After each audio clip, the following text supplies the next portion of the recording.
Yeah, we're live. Back with it. It's been a week or so. I think my last video I wasn't even trying to talk about Forrest.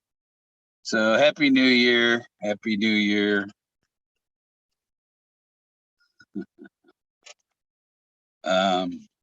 Okay, I got my link is over in my I gotta copy it and put it over on the and my computer internet is down. Nothing. Hey, FPG. What is that? Wonder who there's somebody else with a Wi-Fi in the neighborhood, but it's probably just my CPAP. But I got to turn on the Wi-Fi on this phone, mobile hotspot. There. So I get the link and I'll put it on the YouTube chat. No. Come on, run.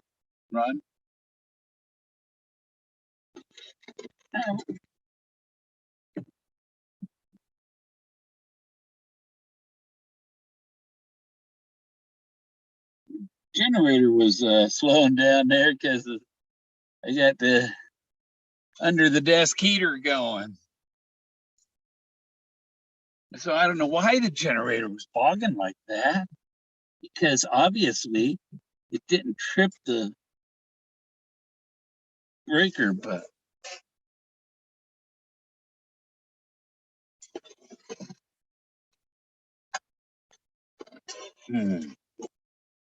generator doesn't want to run with that on.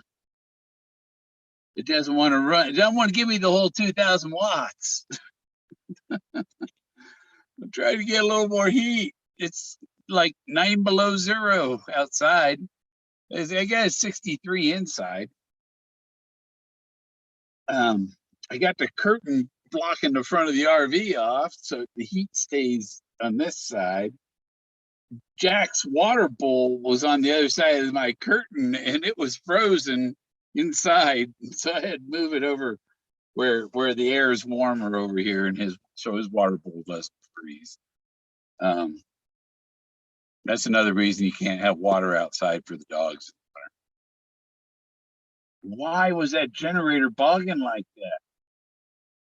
It's not due for oil. I just checked the oil and it was like overflowing out of the thing. It's like it can't need more oil.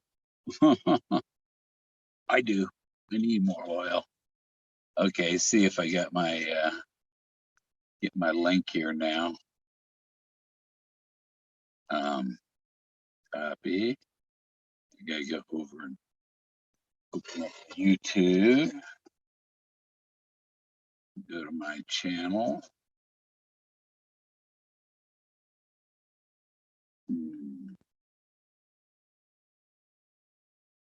I'm almost into the chat where I can see what's going on. Videos, and we are live. And pop out chat. Pop out chat. Zoom. Oh, no. There. Back. And which is my pop out chat. Pop out chat. Paste that in there. Wow, is anybody watching? Anybody watching? There's nobody in the chat.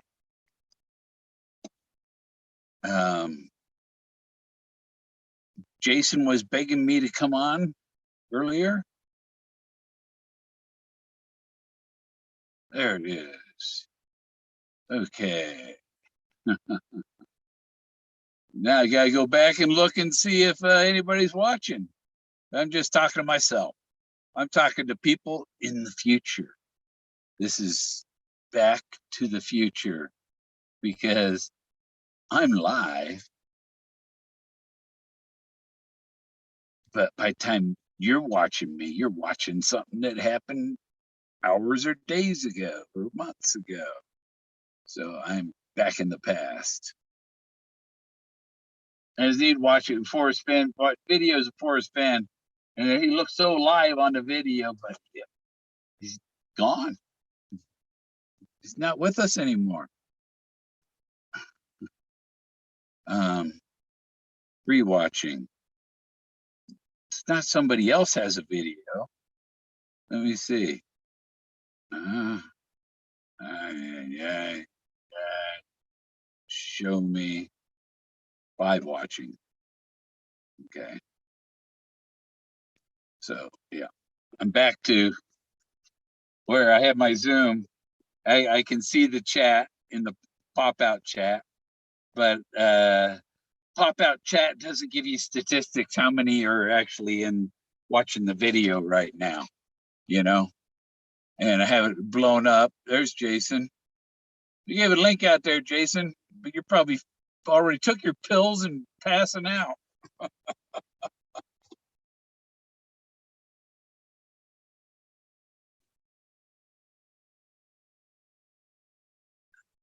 Yeah, I think it's been a week or so since I did a video. Ain't nobody else on. I think the big date. We got to watch out for 2/22/22 because the guy born on August 22nd, 8/22, 8 by 22. Oh, 22 and 8. Let's see, 8, 2 goes into 8 4 times.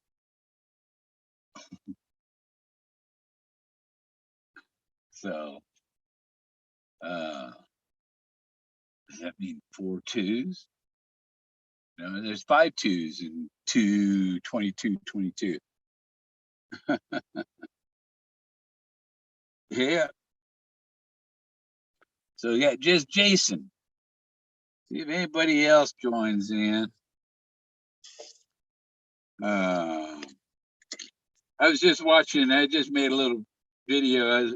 You watch Gay Delkin's video of the 2019 February, right near the beginning, right when Dale comes up to him and stuff, and he's talking to Dale or something. And I walked by behind him, and hey, how you doing? And I was talking to Dale, I think, and didn't realize Gay Delkin was recording whatever. And I said to Dale, and I said they're gonna. I better get out of here. They're gonna shoot me. And he says, why? I said, because I signed the book. Gay Delkin knows what that's all about. Where did Bill sign the book? On page 99, the second X.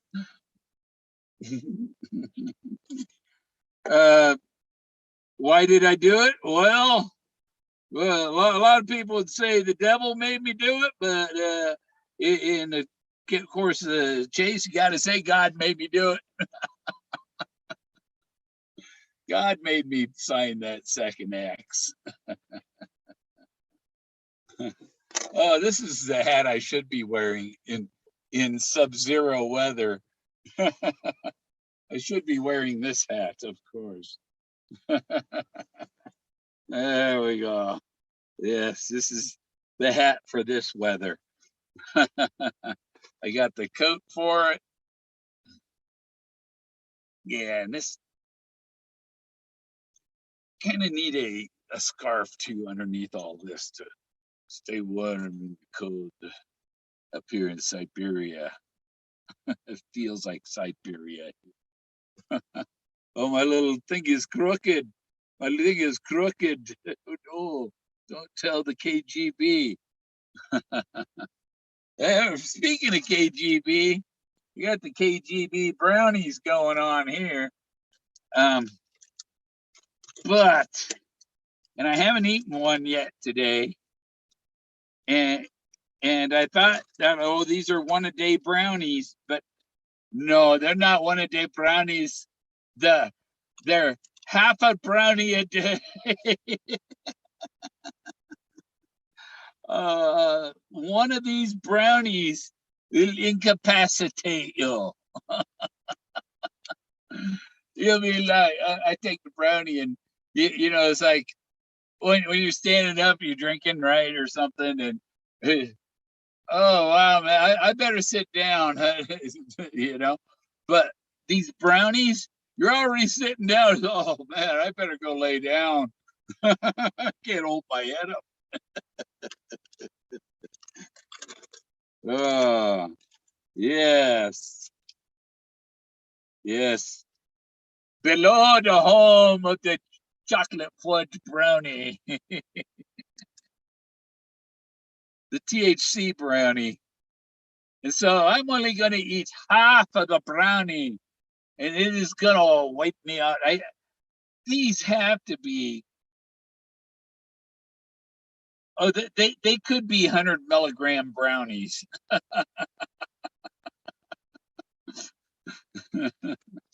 As compared to the gummies are 10 milligrams. And you got to eat 2 of them to really to feel it. If you eat 4 or 5 of them, then you're feeling really. But yeah, you don't eat a whole can of the gummies at once. And like these brownies, when you make them, you'll go, oh yeah, eat 1, 2, 3 brownies, man. Wake me up tomorrow. You can't stay awake if you eat more than one of these. It's like shooting an elephant with a tranquilizer dart, So I can eat half a run of brownies. Put in below the home of Bill's brownies. And then I was watching. I was also noticing on Gay Delkin's video. I think the only other Bill there, I think, was Jamie Jordan's husband, Bill. But you hear people call Bill, Bill, Bill. And then there's me and Mike, me and her and Michael Patterson were sitting and talking, and I always thought my memory is we were at the other bench. In Gay Delkin's video, we're at a different bench. It's like, this isn't the reality I remember. It was completely different from that. Something else happened there. So I got to eat this half of this brownie so that I feel real good. Oh, I made them right this time. They come out just perfect.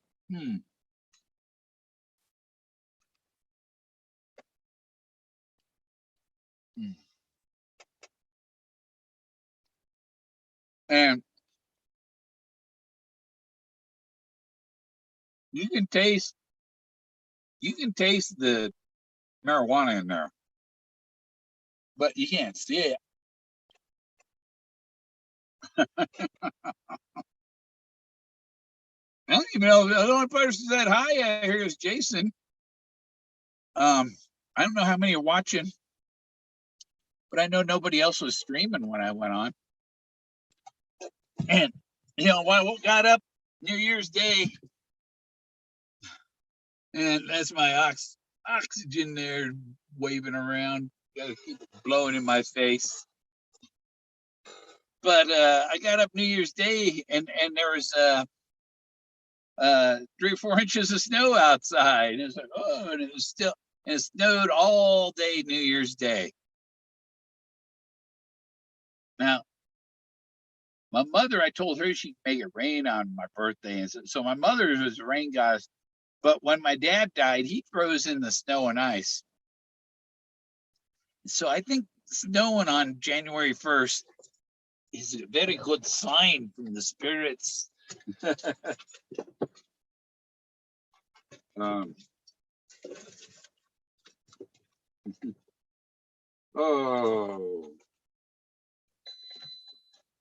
stop beeping. Stop that.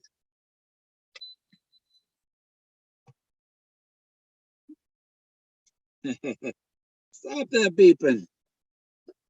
I'm gonna plug this in another source. Yeah. Now, I turned my inverter off so it doesn't beep.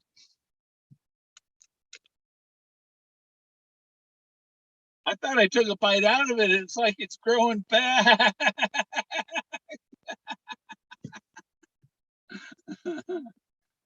I got 2 more bites. Ooh. And yeah, these are good brownies. I did it just exactly by the recipe: 2 eggs, half a cup of vegetable oil. I think I used corn oil, whatever, and um, 3 tablespoons of water. It's like, what the hell's a little water do? 3 tablespoons of water, that ain't doing anything. But and then I did three Tommy Chong grinders full of herb. um, uh, don't be scared, Bill. Gobble it down. Yeah. Mm.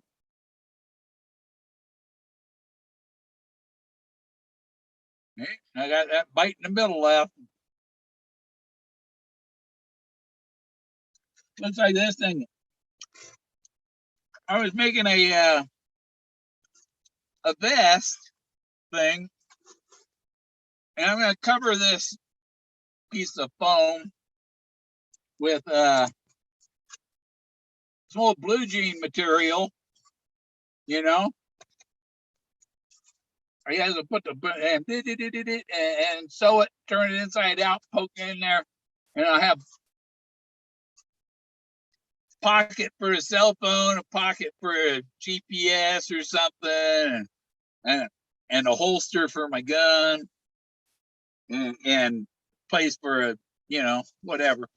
But it'll and then I have straps and clips to make it so to strap and go over the shoulder, and whoop, and then you got a little vest, a little multi-utility vest, kind of carry the phone and stuff like that.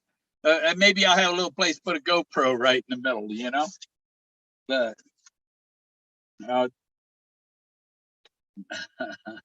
yes, I know how to push a needle and thread. So yeah, just got Jason there. One more bite tonight. 3 bites. Or maybe we should measure it by dose by bites.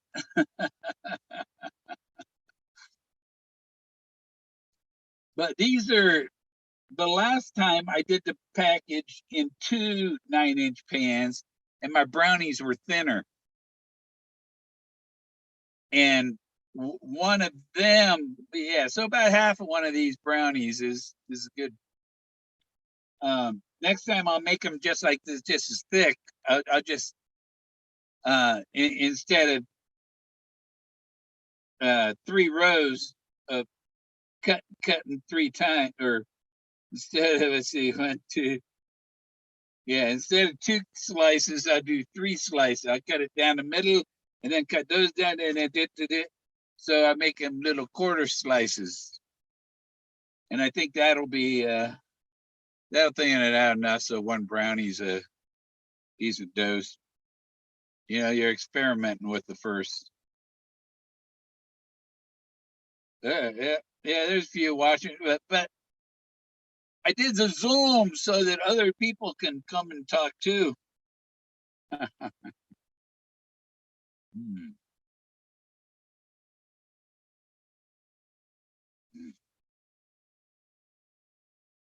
Okay, ate half that brownie. The rest goes back in the bag.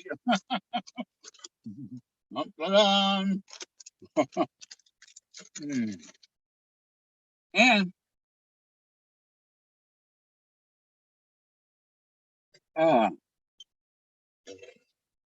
when you eat the brownies, You don't have to clean your pipe. You don't fill the room with smoke. You get 100% of the medicine in the leaf.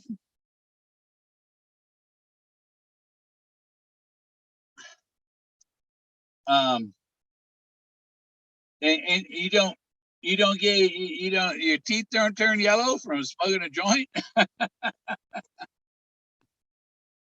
Yeah, I never see people that just smoke pot. I don't see their teeth turn yellow. This um, cigarette smoker. If someone's teeth are yellow from smoking, it's from cigarettes. Cigarettes are bad for you.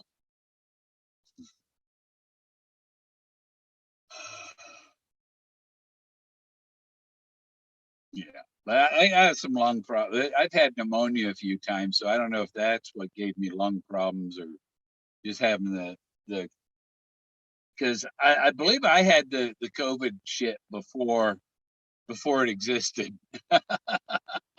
It didn't come from a bat; it came from Bill Gorman.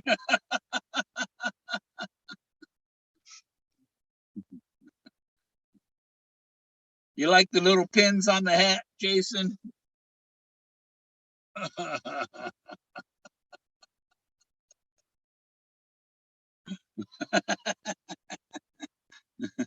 Yeah. This hat's perfect for this weather. And I can even untie the top and pull the ear flaps down. I've shown people before this hat, but see, the inside is just really nice. It is a very warm, comfy hat.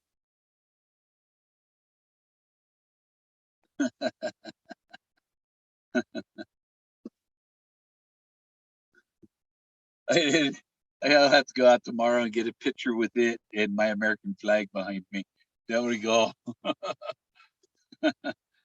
Uh, what's that? John Kilter has a song, Red Blue Jeans. She had uh, Stalin in a box, Lenin in a locket, and she wore red blue jeans because she was in communist Russia. We wear blue jeans because we're Americans. They wear red jeans because they're Russian.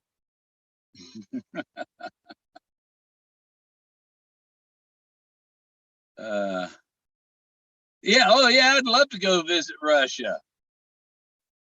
I'll let you know when I go to Russia. We go out there, yeah. You probably get my ass in trouble there.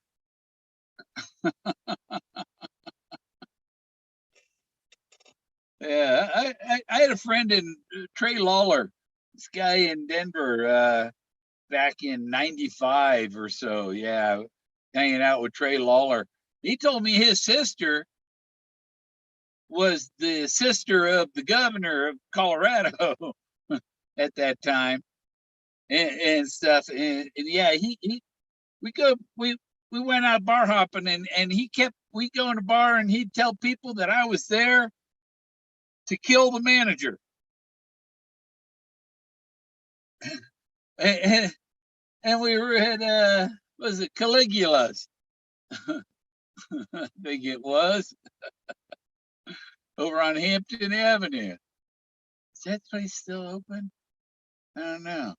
But anyhow, and I'm there, giving out dollar bills, and, and the police come in and come over. Your friend is telling the girls that you're here to kill the manager. I said, what? What the, I said, well, take him away. You can have him. I'm not here to kill anybody. Take him. He needs to, yeah, just for me, arrest his ass. If I go out drinking with you, you don't try and get me into a fight with somebody or, get me arrested. Same Steve. Dizzy Dean. Hey, Happy New Year, Dizzy Dean. Steve. Steve M. Oh, that's not Steve Moran, is it? We went to the Elton John concert in 1974, the Bitches Back Tour. I'm a bitch, I'm a bitch. Yeah, and there were rumors. We're waiting for it to get in for the concert, and there were rumors that he was sick and going to postpone it. But no, the concert went on. Yeah, 2022 should be good. I start working, trying to get my art going and stuff.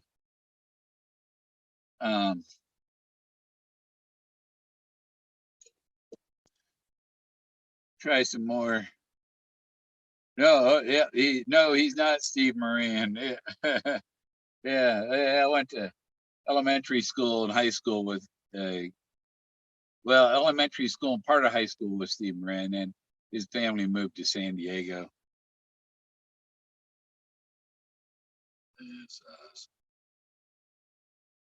Yeah, 2/22/22. Now, there's that other lawsuit too. What's that about? And where's it at? And when was the last time the courts said anything? Or, it's time for someone to intervene and say, hey, there's somebody waiting for this shit to be out of the way. The real winner is waiting for this stuff to go away so they can collect their prize. Lollapalooza 95 was badass. Lollapalooza. Okay.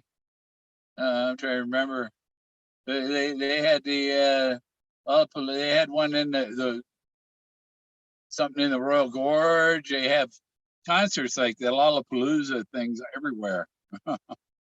I was giving I gave a hitchhiker a ride when I was searching in 2015 or so. Yeah, it had to be 2014, 15. So, and he wanted me to drop him off at the Sonic Blossom or something. And it's like I was giving him a ride in a Sonic to the Sonic Bloom. That's what it was, the Sonic Bloom. Yes, this is a Russian hat. It's a Russian hat. It's from Russia. Yeah, wear this when I go to vote. And when I wear this to go to vote, I mark down Donald Trump.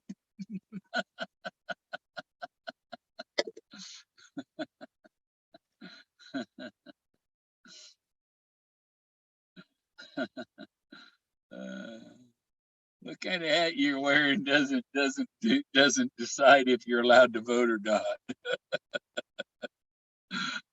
But it really pisses off some people.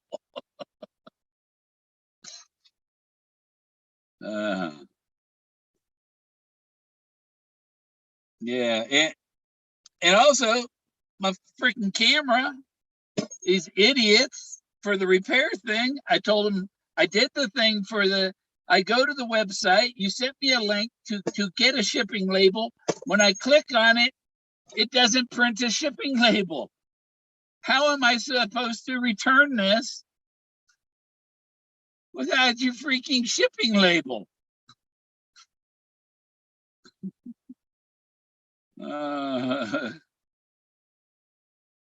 Yeah. Tell me I'm already feeling that brownie. Holy moly. There's another way you can take your pot. A friend of mine used to tell me he was out in the Navy on ship, and he had a big chunk of hash, and he'd take a gram of hash, and to roll it up in a little ball, and he'd suppository that hash, I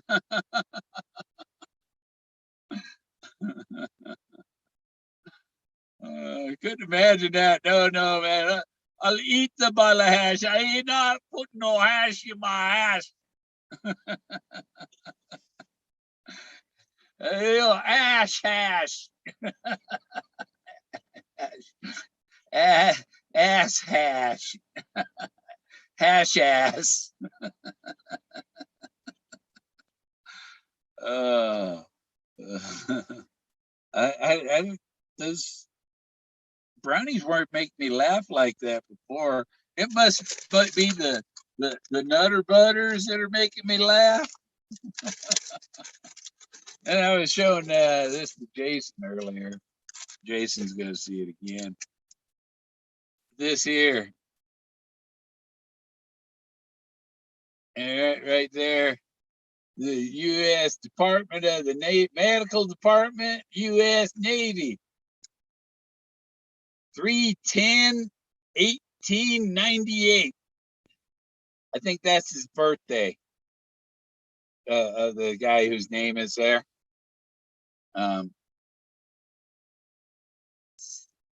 And what is that?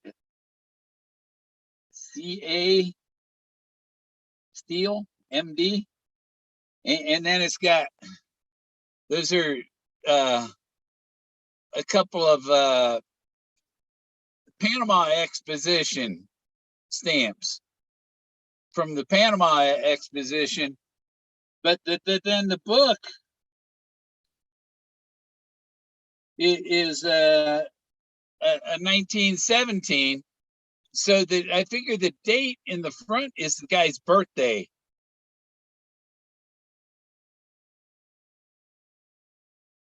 What is, oh, that's those other lights shining from the speaker onto it, making it surge. So this is a 1917 Blue Jackets manual. And this has like the drawings and plans for a 17-inch gun, 16-inch gun.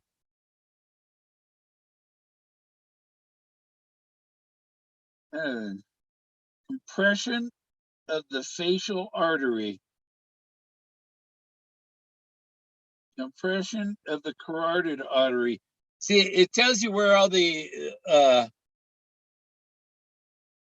like if somebody gets wounded and where the arteries are to put pressure to stop the blood flow there. Said this already. Yes, Happy New Year, Happy New Year. And those Jens, if you're watching the Gay Delkin's 2019 video has yes, there's video of you, Forrest Fenn signing your copy of your book. Hey, Luli. Luli. Genius. Horatio. You got a horn to blow, Horatio, hornblower. Oh, and here, position of the important arteries. Oh, so if you're in hand-to-hand combat with somebody, these are the places you want to cut for them to bleed the most. There's some in your feet too. Right down on top of the big, coming down to the big toe. Under the arm, in the wrist, in the groin, and around the neck and the head. Is where your special arteries are. The red ones, those are the main flow and stuff. Those areas will bleed a lot. If you have a wound there, or if you're fighting the enemy, that's where you want to get them. I guess. It is how to fight combat in the war. And this is what sailors look like in World War I.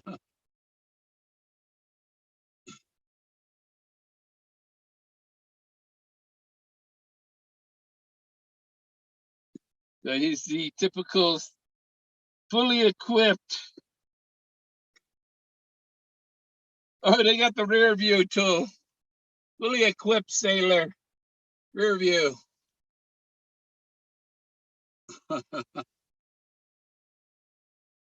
I'm nearly there myself. Where are you, Dizzy?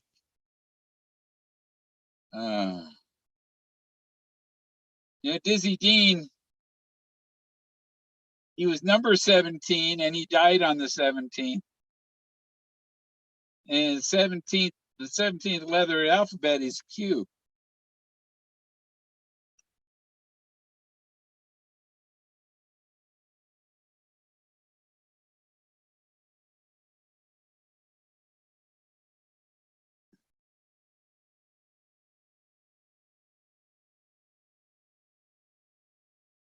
There's the poncho and the backpack.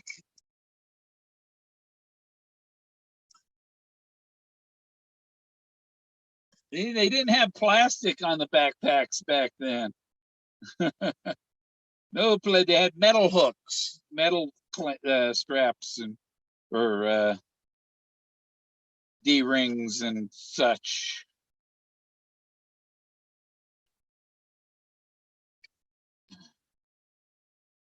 Yeah, and I think the reason that D.B. Cooper, the reason he ordered extra parachutes was he probably took one of the parachutes out of its bag, and threw the parachute away and stuffed that one a bag full of money. And he needed the D-rings and stuff so he can clamp it onto him because he knew he wouldn't be able to hold on to it. There's a guy did a video that said, "Oh, he would have dropped it. He couldn't have hold on to it." No, that's what he needed the D-rings for, was so he could strap it on and not lose it.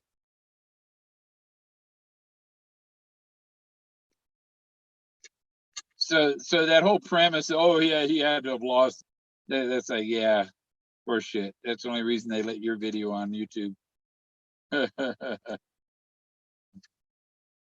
Because it's like backing up the Warren report.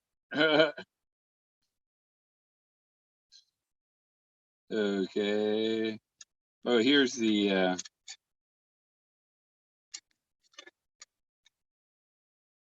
mechanism of the carbine rifle. All the side view cutaways and how to make a gun.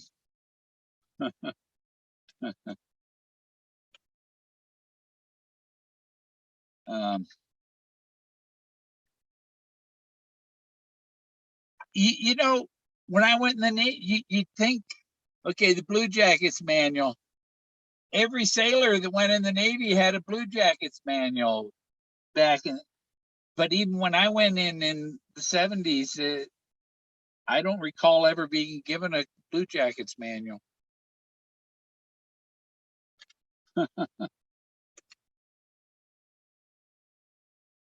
Oh. Elements of United States naval guns.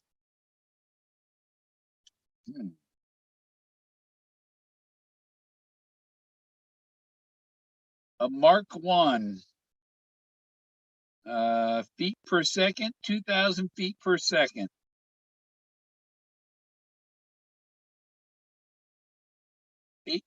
385 pounds, 17.6 tons. Preserve weight of projectile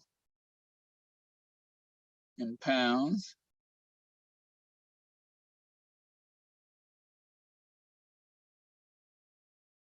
And the biggest ones down there, 3 pounds. These are tons. Oh, 1,000. The projectiles.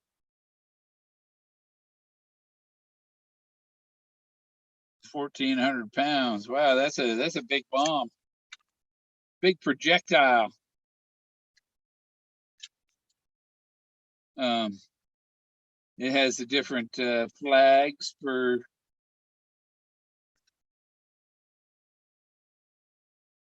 really, it's like most of the guys on the boat wouldn't need to know a lot. You know, it's like you only if you were the signal man or something, you'd need to know the flag stuff. And um,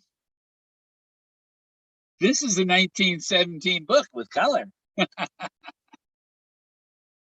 uh, and this book came from the house that I lived when I was a kid. Um, this is a book of that belonged to the person that lived there in 1890s.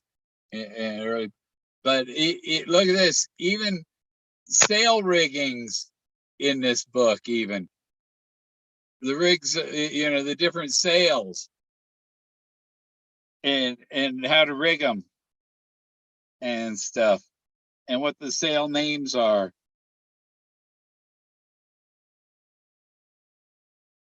Flying jib, flying jib sheet. Uh, or light, I don't know. Regal sheet.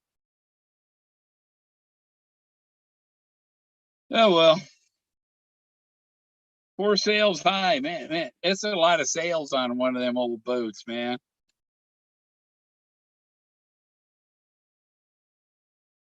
And they knew the more they put up, the faster they go. Thanks for telling me. Telling you what, I missed it. Check it out before bed. What? Stay safe. Okay. Enter my free contest. What free contest? See? Enter it at your own risk.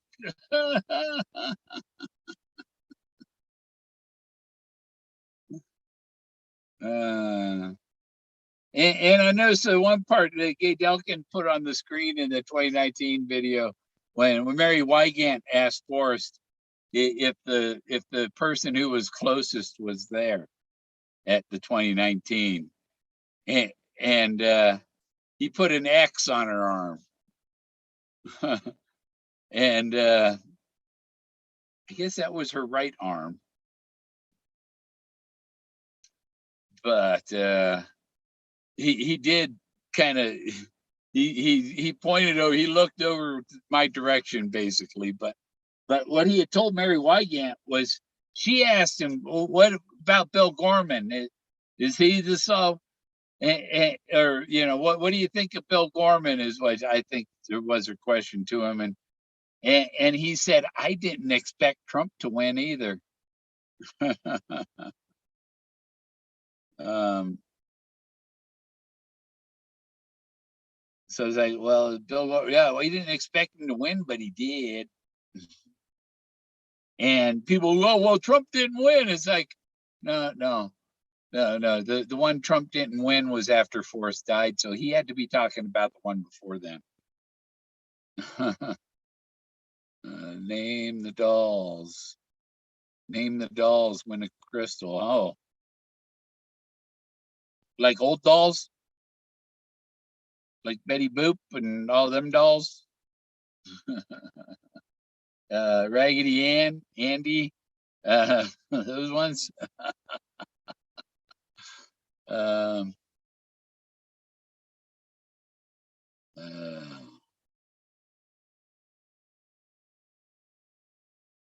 there's one doll you're not allowed to name, though.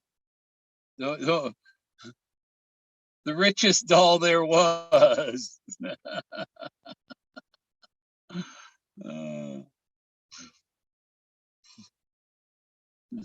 You can mention Ken, but you can't mention his girlfriend.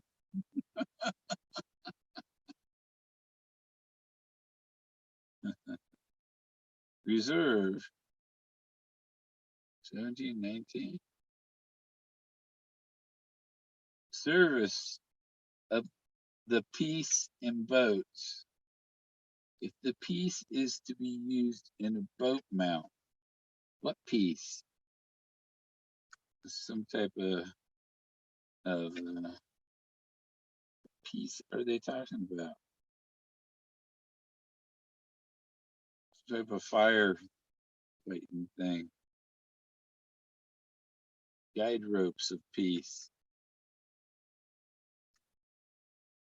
Now that's interesting because check ropes of peace. Okay, the piece they're talking about is the bomb. Yeah, there's about an inch of snow left, maybe 2 inches. It was very cold and woke up with snow New Year's morning. And it snowed all day yesterday. And today was all day sunny. So a bomb is referred to as an artillery piece. P-I-E-C-E, not P-E-A-C-E. And they had guide ropes on the bombs. Check ropes in rear of piece. First toggle, right drag. Second toggle, right drag. Third toggle, right drag. The fuck? I don't know what they're talking about. I wouldn't make a good sailor in 1919, 17. Part 3, gun captains.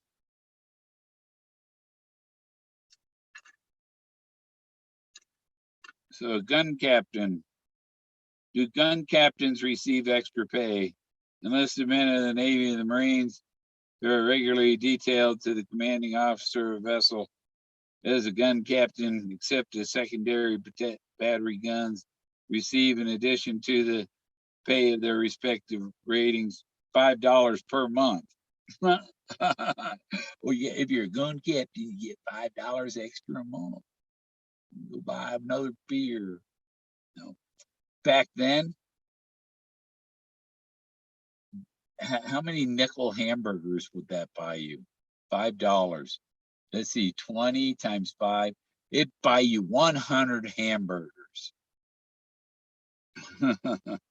for $5 then. Okay, now you can get 5 $1 burgers that aren't near what the nickel burgers were back then. Skiff. What skiff, Luli? Skiff to your loo. Skip to my Luli. Skip to the loo. Skip to the loo.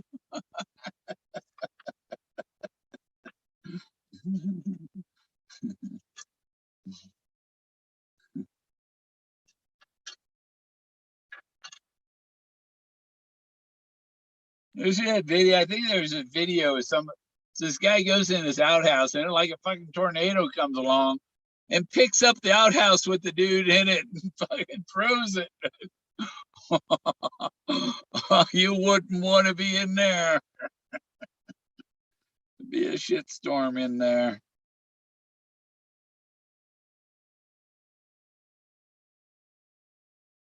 Oh.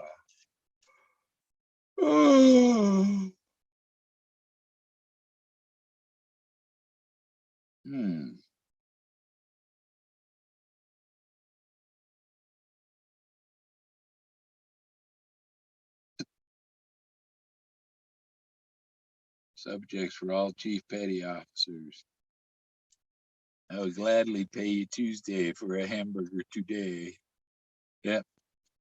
And you know, one of my friends, his uncle was Bella Zaboli, who did the Popeye comic strips in the 40s and early 50s, and some of the first cartoons, Popeye cartoons and stuff. You see Bella Zaboli production and stuff at the end of the old Popeyes. Trusted.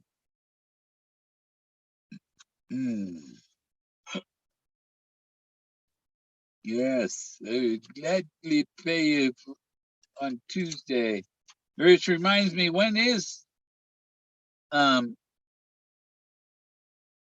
February 22nd is a Tuesday. A Tuesday, 2/22/22. What are the chances it would be a Tuesday?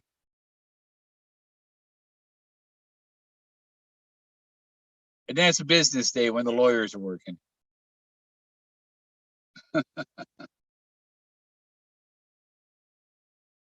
So you don't expect the lawyers running the chase to do anything on the weekend.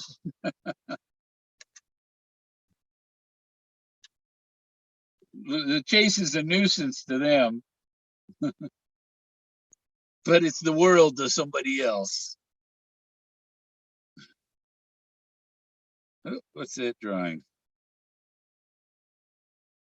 Looking for the fold out pages of this Blue Jackets manual.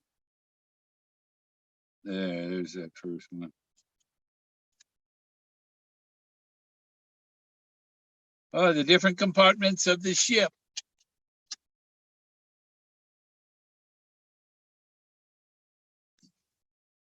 And I bid the ship.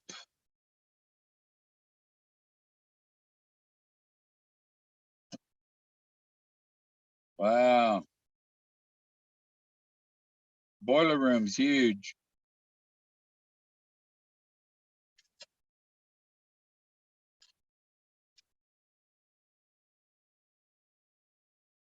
But the ships were steam powered, just like a lot of the cars. The early cars, for gas cars, were steam cars. And they're doing all these electric cars. I mean, imagine you're driving cross country, right? You run out of gas up in the mountains, up in the forest. You run out of gas, or your thing overheats, or whatever. Okay, so you got to find some gasoline to make it go, and or you might have to find some water so it can keep going on the gasoline it has. But if you got a gas powered car, if you got an electric car, then you better have a solar panel to charge it, or a generator with some gas to run the generator. But if you have a steam engine, you can get water from the creek, pour it in the freaking thing, go grab a pile of wood, throw it in there, and start your car up and go on steam power. So yeah, thinking of electric cars, and now you know what? I think a steam powered car might be the way to go. That doesn't have a rubber timing belt, which I got to get mine fixed real soon. I got to get the timing belt. My car's overdue about 20,000 miles.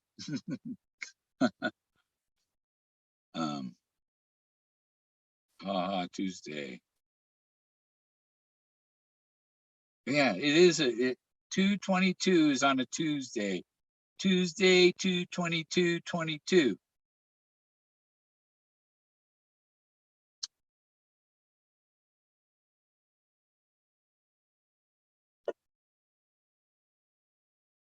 I think I was born on a Monday, but 12:45 a.m. on a Monday. I was supposed to be born the day before. They delayed my birth, so I'd be born on my mother's birthday. Wally Guzman. That sounds like a German name, Guzman.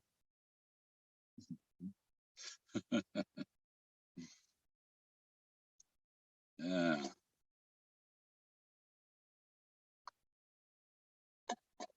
My dad's uncle was a World War I German soldier. I have his one of his fruit crates from his orchard in Gilroy, California. His name was Joseph Heinrich Thiemann.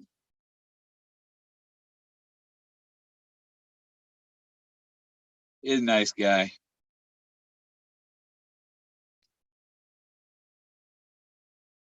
Yeah, you ain't gonna run into too many people that knew German soldiers in World War I or anymore.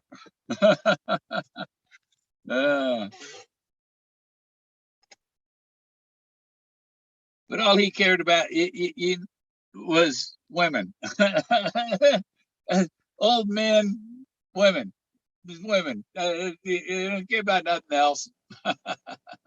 Things that make them smile. What makes an old man smile? A woman.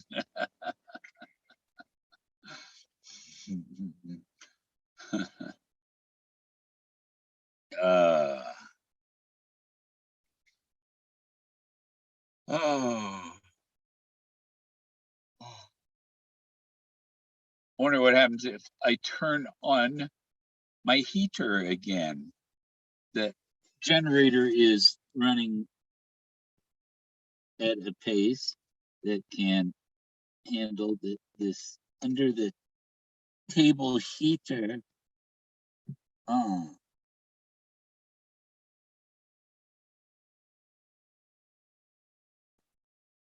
that really bogs it. Bogs it down. Urgh. It almost died. It almost killed it.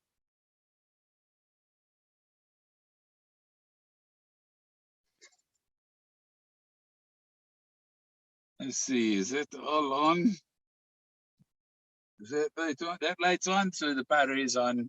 Didn't trip the breaker on the thing. I don't know what's I can't say. Generators,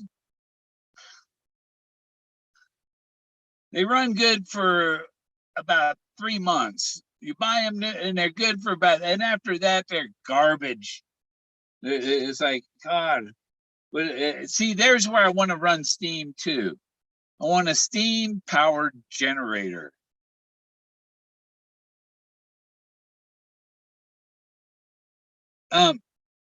I didn't have it. They didn't do. All they did was a surgical test. I'm still short of oxygen. All they did was did the cardio catheter and took pictures of my my coronary arteries. Yeah, that's what the coronary arteries are for the muscles in the heart. So, and there's no blockages in those. That wasn't my problem. The problem is my aorta. And no, they haven't done open heart surgery and fixed that.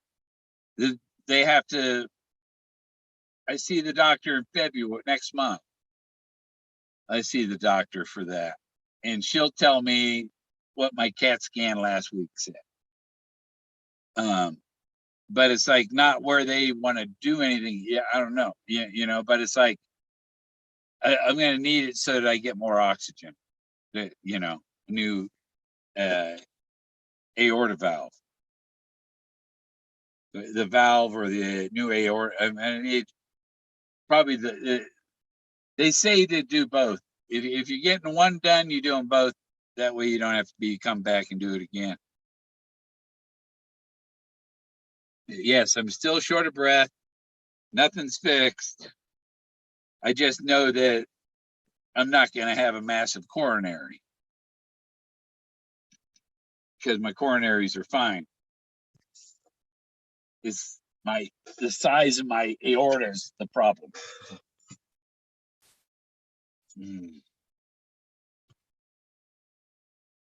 Oh, what movie was I watching yesterday? And the guy said I had a bullet in my heart and I cut it out myself. And it's like, yeah, bullshit. If you tried to cut a bullet out at the It was in my ventricle, and I did my own open heart surgery. It's like a horse.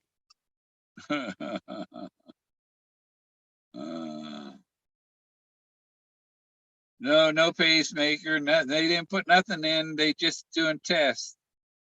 And actually, the doctor hasn't even gone over the CAT scan with me, so I don't know if they're, if it's near future or years down the road.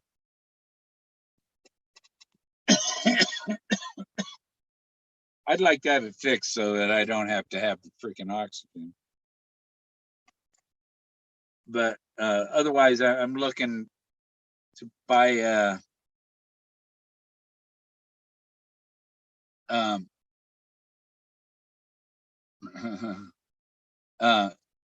looking to I'm trying to get my credits, trying to get I got me a credit card, and I got to try and get my credit score where they'll give me a home loan so that I can go buy a house and not have this generator thing, be on the grid, but I'll have my generator in case the power goes out.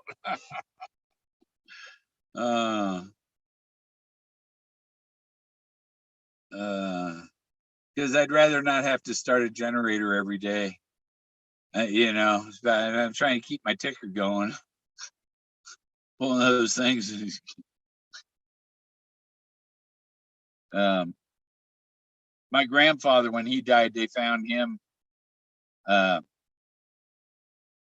He went with his wheelbarrow to get some wood from the wood pile to bring in to put it in the wood stove, and he didn't come back in. So I guess my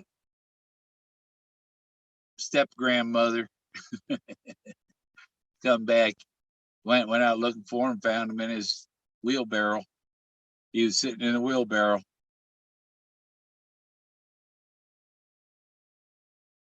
Had a heart attack. He was 89 years old.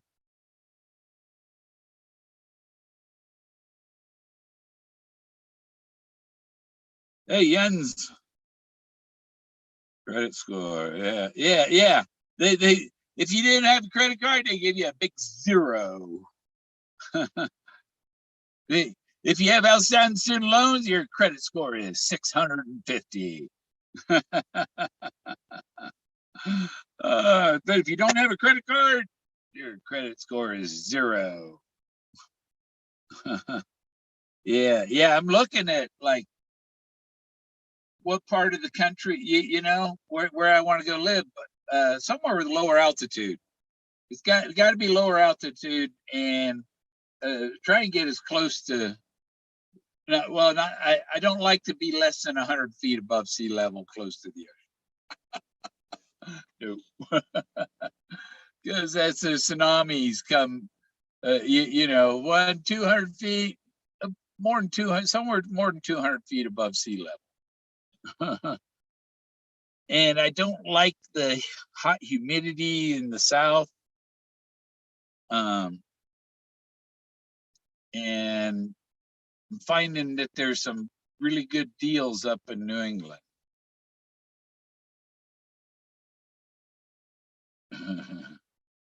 What's my credit score? 0. I checked it. Last time I checked it was 0 because I didn't have. Oh, you got to have a credit card to have a credit score. Oh, so now you don't have a score at all if you don't have a credit card. You can't do anything.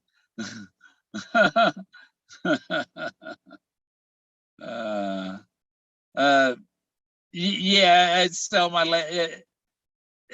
Selling the land is going to come after I get a place, and after I get all of my.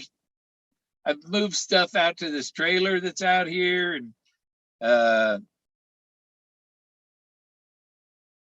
so I could drive my car to go look at whatever house property and stuff. And then when it's then once I had something, I could leave the car there, fly back here, get the RV, and rent a trailer to pull behind the RV to put all my other things that I have here in the trailer, and then take the whole thing back there, wherever.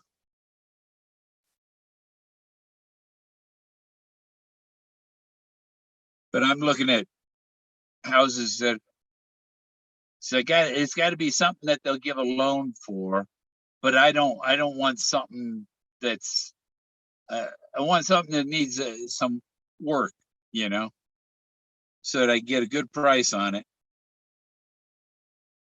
Yeah, I'm still in Colorado, Jens. I got too many doctor appointments. I couldn't get out of here this winter. So the doctors, you know, you request to see the heart doctor in June or May or June, and you don't get to see him until December. And then they'll make you all the doctor appointments you want during winter, so that you'll have to drive home in a blizzard one day.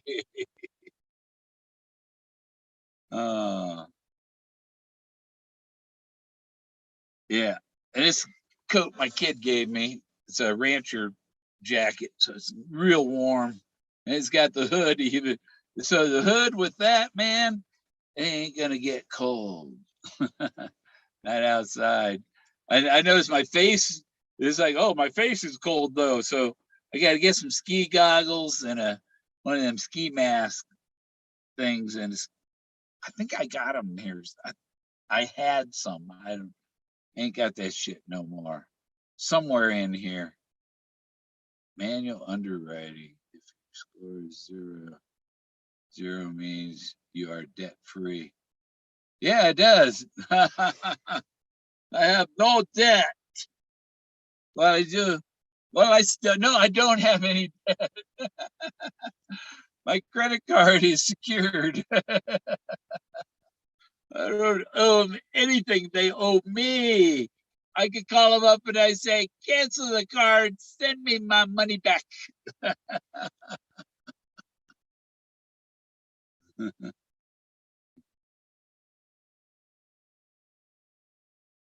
uh,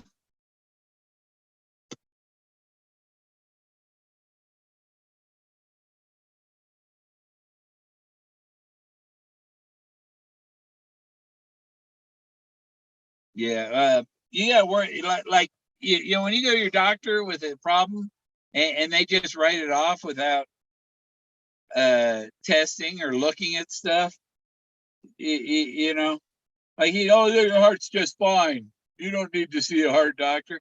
Well, apparently I did see a heart doctor, and my heart isn't just fine. I do have, I have a dilated aorta.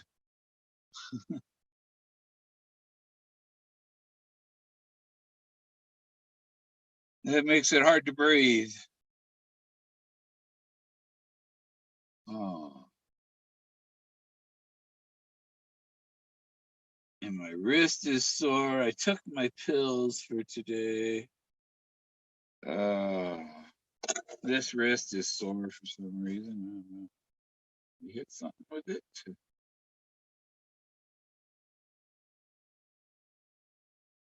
Uh, my knee I skinned up when I tripped trying to get to the phone to answer it when my brother called.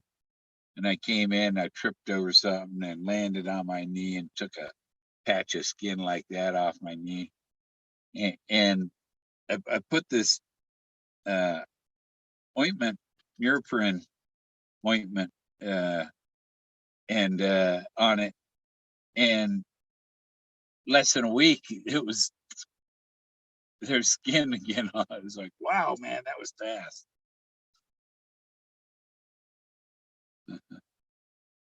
Um, yeah, yeah, I like the Florida. Florida gets a little too hot in the winter.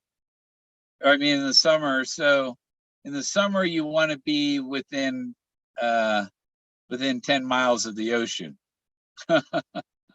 You know, you want to be close to the coast in Florida. And there's a problem for tsunamis then.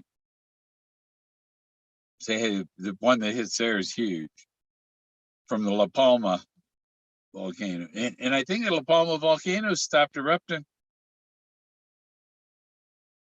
Those people are finally able to make plans. What are we going to do now? Don't build on that end of the island.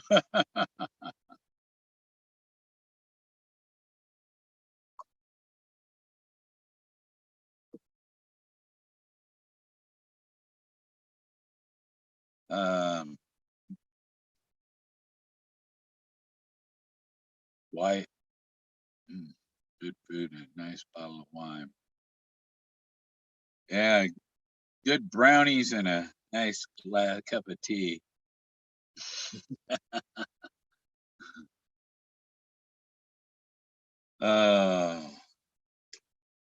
Yeah, I told my doctor that I use capsaicin on my back. That I have this roll-on that I buy from Canada. Oh, we'll get you some from the VA. It's like they send me this stuff from the VA, and you see it's capsaicin cream. So stuff you got to put it on your fingers and then I told them. I said I got a roll-on. I use this stuff, and it's got a roll-on ball, and I roll that on my neck or on my back, and this stuff is 30.035% capsaicin. Prescription stuff from the VA is 0.025%. Doesn't even have it's the stuff I get from Canada has even more. But the thing I don't like is I told them no, I have plenty. This thing lasts me a couple of years. What's in this? I think it's probably half full still, and I've had it for a couple of years. But I tell them I know I have enough. Don't because they send me this shit, and then the VA sends me a bill for it, and I don't want that stuff.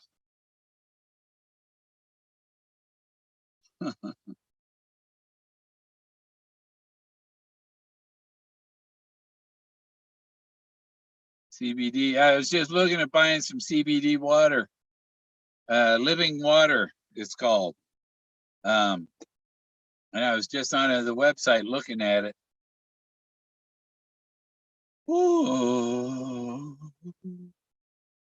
CBDliving.com, where you get 24 bottles of CBD living water. Each one is 10 milligrams of CBD. So it's 240 milligrams of CBD. And it's like $85 for the case. 24 bottles. But I'm looking at like they got CBD gummies that are 10 milligrams of THC, 10 milligrams of CBD, and you can get 100 milligrams. So it's like 10 bottles. So yeah, you can buy the gummies for a lot less than that water and get the same quantity as the CBD. Because I got to try the CBD, see if that helps with my back and other things, breathing and everything.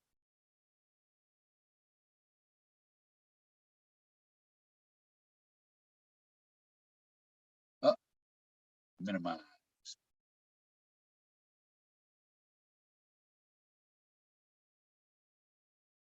Oh, Mr. Street.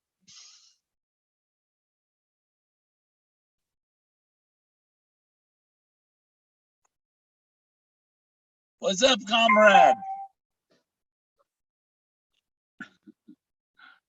What's up, Conrad Street?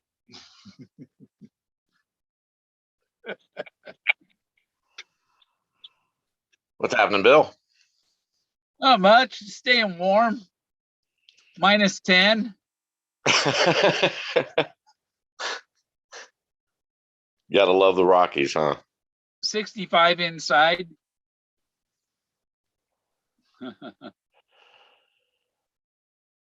So yeah. Nice hat. Oh, thank you. I wear this when I go to vote.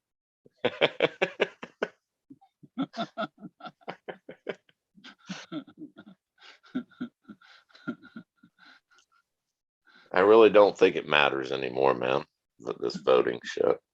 Yeah. Well, no, it didn't matter before. Now it's gonna start mattering real soon. Yeah, we got Brandon. He's fading quick, ain't he? Yeah. Yeah.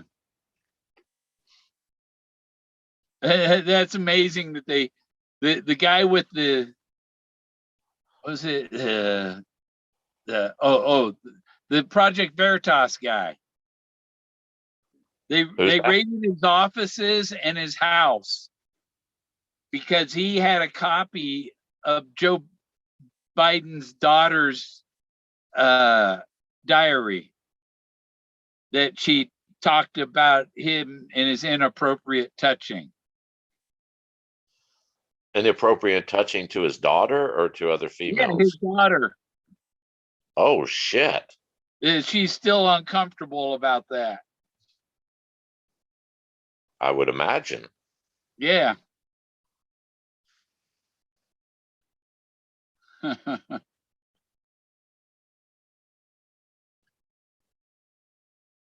Yeah, it's crazy.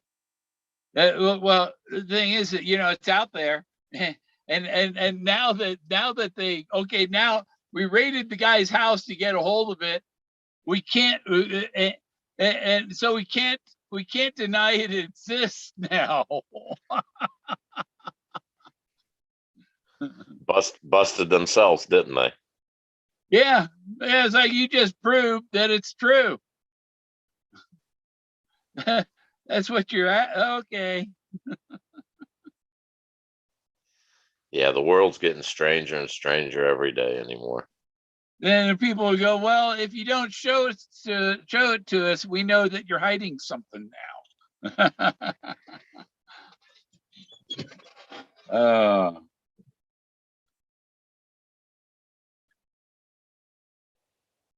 Oh, yeah, it's like them boys found on the railroad tracks in Arkansas.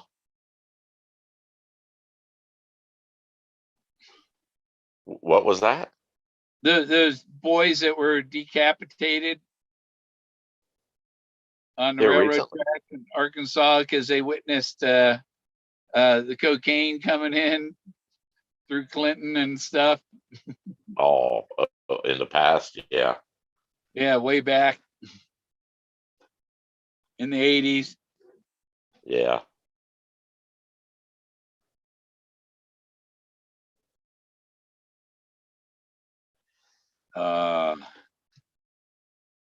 Yeah, who's his brother? My brother really likes that cocaine stuff.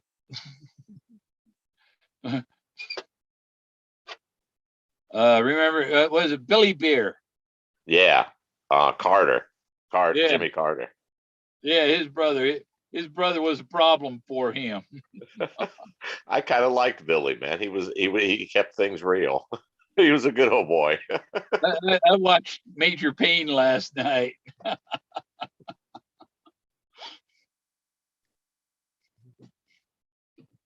There's so much stuff in there that it's like it's funny joke, but it's true. Yeah, Billy came out with beer, didn't he? Billy Beer. Yeah. Yeah, and you were in the Navy. You remember the Marine jokes on the wall of the head? Oh yeah, everyone made fun of the jarheads. Yeah. Well, I always thought it was funny. Jimmy was a peanut farmer and Billy was a beer maker. What a hell of Yeah, a combination. peanuts and beer. Yeah, all they needed down at the tavern. Yeah.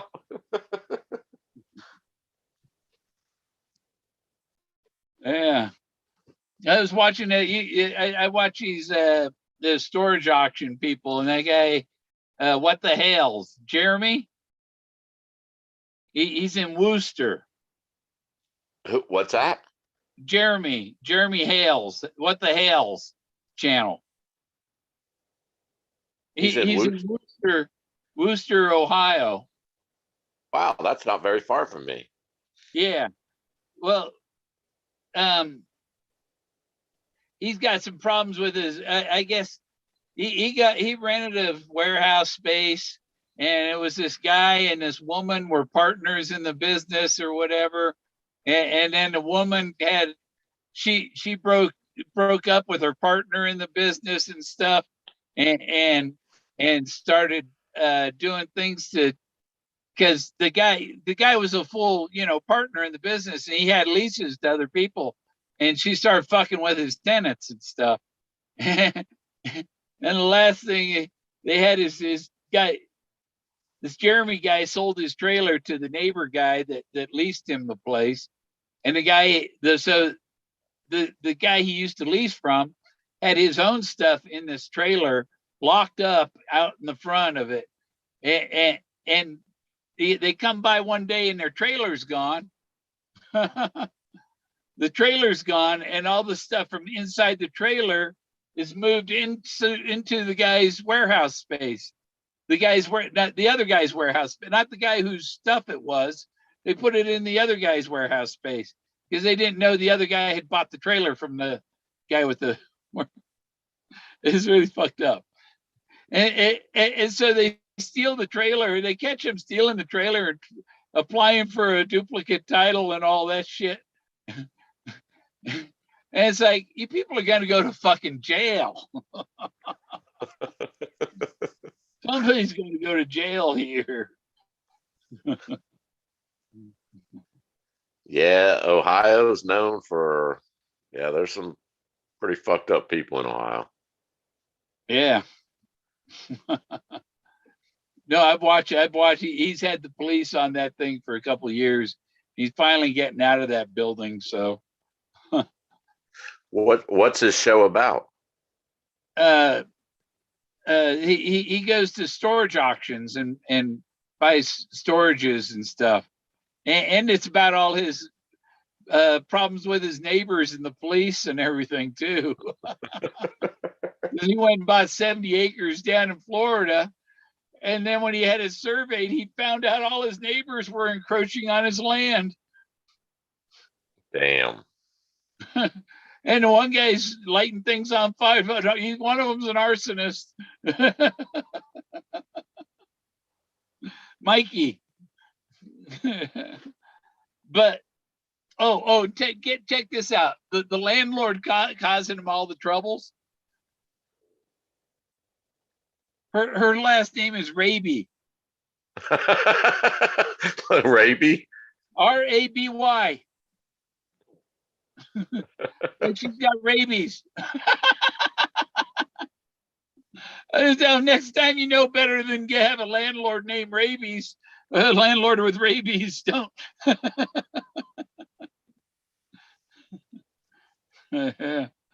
I think, if I'm not mistaken, Worcester's up towards Canton. And like the only thing good in Canton is the Football Hall of Fame. Yeah. Toledo, Ohio. You wouldn't catch me dead in Toledo, Ohio, or Cleveland. Where's the Hell, Corvette Museum? That's in Indiana, isn't it? Indianapolis or something. what is it? The Corvette Museum. That they had this sinkhole swallowed in the middle of the Corvette. What else but a sinkhole right in the middle of a fucking showroom that swallows 5 Corvettes? Woo! Yeah.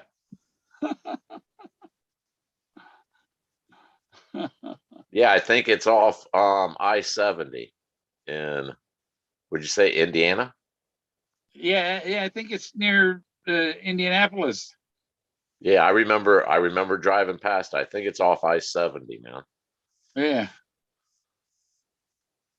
And if you're going through Nebraska, you got to stop in Alliance, Nebraska, and see Carhenge. Is that the one where they put the guy put a bunch of Cadillacs stuffed up like straight No, into the ground? that's the Cadillac Ranch near Amarillo, Texas. Okay. This is up in Alliance, Nebraska. It's right by the high. I mean, I went there by accident, just coming down from the Black Hills, going south through Nebraska, coming back to Colorado, just taking back roads, and went through it. And I said, "What the hell? You got to stop here."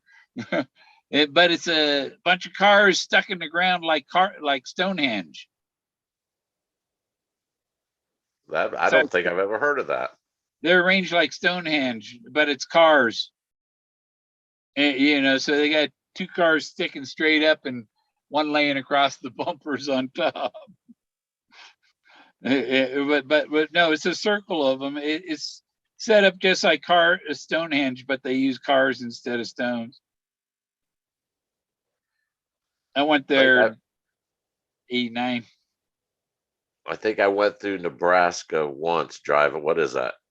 I-80 maybe, and going to Wyoming, and it was at nighttime. Yeah. I think it was Nebraska. Yeah. Yeah. I mean, North Platte, Nebraska, 76 cuts down from 80 down to 70 in Denver. It's pretty much just farm fields, right? Yeah, it's like Kansas. Yeah. If you want to find yourself, drive Kansas in a car by yourself, man. That's like a what, 12, 14 hour freaking trip. Yeah, and the cops are assholes, and it just amazed me. Where'd all the fucking trees go, man? There was literally yeah, no trees for 12 fucking hours. I mean, the only trees is like around houses, and even then it's like sparse. Where the fuck all the trees go? Yeah. Yeah, they're right by the creeks. Yeah, it's just odd terrain, man. Last painted blue stocking at the point out the ground. You can see them from the interstate. Yeah. Yeah, that's the one in Amarillo where the Cadillacs. Yeah, now that you mention it, yeah. One of my daughters and I, when we went to New Mexico, we went through there, and Amarillo. I think it was Yeah, is that the one with the huge stockyards outside of town? Is that Amarillo? So. Yeah. Holy shit, man! We smelled it. We were coming, of course, from the east, and you could smell cow shit for like 10 miles before you hit Amarillo, and then 20 miles past it. And when we got right to those stockyards, even with the windows up, Bill, I was fucking gagging, man. I mean, gagging. Yeah, they got some in California along Interstate 5. They got some big ranches out there. It's just, it's bad. Well, this whatever stockyard, I think it was, and it just went up this kind of little meandering hill up, and as far as you could see was just pen after pen after pen of all these fucking cows. Yeah. Yeah, and they don't go anywhere, so it's just a pile of shit. Oh man, I couldn't. I mean, we have dairy farms and farms around here, and you smell it, but I could not imagine living in that fucking town. That you can't get used to that smell. Yeah, I heard there's a lot of stockyards around El Paso too.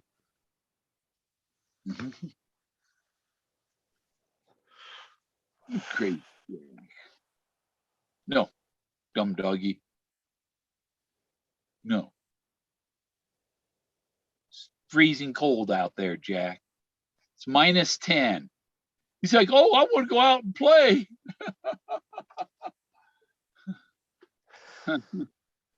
Yeah. You have a propane stove and oven, right? Yeah, the I propane refrigerator. I just ordered for like I got that little diesel heater for the van. I just ordered it looks like a soup can with like a bunch of perforations cut out of it. It's about the Yeah. size of a soup, and you put it on top of your propane or any type gas whatever stoves, and it heats up red. I ordered one of them. I think it was like $20. I'm like, shit, that's backup. I could use it in the house and the van if like shit goes wrong. Uh-huh. Who's that? Oh,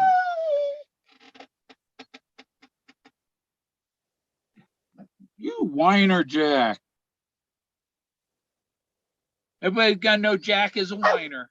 Yeah, Jack's the whiner.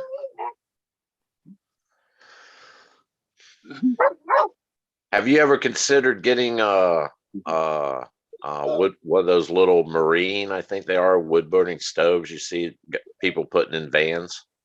Yeah, Little yeah. like They all charge too much. All I need to know, I need to know a welder. Buy the steel plates. Here, weld these together for me. yeah. I'm trying to plug in my power cord here for my weather station. Needed a little reset. Yeah, I watched you've we've talked about it before. Oh shit. Brian from Adventure Van Adventure Van Man. Yeah, I started watching this other guy. He's a younger guy from Canada. Forrest. I think it might be like Forrest Frenzy or something. The name kind of caught my eye. But yeah, he put one of these little. I think they're Marines made for like boats, little mini ones. And when he said the price, I think with the duct work and the cap and everything, it was like 800 freaking dollars for that little thing. uh-huh. Yeah. Oh, I start to talk and he starts.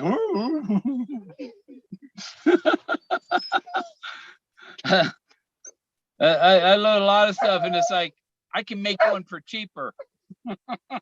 I've watched some of the shows. You know those old I guess they're steel ammo containers. I watched some guy make a little wood burner out of that for I think it's 10. Yeah.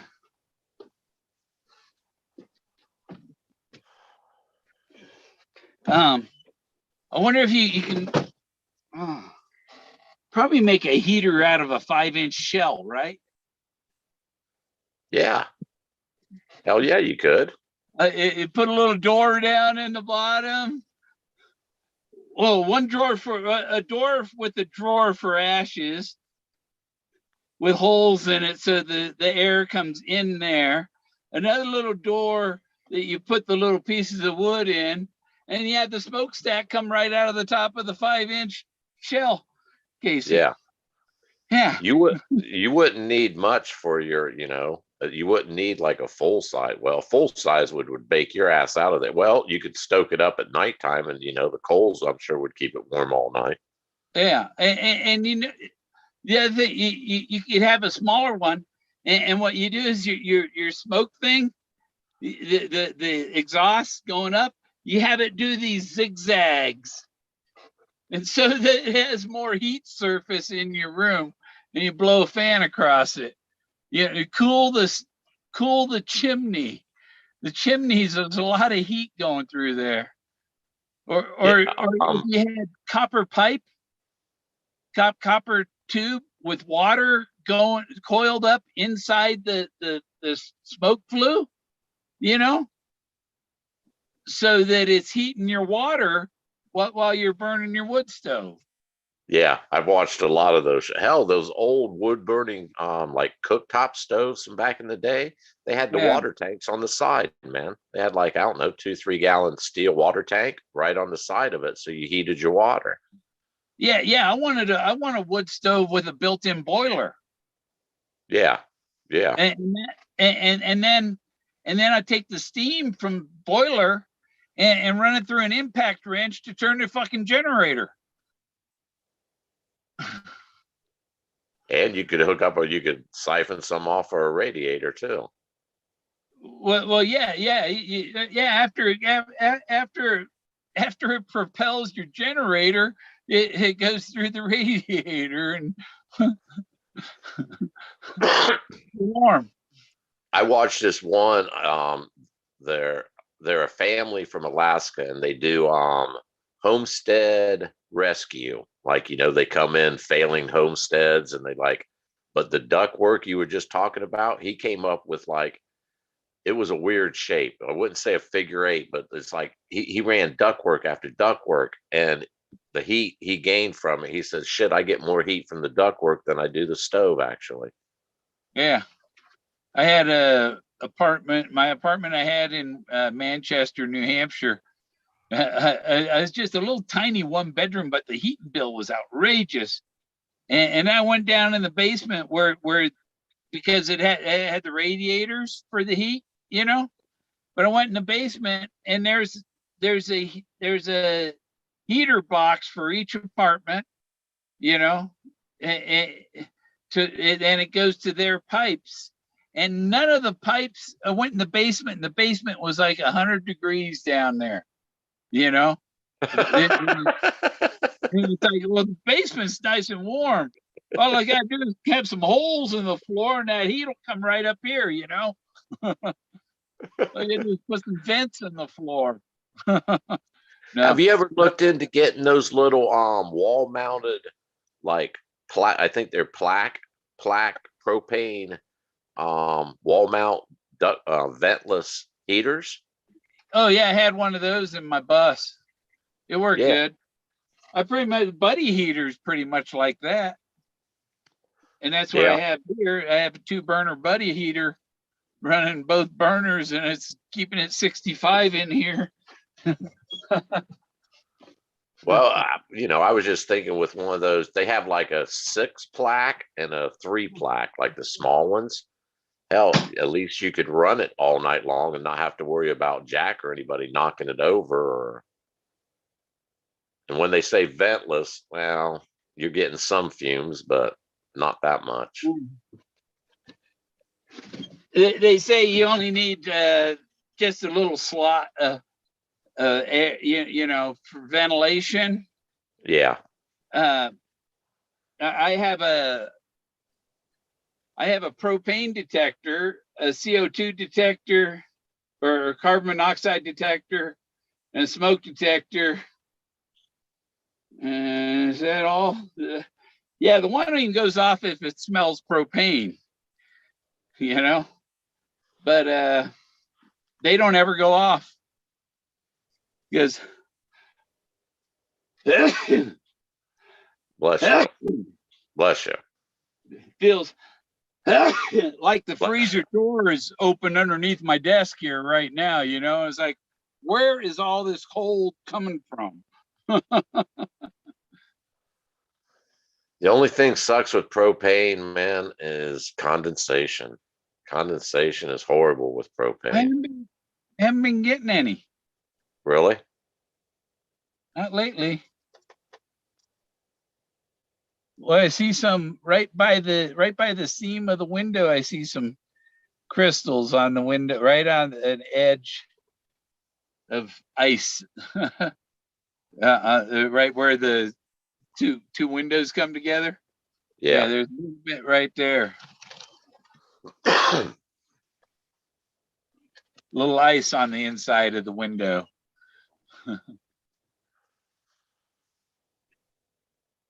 But I use this when I get packages that have this foam stuff in it. Right. I save this shit and I line the windows with it in the winter. Yeah. Anything, try and seal it up and block off the front of the RV. And if I close my bedroom door, it'll stay warmer in here. But with it 10 below outside,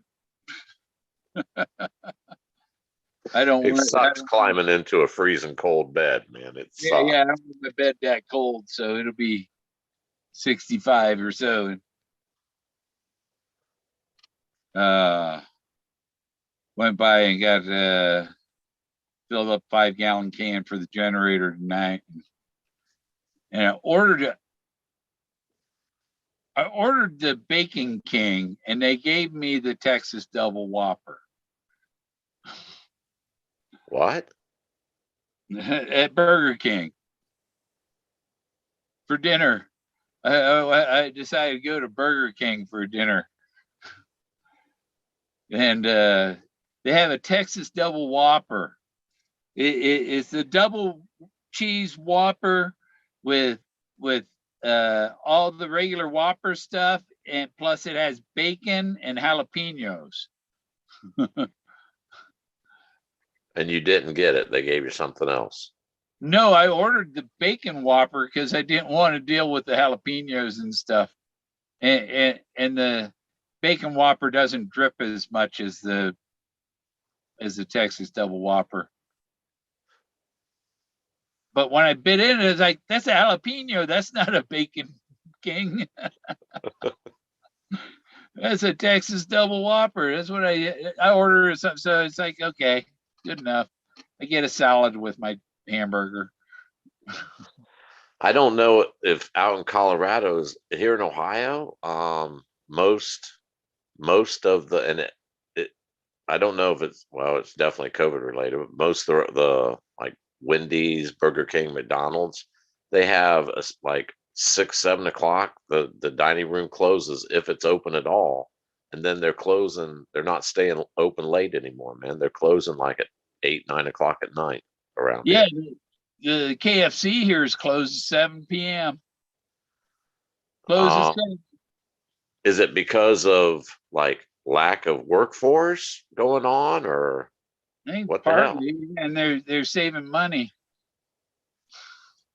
They don't have to pay their people late at night if they're not open late. Well, I know around here, I think one of my kids was telling me KFC starting out like 13 something an hour. I'm like, shit, that's like factory pay, man. What the hell? Yeah, yeah. I had to know how to build robots to make that kind of money. No shit. I can remember the first job I made was a CNC operator, was making 17.80 some an hour, union shop. Hell, I was in heaven, man. I was like, shit, I made the big time.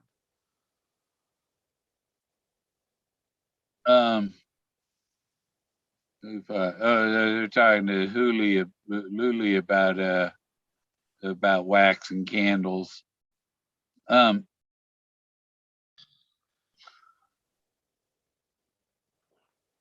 Yeah. Hey, I got Well, an idea. I got an idea for this neck massager thing that I thought I was thinking I'd make one and see if I could sell them. if I what's it? could sell them for $20 a piece, and they're and it's like a rope thing with rollers, and you roll it over your neck. Right. You can roll it over, or roll it over your back, or But I was gonna have like six pairs of balls on and be able to just you grab the thing and you can little pressure massage. Kind of like those bead like seat covers they buy for the car. Yeah, Yeah. yeah, except like 1 inch balls. Yeah. Then like you see my vibrator.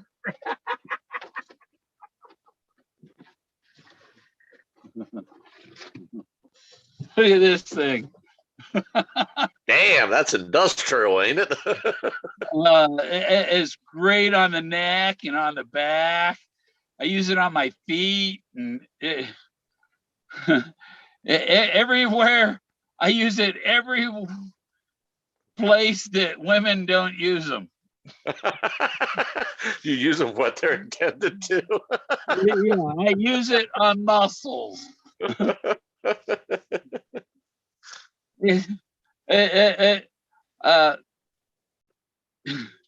I got a lot. One more we got to buy.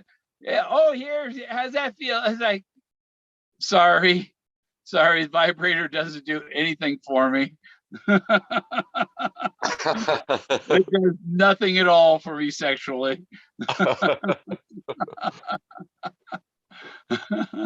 There's a totally different apparatus on this end, lady.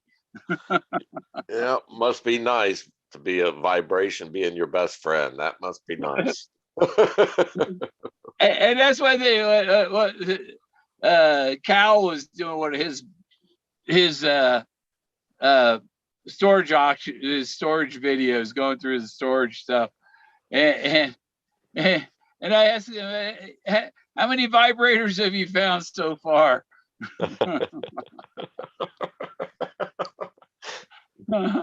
Just clean them off and put them out on the yard sale. And I mean, if you watch storage auction people on YouTube, I don't think any of them have found a blow up doll, but like every other unit has vibrators. Not just one.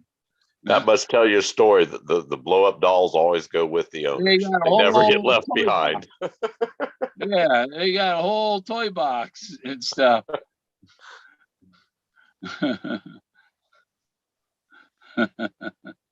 Izzy watched several videos.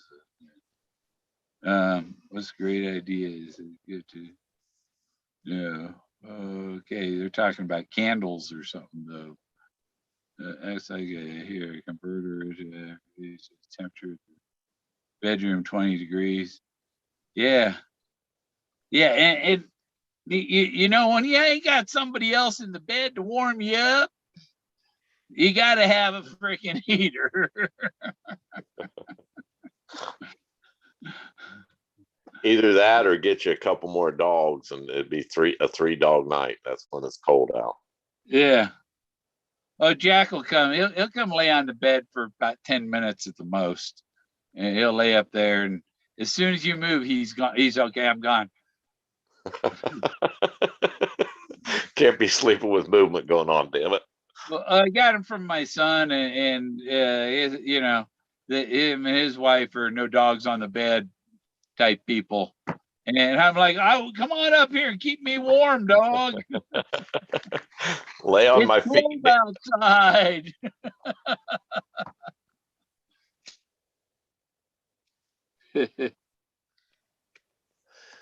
Yeah, I have seen some.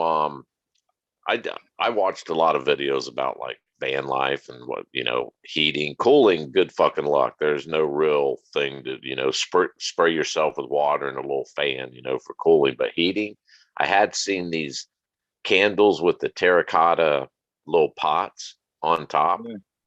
And hell, I tried it and it was like, yeah, it gives heat, but not like they promote them on the videos like it's going to heat a whole room.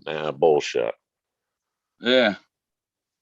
Well, when I lived in Merritt Island, Florida, near Cocoa Beach, and I had my 21-foot Chris Craft on the canal in the backyard. And there are manatees in the backyard and stuff.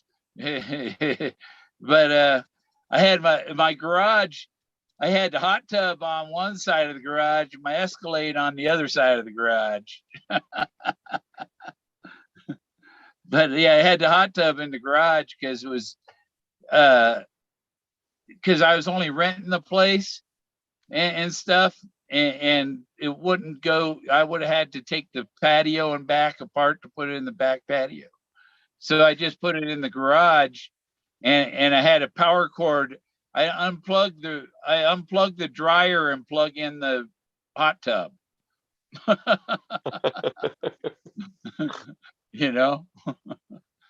It worked great. Yeah, I had this girlfriend that had these these big fake titties, anyhow.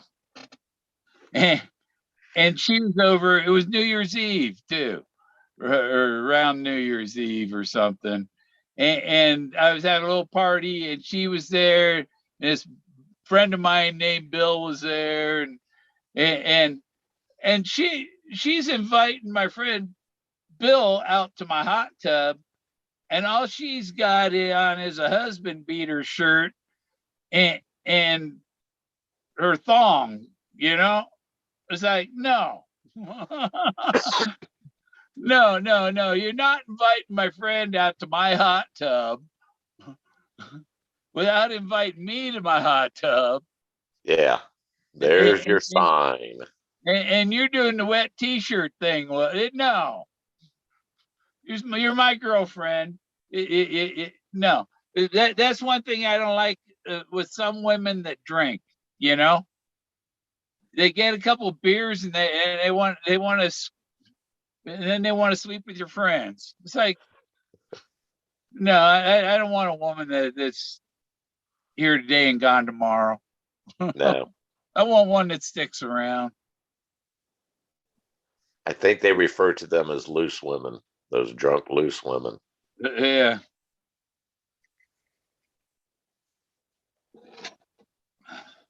Easy to pick up, a hard to keep. Yeah.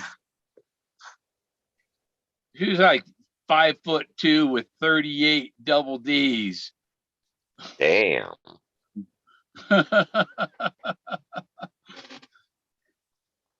And a size 2. Have you ever noticed, Bill, when you're going through YouTube, and I use my phone a lot, and you get those short feeds, it's usually like TikTok, and it's all this challenges, like no brawl challenge or big. Now it's like big ass. It's like all these big asses, man. Oh, I like the boom boom ones. Those were good. The cleavage ones. Well, don't get me wrong. I enjoy watching them, but at the same time, it's like every fucking one of them, man. Every one of them. Yeah. And they're probably all girls in Holland or Amsterdam. And well, there for a while, right before Christmas, it was like the whole line coming across to the shorts was, can I be your Christmas gift or something? And of course, it's these hot young fucking girls, man, big ass titties hanging out. Well, I found a few. There's some twat waffle songs.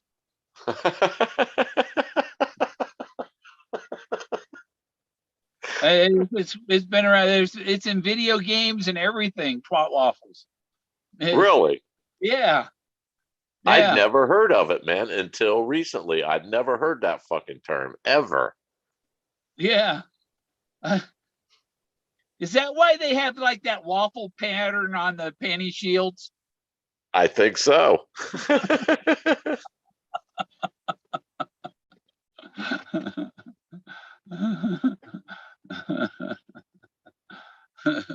at me, generation. Yeah. Well, there's a lot of the look at me's, and there are some don't ever look at me. You're never even gonna see my picture. Well, here's what pisses me off about them. They're young, they're attractive, 20s usually. But yet, if I look at them and talk to them, I'm a dirty old man. No, I'm just a fucking man. I just happen to be old. I'm not dirty. I mean, if you're going to call me a dirty old man, then a 20-year-old is a dirty young man. Man, get the shit straight. I'm a man, period. If you put it out there and I look and talk about it, don't fucking judge me, man. Don't put the shit out there for me to watch it. Okay, and okay, now they want to bring up our white privilege, right? Right. I think something much more serious is titty privilege. Cleavage. When cleavage first started coming out, Bill, and I'm not. Because I have these, I can get anything I want. Well, if you got some, and they're of age, 20, 30 years old, whatever, and you put your cleavage out, and I'm not the type of to look away. If you catch me looking at you, I ain't going to like act like I'm not doing it. I'm going to keep looking at them. And then they give you like, can I help you? Like, well, you got the shit hanging out. What do you expect me not to fucking look at them? Come on. Yeah, right. Oh, yeah. If they're showing them, they know they're showing them. Well, they'd have to be fucking idiots if they didn't. If you fucking look. Yeah. You But they put it do. out there for me to see, you know. The older I get, the more man, I do not like that dirty old man. Man, fuck you. Bullshit.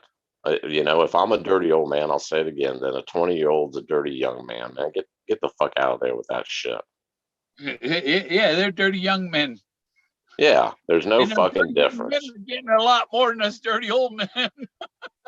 So in other words, these women are saying if you're young and attractive, it's okay for you to look at my body. But if you're old, oh, you're creepy. No, I'm still a man. I just happen to be old. Yeah. Yeah. It's like my back doctor, he would burn nerves in my back. And he said, okay, you got to be real careful on this one because the nerve next to it goes to your tool. And the next visit, I told, hey, doc, you hit the Viagra nerve, man. That thing works great now. I don't ever need Viagra. If you hit the right nerve. Thank you, doc. I've had a solid hard on for a month now, man. Thanks, doc. Could you imagine if there was a non-invasive surgical procedure that could eliminate the need for Viagra? I was amazed when I first heard, it'd been years ago, the balloon. I guess they surgically insert like a balloon diaphragm type thing into your dick, and then you like pump it up, man. Yeah, an artificial prostate, like. Yeah, when I heard that, I was like, you got to be fucking joking me, man. Serious? I think this was before Viagra and the pills came out. Like, Yeah. what the fuck? I was wondering why can't they, when you get a vasectomy, right? Why can't they just put a little valve in there and you can turn, you grab it through the skin and turn it open or closed, This way it's open, that way it's closed, and you just turn it off, turn it back on.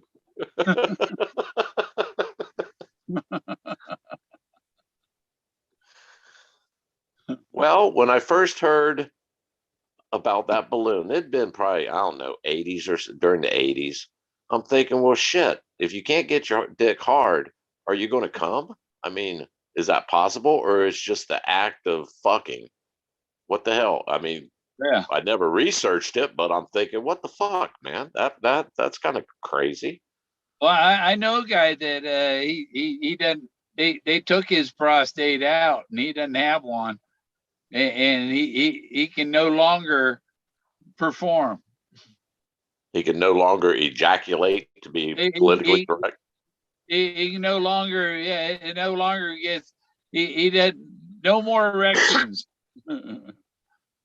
So, wow, he can't get an erection at all. No, he's Holy 82. Oh well, shit. Okay. Well, hopefully he got all his fucking in it before he hit there. Yeah. And I was thinking earlier, all the people, if some searcher talks about suicide or something, everybody, oh, don't do, oh, be careful, don't talk about that. But everybody knew Forrest was gonna. That's what the premise of his book, wasn't it? Yeah. On my way out, I'm not gonna go out because you never seen him at Fembury with a cane or anything.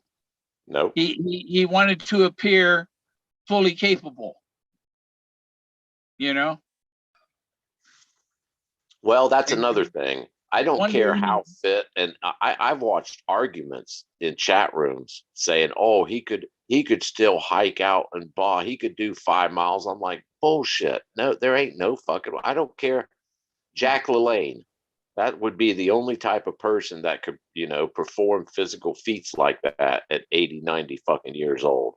That's someone who's been in huge for their whole life. you know, Jack LaLanne walked up the Washington Monument on his hands. He made it within 12 steps of the top, I think. Shit. I watched, That's I think good enough for me. That's the whole thing. it was like I think it was a black and white video I watched.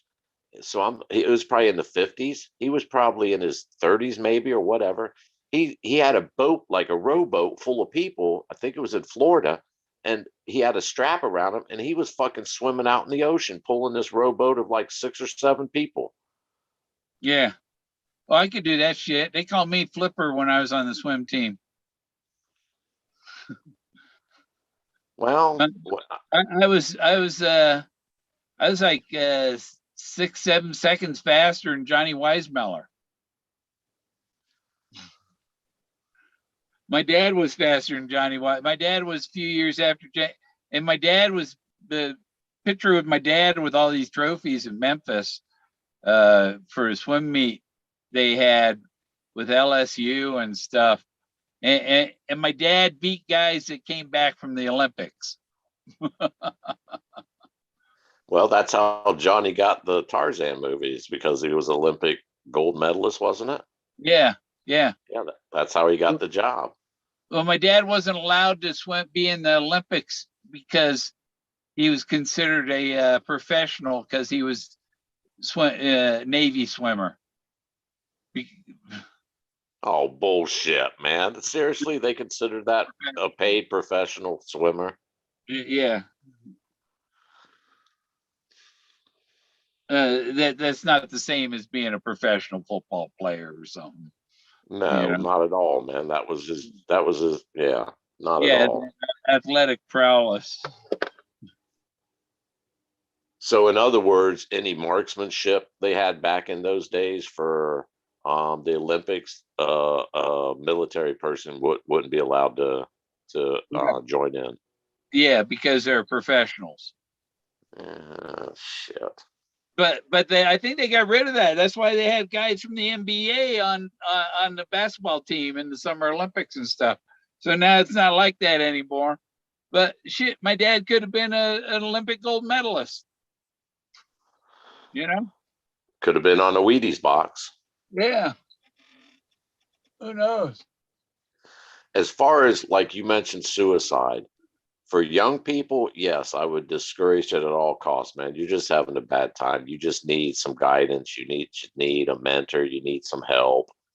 But you get a certain age, like, yeah, I don't know. It's probably individualized, but 60 and up, man, that's their choice. I mean, if especially if you have a lot of health issues, I agreed when I read Forrest's book. I was like, "Fuck!" I never even thought of that, because hell, I watched my father die for a month in a hospital. I was like, "This fucking sucks, man. It sucks me being here. It sucks him being in that position." Yeah, I don't. It's no different than a seatbelt law. If you hit a certain age or health reasons, well, what the fuck? Who's society to judge you, man? It's your life. Yeah. But then you got the Christians coming in. Oh, you'll go to hell. Well, what? Everything you go to hell. So what does it matter?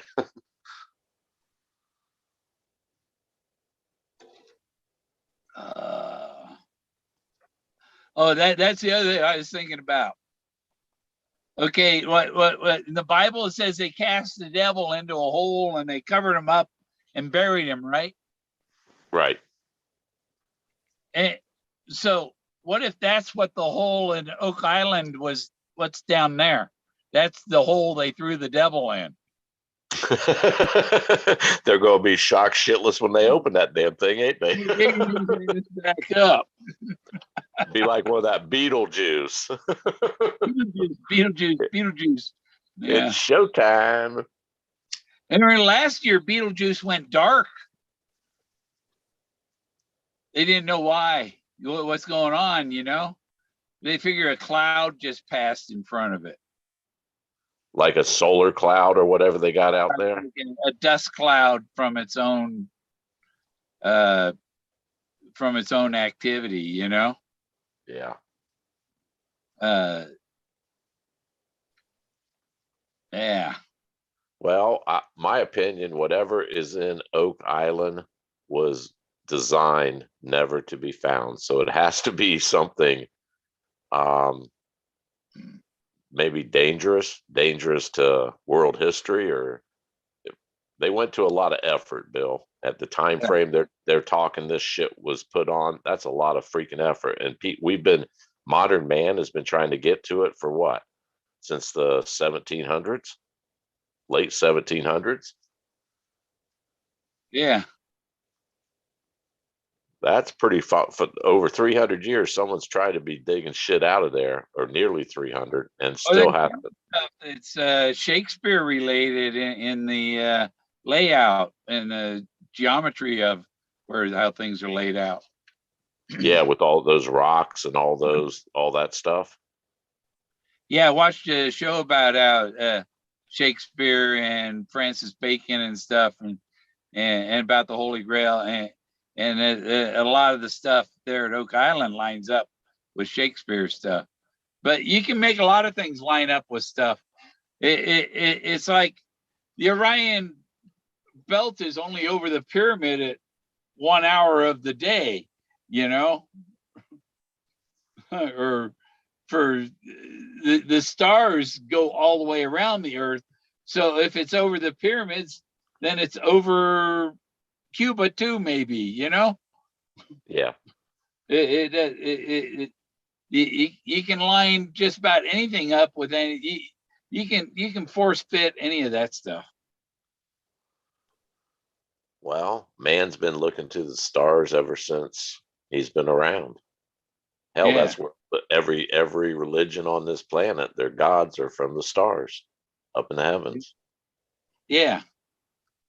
And I was telling the Forrest Fenn ringing the bell to please my ghost. Well, the bells are you look up why they ring church bells. Why do they ring bells at church?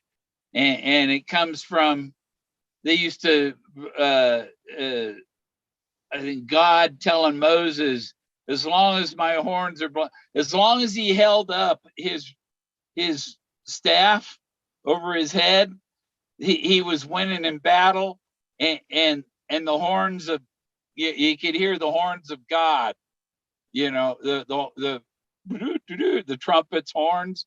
Yeah. Well, the bells are this replacement for the horns.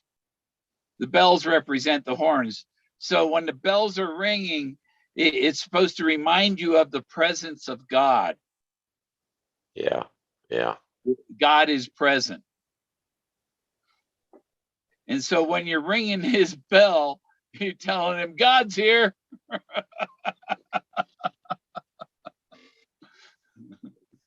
And I always found it funny, every story, especially Christianity, it's that the fear of God. If God was around, they were fucking petrified, man.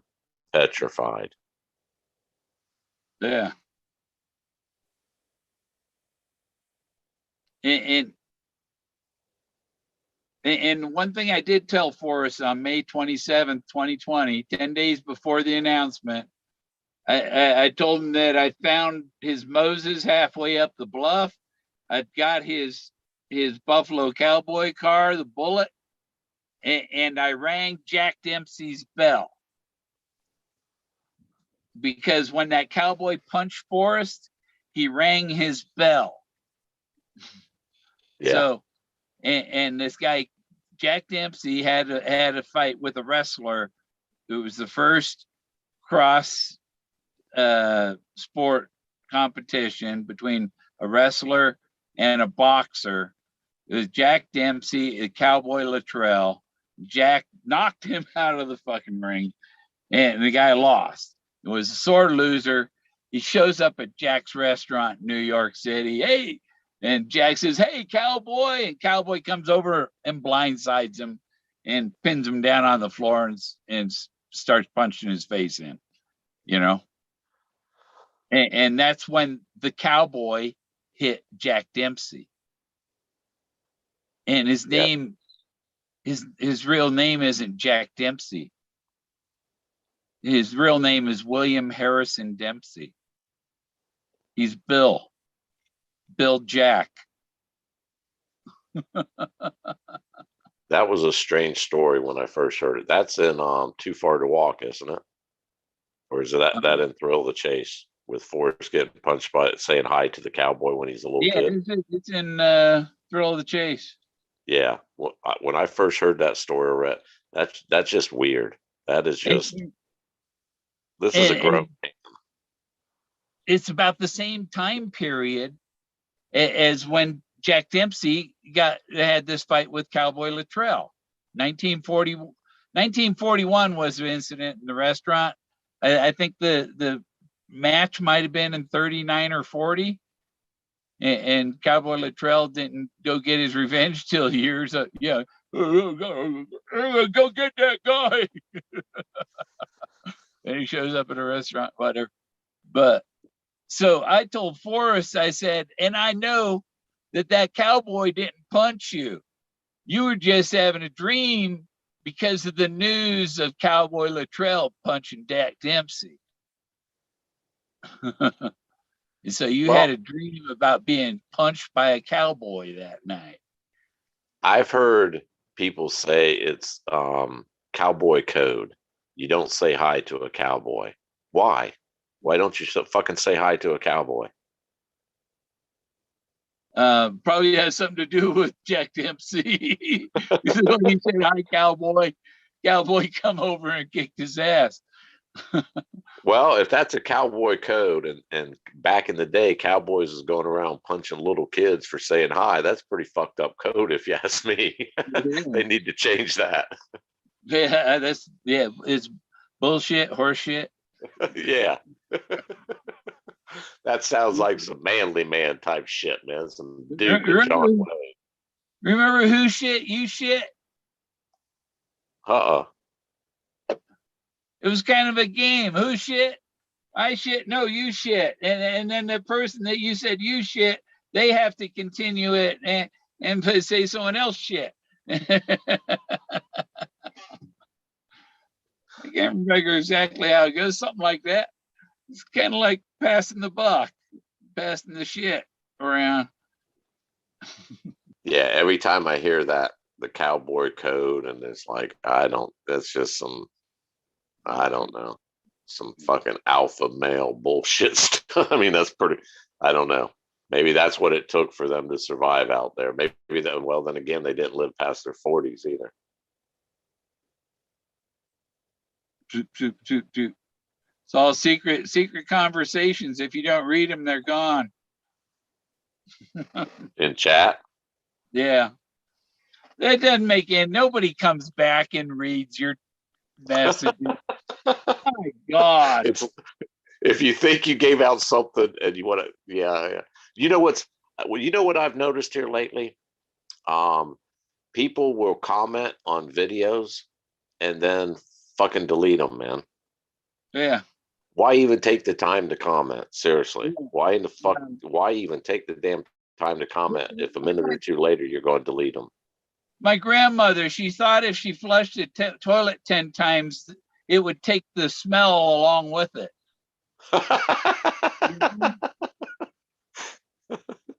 Well, I could see the logic in that. Sure, there's some suction in there.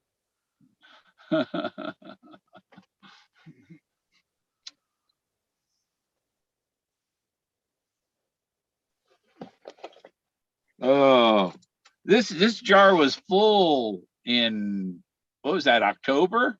It's taking a while to go through it.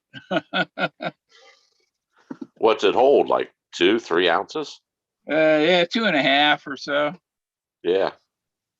But I've been using it to make brownies. Trying to cut back on smoking it. These are, Nice. You had those the other night. yeah, I still have them. You can only eat like one a day. I was eating one a day, and I just ate half of one, and I just had to put eye drops in because my eyes are like, you still get the cotton eye if you eat it. It don't matter. Yeah, you did those on New Year's Eve. New Year's Eve, wasn't it? Yeah, that'll last me till about the 10th or so. I'll still be. They might be dried up a little bit, but they're good brownies. Yeah, the weed is strong, so you taste the chocolate and the weed. That's why it needs some Nutella just to, conquer that weed taste a little.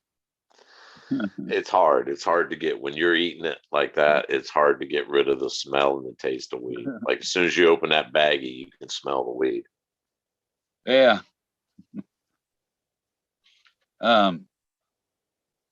Yeah. So Dizzy Dean taught Luli how to remove comments and stuff. So Luli's removing comments too now. Sometimes they don't realize, the person, is doing the stream.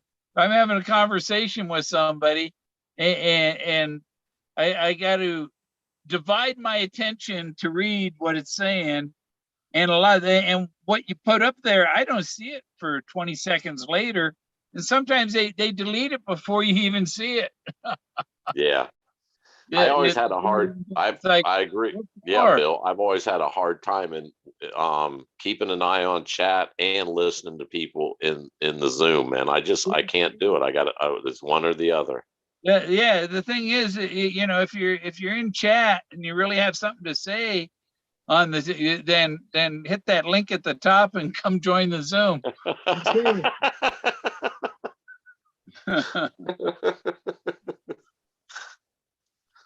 It's like, didn't you get my text message? It's like, my phone is giving me a notification every 10 seconds. I'm not, something is trying to notify me all the time. I said, when the phone rings, I answer it though. Somebody called today and I answered, and before I answered, they hung it up. Don't know who it was or what it was. The best way to buy chocolate is the big giant bars. Yeah. It's the biggest discount. I've been hooked on these chocolate. They are shaped like an orange, and they're like orange flavored chocolate balls. Like it looks like an orange. Hell, I think I get them at Walmart. Chocolate balls reminds me of the other YouTube channel, Ginger Balls. I think Jack Stoof's a Ginger Balls, isn't he? Is he a redhead? Is he? Yeah, he's a redhead. So he's got ginger balls. Ginger balls, ginger balls, ginger all the way. The funniest thing I've seen concerning Jack was when Copper Dan tried to pass that person off as Jack Stoof. There was no fucking. It didn't take a rocket scientist to look at that picture and look at all the others and say, that ain't the same fucking dude. That's not the same person. He's got an idea for a funny meme. Jack Stoof's children from the sperm bank.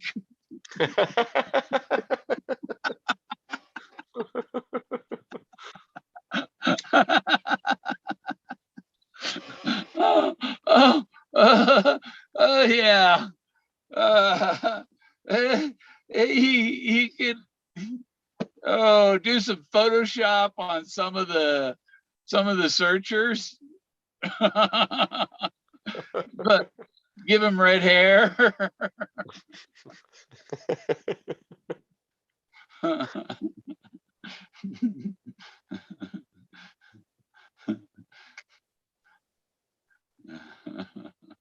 I think there are.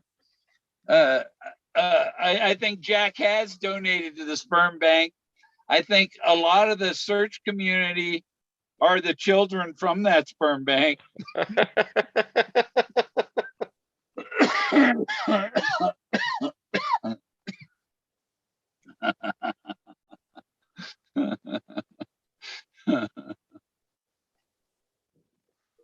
Yeah. You know what the sperm said to the other sperm? What? Yeah. Go back. It's a blowjob.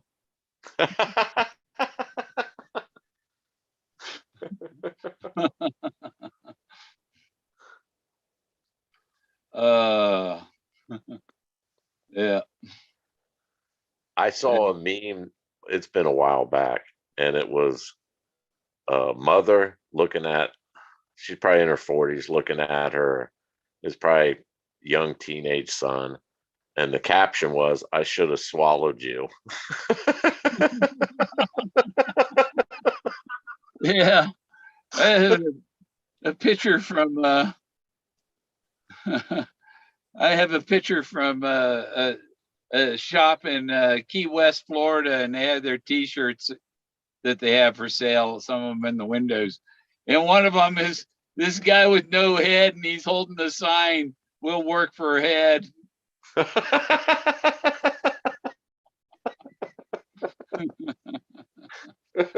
Uh-huh.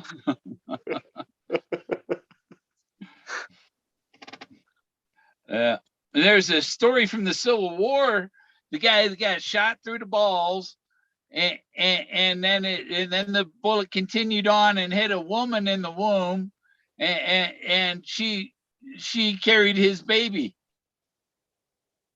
Seriously. Yeah, seriously. What in the fuck? What's the odds? That's immaculate conception right there. Yeah, that's like getting pregnant from flies off a condom. Yeah, that's immaculate conception. That was meant to happen.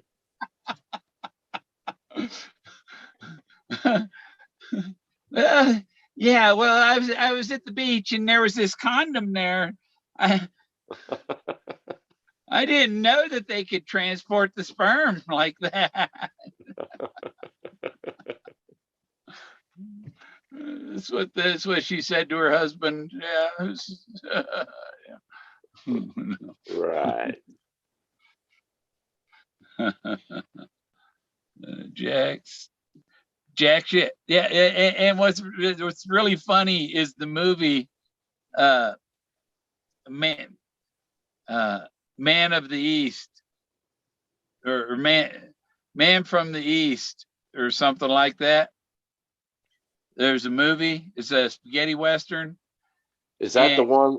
Is that the one with he's a rabbi and he comes out what's that comedian? I don't think he's a rabbi in this one. He's inheriting his father's land and stuff, and he gets out there, and they find out, oh, you must be the son of Jack Schmidt.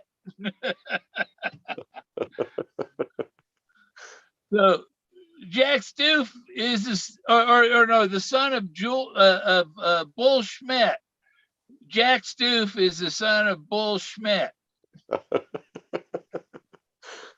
Well, I give him props. He's done his job quite well, man. I give the guy props.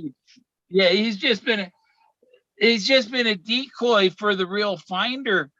But imagine, okay, all this, they've had to protect him for all this. Why couldn't they have protected the real finder?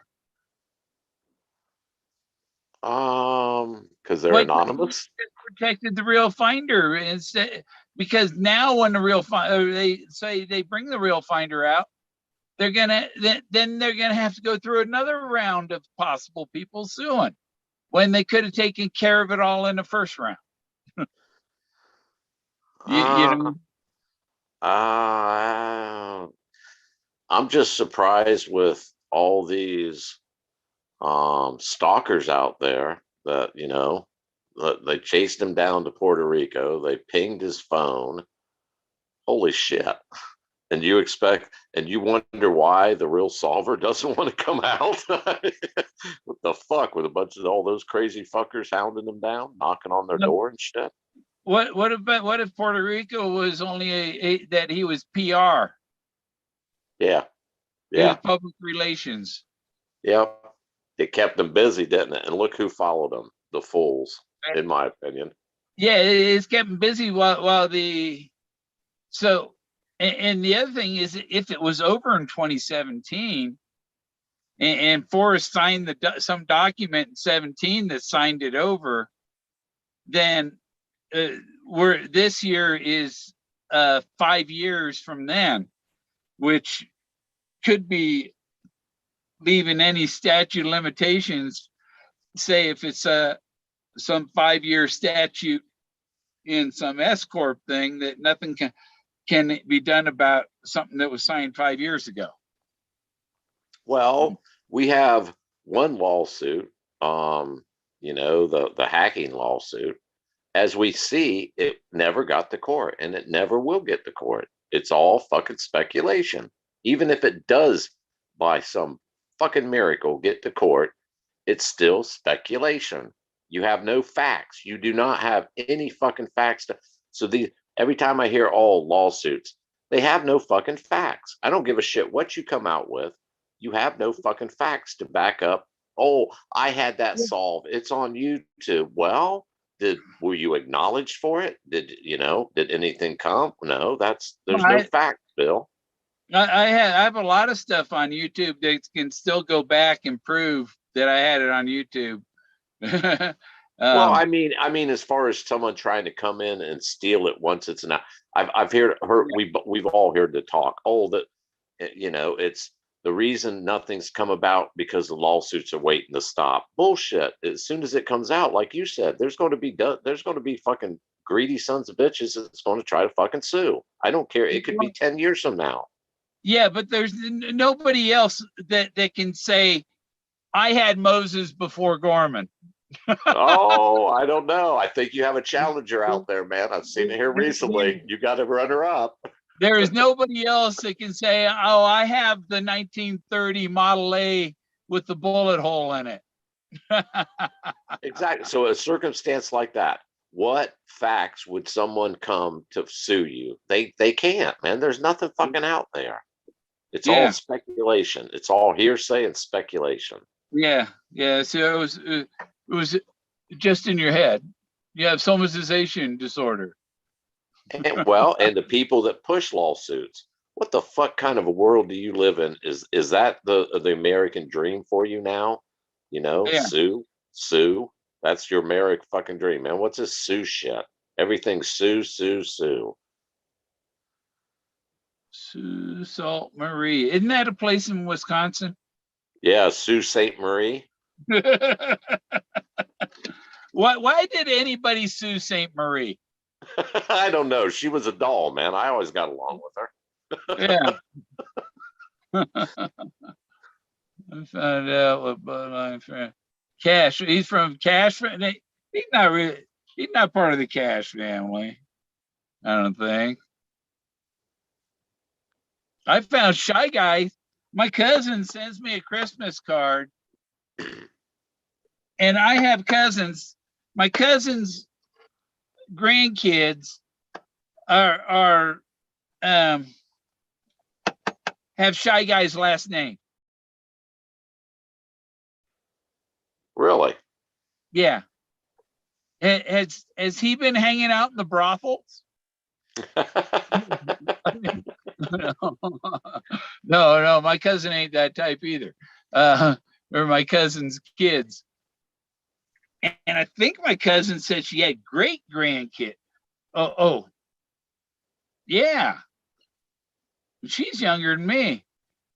My kid just got a late start. I was surprised to find out where Shy Guy is from, man. It's like it's probably 40 miles away from me, 50 miles at the most. That shocked me. My family just Candy's saying that fans linked to the Kingdom of Fife. Is that Kingdom of Barney Fife? Quick, get this bullet out. Get your bullet out. You might not know what Barney Fife is. No, it saddens me to think of the thrill of the chase has come down to lawsuits. That's just disgusting. It goes against every principle that I came into the thrill of the chase looking to escape. Yeah. It's just fucking, it's sickening. It's sickening. And those people should be fucking ashamed of themselves, man. But of course they're not. They have no scruples.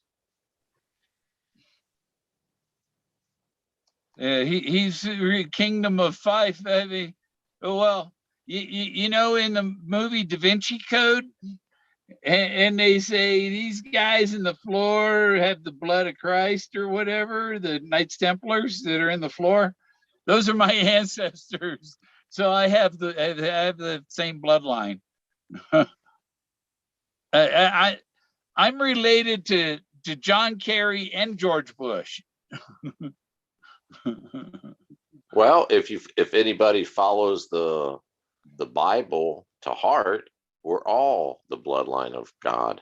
We were made from it. You go back far enough, and you'll find out that your parents were just very distant cousins. Yeah, we all came from Adam and Eve. We all came from God. We all have the same bloodline. My dad's mother and his father are both descended from the same guy from John Hopkins on the Mayflower. One's descended from his daughter and one's descended from his son. So the bloodline, it's not really a tree, it's a web. Is that the same bloodline of John Hopkins Hospital? Isn't there a John Hopkins Hospital? Yeah, well, Hopkins is a popular name because they came here that early. It's like there's a lot of Joneses because they came with Captain Smith in 1607. And most of the early settlers were well-to-do families, right? They came from money. So Fendy's a cousin too. Not just because he's close to Kentucky. You're not far from Kentucky either.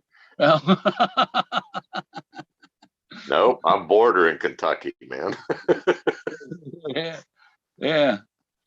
I have the handwritten obituary of my great grandfather who died in a mine near Guernsey, Wyoming, or no, Guernsey, Ohio.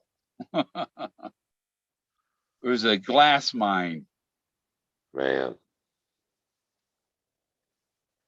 I know Southern Ohio's filled with coal mines. There was a lot of coke down there. For like the steel industry, coke. However, they refine coke.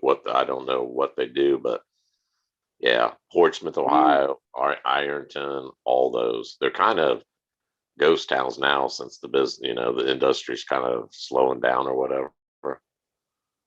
Yeah, I know. When I drive through West Virginia, I drive through there. I drive through all those states. I drive slow through the towns. Well, I know Southern Ohio went through probably late 90s, early 2000s, went through the meth, real bad meth, and then it kicked into opiates, man. And to this day, well, West Virginia, Ohio, Kentucky, all these like poor areas, it's the opiate epidemic is just out of control. But if you think about it, people take opiates to feel better.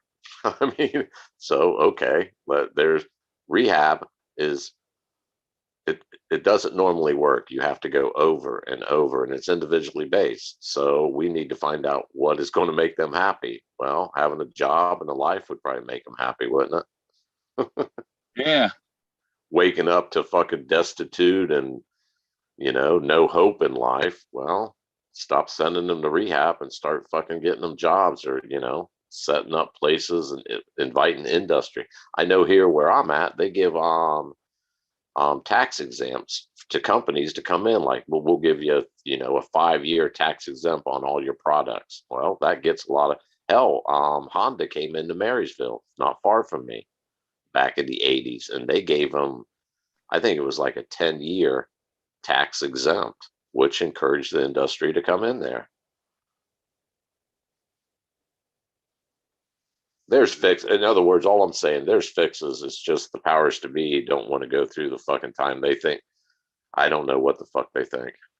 I honestly don't. It makes no sense, Yeah. especially with this opium epidemic, man. It's been going on for and now it's so cheap. I know it's locally fentanyl. They started fucking cutting heroin with fentanyl. It's cheaper to buy heroin than it is OxyContin. So of course they're going to go to fucking heroin. Well, it's kind of funny. We've been in Afghanistan for how many fucking years? And they produce 85% of the opium in the world. And there's more opium. I've seen more opium on the streets of Ohio than I ever have before. That's kind of fucking weird, ain't it? Yeah. How'd that happen?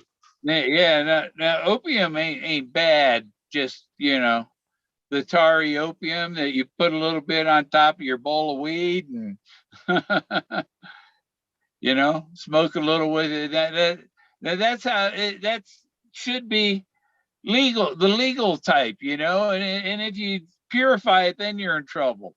But here is the safest is the raw form, isn't it? Well, It's not so concentrated. even heroin, Bill. It's alcohol does more damage than heroin just knocks these fuckers out, man. They're unproductive. Alcohol destroys people's bodies, destroys families, destroys society. But it's legal. You drunk driving, but it's okay. How the fuck, man? Get fucked? No, it ain't. It's no fucking different. If heroin is illegal, alcohol should be. If they want to play that fucking game. Yeah. Well, I know, like, if you're going down the road and you're real sleepy, a toke off the pipe will wake you up. And if it wakes you up, that's better than being sleepy. Personally, every junkie I've ever known in my life, they don't get behind the wheel when they're fucking hitting up. That's the last place they want to be. They want to be knotted out in a fucking chair someplace, or knotted out someplace comfortable. They don't get behind the wheel. An alcoholic is dying to get behind the fucking wheel. How many times have you been pulled over right after you smoked one? Many times. And you're rolling down the windows trying to get all of the smoke out of the car before he walks up. Well, nowadays that's the shit's so loud you can't, man. It's like saturates your fucking, like, your clothes. I've always wanted to say, when you pulled over and you get rolled out, oh, I smell weed. I wanted so bad to say, I smell bacon. But I'm always holding weed, so I don't want them to arrest me. No, that's when you hand them your diver's license. And they say, why did you give me a diver's license? That's what you said. Your speech is slurred, I guess. I thought you said diver. I didn't hear the R. Hell, I've been watching videos with these self-driving cars, and they're pulling people over for being asleep behind the wheel. Not high or drunk. They just fall asleep. But yeah, because you're supposed to be awake when you're doing that. I hope so. I don't want a bunch of people out on the road. Hit the brake if there's something sudden. You're the backup. That's only, and that's great. It's like, but it if your car is doing the driving and you're drunk, but you're awake and attentive, you're drunk, and so the car drives perfectly, and so they couldn't say that the Tesla was swerving.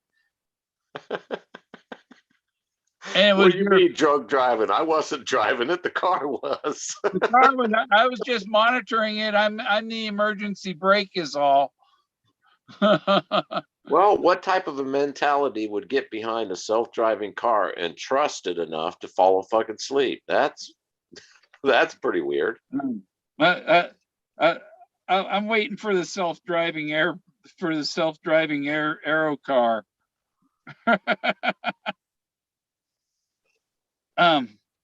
And I have a design for that. I have some ideas. If I had the treasure, I have some ideas for several things that I would produce. One of them's a flying car or a flying RV. Never leave home without it. It's a flying RV, and it's as easy to fly as a drone. And you could dock it on the roof of your house. No, you don't need the garage. You just park it up on the roof. You'd have a port that you like the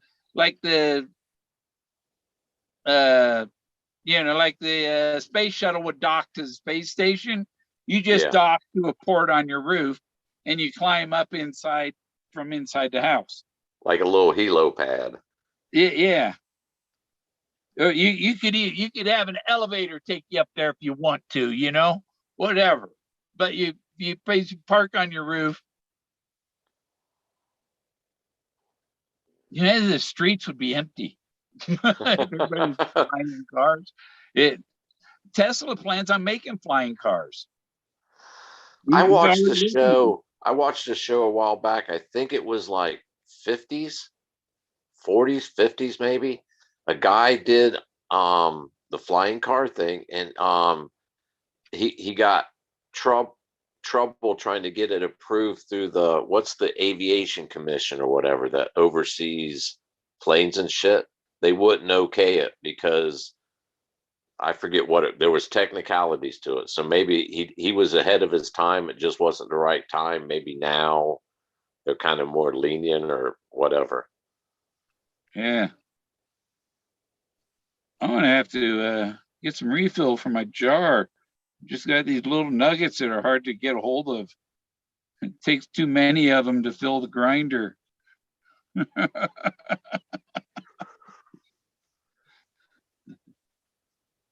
I think in February they're supposed to launch a Starship.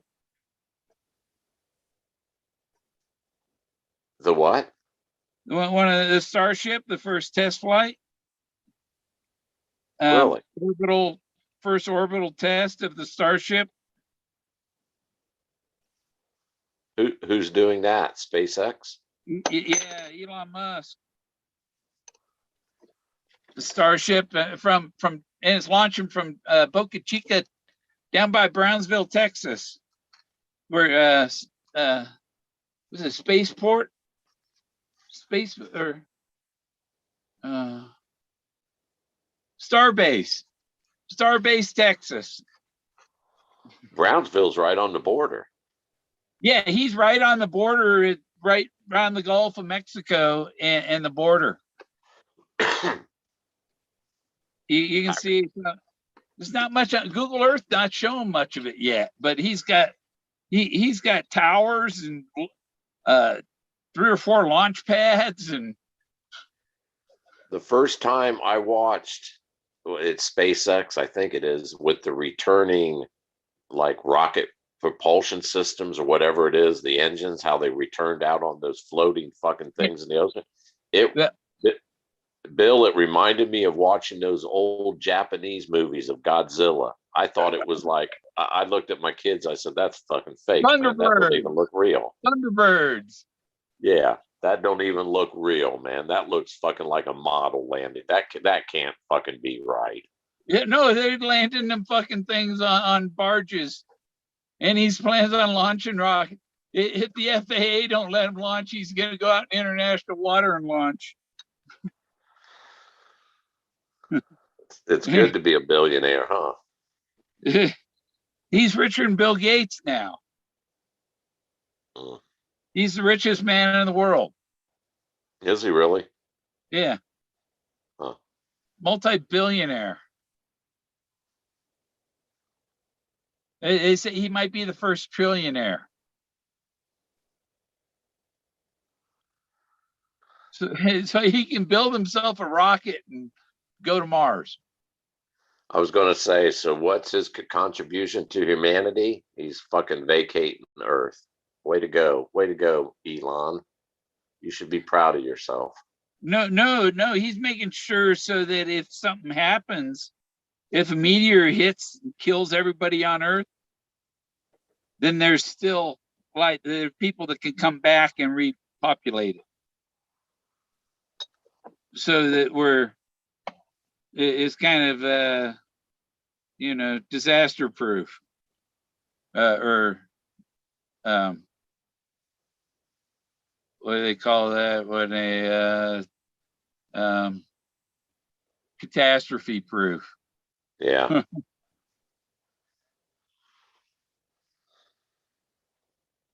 No way, generator. It started. Like, you listen to your generator. Like, what the fuck are you doing that for, generator? Knock that shit off, damn it. Did a fly go through the carburetor or what?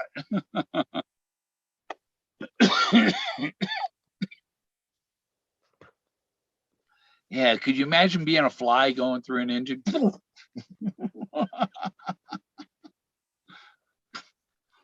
You want to watch? I mean, it's funny.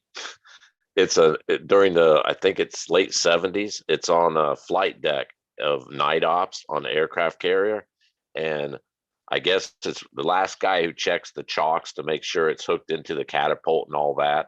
He stood up right in front of the intakes of an A6 and gets fucking stuck. Like it shuts and blows the engine out. You ever see that video? Yeah. He was okay. He fucking survived, man. But how his body, it was like a slinky, man. It just fucking curled his ass and sucked him right in. The vacuum picking up a fucking feather. Yeah, I had to watch that. It's like a minute-long video. I watched it dozens or more times, man. Laughed my ass off. I'm glad it's not me, but damn, it was funny. Yeah. Well, I saw a helicopter coming up to the back of the Kennedy, and I guess just when the helicopter was getting there, the back deck of the Kennedy went up about 15 feet. And a helicopter tilted. I thought that helicopter, because it pulled his nose up so to try and get on the deck, and boom, barely got up there. It almost slid backwards into the water. Definitely not an easy thing to land on a moving aircraft carrier, man. I think I had it on video. I got it on video too. But it's on an old Super 8 video.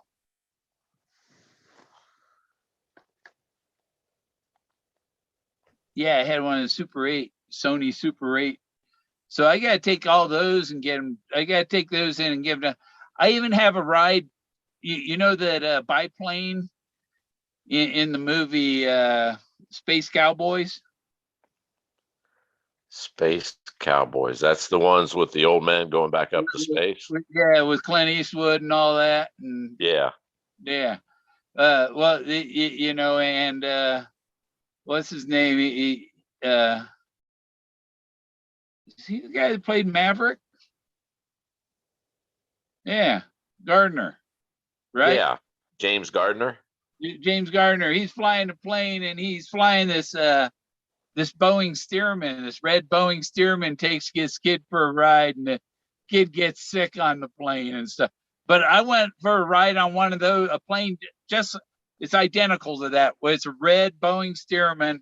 I paid $200 for a 2-hour ride on this Stearman, and you sit in the front seat, the pilot's behind you, and so you're right there behind that big old circular engine, and rotary engine. That's what it is, right? Yeah. Yeah, it's a rotary, big old. What are they? 18 cylinders or something? I don't know. I think Rolls Royce was the big one, Well, like 18, 12. There was a lot of cylinders. Yeah. The thing makes all kinds of smoke at first. You can imagine, because that cylinder down at the bottom, the oil's going into the head, it's seeping around them rings. Whichever cylinder's at the bottom gets the most oil. Was this at an air show that you did it, or just a local airport had one? I met the guy at the air show, and I got his card, and I called him up, and I made an appointment, and then we met at this little airport just south of I-70. Like it was like real close to Denver International Airport. The big new airport had just opened like a year before or something, and so, because they closed this little airstrip eventually, because this was right after 9/11 and stuff, and and so you go out there, we take off on the grass. We're on the grass, it's badass. It's just like old time, It amazes me how that propeller, it looks like it's moving backwards. It looks like it'll stop, and then it looks like it's moving backwards. It gets some strange rotations looking to it. Well, we did the hammerhead, and we did the barrel roll, and we did the big old fucking loop, all upside down and back. And we dove bomb on a water tank, and I'm up in the front of the airplane.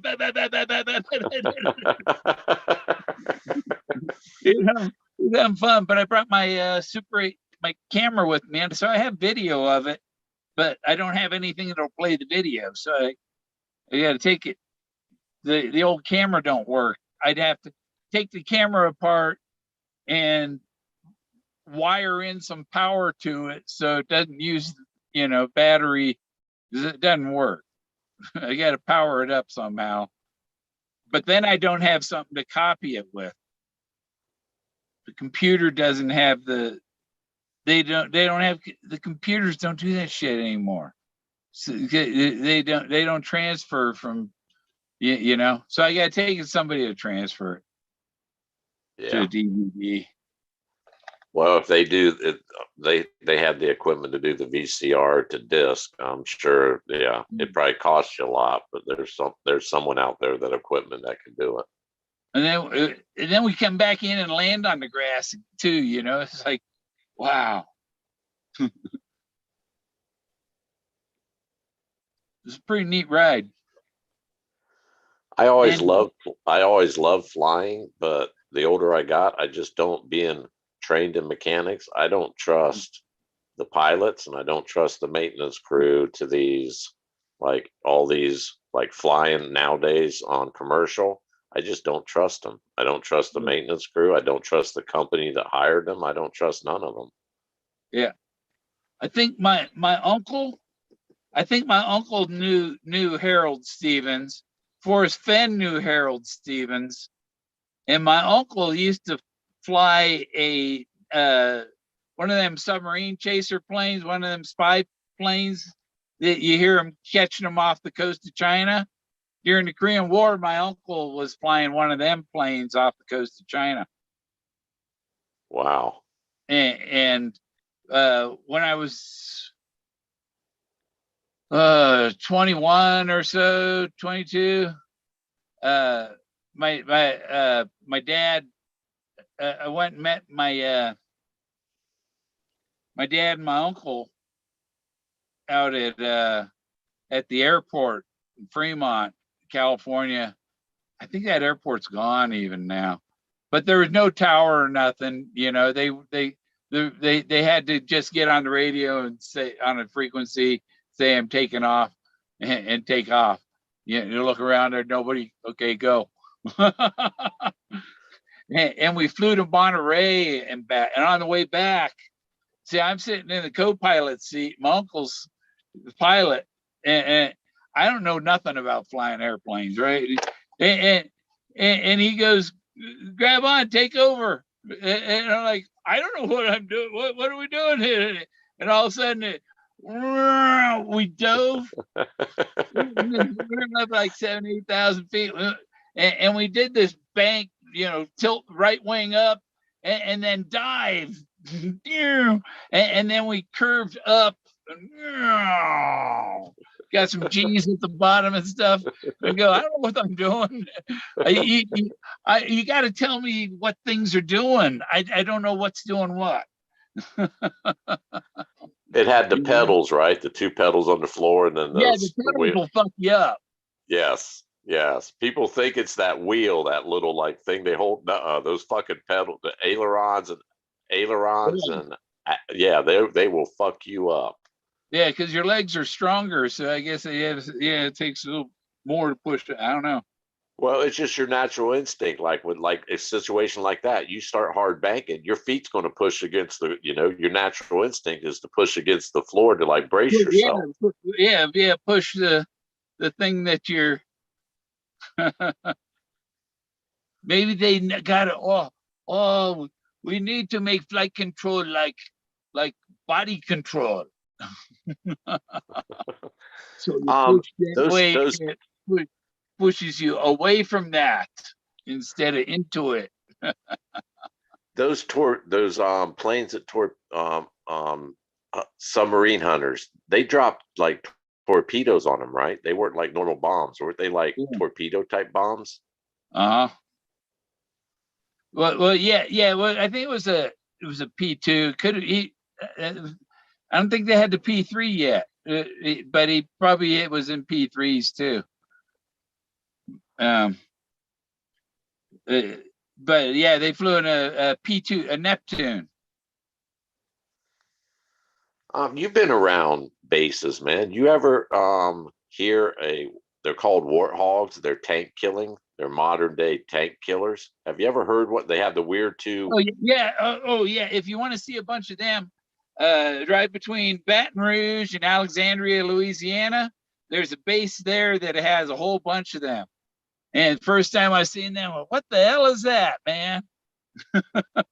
Well, I was in the Navy at the time, and you pretty much get used to it's a naval base, but you get used to the sounds. Like you can tell a F-14 taking off, and they said this fucking humming. I was like, what the fuck is that shit?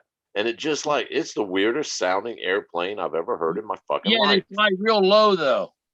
Yeah, and they have those like round like shields around the two engines in the back. It's just the weirdest sounding. It doesn't sound like a fucking plane coming at you. It sounds like a washing machine on spin. It just starts humming.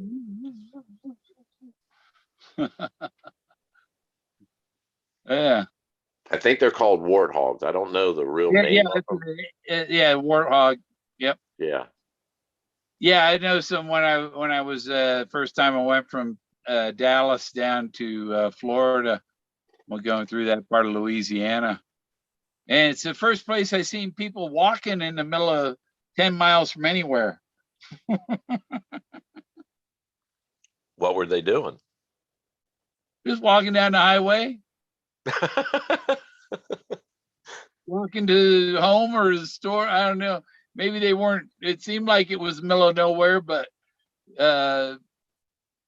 you see people walking in the middle of nowhere a lot in the South. Yeah, a whole lot. Car, that's how we always doing it. Well, the Southwest too. You see people walking in like, normally Native Americans and they're hopping in pickup trucks, man, a lot. You get a lot of free rides out west, Southwest. I was driving to Black Hills one time and I swear there was a body on the side of the road, and it's like, you didn't realize it until you're past it. And then and you're like, well, if it was, I didn't see it. Well, yeah, I ain't getting charged with this one. I don't want to see it, and I don't want to get charged with murder. Yeah. I was in Dallas, north part of Dallas, um, north of the LBJ freeway, and I think it was Central Expressway coming down. So I was going south, and it was night and dark, and it was a new area they were developing, putting in buildings and stuff. And I'm coming down. It's like this road is 4 lanes, like each direction, and I'm out in the fast lane next to the center divide, and there's a black person walking in the lane in the total darkness, and I had swerved to miss him. Right. And the next day, in the paper, there was a guy, somebody got hit and killed there. Wow.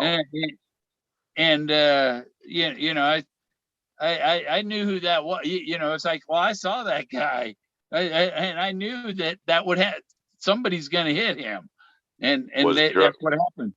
Was drugs or alcohol related to it? Was he drunk Stupidity. or high? I don't know. Death wish. Yeah, You don't it's want. either that. Yeah. Yeah. If There there was an wasn't drugs, expressway. Big yeah, road, yeah. 4 lanes each direction, with center divider, and you know. No, you walk on the island. You don't walk in the road, dude.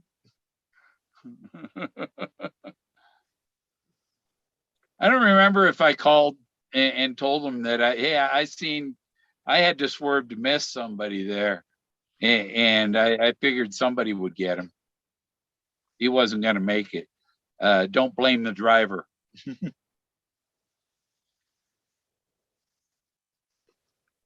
But it was a hit and run. Whoever hit him didn't stay.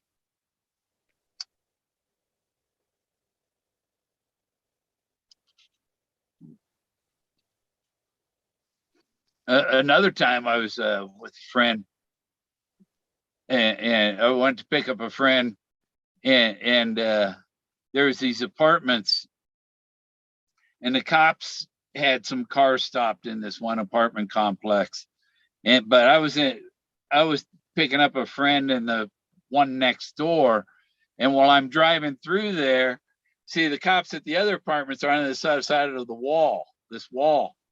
And when I'm driving through there's a gun in the middle of the parking lot, you know?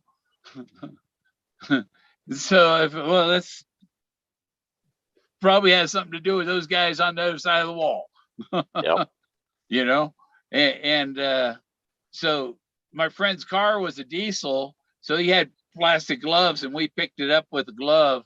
We called the police and met him at the 7-Eleven and passed it off to him. And they said, yeah, there were reports that they were shooting in the parking lot, but they couldn't find any gun in the car. So yeah, they threw it over the wall. Here it is.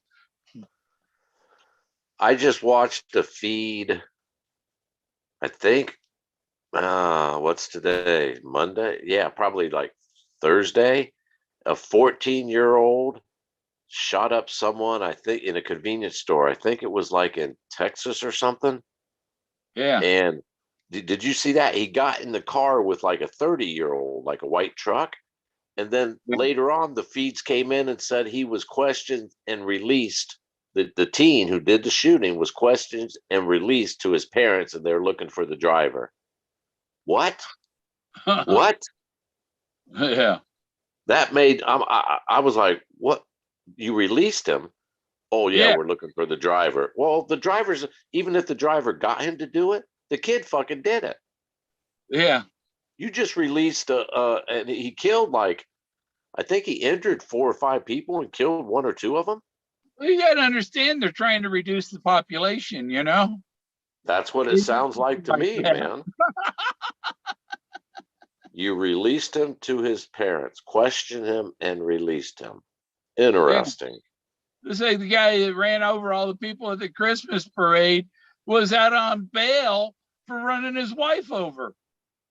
Holy shit. That was up in Minnesota or whatever it was. Yeah. Yeah. Or Wisconsin, I think. Well, I know the mug shot that they showed, he looked like either extremely stressed out and lack of sleep, or he was high on something. Yeah. Yeah. Oh, What one time. possesses?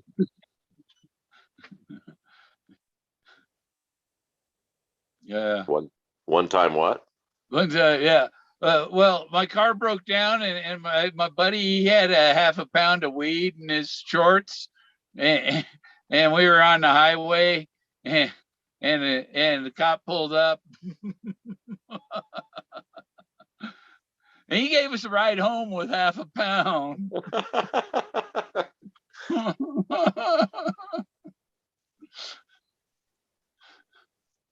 Those are great stories, you know. Oh, we have no Yeah. guns, just got half a pound of pot.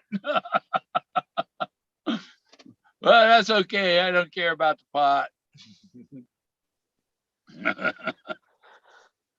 I in Colorado, you get stopped, they don't want to search your car anymore.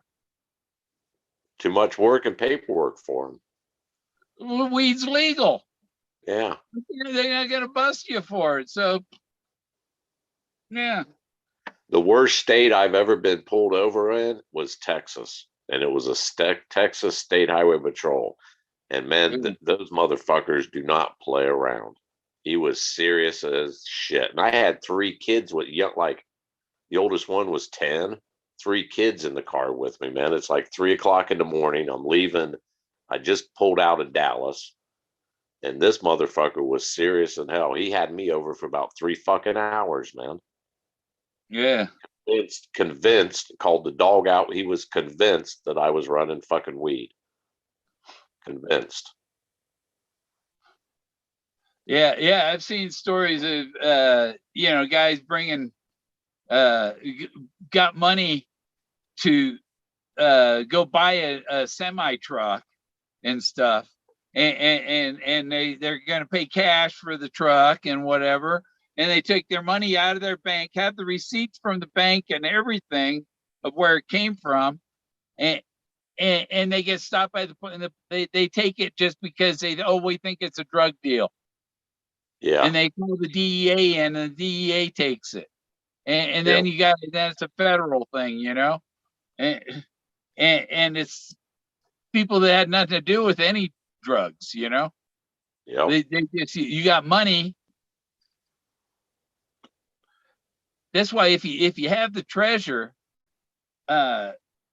you get it somewhere safe first. You know, if you got to go across country, then you call Loomis or Wells Fargo. I need an armored truck to pick up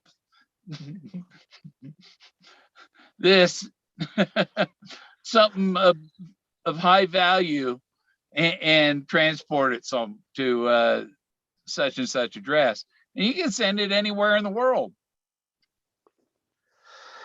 I just do know Dallas or Texas do not fucking play around. Yeah. Not at all. I was driving a Mercury Milan. It was like a 2-year-old Milan. And 3 o'clock in the morning, 3 young kids in the fucking car. They were asleep, raining out, and he would just not fucking let it go. Wanted to know where I worked, where this, that, what, how long you been there, and then circle back around. Well, I thought you said, he was just fucking a dick, man. Yeah. Called the dog, got the fucking dog out there. The funny part is, I just ran a pound of weed. I had a brother that lived outside of Dallas. I just ran a pound of weed down to him. So I had none coming back. I had maybe 2 joints, and I was scared shitless of them fucking finding it. I was followed 160 miles across Kansas by trooper after trooper. They were passing off to the next county and stuff. And when I pulled off before Dodge City, I was taking a right at Spearville or Spearman. I think it's Spearville. But so I'm turning right at Spearville to go to this lake to go camping. It showed there was camping. It turned out that was locked when I got there. But But when I was taking the corner there for the turn, there was a trooper on the other corner, and I could hear he was so close, and his radio turned up so high that he came over my CB radio. It advised RV and Spearville still going slow. Still not over 65. Well, they don't know when I'm flat towing my car, I can't go over 65. I'm not, because they say it'll damage the car, you know? Yeah. So I try to keep it under 65 while I'm driving the RV, towing the car. I don't speed. I have heard a lot of stories that it's suspicious for any driver to go under the speed limit. You're instantly like targeted, man. It's suspicious activity. No, there's the reason what if you're got an RV and you're flat toning this automatic, the owner's manual says don't go over 65. With it in neutral. Yeah, and but my mechanic friend says, hell, if it can do 65, it can do 85. What's the difference? What's the difference? Yeah. The only difference is it skids harder if you're going faster.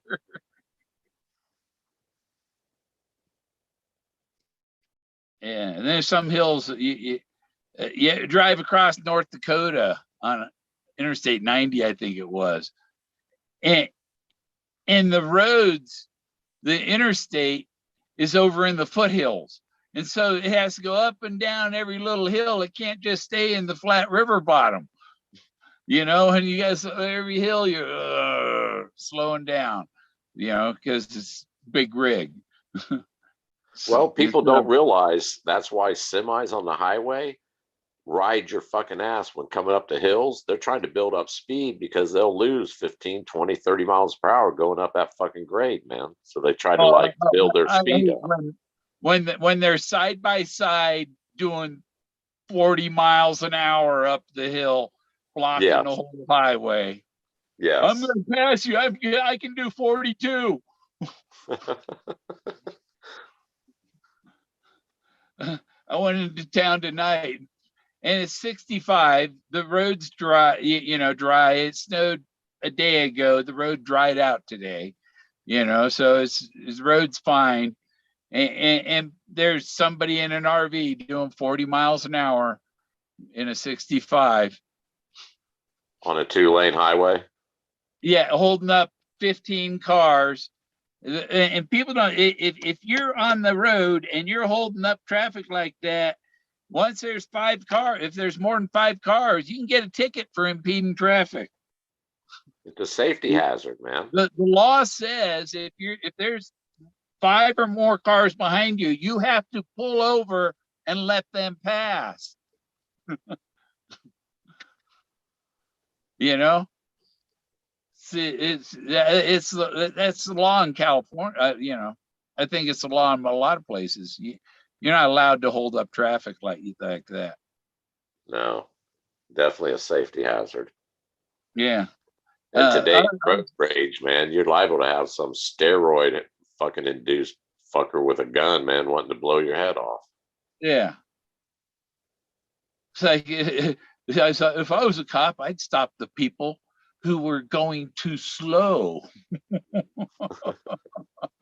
causing the accidents, especially the ones if you're going too slow and your rear end is already crushed in.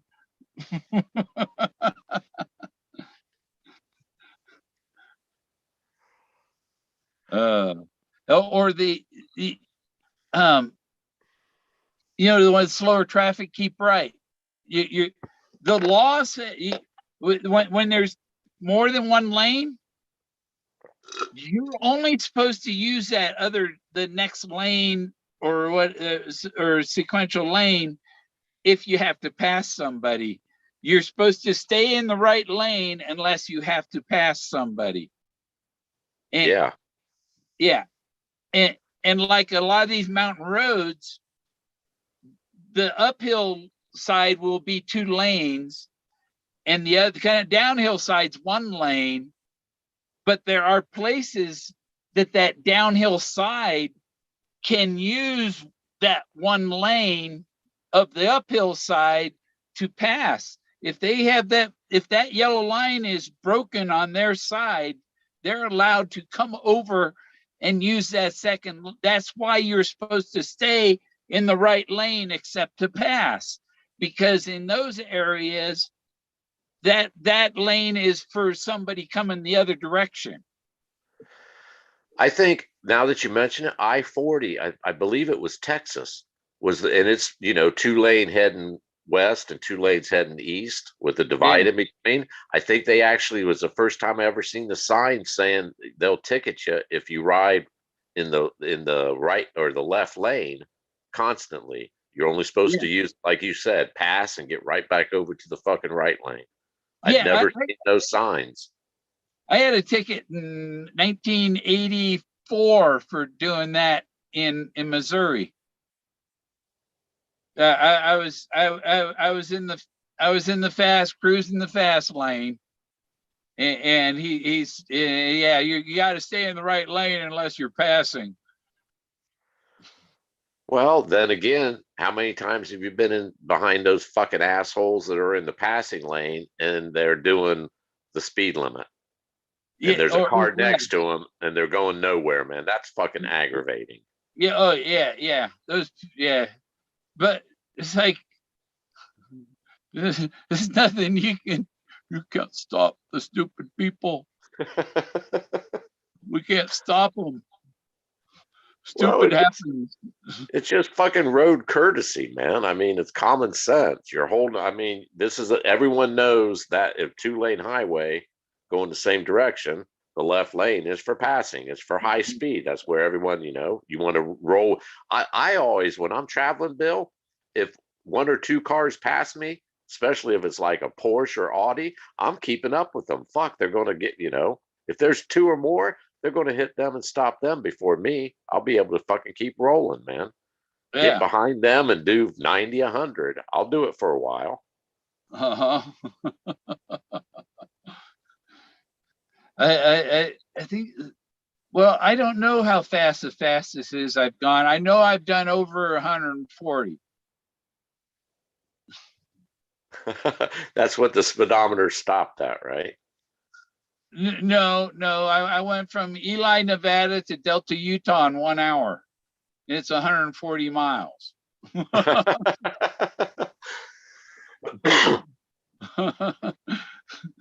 Was that Ferrero or what? Fiero, yeah. Ferrero. Fourth cylinder Fiero. Yeah. With 2 boxes on the back. I was moving to Colorado in 1989. It's a shame they got the reputation for, like, wasn't it an oil leak and they'd catch fire? I think they had a problem with the throttle body.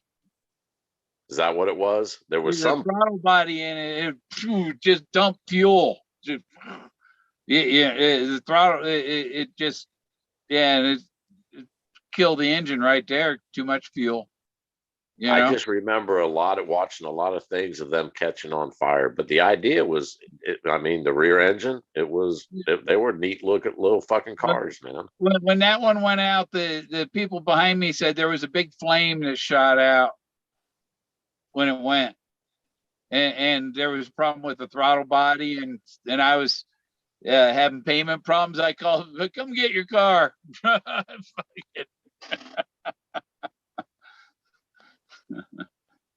Yeah, there was a red one floating around. I don't know, it was probably what, 82, 83, something like that, 81. There was a red one floating around town. First I'd ever seen it, man. It was pretty neat looking.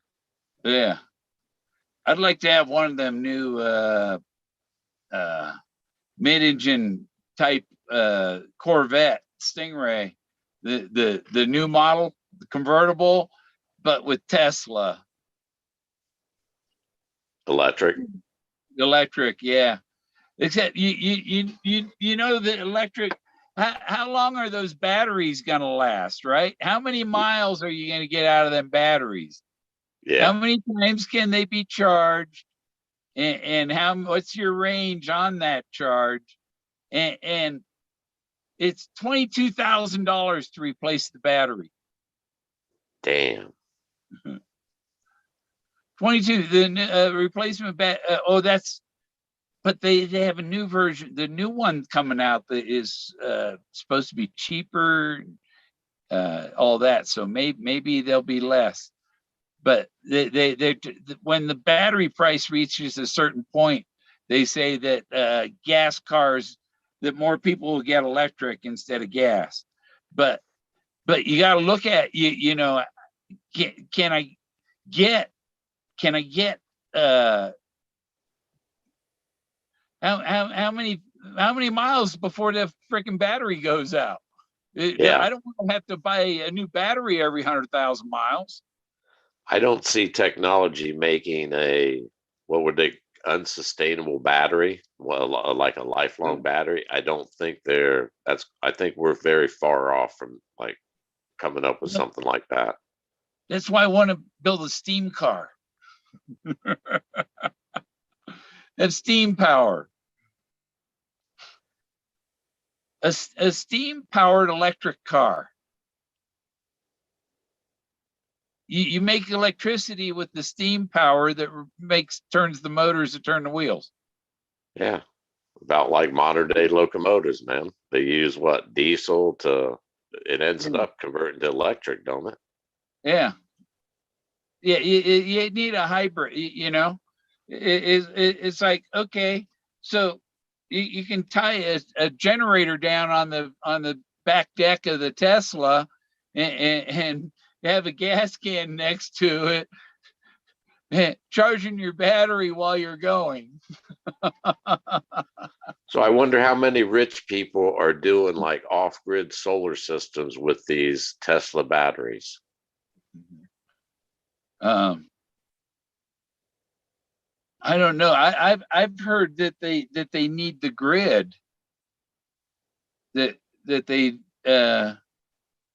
aren't enough to keep themselves up without the grid at certain times.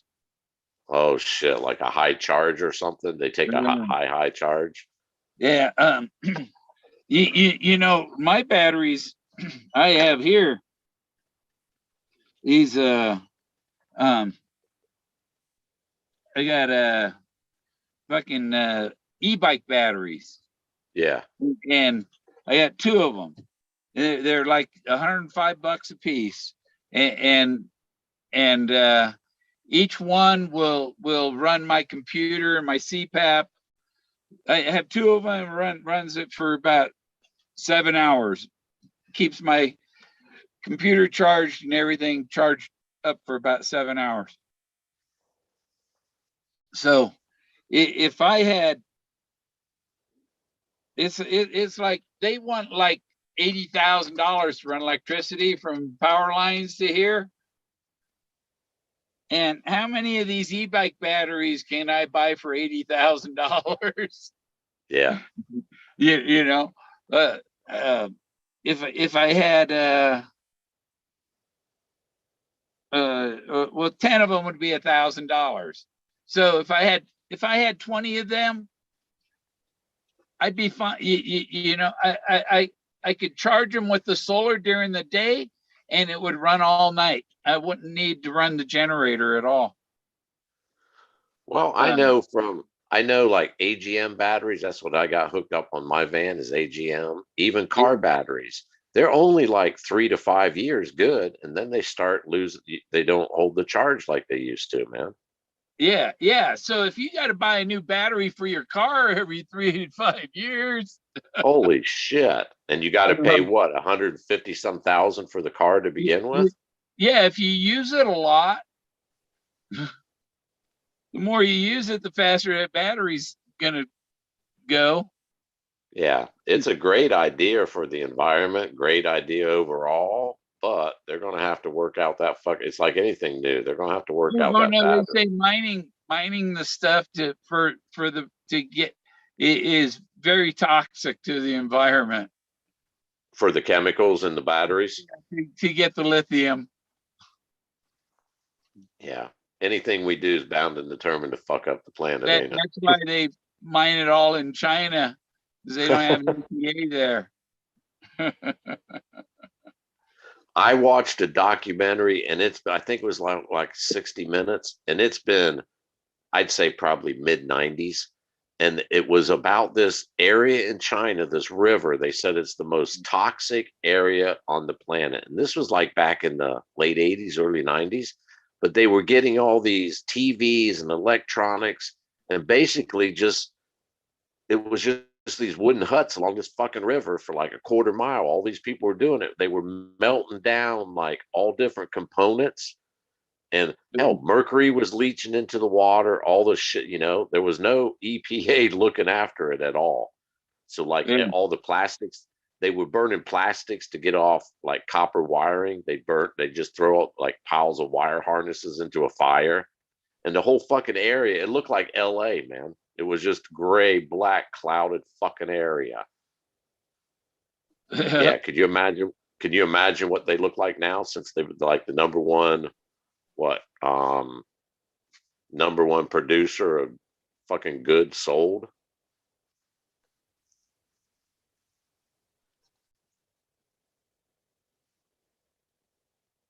Who is? China. Doesn't China produce like Whoa. most of the consumer goods in America or in the world type thing? Supplier. Well, yeah, and you know what I heard about the ships that are offshore? They're The waiting one, to come in. yeah, That is because they ain't paid the tariffs. that makes sense. China's refusing to pay the tariff. Yeah. Oh, and China's having some battles in their own government themselves.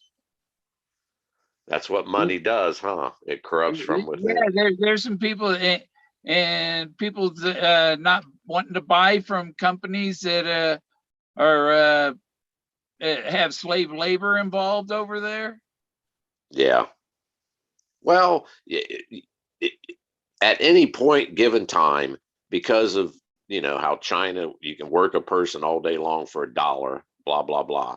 That'll eventually, if we ever break ties, there's enough companies and people and industry in this country. We can pick. Hell, it started here anyhow.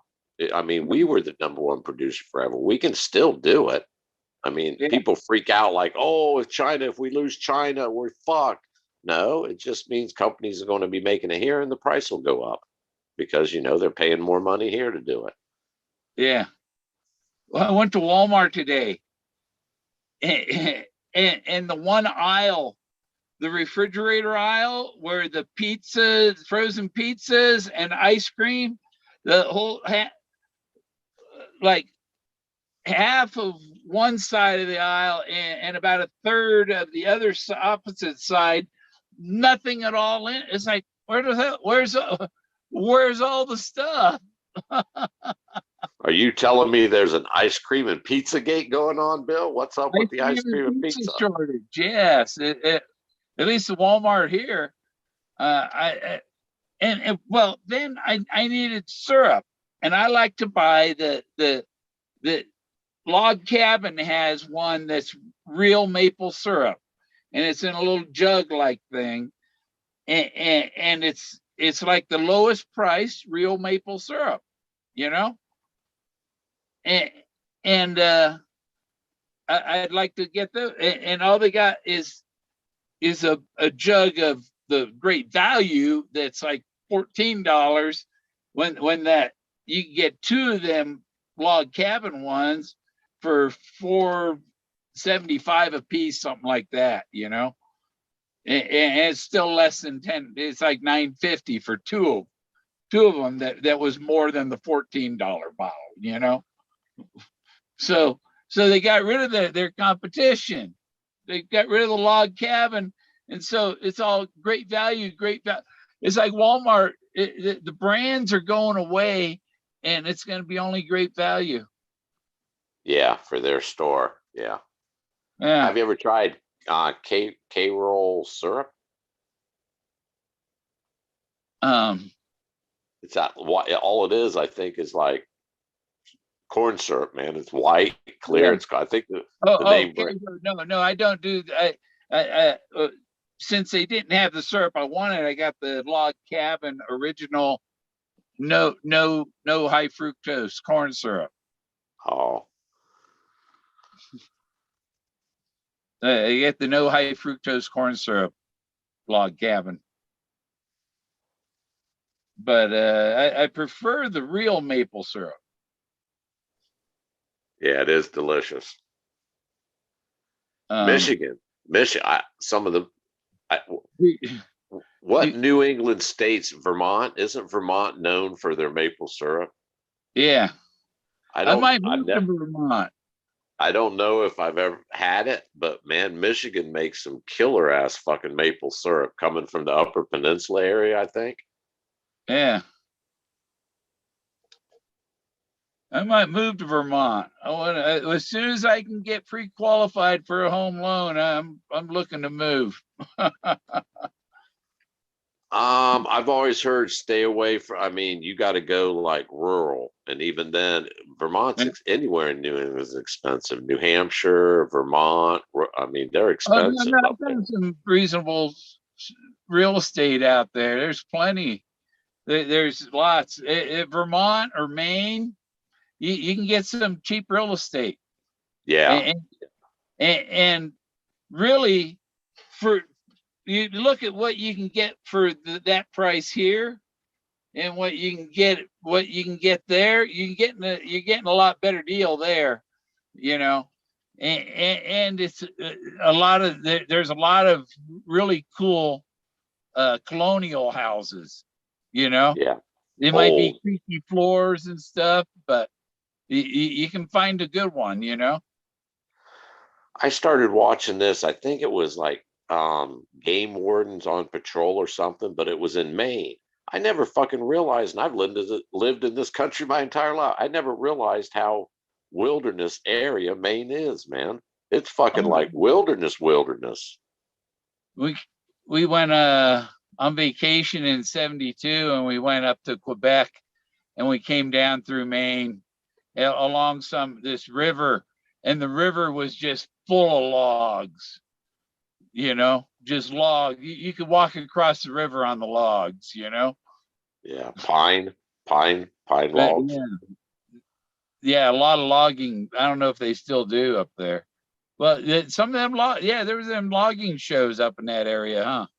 Yeah, it's fucking like it's even more wilderness than like Washington State. It's just fucking like wilderness. You get lost out there type shit. Yeah. Well, yeah. And when I'm looking at a place, I want to have a place where I can walk to have a drink. Yeah, like on the outskirts of some little borough type fucking place. So you don't have to drive to go get a drink. Yeah. You know, you can walk down there and have a few drinks, walk home. Well, the only thing is preparing for like, the winters. The winters are fucking harsh up there. And you got hell, you solar, your own type heat source, wood burning, whatever, gas, propane. It's just Yeah. as long as you're prepared, man. Every show I've ever seen, Maine is beautiful. I'd love to visit it. Yeah. You ever wake up in your driveway? Yes, I have, Bill.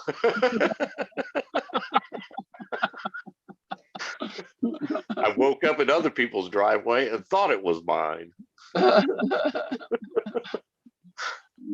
I'm glad I never did anything way out there where it's like, oh, well, the only time was them 7 girls.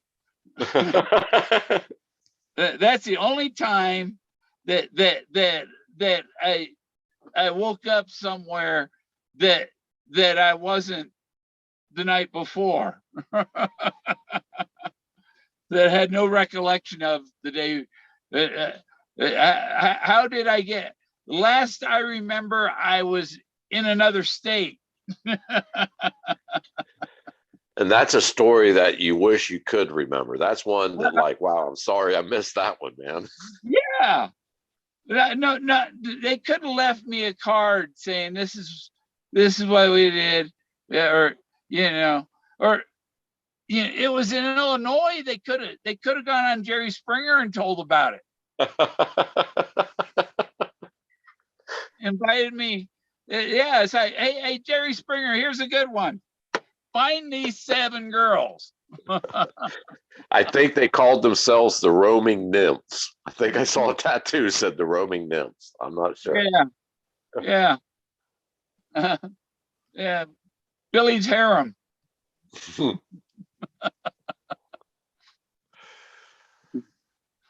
So you're looking at places up in Vermont, huh? Yes. Vermont, Maine. Oh yeah, I'm looking at states that are legal marijuana. Yeah. and Vermont's legal? Yeah. Holy shit. I know Maine is. Maine, I've watched some dope growing shows from Maine. Maine's definitely herbal. Oh, Vermont, Brattleboro, Vermont, they don't have any laws against nudity. In Vermont? Yeah, the young people are known to walk around town naked. Holy shit. But they don't want you to look at them, right? Yeah, there's been news stories about Brattleboro, Vermont. It's right on the Connecticut River. Huh. Yeah, in teenagers, it's like, no, you're under 18. Put your freaking clothes on. Yeah.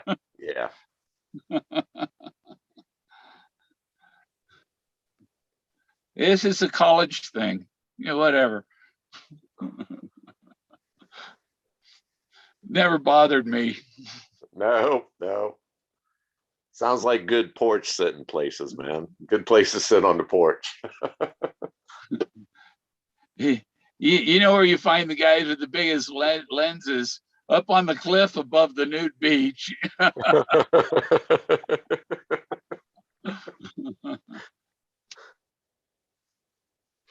I watched Wonder Huzzy the other. I don't know. I can't. It was one of her older videos, and she was at Quartzsite, man. I didn't know Quartzsite. There's areas like nudity areas at Quartzsite. I hadn't seen them. I went to the Rubber Tramp Rendezvous in 2017. I was there. She was walking around this, and you know how the little pods create in areas. She's walking around, and there's a couple dozen fucking like little campers in her little pod area. They're all walking around naked.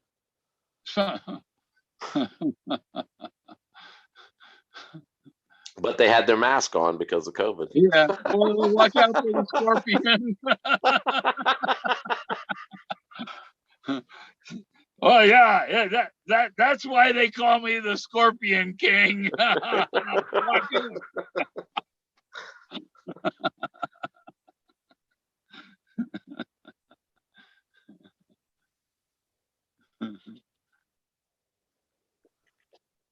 Yeah. Do you ever I've never had the desire, even when I was younger. I sure in the fuck wouldn't now, but younger, I never had the desire to hang out on a nude beach, man. Did you ever go to any nude beaches? Oh, when I was in the Navy in San Diego, they have Black's Beach in La Jolla. Black's Beach, there's a sign at the south end of the beach that says swimsuits optional north of this point. And at the north end of the beach, there's a sign that says swimsuits optional south of this point. Huh. Well, I've woke up naked on beaches before, but I never purposely went out there walking around naked.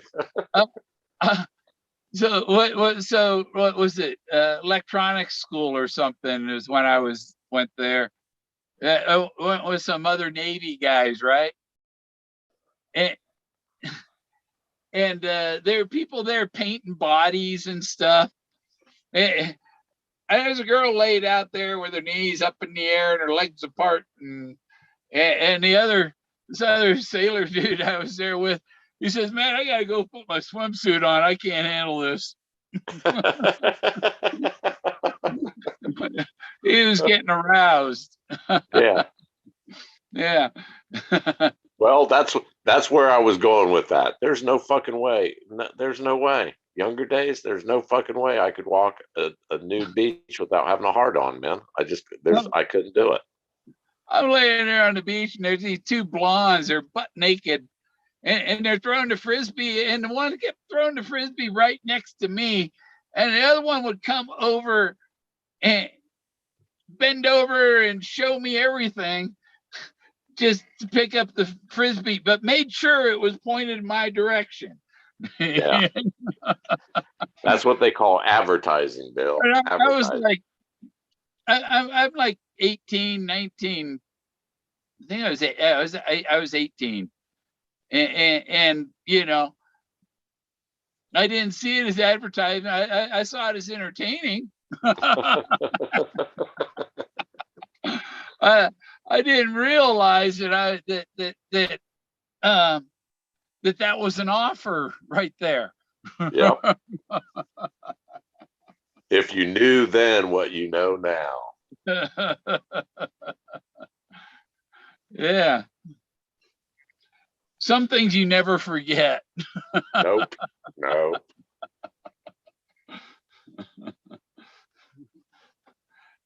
Is that the things you've been shown that you wish you never seen?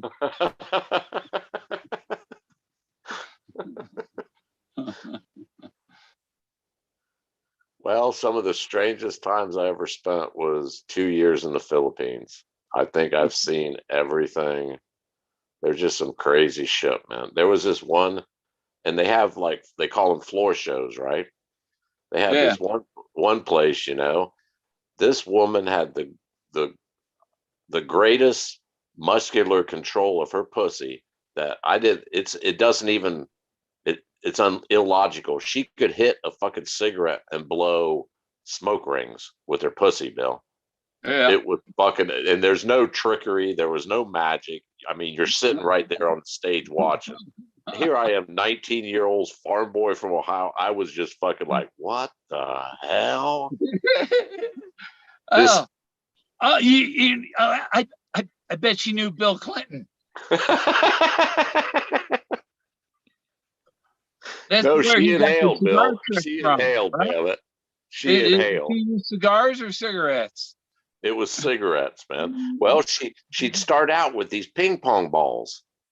Oh man! One in her, man, and do a dance, and then like she's lying on the stage, her legs spread. Across the room, huh? Oh, she could shoot it like 20 feet back in the fucking audience, like poof, and it actually you hear. Oh poof, man, poof. Get back! Oh, did you get any on you? I was mesmerized. I'm like, what the fuck? I didn't know it could do that, man. It's fucking amazing.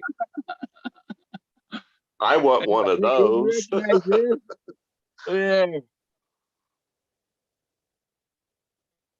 Blackjack's Manual, United States Navy, 1917. Yeah. And this guy's birthday is 1898. Holy shit! So he was like 19 when he got that. Yeah, his birthday is March 10th, 1898. F.A. Steele, M.D. And if he was a famous doctor, he's got Panama Expedition stamps in it. Those are the Panama Expedition. When was the Panama Canal? It was like 1902 or something. Yeah, what Teddy Roosevelt, wasn't he the president at the time? Yeah, I think so. Yeah, that's definitely early 1900s. Panama. I don't see a year on them, but they're. I could look up when the Panama Exposition was. Suddenly, the conversation took a twist. Where? We were talking about Noriega in Panama. That was a disaster.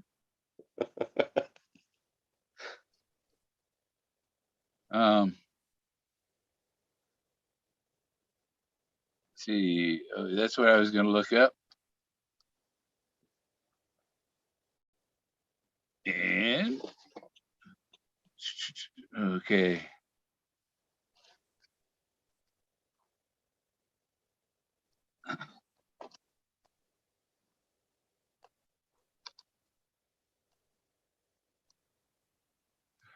Oh, that's going to tell me real fast.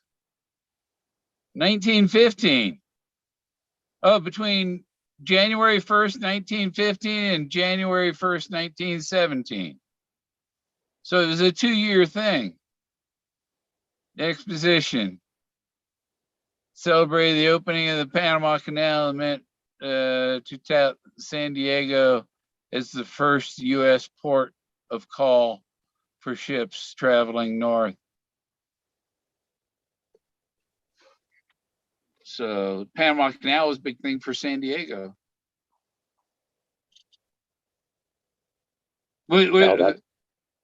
That's the closest port of call coming, through in America, right? That's probably Yeah. how they probably got all kinds of business. Were you ever stationed there? Nope. I was okay. I did boot camp in Chicago, went to school in Washington for a little over a year, and then went straight to the Philippines for 2. Yeah, my last assignment was in that glass cube up there in North Chicago. Yeah, the glass cube building, the missile training.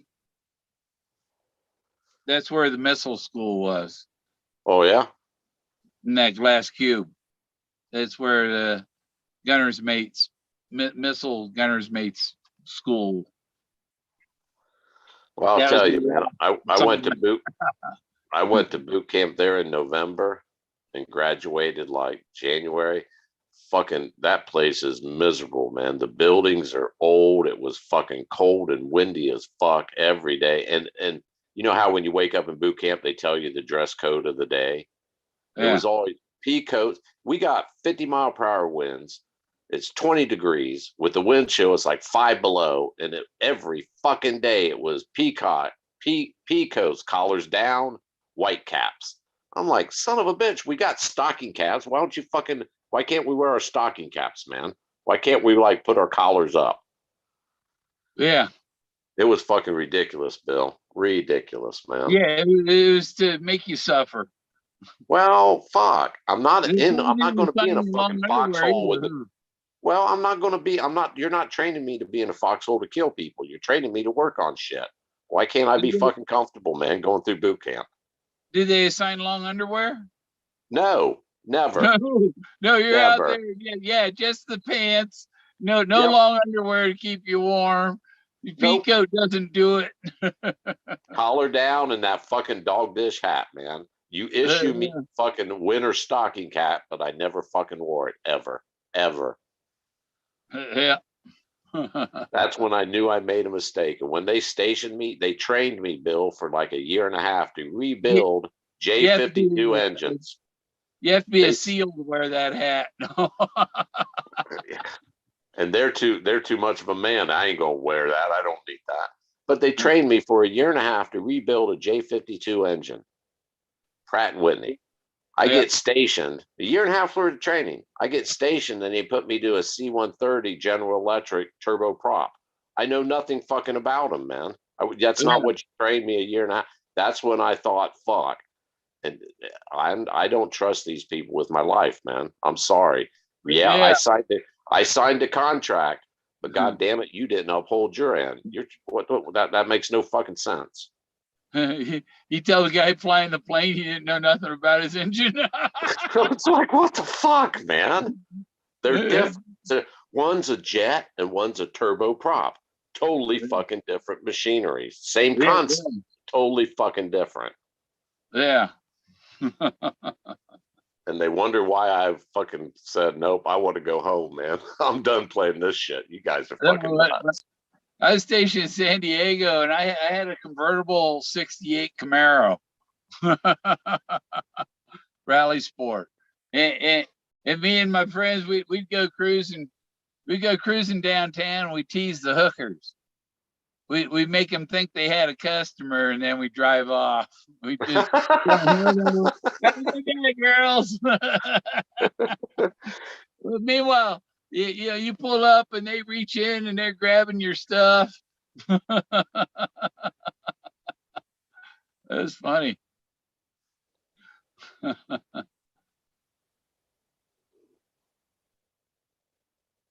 Did you ever head down to Tijuana? Yeah, I went down there. I had a back window put in my convertible down there. I think their floor shows was the donkey, wasn't it? That was Tijuana's big draw, the donkey. I didn't do any floor shows. I've heard Emerson, Lake and Palmer's Carnival 9 performing on a stool. We've a sight to make you drool. 7 virgins and a mule. Keep it cool. Keep it cool.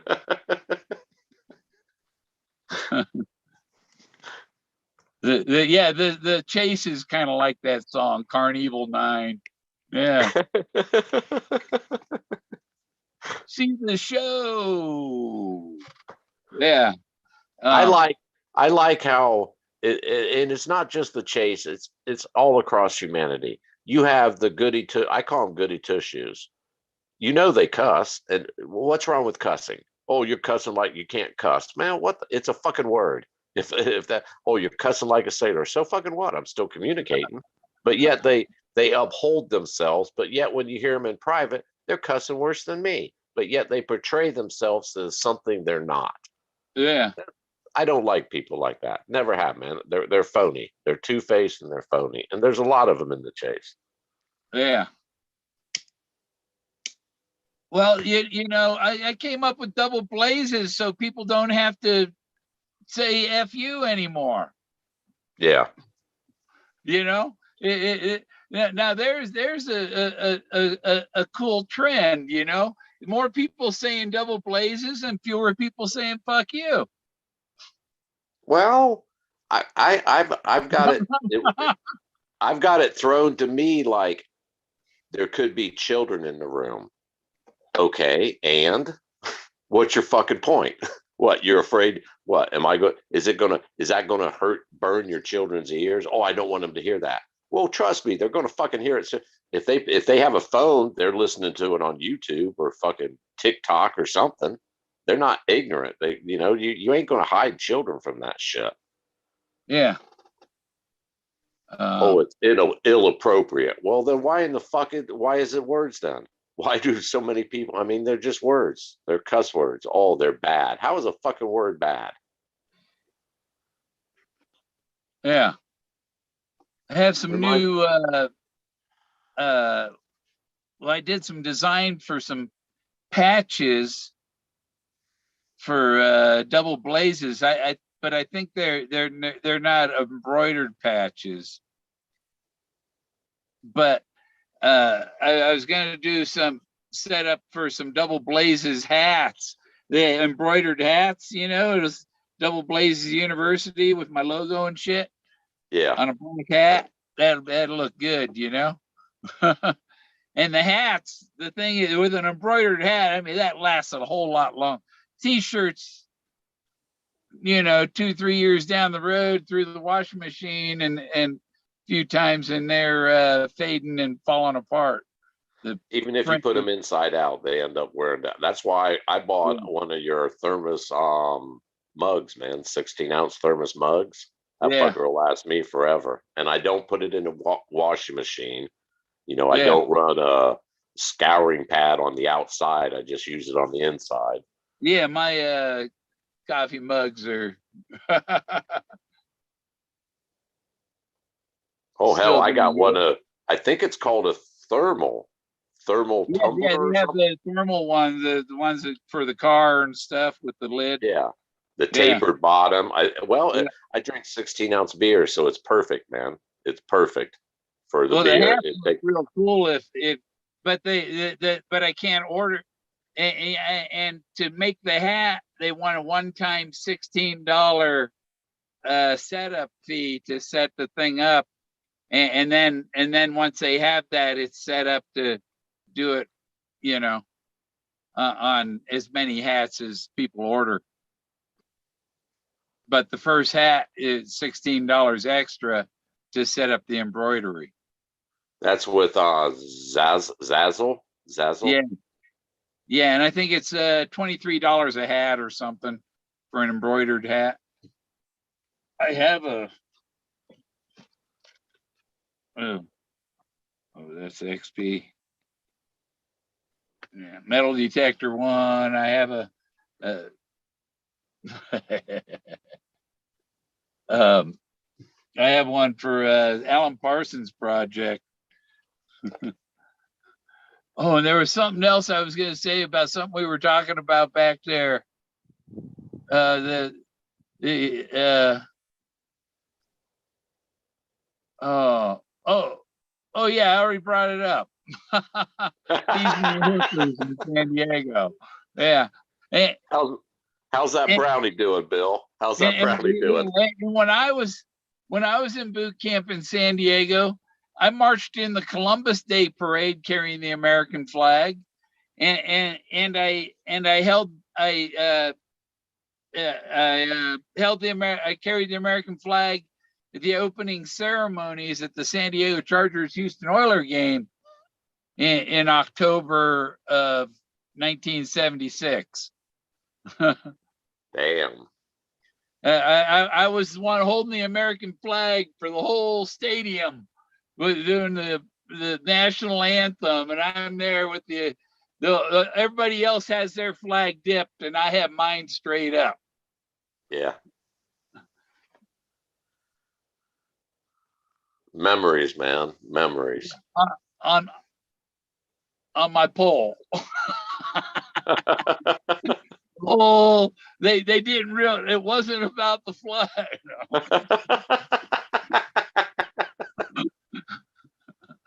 And they all stood up and then saluted you. It was a total fallacy.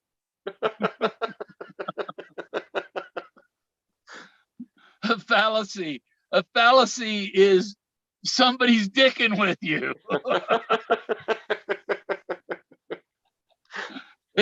It means it's false, so they're dicking with you. And why is Washington's monument Osiris's penis? They found it, didn't they? Well, I found it. He's actually sitting there dipping his toe in the river. That's so funny. There he is with his feet in the water. I still say he's an android, man. That story is talking about some type of android. Yeah.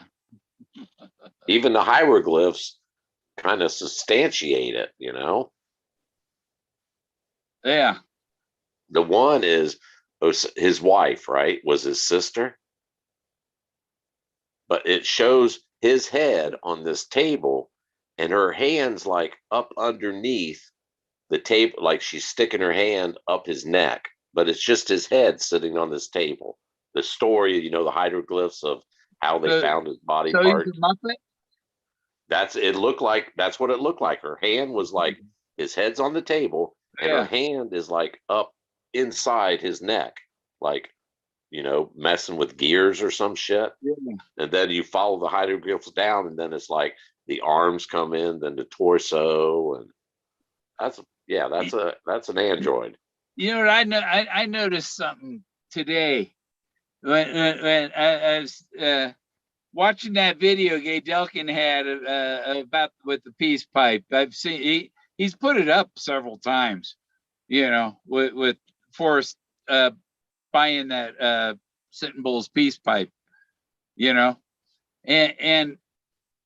they were talking about mentioning the Indian, the names of them, uh, buffalo feather, chief buffalo feather, white wolf, or and it's like, here we go. Here we have a culture naming their leaders, their tribal leaders are animals, Animal spirits, yeah. animal spirits, and so are the ones in Egypt. Yep.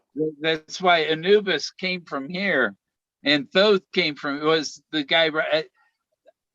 The Thoth before Egypt is the one up here in the mountains that I found. Guy riding that bird. It's like they keep recycling the names, right? Yeah, and people don't realize this primitive art. I mean, you don't know what society was like when everybody's drinking ayahuasca and it's a party 24/7 back then, probably. Who knows, Well, I think it's based on what people and archaeologically the time frame of things, and they're starting to find out that even though they try to hide everything, they're starting to find out we date back, we have history longer than 15-20,000 years of like civilization. They're finding places like, what is it, Clovis supposedly came over. The Clovis man was what, like 20,000 years ago, 15,000 years ago. But okay, so but Clovis man is Atlantean. Well, I'm just saying, I think they're wrong. I think they're a lot older than that. And they just, I think they already had society. They already had technology. Well, the feet print down in White Sands, they found those are 21,000 years old. There are human tools in San Diego that are 220,000 years old. Yeah. Now go explain that shit, man. So, Yeah. it's, if their time frame's off, which I believe it is, like a lot of people believe it is. That people were here before any stinking land bridge. Yeah, and they were doing a lot more than just chipping fucking rocks to make spears. Well, this rock stuff, it's this rock art is around the world. It's there's people that don't want to look at it at that level. It's like some of us can see other dimensions. It's a dimension that they're unable to see. Yeah, well, it's that split. It's that time frame that they say we became civilized when we stopped being hunter gatherers and became, group type. I think, well, like we're just talking, I think it started way before what they're trying to say it was. Yeah. And they hide it like they hide, which is, come on, man, that's just insulting.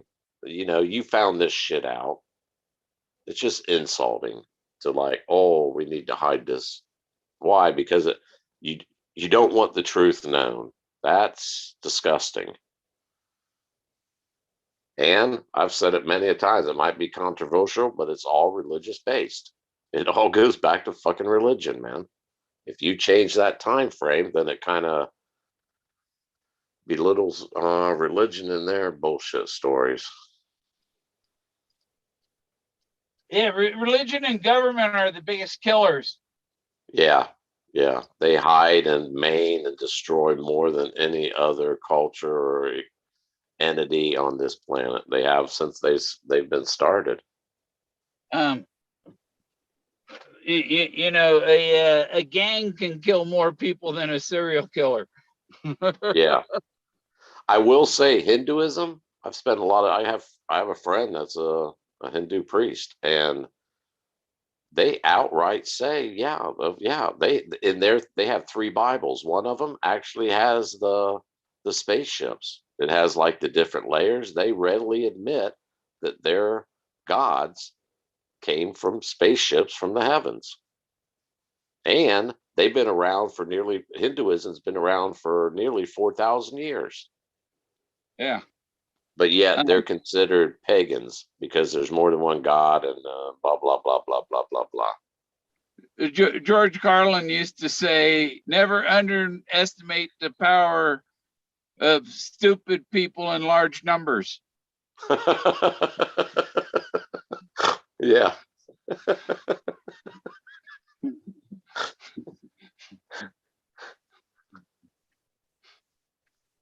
Definitely wear your mask in that crowd, Bill.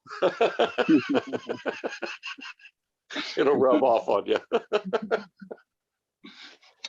Like I said, and he makes you realize, you got to realize that half the people out there, over half of the people out there, are below average intelligence.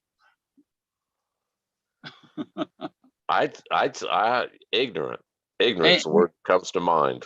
Ignorant. And if you're somebody that's up in that upper, there's only one reason they said that I was guaranteed advanced electronics. It was that my number is up there over 150, and so that you know, when you're not average intelligence, you're going, oh man, I know people that are average intelligence, and there are people out there that are worse than that. Just go to Walmart, man. Just go to Walmart. Yeah. Yeah, they quit carrying my log cabin real maple syrup. It pissed me off. Is there any other, you guys got Myers or anything like that out there? It's just Walmart. Myers is Oregon. They're here their City Market or King Supers, probably Kroger where you're at. Yeah, Kroger's. Yeah, Kroger is King Supers, City Market, Smith's, Fred Meyer's. Those are all Kroger owned, and Loaf and Jug. But Loaf and Jug's been it goes back. Which discount card do I use? The Loaf and Jug or the Fred Meyer King Super Kroger one? Yeah, I like Kroger's, man. Me and one of my daughters went to Kroger's tonight. I've always liked Kroger's. I like their meats. I like Kroger brand. Like, yeah, True Value is Walmart. I like Kroger's generic blend, man. You got like, my grandkids love Honey Nut Cheerios, and it's something that's a hole in it. Even the little ones, I can give it to them and don't have to worry about them choking on it. They can munch on it like, dry. And you buy Cheerios, it's like $5 for a box of Cheerios, and right next to it for the same it's the same size, everything is Kroger's brand for $1.50. Yeah. And they taste the same. You do a blind taste test, it tastes the fucking same. Yeah. I like Kroger's brand, man. Always have. True Value, I don't care for True Value's products, man. I haven't tasted something True Value. They're chips, I think. Their hardware store. Yeah, what I true did I say True Value? What is there? What's Walmart's name brand? Yeah, I think it is Great Value. Great Value. Yeah, sorry. Great Value. Yeah, I don't like Great Value, man. I don't even this even the bread. No, I mean, it was wait a minute, where'd the Sara Lee go? Where'd the Oral Wheat go? What the fuck's happening here? Yeah. Walmart went belly up. Well, we have a Myers here too, which is like a Walmart. Myers came here and it's exactly like Walmart. You can buy anything there. It's just called Myers, but it was here way before Walmart, and I'm surprised. They do price wars, but their parking lots usually, I don't know how they stay in business. Fred Meyer's in Oregon. Is it like a Walmart store? They sell everything, clothes, hardware. I mean, grocery store. They have everything in there. Yeah, it's probably the same thing then. But but they're like part of Kroger. I didn't know that. Fred Meyer's and Kroger are the same. I use my Fred Meyer's card at the City Market. I use it at the Loaf and Jug and the Kroger and Does the Kroger's out there have the fuel points where like every month you get these fuel points built up and you can buy yeah, I gas? use this and I get 3 cents a gallon off. Just Yeah, use the yeah, card. Don't have to have points. You get 3 cents a gallon off just yeah. using the card.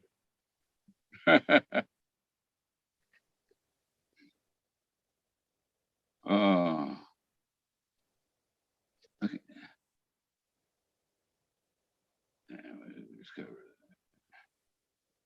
Look, Anna, I'm a duck. Oregon. I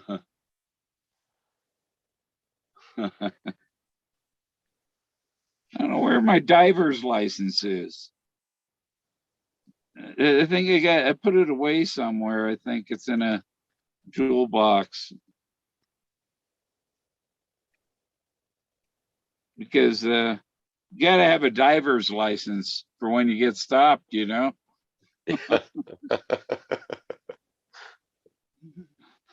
Where are you going? Oh, I'm going down about 200 feet. Going down 120 feet. No, yeah, 120, 130 is about the deepest I've been. Barracuda this big. Come out of this hole in the deck of this boat, and there's a barracuda just sitting there looking at me, and I just kind of swim backwards away from him. You always watch them. I've heard stories that a pack or whatever, a group of barracudas is worse than a great white, man. Yeah, if you ever go scuba diving, do not get shiny chrome stuff on any of your gear. It attracts them. My dive instructor, he had a chrome tip on his snorkel. Barracuda come by and bit that chrome tip right off the snorkel. Yeah, they're razor sharp teeth from one, and they're pointed, right? They're fucking pointed. About like Pike. Yeah, they're like saw blades. Yeah. That's what you see is all these jagged teeth. Gnarly comes to mind. They got gnarly teeth. I was snorkeling at Jupiter Beach in Florida. That's where Rush Limbaugh lived, and O.J. Simpson lived there, and there's a bunch of famous people have lived there. Jupiter Beach, it's north of West Palm Beach and stuff. But there's a little reef right off the beach, and I was snorkeling out. And there were stingrays in the sand on the shore side of the reef. But so I went snorkeling, just floating on the top, looking at what's out there, and I got around the other side of the reef, and there's like 50 barracuda, all of them pointed the same direction, right in front, like yeah, about 6-8 feet in front of me, this whole big school of 100 barracuda all lined up. Waiting for a feast. Yeah, it was like stars on the flag, just wall of barracudas. and so yeah, that's when I it's when you swim like this.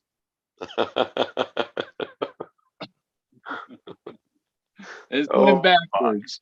Oh fuck. Oh fuck. No, I don't want anything to do with you guys. It looks scary. They weren't interested in eating me. No, they're every bit what, 3-4 foot? They're pretty good size. Well, the one I saw the other time, the one I saw down on the dive rack on the shipwreck dive, that one was probably 6 feet long. Shit. You know, And they're fast. it They're was huge. fast. It They was got a those big, the torpedo bodies, man. They can swim like lightning in the water. yeah, and the ones that kind of in the school were probably 3 feet long, 2 or 3 feet long. They'd still fuck you up. Yeah, yeah. It looks like a bunch of fucking piranhas on steroids. Yeah.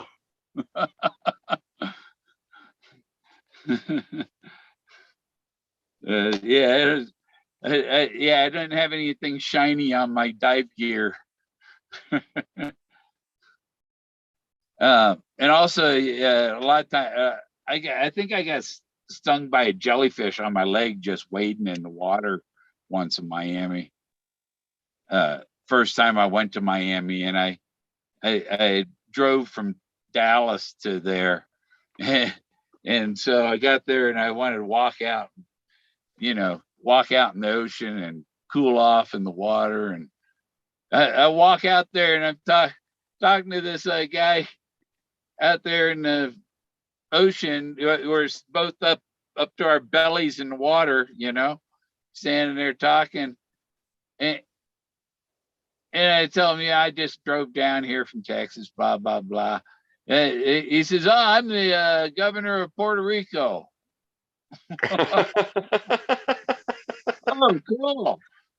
First person I meet in Florida is the governor of Puerto Rico. That's a nice connection to have, man. Yeah. Isn't it jellyfish? Are those the ones you're supposed to piss on it? Something about the acids in your piss neutralizes the sting or some shit. Yeah. I had a friend. We were out boating in the intercoastal waterway near Cape Canaveral, and this guy, he thought that he was told you got to drag your feet because you don't want to step on a stingray and get stung, so you need to drag your feet in these water, and he's dragging his feet, and he cuts his foot on some shell thing, and a month later they're talking about, are they going to amputate his foot or not? Damn. So yeah, you mess some of the intercoastal waters, wear something on your feet. It's like those diving booties, right? Those rubber like diving booties. Yeah, and you'd also want something that goes up over your, ankle a little bit. Yeah. And even on the beach, while standing out there in the water, I think I got something, tentacles of some jellyfish, I think, when I hit my leg, and I got stung by something, or I don't know, it seemed.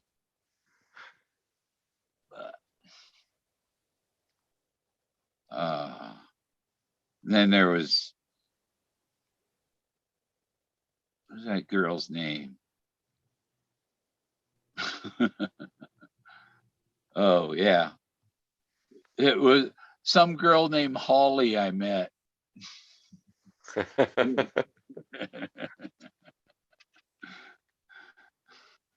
Yeah, and I got these freaking rug burns on my knees, man. I don't know how.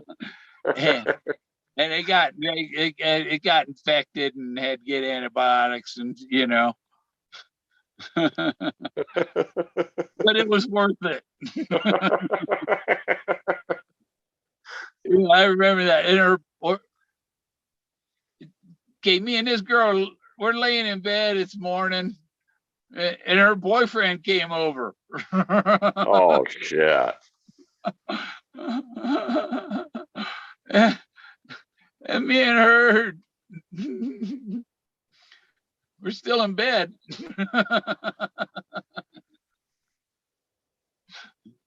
I came back, got my boots the next day.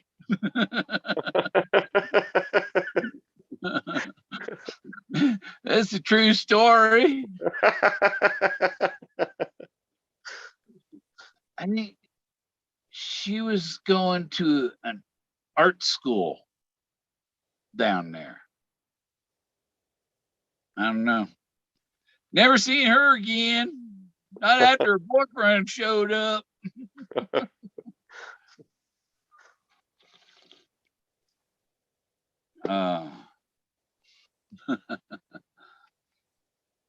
Yeah, met her at Confetti's. And then they got the Shooters. It's near Oakland Avenue, yeah, in the Intercoastal Waterway, Fort Lauderdale, or Lauderdale by the Sea area, kind of. And there's this restaurant and bar right on the Intercoastal. The yachts parked there, and the waitresses from the bar serve drinks to the people on the yachts. The big 125-foot yachts with a helicopter be sitting there, you know. Yeah. And there's a restaurant right on the water, and it was great. You know, if you drank too much, you could get a steak and some shrimp and to soak up the alcohol.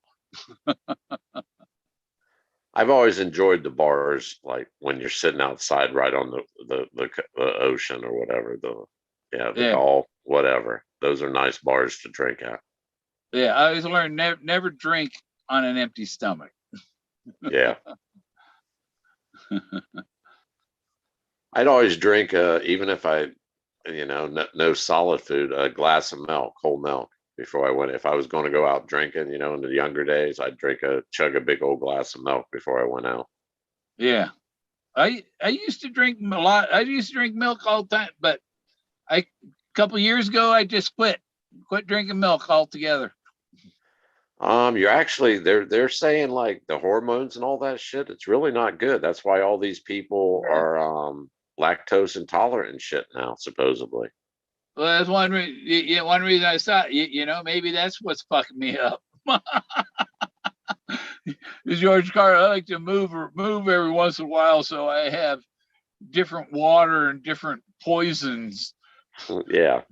Well, if you think poison in your water once in a while. If you think about it, Bill, milk, I mean, you're drinking titty milk from an animal, a cow. Yeah. I mean, that's kind of weird if you think about it. Milk's delicious. I love fucking milk, but that's just that's kind of weird. Yeah. And if you go one of them places and you see once you see the cow poop on the udder, you're like, no. Oh.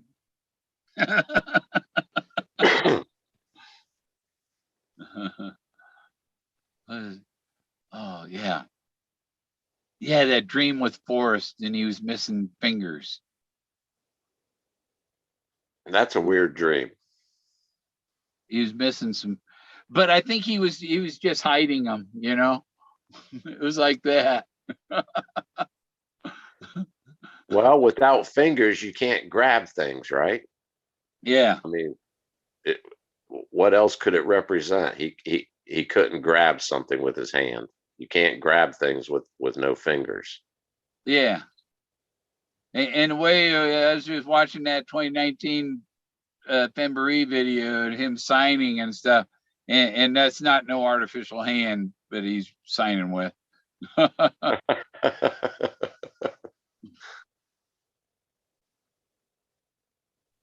I was sent to the school psychologist for the way I held my pencil. That's ridiculous.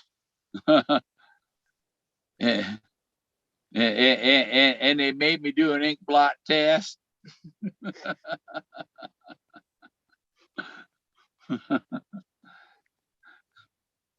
There must be something else about those tests that they know something about the beings that are supernatural and shit, and they can learn something about that from those tests, right?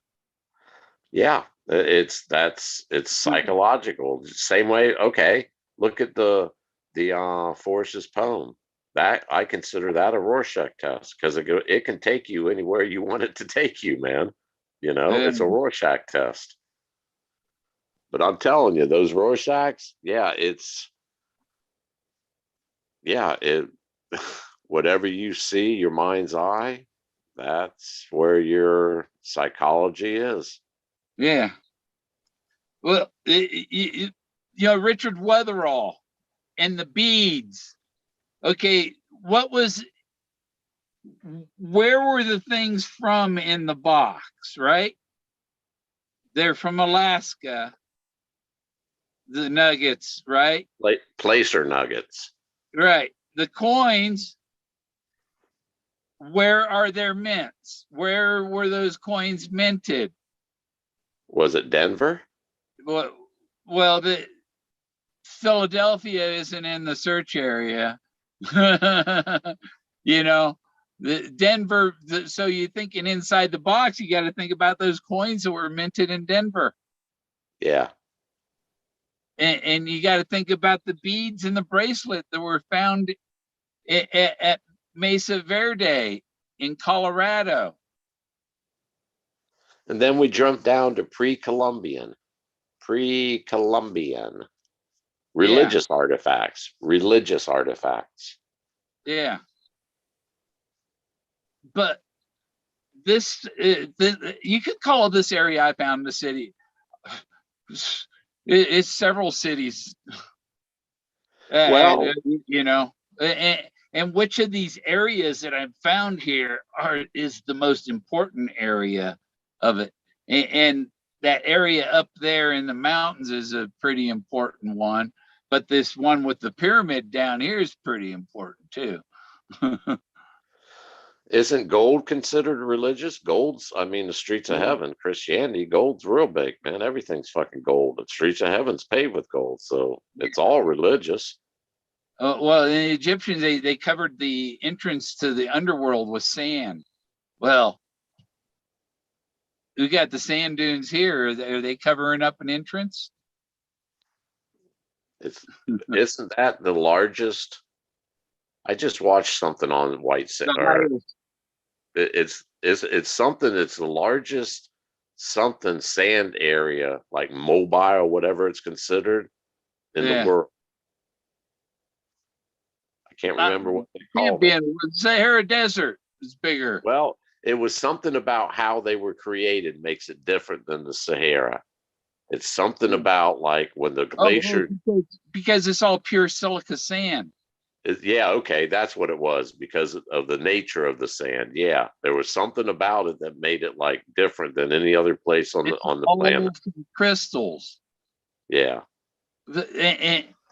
And that's how they're able to make the rocks is with that silica sand. They activate you can make like a cement and then activate the crystals to grow. The crystals grow and harden it, and it's like rock. Well, hell, even turquoise, Bill. Turquoise in Native Americans, they have religious. They're like a protector to you. They protect you from like not evil spirits, but protect you from negative energy type thing, I think. Yeah. Everything in the box itself is religious. Everything about it is, and think about it. He's facing his own mortality, his own death. That's a religious experience. It's all fucking religious. Yeah. Mario's up. Good morning, Mario. Or good afternoon. They're what, 5 hours, 6 hours difference? Yeah, and Mario, you look at a cowl, COWL. You can get a lady's cowl. It covers your chest, right? So when you were looking up chest, it didn't say anything about a cowl, but you can get a polo shirt with a cowl insignia. That insignia is on the chest. A cowl is a chest, and that's the front of the car. I can be Inca. I can be Inca. Inca. Okay. Inca stinka. Inca stinka.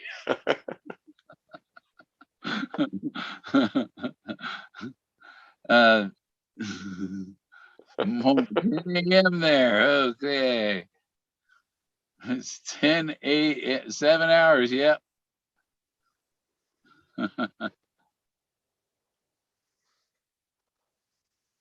+7.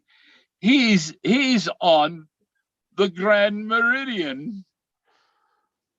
I've been on a pretty weird sleep schedule, man.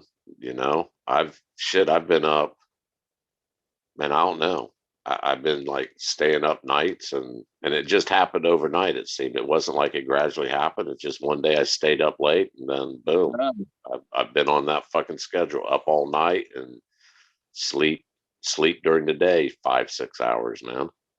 Yeah, I try to get on back on schedule to sleep at night and stuff, but when it's this freaking cold, I'm staying up keeping things warm.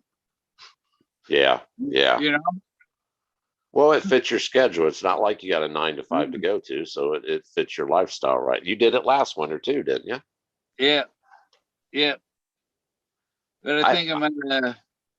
Yeah. I'm at the point. I've gotten okay. I'm not gonna have a coronary. Do you eat a baby aspirin, 81 milligram aspirin every day? No, they didn't even do that. They didn't. They said don't take that unless you're told to. Because of some of your other medication? No, just because they didn't want you to unless you're told to. They gave me one for my surgery though. Huh. I guess because they were putting a catheter up my vein. And they went up my arm. It thins your blood out. They shaved me down there. They still shaved some of my.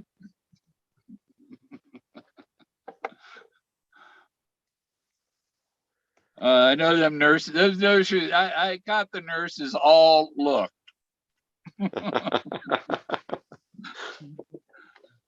You know. Oh, we got a free peek of Mr. Gorman today. And you're laying there and they put a washcloth, like teepee a washcloth over, put a washcloth over it. There, you're covered. You should have said, "Hey, you want to see a magic trick? I can make this washcloth levitate." Yeah. After he shaved, I go, "What's the vacuum cleaner next, or what?" No. They use tape to pick up the hair they shaved off. They don't want to arouse anybody. Yeah. Okay. Yeah. I'm not going to think about anything to arouse myself while in this awkward position here. No, nothing at all.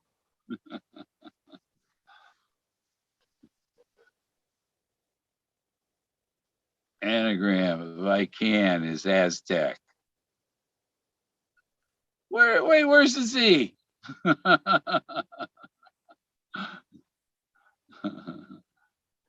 Or Inca. Inca is I can. Oh, okay. Inca. I can. Yeah. Inca.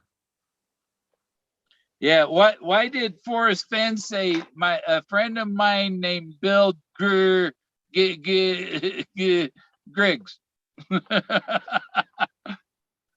On page 84 lumber, page 84 in the wood, and there's Bill G.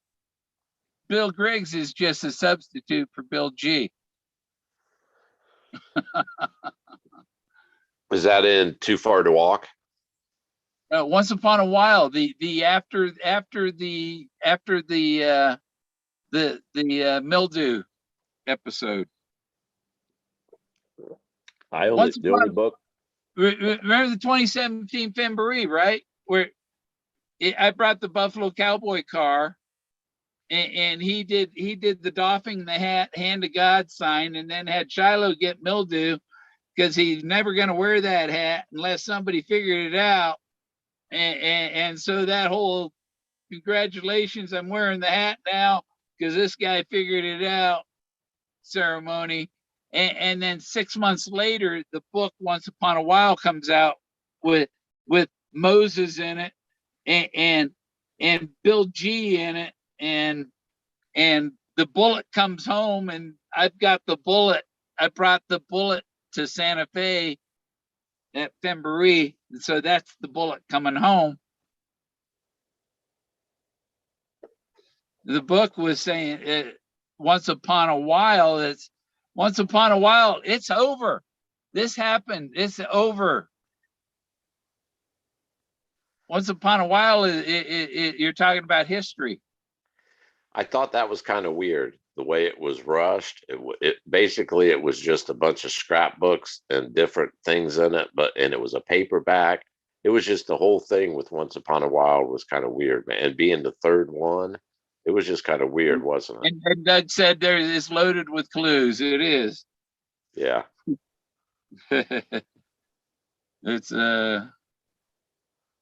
And then the revisited one with the Dizzy Dean at the end, and the Dizzy Dean platform, the 6-pack of beer, and yeah.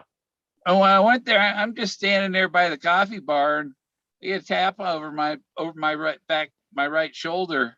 I turn around, it's Forrest tapping me on the shoulder. When somebody comes up from behind, taps you, that means you're the chosen one. That was that 2017. November of 17 when Once Upon a While came out. Oh, okay, yeah.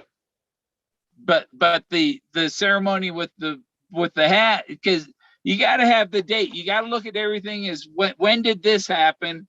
This happened before this happened, And so the I'm never going to wear that hat happened in June of 17 at Fembury. He wore the hat. He was eating his hat, eating his words. Wasn't Fenbury 2017 like June 5th, 6th, and 7th weekend? Yeah. Wasn't? Yeah. It was. Yeah, I'm almost. It was early. Like I'm thinking the 6th was in there someplace. June 6th. Yeah. Yeah, it was June 6th. Yeah. And I was only there that one day. Saturday. Yeah. Yeah, that's the only day I went. I didn't go for the Friday meetup across that little pavilion across the street from the pavilion we stayed at. Yeah. Didn't do the Sunday morning brunch. Nope. I just stayed there all day Saturday. I was supposed to be working at the campground, and I got the day off so I could go. I had so I drove down there, and I had to be back to work Sunday. So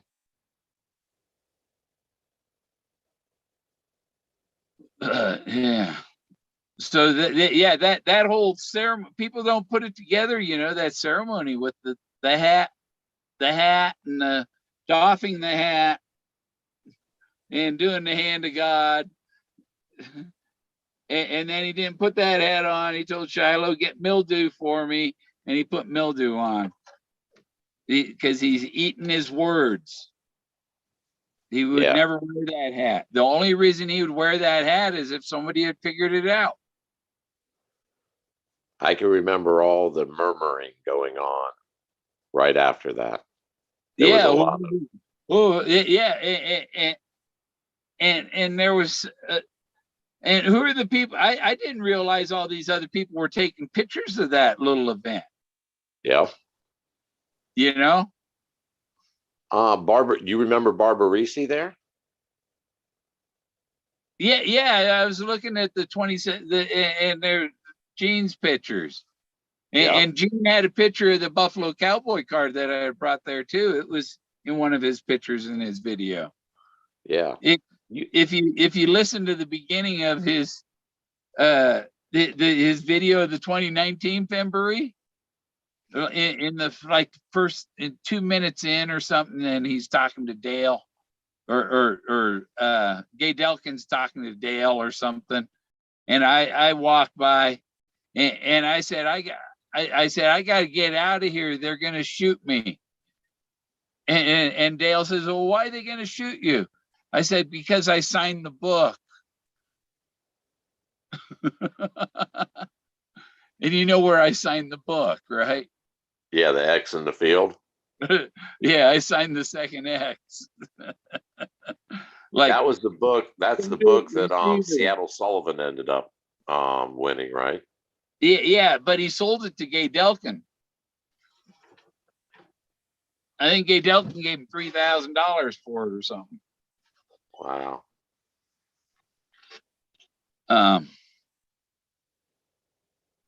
Before I chased, the next book may be the last one. I left my why was it in the car? Gay Delkin video. Oh yeah.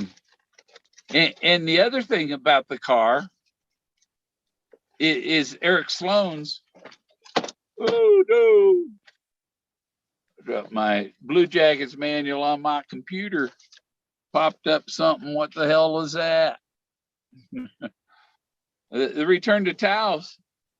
It's all about that Model A, that 1930 Model A. It's on every every chapter is the Model A. The car is looped in. When did he write that book, Bill? See, there's the car in the back.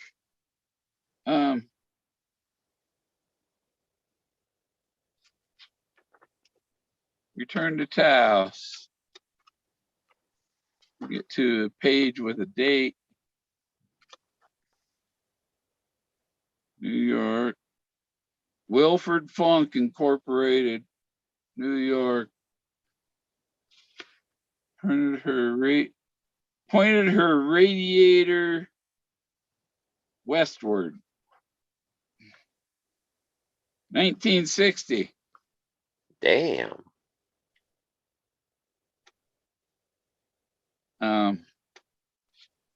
And then color illustrations. I pointed her front piece, page 32. Covered bridges were used for more than just crossing over. Yeah, you might stop in there with your girl if it was raining. The sky has an affinity for the western landscape and possibly other lived in place on the continent, and on the old continent is as old as Taos. Return to Taos. And you see, starts out the Model A, windshield forward, folded forward. Who's those two people on the back in that car? On the back cover. There's two. That's him and his wife. Eric Sloan and his wife. That looks older than 60s. Yeah, I don't know when he did his road trip. You know,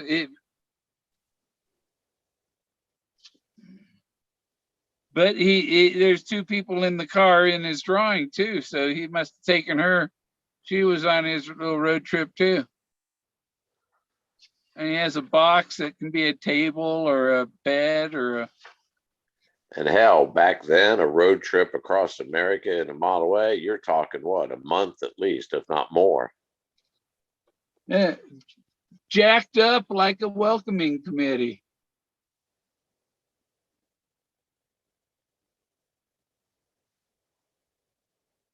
See, it's about the car. This whole book, is it about Taos or is it about the Model A? The next page. The Lincoln Highway.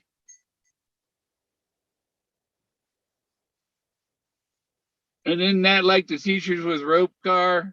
You know, I don't know. You know, same angle, whatever. Yeah. Who's the guy in the car, right? Teachers with rope. There's a more Lincoln Highway and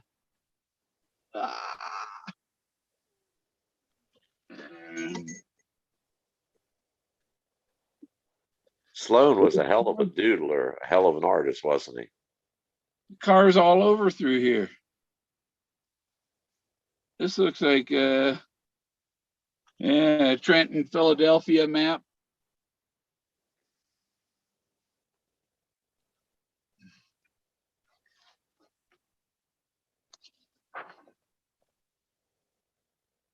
There's water. You got to put it in the radiator, and you got to walk through the puddles before driving through them. Just get out and wade through the puddle. Make sure your car's going to make it through there. Yeah. You don't want to get your car stuck. Yeah, that's where he says walk. Caution. Walk through, wade through the puddle before driving through. Had the Lincoln Highway sign, little signal on there too. Yeah. We got part of the Lincoln Highway in, I think it's Bucyrus, Ohio. Yeah, part of the Lincoln Highway goes right through Bucyrus, Ohio. It's a pretty small town.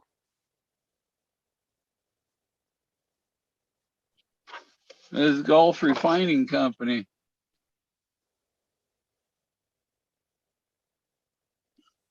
Stop and get gas. So the whole book is, Model A all the way through it.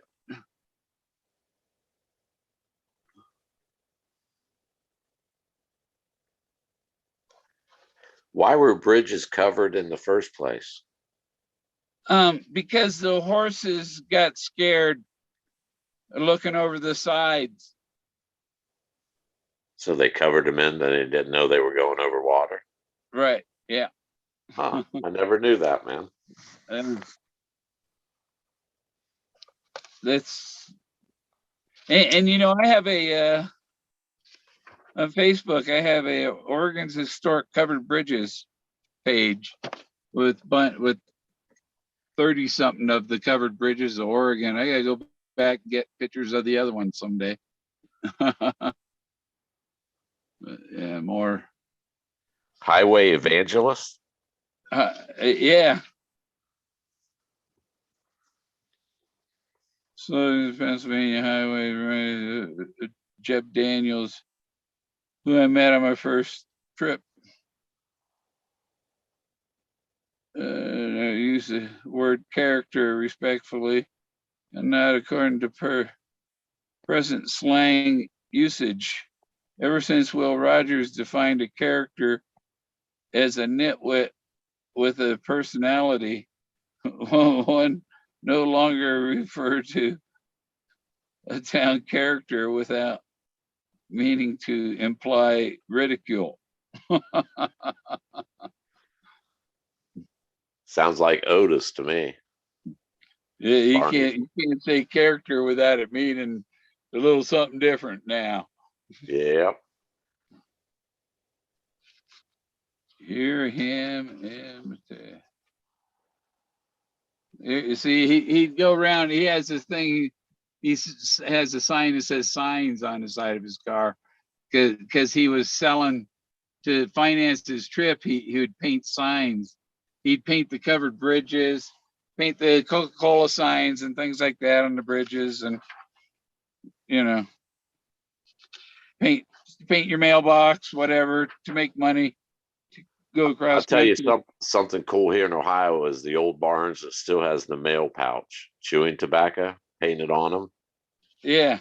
You don't see too many. I mean, the ones you see are like historical markers now. The old mail pouch. This big, long Coca-Cola covered bridge. Yep. 5 cents. And my dust jacket is 2-piece. I got to tape it. Well, tape it. Well, it's the dust jacket. How That's else what it's you meant. gonna put it back together? Yeah, that's what it's meant to do. Protect the book. Yeah. Uh, yeah, but he has the same, at the end of each chapter, he has the same picture. So this book is about Eric Sloan and his wife going across country to Taos, and he's working his way across. Yeah. He must have gone through Lyman. That shows you he goes across Kansas. Yeah, that's a big ass silo down at the bottom there, man. There's a lot of grain. So he wasn't really a famous artist until he hit Taos, right?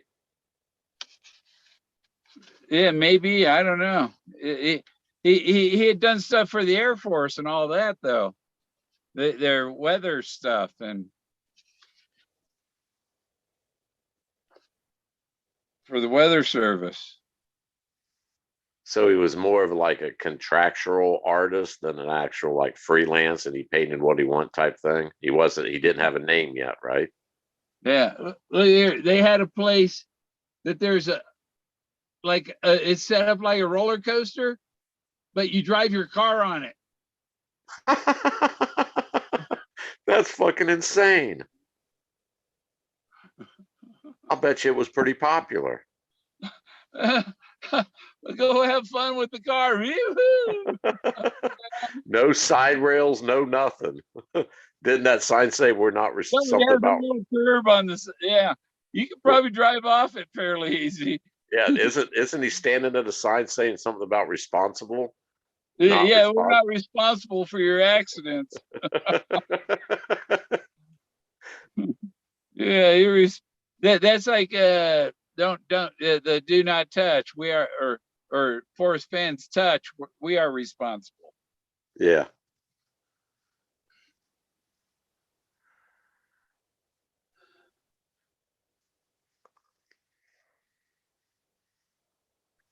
Let's see. There's his car there. He's still traveling, and I think he's reached New Mexico, maybe. Watching the sunset with his wife. Yeah. Yeah, that's a pretty desolate area wherever they're at. Yeah, it's got to be New Mexico. You know, I've mentioned it many times, Bill. I don't see any beauty. Maybe it's because I was raised in Ohio with trees and grass. I see no beauty. You'll see these shows like these vanners, and they're out. They're like, how can you not enjoy the beauty of the desert? I'm like, I don't see no fucking beauty in it, man. Yeah, it's not that. It's not as beautiful as a forest. No, I'm just, maybe it's I don't know, prejudice because I grew up in woods and grass, but thorny fucking bushes and like sagebrush growing and sand is not beautiful. I don't see no beauty to it.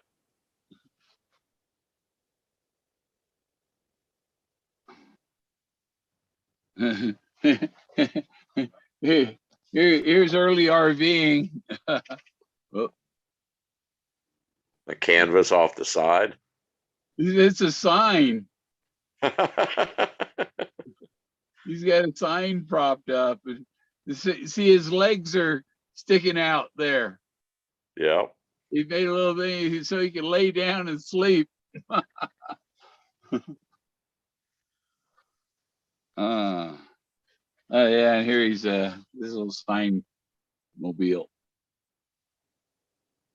But that's how much Eric Sloan was about the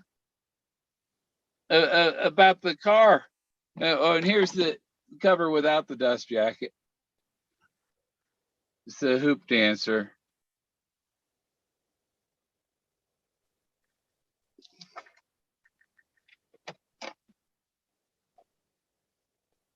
I got my phone. I got to return all packaged up. I was at Walmart, and if you go in the evening, you know they're unboxing stuff. And I needed a box to put this phone in to send it back, and they had the perfect box. So Bill, that dust cover looks like, is that like the same texture and color of the Thrill of the Chase, the book cover itself? Oh, Yeah, it is kind of fabric. Yeah. Yeah, but it's blue. It's got a blue cover, Okay. which is the negative of the brown cover. Blue's negative. This is the dust jacket. Yeah, holding it up, man, with the lighting. I now that you say it's blue, I can see it, but the texture looks like that canvas. It's like a canvas, like Yeah, threaded this canvas. is Yeah, there. You can see the blue. Oh, interesting. it's a blue. Is the letters indented on that front cover? Are they indented in and embossed, or like? Yeah, yeah, a sketchbook, not a scrapbook. See, it's a similar sketchbook, scrapbook, Yeah. still book. Because it's subtle things, not direct, not bold, not Well, an artist would do sketches. A verbalist would do scrapbooks. Same thing. They're Yeah. practicing their art. This one's this is what okay. This is up near Cimarron, Old Pass Road. Palisade seals. Is that what it says? Yeah.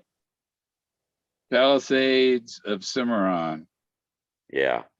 and the Old Pass Road, My 1924. daughter and I stopped at Palisade Seals, man, and they were phenomenal. They were beautiful. I mean, they were downright fucking beautiful. I was in all of them. They are an amazing. If anybody's out in that area, you need to stop and look at Palisade Seals. And hell, whatever route that is, it's like a shortcut. It's coming from Taos down to Santa Fe instead of taking I-25, whatever it is, 285, 284, whatever that route is. Hell, you go through like, what is it, 3 or 4 national parks in that little fucking like canyon type drive. Yeah. Oh, I wonder what's worth more, the book or if you cut these plates out and framed them. I like the colors in it. Yeah, that's Taos Pueblo. And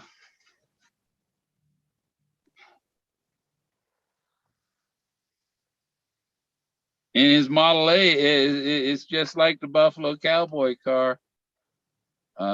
First job in Taos, a road sign. Kickers, cast, I don't know, something sign. There.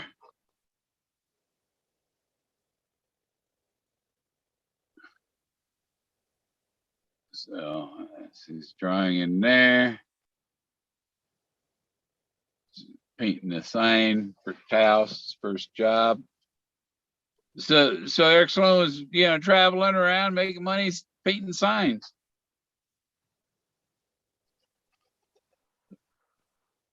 Hell, every grocery stores used them in their windows. Yeah. Sign, I mean, everywhere. Gas stations. Yeah, I've worked for a company and we'd go out and service the signs for businesses and do parking lot lights and all the lighting stuff for commercial stuff.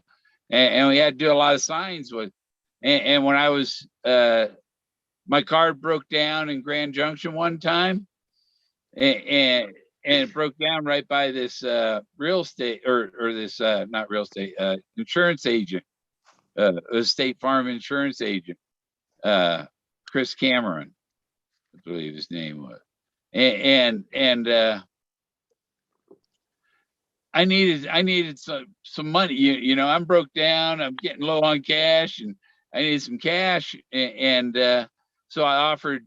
I noticed his sign in front of his business was just one on the grass. It was you could get to it without any ladder or anything, and it was dirty. So I offered to open it up and clean the panels and cleaned all the dead bugs off the inside and all that shit. And cleaned up his sign and made it look nice for him. Made some money. So you think all I had to have was a screwdriver. Screwdriver, Windex, and a rag. Yeah.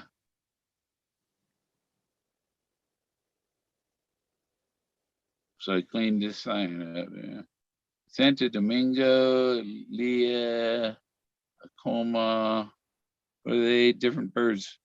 A few bird designs from typical Indian styles. All have a turkey look. So these are the bird designs that all have a turkey look, he says. Hell, that one looks like a toucan. Yeah. They're different Indian designs to represent a bird. He thinks they're turkeys.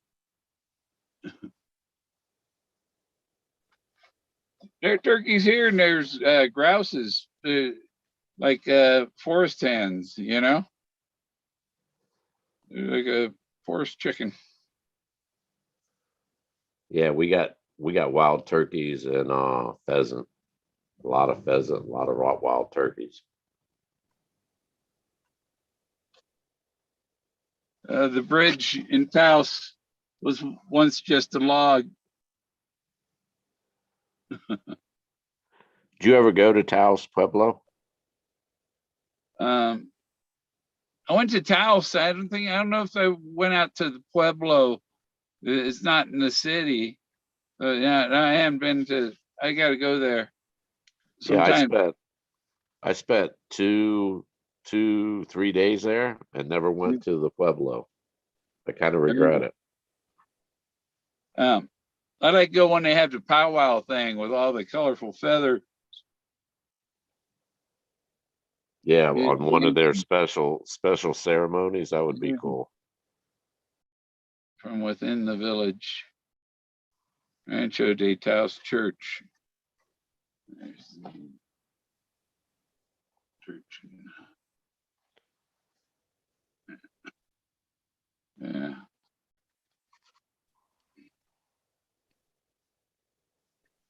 Yeah, Eric Sloan. Well, I've always being a Caucasian bloodline. I don't know. I don't like going to Native American places. I don't want no hex or curse put on me for something I didn't do. South Pueblo. They say it's the oldest inhabited establishment in America, isn't it? Even older than St. Augustine.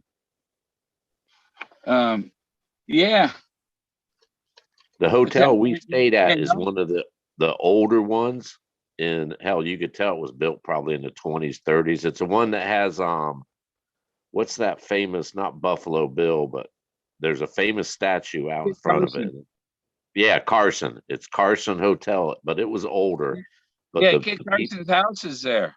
Yeah, the restaurant they give you, if you stayed in the hotel, they gave you a little like $2 off little coupon for breakfast in their little round restaurant. Was talking to the waitress there, and she was like, "Oh, you need to go up and check up Tao."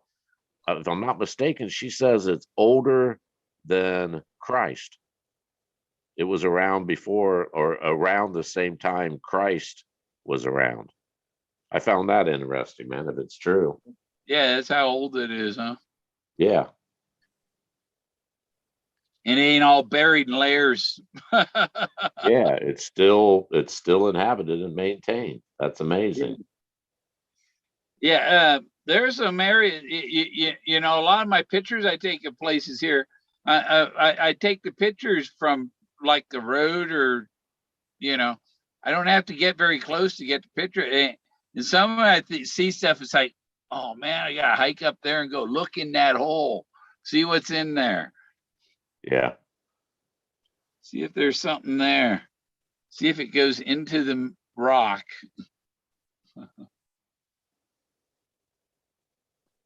My damn weather thing on the roof is too cold for it or something. Maybe there's too much snow. Oh, that might be it. Froze up. No, it's solar powered. No, yeah, it might not have had enough sunshine.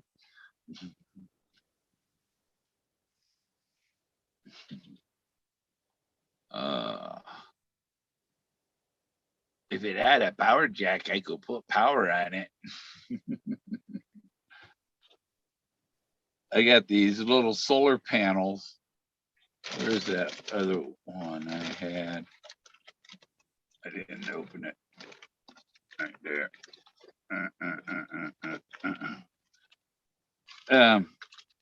Because I had somebody sent me an LED light that's like motion sensor. It's like, oh, I'm going to put that out with my oxygen tanks, and then I just get it's just a little solar panel with a USB, and I could put that out there, and I don't have to run wires out there, and I can solar power it. So whenever you go out there, the light will automatically kick on. You don't have to hold a flashlight. There'll be a light there anytime I go there. Yeah. Or something else, it'll get my attention. Light come on. Oh, what's out there?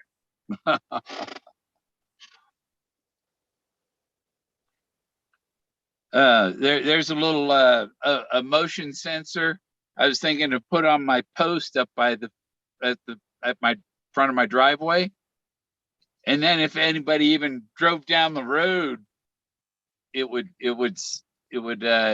send a signal here and light up a light or sound a buzzer, you know, whatever I wanted to do, just to alert me that somebody's in the neighborhood.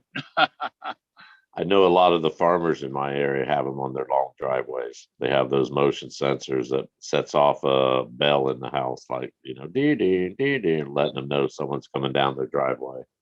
I made the first tracks on my road this year.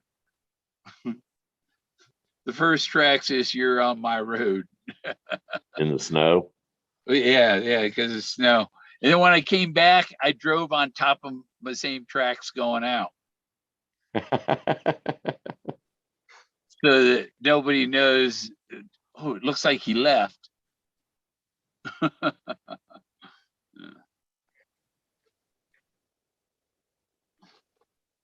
This is where you drive down. Oh, that's not Jack. That was a jackrabbit. Which wife out of 5 or 6? Yeah, it was the one in 1960, I would guess, Mario. Wife he had in 19, it says on there. Well, people got to understand, during that era, if you wanted to sleep with a woman, 9 times out of 10, you had to marry them, or either that or go down to the local bar type. If you wanted them to hang out and be seen in public with them, you had to marry them. It's just a fact of life. You didn't even mention her in the. Let me see.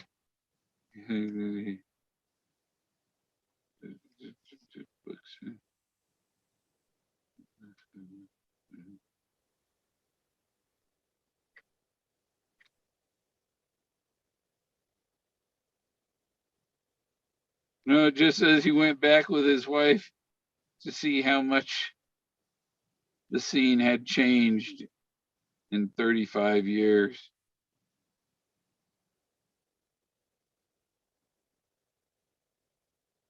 He made the trip in 1925 and 1960.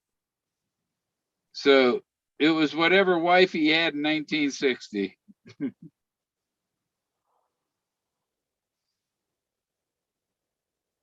In 1958, The Seasons of America Past was published. It contained reproductions of 4 of his original oil paintings.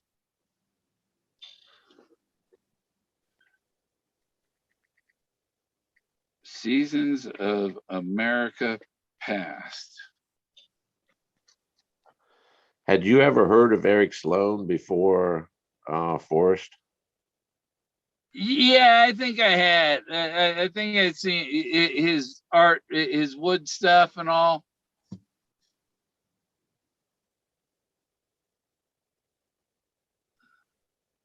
What was it? That guy, one of them guys that came out after the find, the latecomer, Pisano. Yeah, And Joey. on the National Geographic, 1982, I guess.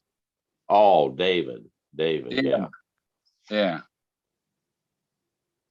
yeah. I have all the National Geographics on CDs, and I think it works on my other. I have an XP computer with CAD on it, so I can run AutoCAD, and I think that my National Geographic will run on there. I can screen capture pages from the magazine.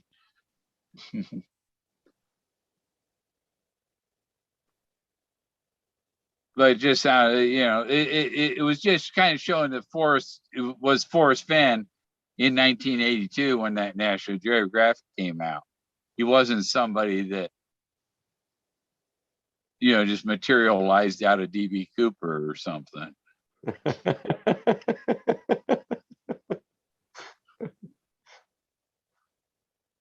I still get a laugh out of that connection.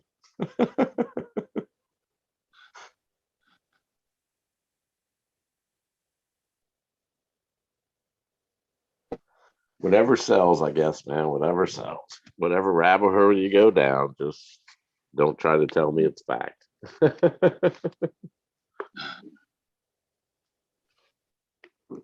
Well, I think they would have recognized. I don't think Forrest could, because back then his Texas accent was real strong.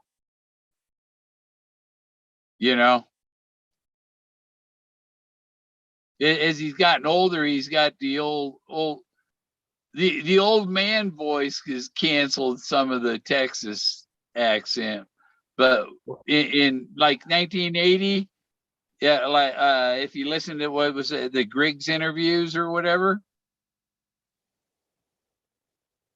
the old interviews of him talking, Right. he had a real Texas drawl to his talk, and Well, they not to mention his skin color's different, his eye color's different, his hair color's different, his yeah face is different shaped, his body's different. I mean, there's too many differences. Too many. yeah. Um,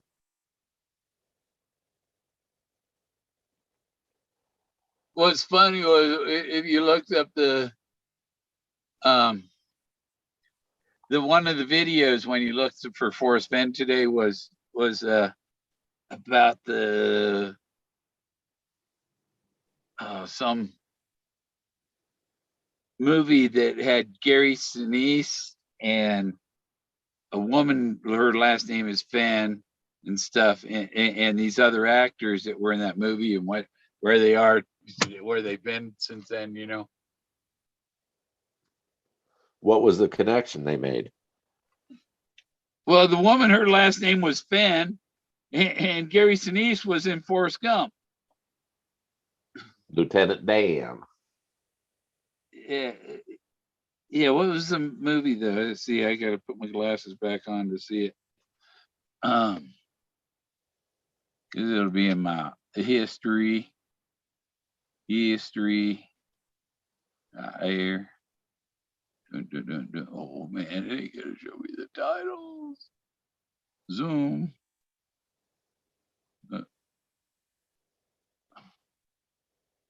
There's ours. Yes. Um. There. I did like the remake of Mice and Men with what's his name? Gary Sinise. Yeah, that's what it is. Of Mice and Men, people that were in Mice of Men. The Yeah, cat. that was a good movie. That was a good remake. And what was her name?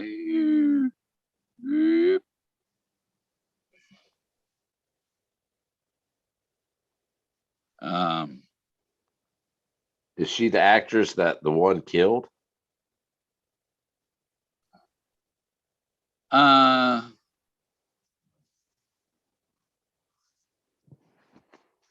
I don't know. It was wish upon something of mice and men's.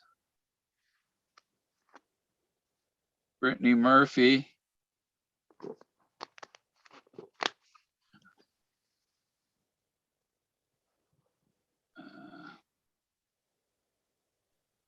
There.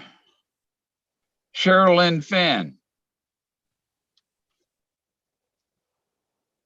So Sherilyn Fenn, Gary Sinise were in that. Gary Sinise went to Forrest Gump. So when he's first for Forrest Fenn, that movie comes up.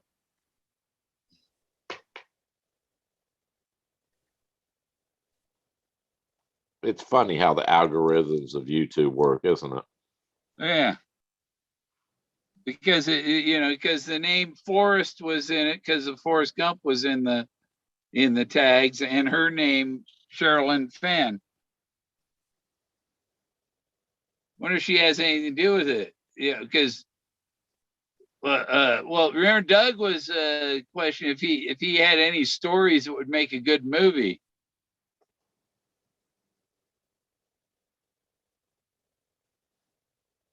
And Fenn's story could be a Forrest Gump too. They could make a part 1 of him coming up with it in the books and make a part 2, 3, 4, 5, and 6 of all the fucking shit afterwards and all the people in it. Hell yeah. They could definitely make a series from it. Yes, they could. Minimize my thing here, get the chat back up. Let's say, did you even get sleep? Oh, Mario just got up. He slept. I don't know if who's chat. Somebody's chat one time. Were you there, Street, when Mario was in the chat? And I was in the background, and I had my other phone going, and I was playing the Mario video game sound effects. I don't think I was. The sound effects from Super Mario, and nobody caught on that I was playing the Mario Brothers sound effects. No, Bill, I think I would have remembered that, man. That doesn't sound familiar. My parrot used to do the, he liked R2-D2. And the greatest quote from my parrot, besides this other I'll get to later in a minute, but one morning he says, shut the fuck up. It's 6 o'clock in the morning. If you don't shut the fuck up, I'm going to put your ass on eBay.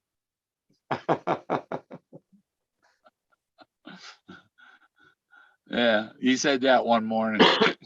But also my parrot, he recited all of the side effects of Viagra. From the commercials? Because of hearing the commercials. Yeah. He knew every side effect. He remembered the whole I couldn't do that, you know? You should have ran him to some hospital to work 9 to 5 in some reproductive doctor's Here, office. I got something better than your robo answering machine. Robot alert. Oh, there's a bot alert. Where's the bot? Where's the robot? Oh, board red. Oh. It's just a Russian. It's a Russian Orushki alert. What's wrong with you? Do I look like I have a problem with Russians? What is the purpose of these they call them bots, and then they come in and post like VTRTAZE? What the fuck is that? I don't know. I mean, it's not a link to click on. What the fuck is the purpose of them doing it? Yeah, it's like a vibrator. Doesn't do anything for me.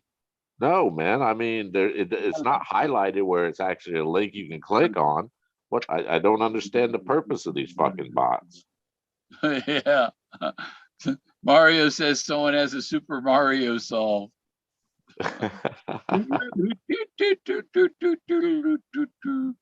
My sister ran a bar that was owned by Nolan Bushnell, was one of the founders of the bar, and he's the one that started Atari, and so the bar had all these video games.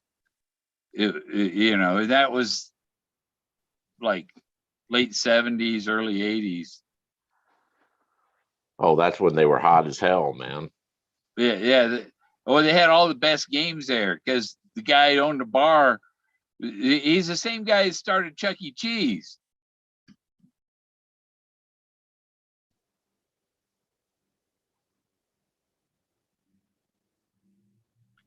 So the bar was like an adult Chuck E. Cheese, basically. You know, and I guess the landlord caught him drying pot in the attic.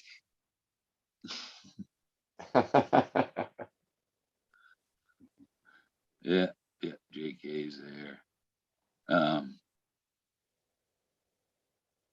Yeah, Mario, you gotta look up what cowl, COWL, or cowling, or women's cowl, a polo cowl, the polo shirt cowl. It's a chest. It's also the gas tank. Is that why it would be a chest? Because it's a tank?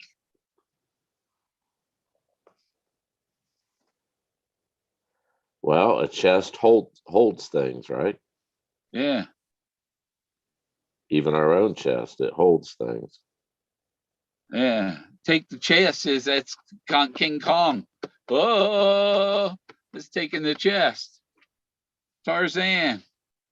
Why was the box called Tarzan?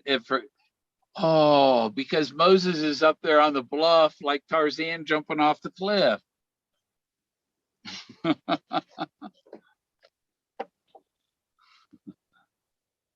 I made cables for the Atari controllers. I tested them. I tested the cables. You had to pull the whole system. You pull the box off the conveyor because my desk was right next to the after the thing was finished coming off the line, heading for the pallet to get shipped. I grabbed one off of there and I set it up, and I had to test 4 different video games. I had to test both controllers and you know, go through so much. And I got really good at like Pong and Star Raiders and Tetris, blocking the blocks and stuff. But I like Star Raiders the best. Yeah, I had a Pong, man. Had a Pong. My favorite were the double paddles, where it's like when you made them small, it was like not pro, Yeah. intermediate maybe, where the paddles got real. Man, you could get that fucking ball whipping it. Yeah. I had one of the table games. A friend gave it to me because it wasn't working, right? Because none of the joysticks worked. And I fixed them. And then he wanted it back.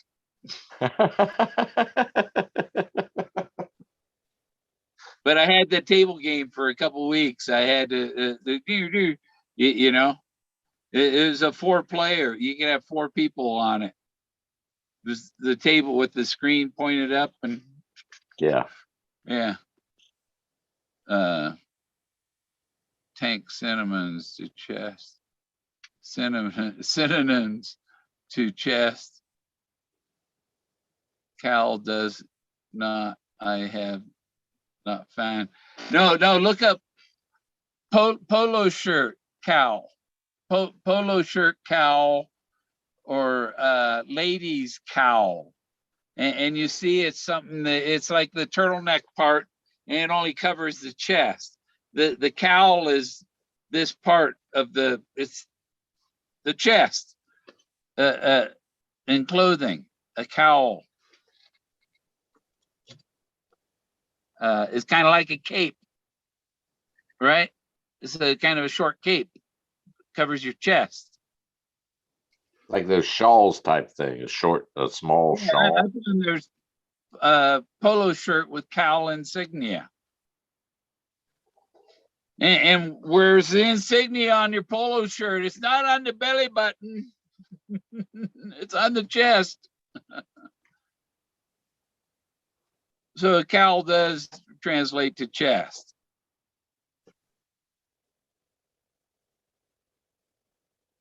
Look up ladies cowl, COWL.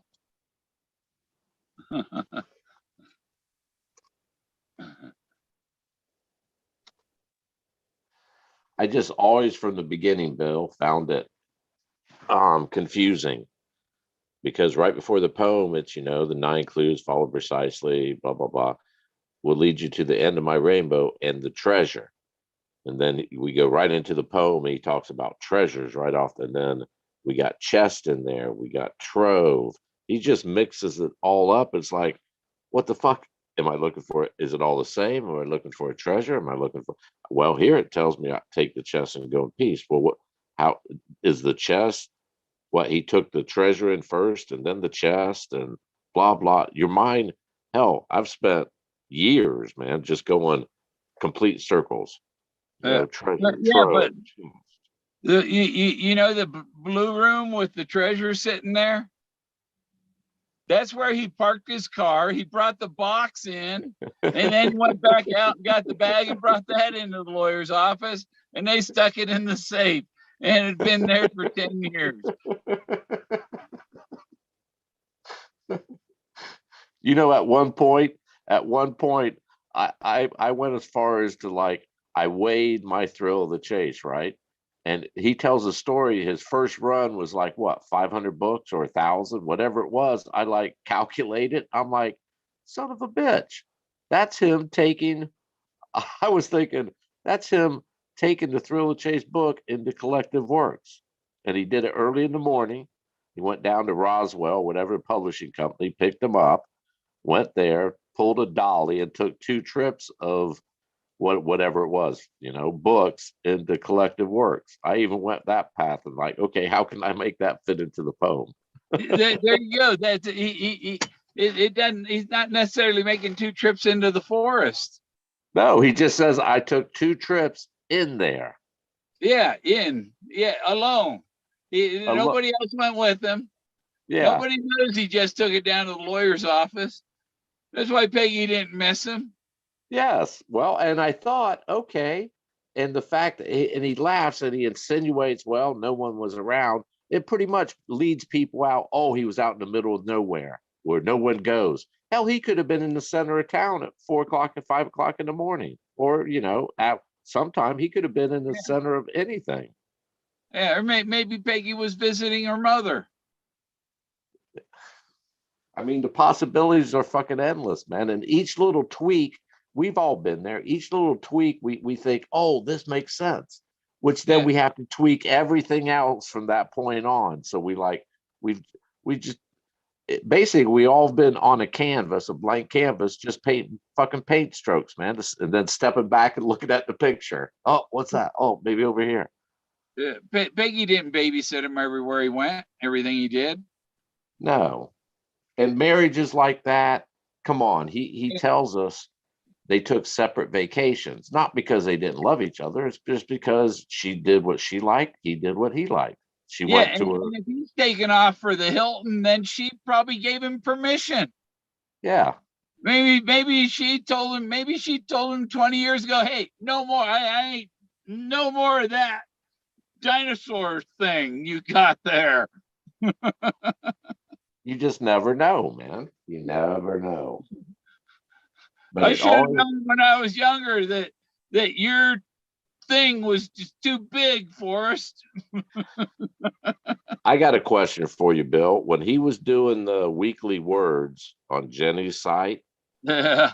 you remember the one that said that the chest weighs 42 pounds plus, best to have a pair of gloves. Remember that one? Yeah. That I took that all different. I was running every which way. I'm like, gloves, gloves, kid gloves. The kid could find it. Kid boxing gloves, but baseball gloves, You, gloves. you know what? In my search area on the picnic day, I went to my search area one day, and on the picnic table was a pair of gloves. That's kind of ironic, huh? Yeah, red. They got red. They're work gloves. They look like they were used, you know, but they're red. And also, there were two feathers behind the tree, and I figured it was some Indian thing, and I just left them there. I took a picture of them, Yeah. but it was Well, these feathers and these sticks, and it looked Native American, so I just left them. if you take that 42 pounds plus, that kind of throws you. It's like 42 pounds plus because, he said 42, he said 44, usually right in that range, right? And it's best to have a pair of gloves. That that's phenomenal. The talk on Dale, I remember Dale's especially, was it has to be maybe there's thorns or it's jagged rock crevices, and it just went instantly to how can I use gloves wherever it's at. I have to use gloves to protect my hands. Yeah. I Yeah. Mario says 2 trips one afternoon. Forrest said, but he 2 trips. Okay, then think he also talked about the peyote church.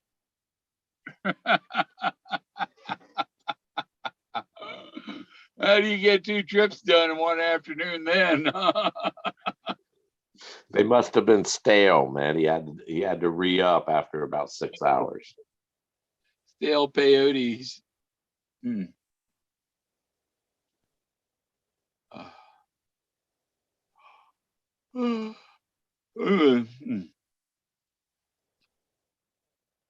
Yeah, I got all kinds of plans but if I had the treasure, I'd be building flying cars or flying motorhome. I want to build a flying motorhome.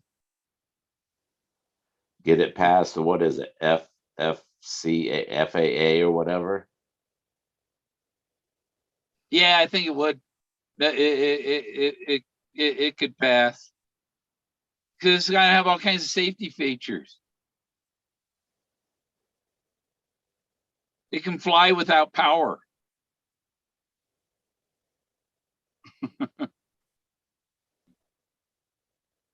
That means if the power fails, you're not going to crash.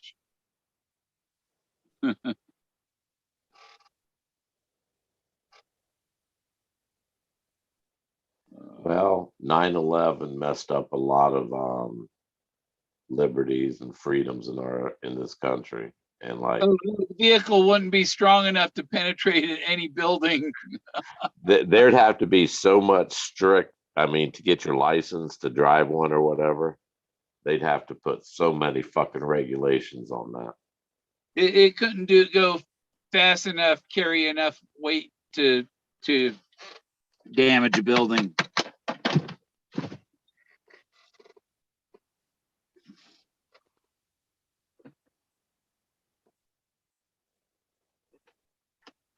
But yeah, I've got a design for a flying motorhome and it's like you could go skiing with it, right? You take this thing, okay, you land on top, have it dump you off on top of the mountain with your skis, and before you ski down, you have it programmed to go land back in the meadow that you're going to ski to. Right.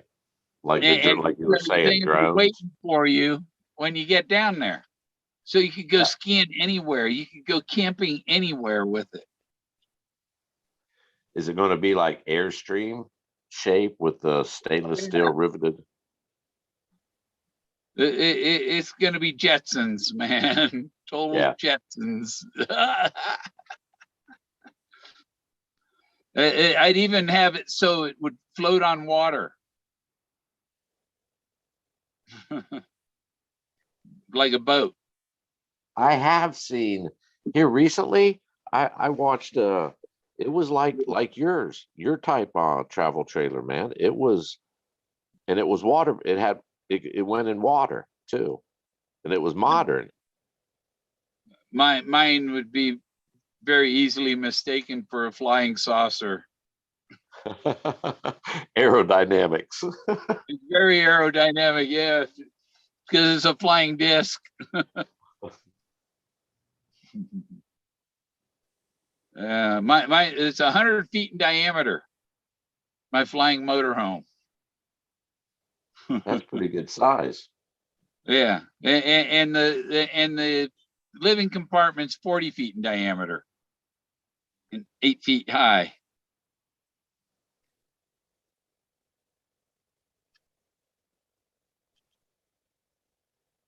Combustion powered? Huh? Combustion? Solar. Solar? So the Solar whole outer shell is going to be solar panels.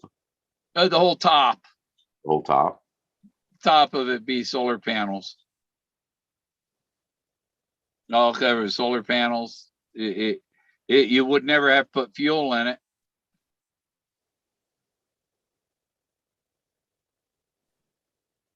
You just gotta put something else in it to make it fly besides fuel.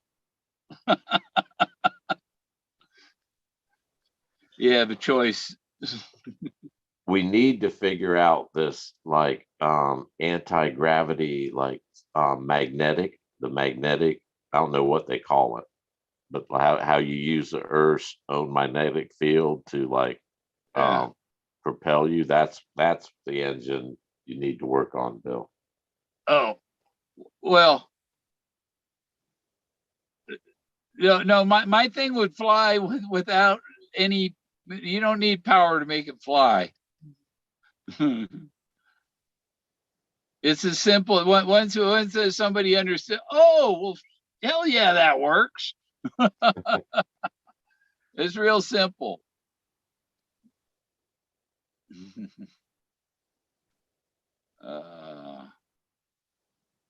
Yeah, you must. What's the motor? I have electric motors in it, but I'm thinking of one with a jet motor too. Wouldn't go fast, real fast. Um,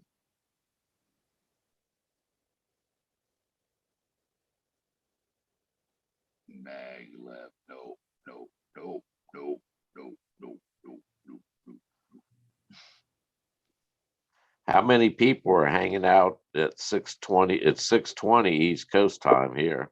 How Oh, many I don't know people what in the chat hanging out? the thing says. I have to go back to my browser to find out. Well, Mario's like 17, 1 p.m. 17 watching. Wow. And yeah, it's 420.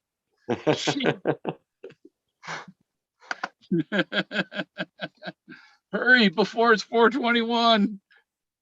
Breakfast talk with Bill in Colorado.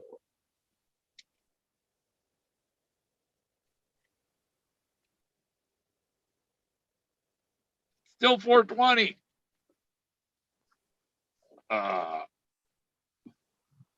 There we go.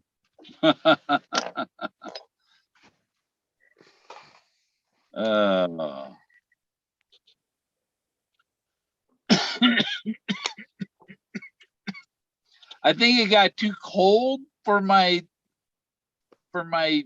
fucking temperature sensor outside. So it's not transmitting.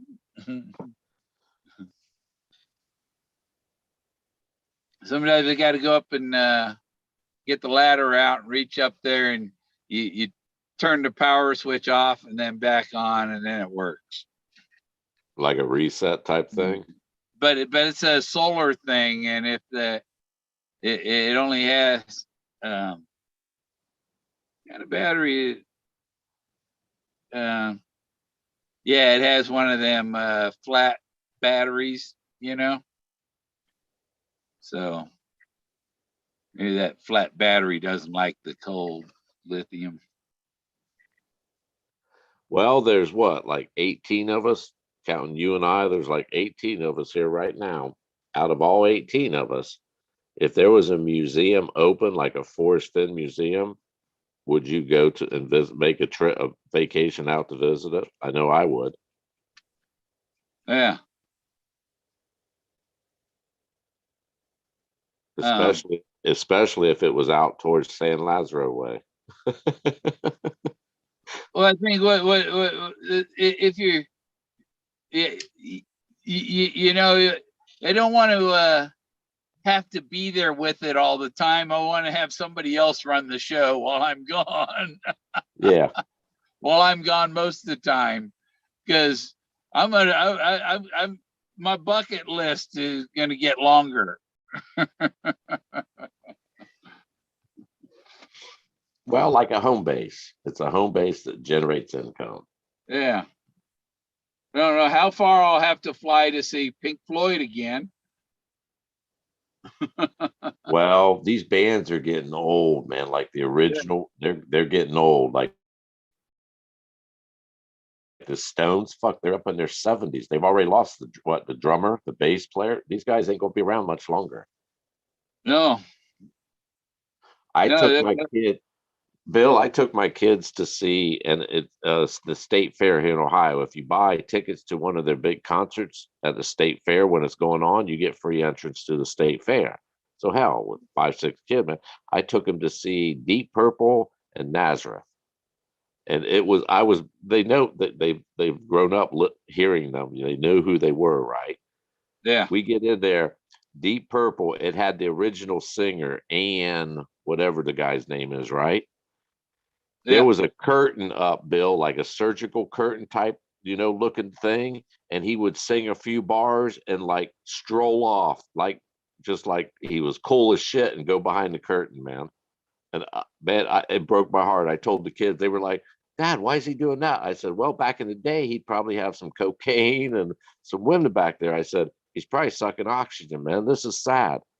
He couldn't get out more than like 2 lines, Bill, without strolling back behind this curtain. wow, That was sad, man. I was grateful. My kids, I guarantee they'll tell their grandkids.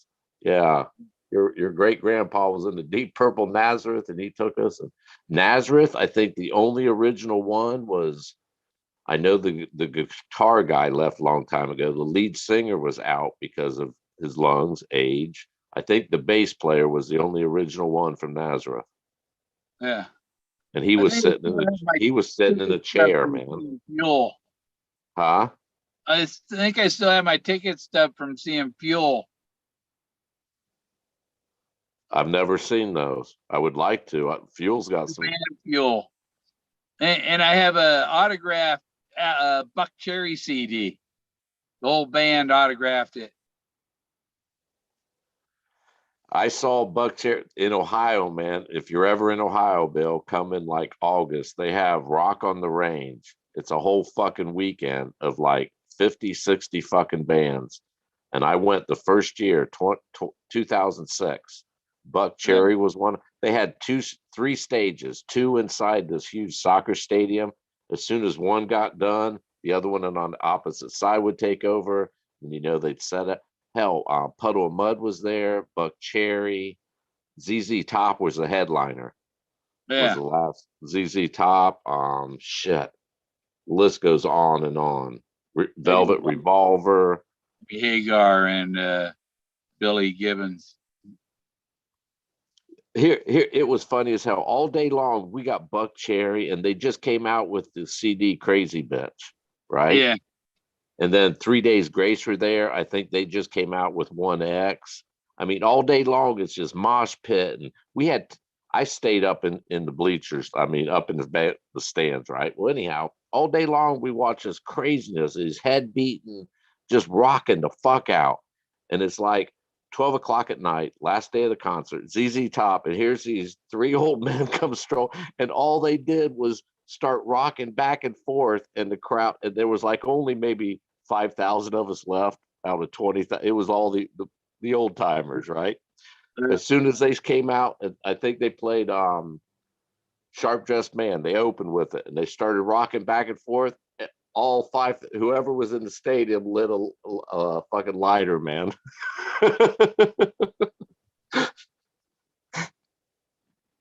It was phenomenal, Bill. Phenomenal. It's like, yeah, these guys, yeah, been around, man.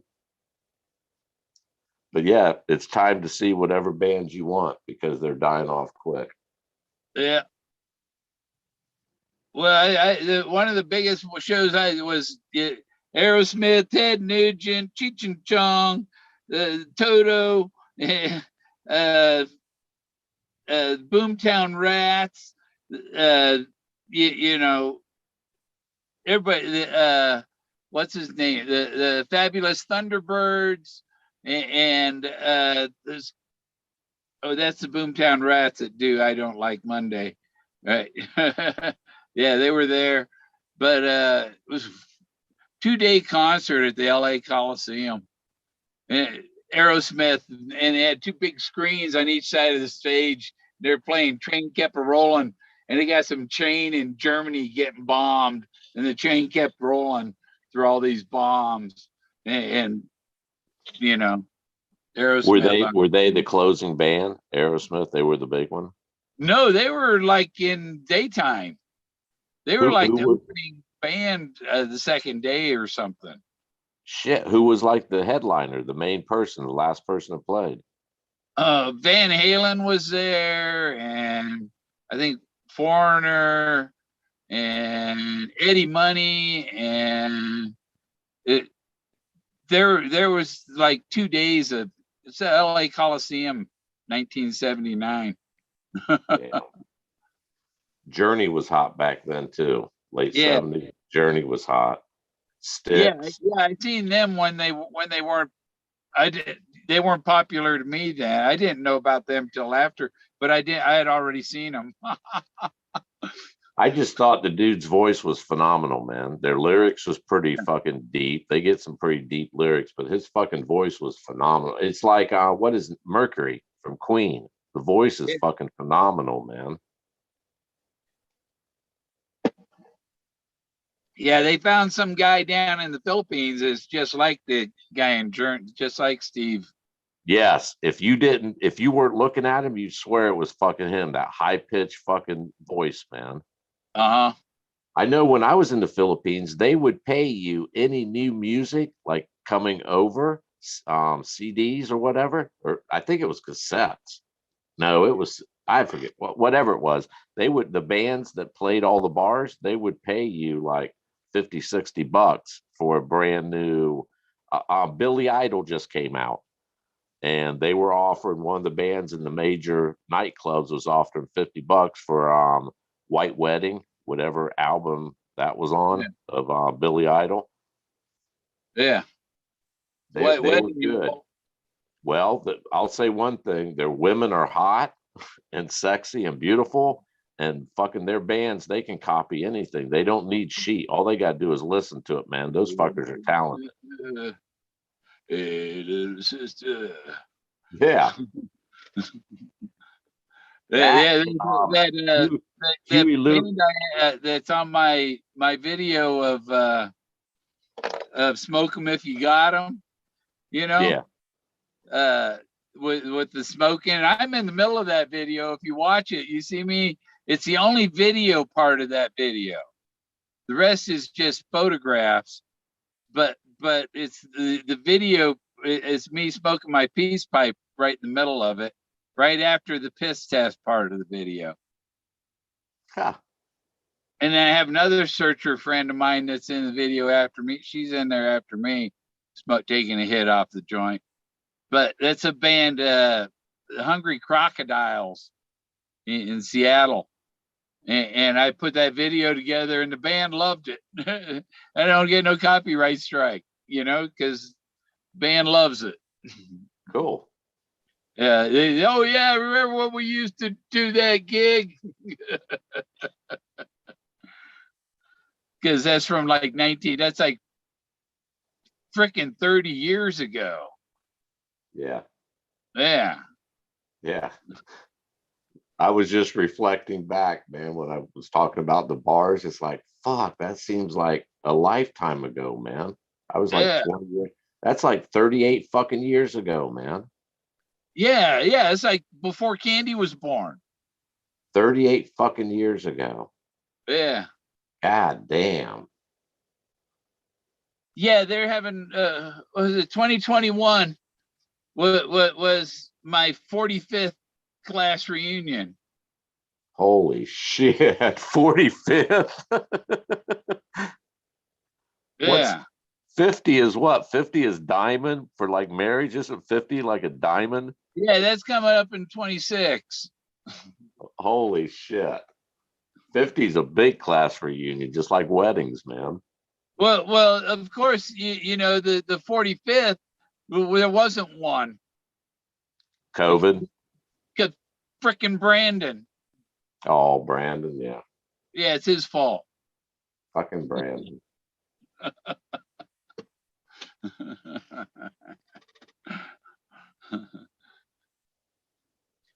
uh, was Candy's video still up, or because I know when yeah, you can't talk about that other subject. Yeah, I did slip, didn't I? No, the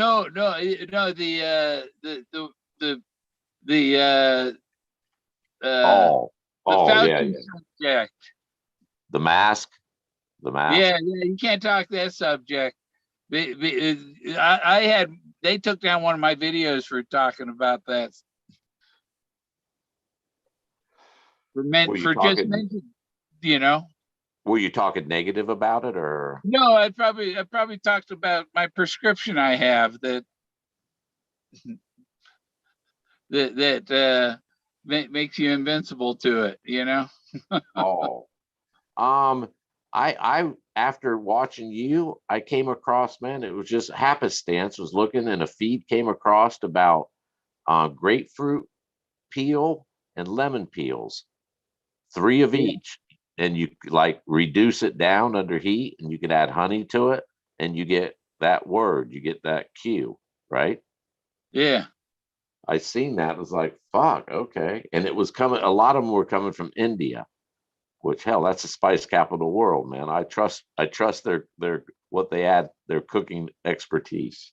Yeah. Yeah. I saw a video about something about lemon juice. Just little lemon juice in your water, or a little lemon in your water will reduce fatty livers. That's probably why those fancy restaurants they put a lemon slice in your water. Yeah. Huh.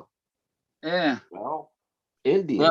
I'm gonna order. I'm thinking about ordering a case of this CBD water from CBD. Is it CBD Living? I've heard you talk about it before, man. CBDliving.com. They Yeah. have 10 milligram CBD waters. I think they're half-liter bottles, 500 milliliter bottles of alkali CBD water. And I've heard people they it's like the fountain of youth drinking that stuff, they say. Well, couple that you are what you eat, right? That's an old saying from back in like the 30s, man. You are what you eat. Indian recipes, and they're the spice capital. Everybody was going to India, the spice route. Their spices and their cooking isn't because it tastes good. They do it because of each per they can, if you have like kidney problems, they can cook you a dish with certain spices that will fucking, help you heal type shit. Yeah. Well, this stuff has the water is the pH is 8, 10 milligram. Oh, 9 plus pH, alkaline 9 plus. And that helps hydrate. That kills cancer. Oh, cancer. Yeah, cancer doesn't like pH. Doesn't like that high pH, high Well, pH then, is low acid. well, why don't they replace the fluoride in our waters and put pH in it? Because the fluoride kills people. Oh shit, I forgot about that. Yeah, the goal isn't your health. Apparently not, man. The goal is actually to kill people. Or just stunt your mental growth. One or the same they, thing. they think they consider most of us useless feeders. You know, taxpayers. That's why there's seatbelt laws. They need to keep you alive to pay taxes. The below average intelligence thing.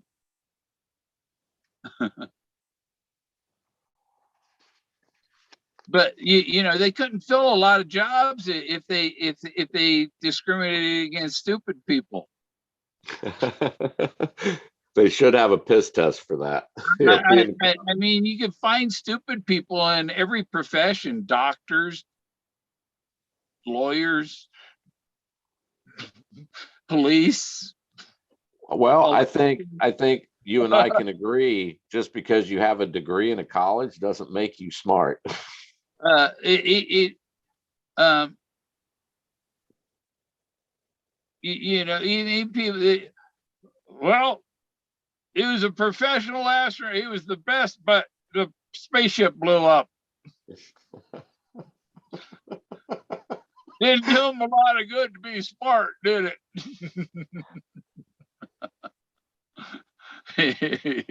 Sounds like they need some more training with the engineers designing the shit. You ever heard the National Lampoon Lemmings? No. Chevy Chase sings that song, Colorado's calling me. Colorado's calling me. And somebody in the audience yells out, "Hey, you!"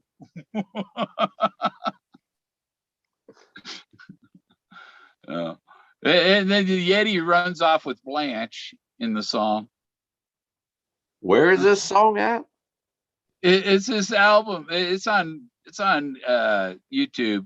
It's National Lampoon Lemmings from like 72, 74. And or yeah, it's right around the time of the missing White House tapes by the National Lampoon. But it's making fun of Woodstock. And they have Farmer Yatzer, and he says, you know, well, there's an old saying that they still say is, long hair, short hair. What the hell's the difference once the head's blown off?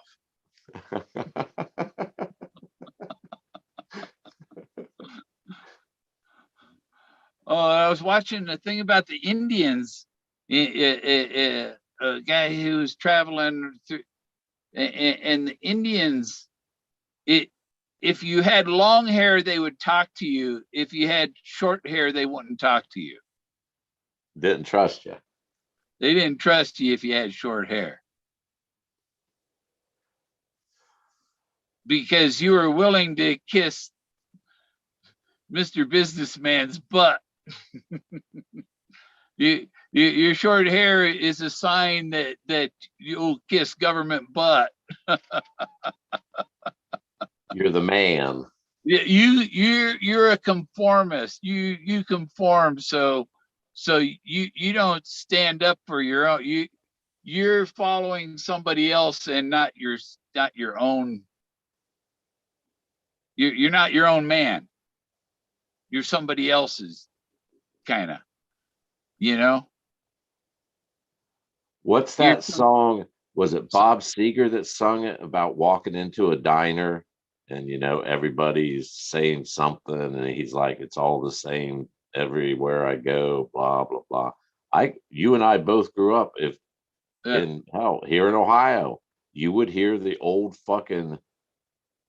timers, man. The hardcores that go get the flat top haircuts and shit, that type. Yeah. They was like, hell, I didn't know if it was a woman or a man, and you'd hear the fucking negative goddamn shit. Yeah. Yeah, that's why you gotta, if you got long, if you're a guy and got long hair, you gotta have a mustache at least. You know? Yeah, it was, and it was always the racist sons of bitches, man. Even the women would, oh, how dare they? Oh, they're going to hell. Yeah. Well, the picture you have up in your living room of Jesus, the one that we all know, the white one, the white Jesus, the Caucasian Jesus, he has long fucking hair, don't he? Yeah. You going to condemn him too? Yeah, and look, even was a story of Samson.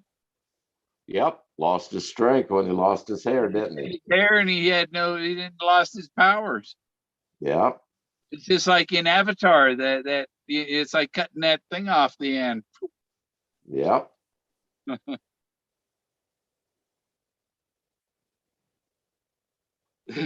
When I was in Oregon, there was this dude.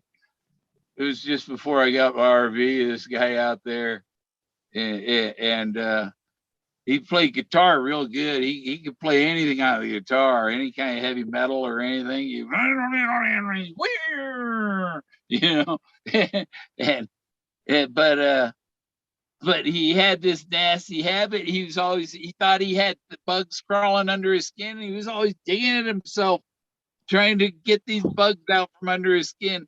And he'd be bleeding, and he'd come by and he's holding something on, you know, a bandage over his fresh wound, and it's like, you're gross, dude. You know, but he thought there were bugs under his skin. I've heard that before.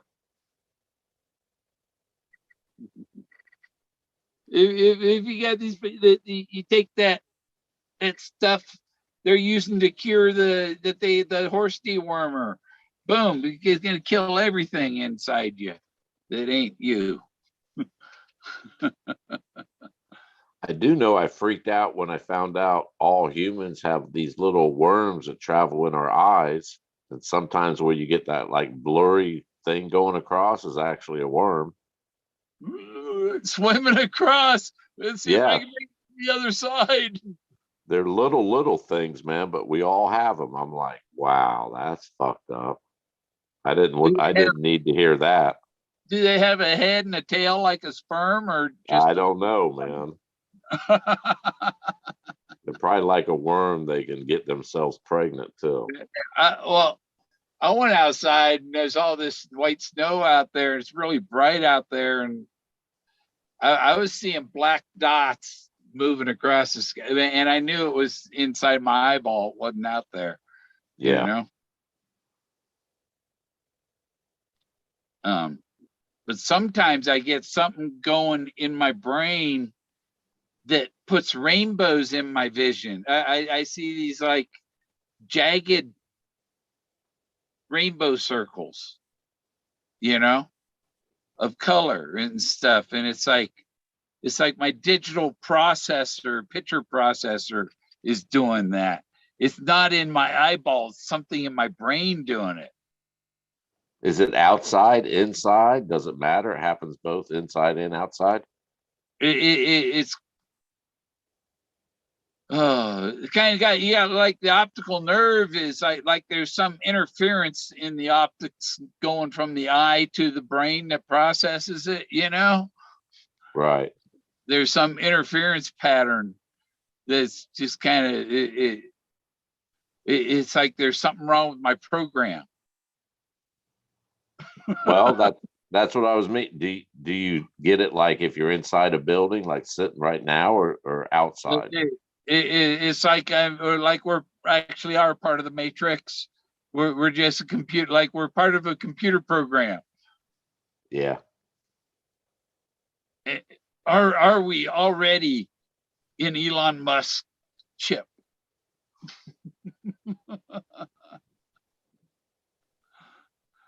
Could you imagine thinking you're alive and being isolated the rest of your life thinking you're alive when you're actually in an AMD processor.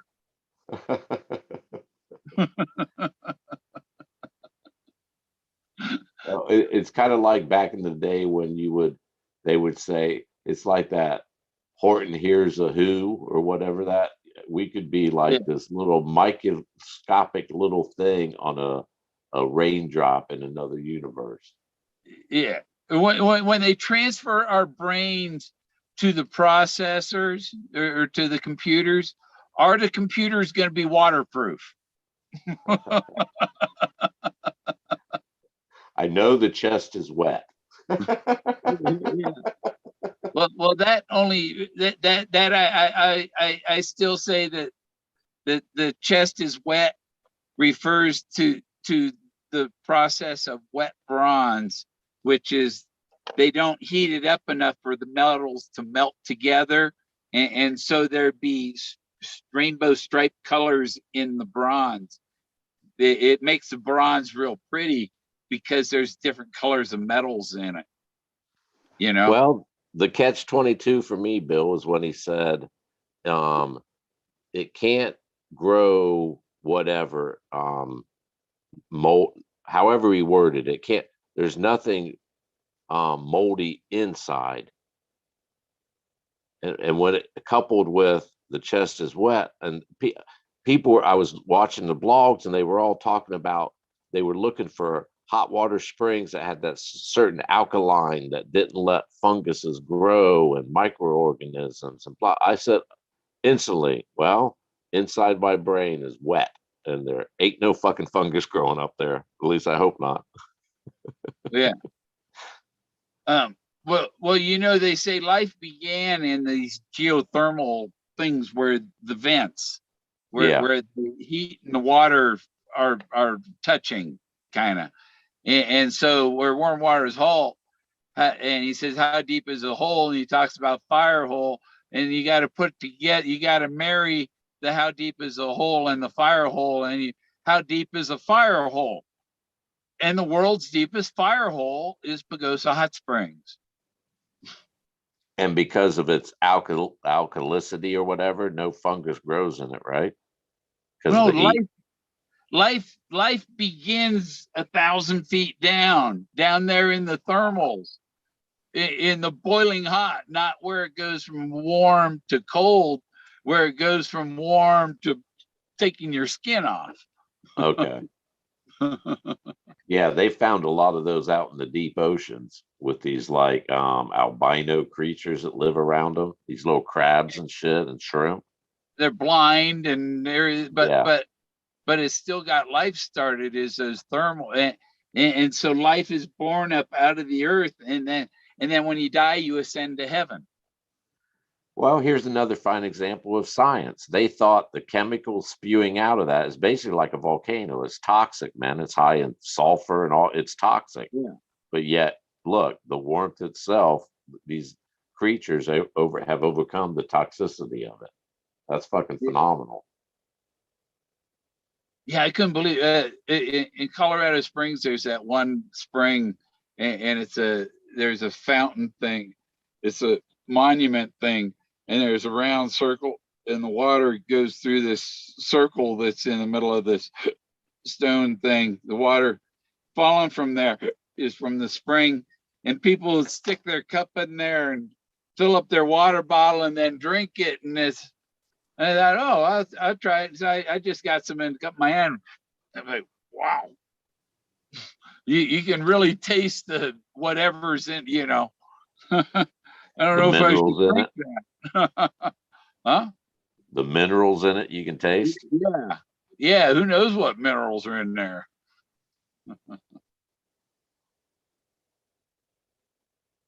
Well, I know around here there's wells, and I cannot stand well water. The sulfur in it, or whatever, phosphorus, Yeah. sulfur, can't fucking stand it. I will go without water, man. Oh, yeah. It stinks to even fucking run the tap. Yeah. Well, these are, it was, no, it wasn't.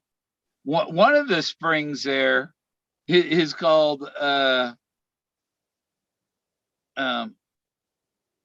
It's the same as that river that they were talking about up there in Yellowstone. The one the Indians Shoshone Springs is in Manitou Springs, and one of the springs in Manitou is called Shoshone Springs, and it's a building, and there's a wall with a pipe. The water comes out, so they pipe the spring up to this fountain, and so there's Shoshone Springs, and the other spring that's at the end of the Shoshone Trail, and but there's several springs in Manitou Springs. They have a lot of sandstone. A lot of sandstone that it filters through around that area, or just the ground itself. There's a lot of sandstone around here. Yeah, there's some around. That's near Cheyenne Mountain and all that. Yeah, sandstone is some of the best. Well, it's probably the only spring water I've ever tasted. It's delicious. Yeah, sandstone. The water here is a lot of sandstone and a lot of silica, like the sand, and where my RV is parked, this ground is like pure silica almost, and crystals, and because the crystals are silica. That's why those sand dunes are. Plato said Atlantis had a large rectangular valley surrounded by high mountains covered with crystals, and that's why there's so much sand, is because of all the crystals in this area that have ground up into that sand. Would that be a good place to put those rebars down and let lightning hit it? How they get that glass art? That'd probably be. Yeah, I think that this an area that would work real good with Tesla power. It'd be a hell of a lot better. Like you see a lot of it from like Florida, where they put those rebar down and get that glass art. I bet you that area with the silicon content would be phenomenal. Oh my. Here we go.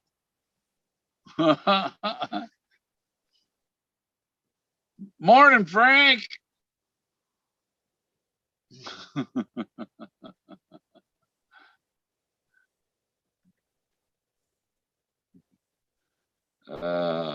Some Frank thoughts.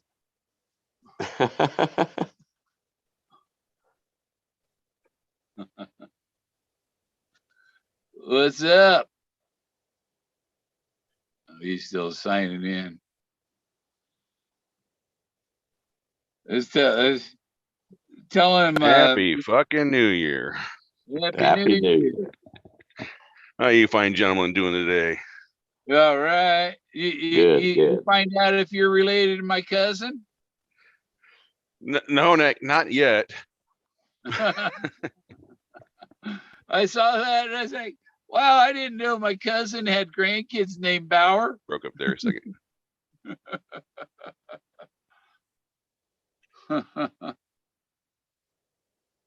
Yeah. I always trip myself up with the volume on YouTube when I log into Zoom. Yeah. Good morning. You need one of these, Frank. Keep that. Yeah, I love that, man. I definitely want me a Russian hat. Those things are really warm. Yeah, they're real good for election day. So what is the emblem on your hat there? Some Russian military thing, or Russian eagles. And That's cool. Double-headed eagle. That's very cool. Oh, and the other ones are. I love it. Yeah, my wife got me a T-shirt, a "Let's Go Brandon" T-shirt for Christmas. I designed some the Double Blazes University patches and hats. There you go. I don't know. I got to be careful where I wear that shirt because I don't want to get beat up. Double Blazes. Oh, the "Let's Go Brandon" shirt. Yeah. I'm pretty safe in my town, but Well, if I go don't up to blame me Toledo, for safe. Nobody knows what it means. true. Not even Joe Biden. You know, you don't even know what Brandon means. that was the best. Seeing him on national TV, and the guy said "Merry Christmas" and "Let's go, Brandon." Joe Biden says, "Absolutely right. Let's go, Brandon." And Jill's his just wife, shaking her head. wasn't his wife like, oh my God? Yeah, she did a face palm. He's done. Maybe somebody should talk him into resigning. Oh, I don't think he has the common sense to do that. Maybe someone should talk him into taking Kamala to the Grand Canyon and pushing her off, and then follow her. Oh, well, Street, how you doing?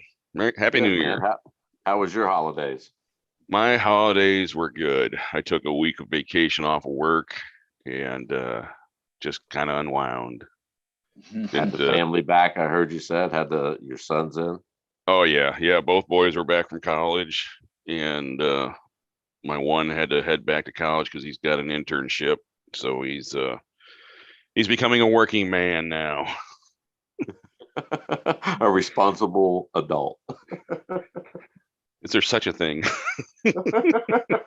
Well, a facade as a responsible adult. That's right. No, it was nice having them both home. You know, you go from a quiet house when you got both boys off to college, and my daughter's still here, but she's got a few more years before she graduates. And goes from a quiet house back to a noisy house. Then now I'm back to a quiet house because my wife's got to go back to school.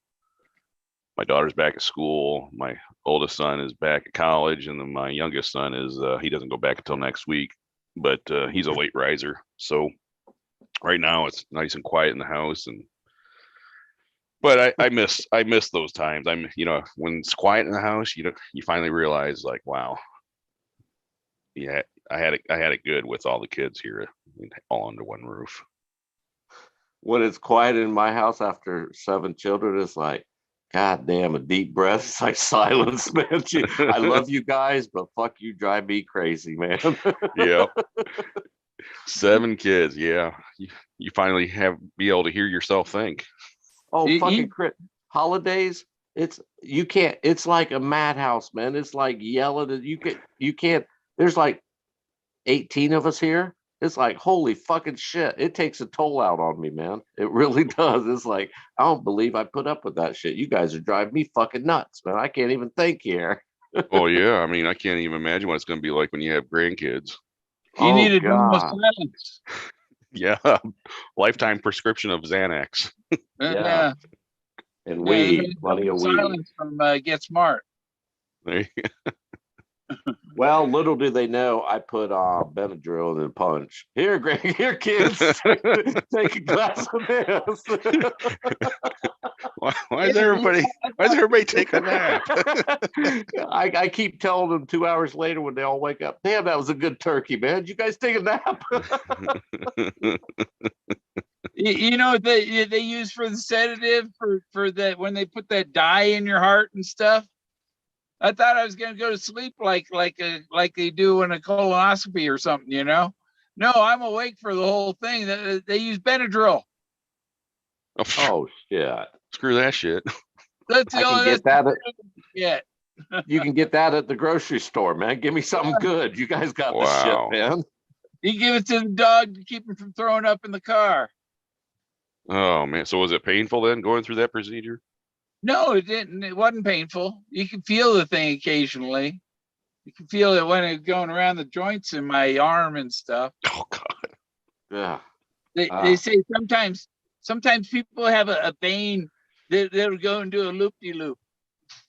And if there's one of those that they couldn't do it, that it has to be a vein that they can go straight in. But wow. Mine was big enough going from that they did it from my arm. Wow. They still prepped the jungle. That's crazy. Oh, yeah, I just turned 50, so I'm gonna have to probably schedule my stress tests here and do the stress test just to see how I'm doing. 50's when things start going downhill. Quick. Shit, they've been going downhill for me since I was 40. Yeah, it's 60. It's like you've gone off a drop. I'm kind of hoping I'm over that, and maybe my 50s will be a good decade.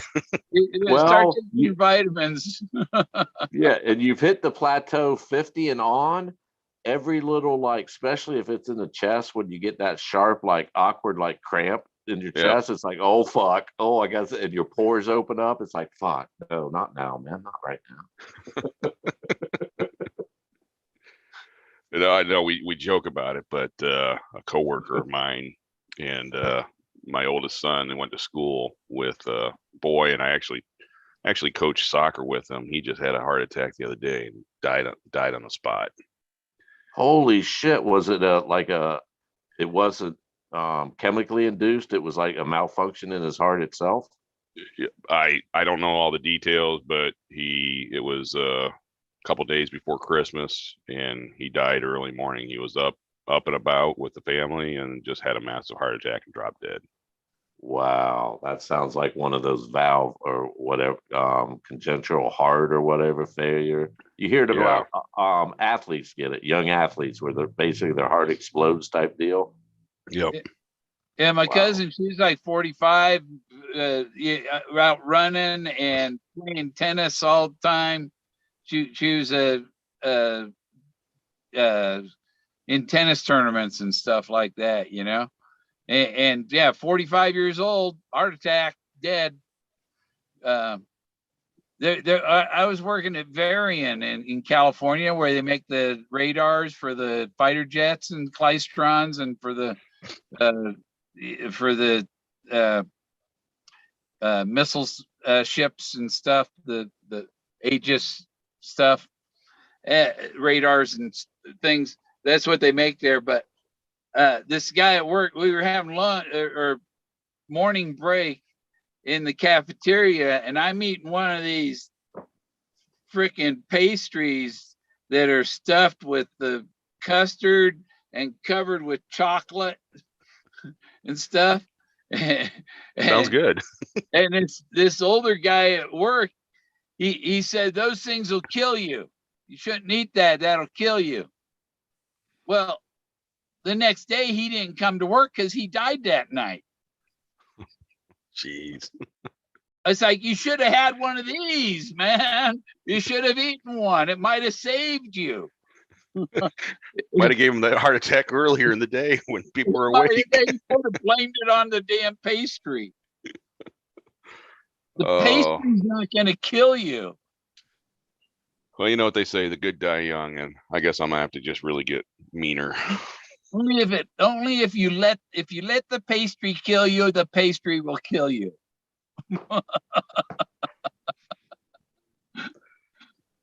Well, hopefully, yeah, I've got Centurion blood in me, so hopefully I can get over this like Street just said, the plateau, the 50s, and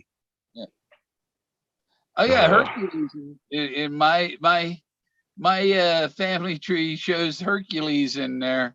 There's 140 generation.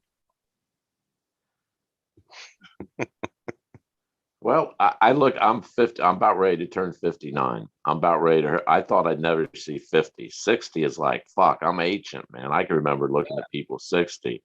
It just, each year, it's not like I dwell on death, but each year death becomes more prominent in the mirror to me. Each year is like, holy shit. Oh, fuck. You know? Yep. I'm going to be 64 3 days after Creighton Fenn turned 64. Yeah. And I mean, it's the walk of life. We all have to do it, male, female. We have to do it. It's something you have to, it's inevitable, man. It just, I don't know. Acceptance. That's where it comes in. If you don't accept it, that's when you get the people that do like they'll go above and beyond medically, like get this done to them and this done to them. I'm like, plastic surgery, hair implants. It's like, fuck, man, you're old. What? You ain't playing the game no more, man. What the fuck are you doing? Just because the exterior isn't wrinkled doesn't mean the rest of it's not wrinkled. Well, I look at it. The less I look in the mirror, I don't have to look at myself. So in my mind, hell, I'm still 20 years old, man. I got a full head of hair. I'm 20, man. Yeah. Six pack, hell. 20. It's like Forrest said, I'm still like 12-year-old kid inside. You can't make me grow up, damn you, society. Fuck you. Yeah. So what are we talking about this morning? No, did Forrest have any peyote at the peyote church? Based on conversations I've had with people that have known Forrest, I would say yes. Yeah, I think so. I think he drank the ayahuasca. I heard he was flying the shit in on his plane, man. That's what I heard. Has he been to Machu Picchu? Yes, I have sources. They're willing to come out if necessary. Has he been to Machu Picchu? Are you asking me? I don't Yeah. know. Yeah. Anybody know? Yeah, we don't know. I would think he would have gone to Machu Picchu as much as he probably would have made a trip there. Well, we Definitely well traveled.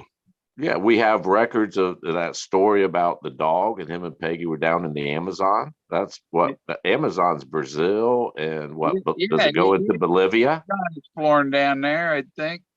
Yeah, Machu Picchu. Isn't that in what, Chile or Peru? But I don't know. I think you got to walk quite a bit of the way to get there, and that's the hard part about getting there, I think. And the altitude. It's pretty fucking high. You want to be able to have a ride up there or go with a helicopter. Yeah, it's in Peru. Take a shortcut. Peru. Yeah, I think they only allow that train. It's the one train. That's the only way you're getting in there, man. Unless you want to try to hoof it up to that. There and stuff. It's yeah. Where were you going with that, Bill? With Machu Picchu? Just if because there's was the guy that did High Times magazine. His name's Gorman, and he has tours to Machu Picchu where ayahuasca is part of the tour. Oh shit! And they actually do it at Machu Picchu? Yeah. Holy shit! It'd be cool. Yeah, that'd be awesome. Although I'd want to have somebody sane and lucid standing nearby, make sure you don't fall off a cliff. I'd like to have some tips for looking at my art. I think my art would be fantastic with something like that. Yeah. I was thinking of it, since they have legal hallucinant mushrooms in Denver, and they have an IMAX theater at the Denver Museum of Nature and Science to do a psychedelic film for like midnight to 6 a.m. psychedelic time at the IMAX. I would love to try DMT. It's what ayahuasca is, but you like inhale it, so it's only lasts like 15 minutes, 30 minutes. But I don't know anybody I can literally trust. If they handed me a powder and said, here, this DMT, I don't know anybody I could trust that it was it. I know somebody, and it's like he charged quite a bit for it, because he won't sell you just a little bit. Right. So. Well, mushrooms, I enjoy mushrooms, but fuck, like the 12, 14 hours. And the last time I did them, I just felt beat down and weird for like a week, man. I think I'm too old to be eating those. I'd like to try DMT though, 15, 30 minute here and there. Yeah. Yeah, if you're gonna know somebody that has access to that, it's gonna be somebody you knew when you were a kid. Yes, that's where I was going. I do not know any DMT. I lost contact with all my pharmaceutical connections through the years. Yeah, the ones that aren't in jail anymore. Yeah, or dead, or yeah, blew up in a fucking lab. Yeah. Yeah. Yeah, it's like that time that the time the cop gave me and that guy with the half pound a ride home. The guy that had the half pound, he was an ex-con. He'd done his time in prison for killing somebody in a bar parking lot. Wow. Yeah. And the cop gave us a ride home with half a pound of weed. I think I would categorize that as fate. That was fate. What's that thing where you hypnotize them into, oh, there is nothing here to see, nothing here to see. You will continue on your journey and deliver the passengers to their location. You know, A mind meld. yeah, some type of yeah. If you make a connection with, like, I got stopped one time. I drank a whole bottle of rum and hopped in my party with no girls at the party at my place anymore. So me and the guy, we headed down to this bar. It was this round building and stuff. And it was back in the Wild Wild West days. You know, that song Wild Wild West. Yep. Remember that? No. Okay. They mentioned Rico, whatever. But anyhow, so I have a Fiero, and I already drank a whole bottle of rum. And I get off the Lawrence Expressway or whatever, and I take the right corner doing 40 miles an hour, and then make a left into the parking lot, whatever, and duck into a parking space, and I'm hopped out of my car and I'm heading in, and cop pulls up. And I mentioned this cop I was working with. I was part-time job trying to sell that legal insurance, and the guy I was working that was teaching me how to do it was a cop that this cop used to work with. So all I had to do is mention his name. Oh yeah, I know him. Oh yeah, we're selling insurance. Go inside and drink some coffee.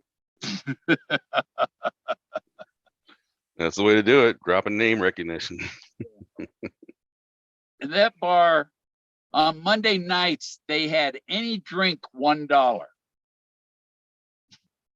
Wow. You know what I decided to drink? Tequila. Long Island iced teas. I think I had 12 of them one night. Oh yeah, those will mess you up. They creep Yeah, up on I you. put my car back on its wheels.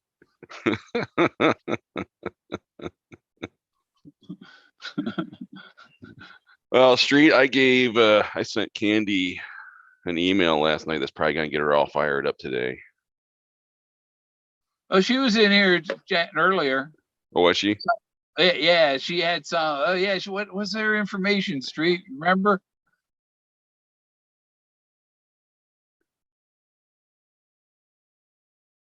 Where's Street go? I'll be right back, man. I'm hitting the can real quick and grabbing some more coffee. Yeah, I'm gonna grab some coffee real quick. Oh no, man! I got some cold coffee or tea. Be right back.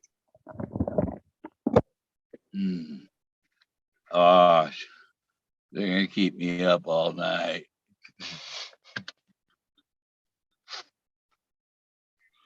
Oh, I went into town and got a couple groceries today, so I got meals to cook and propane to stay warm. I gotta fill one bottle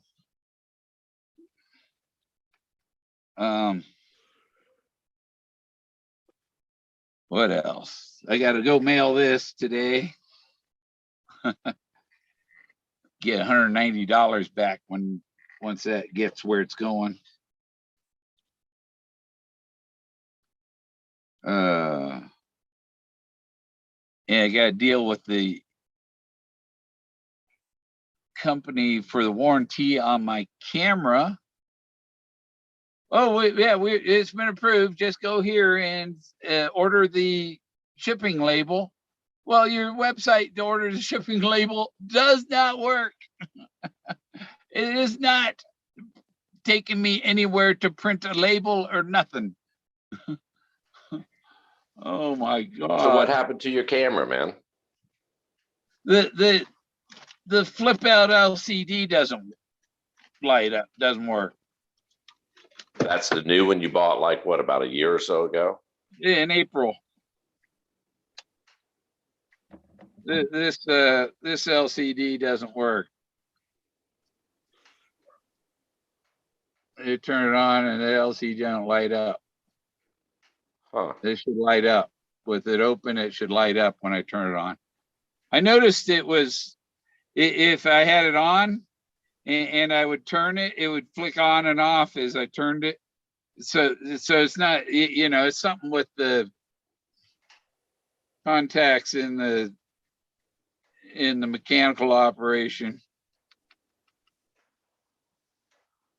So it's still under warranty, right? They're going to replace it type thing?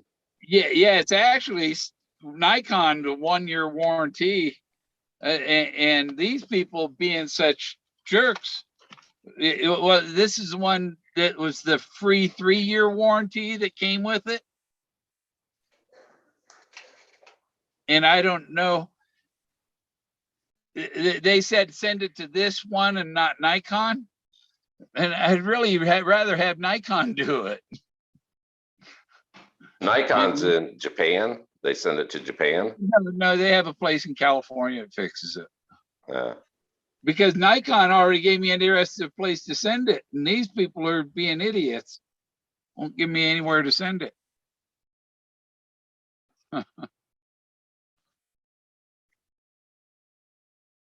So, pain in the butt trying to get the camera fixed. Is that his head or his seat?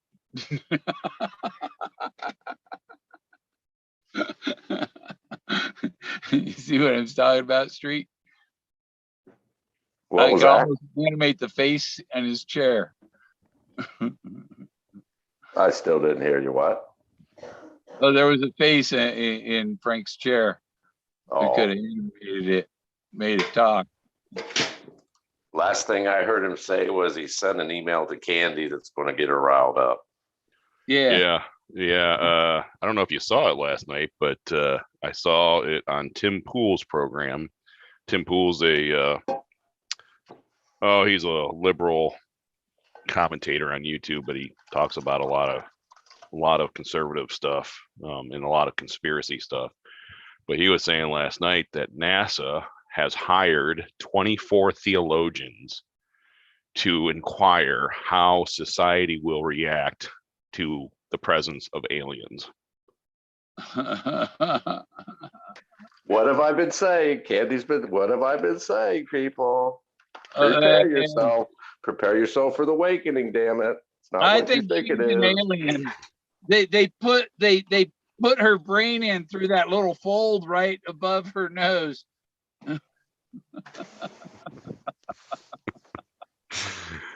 Yeah, kick your ass for that one. That's where the probe hooks up. Well, I'll say I have very enjoyable conversations when I'm hanging out with Candy. Anything goes, man. Anything goes. And 15 minutes later, she's got a 12-page report that hold on, let me read this. Look what I just found. It's like, God damn, that was quick, man. Oh, yeah. She about Forrest Fenn being from the Kingdom of Fife, his family bloodline.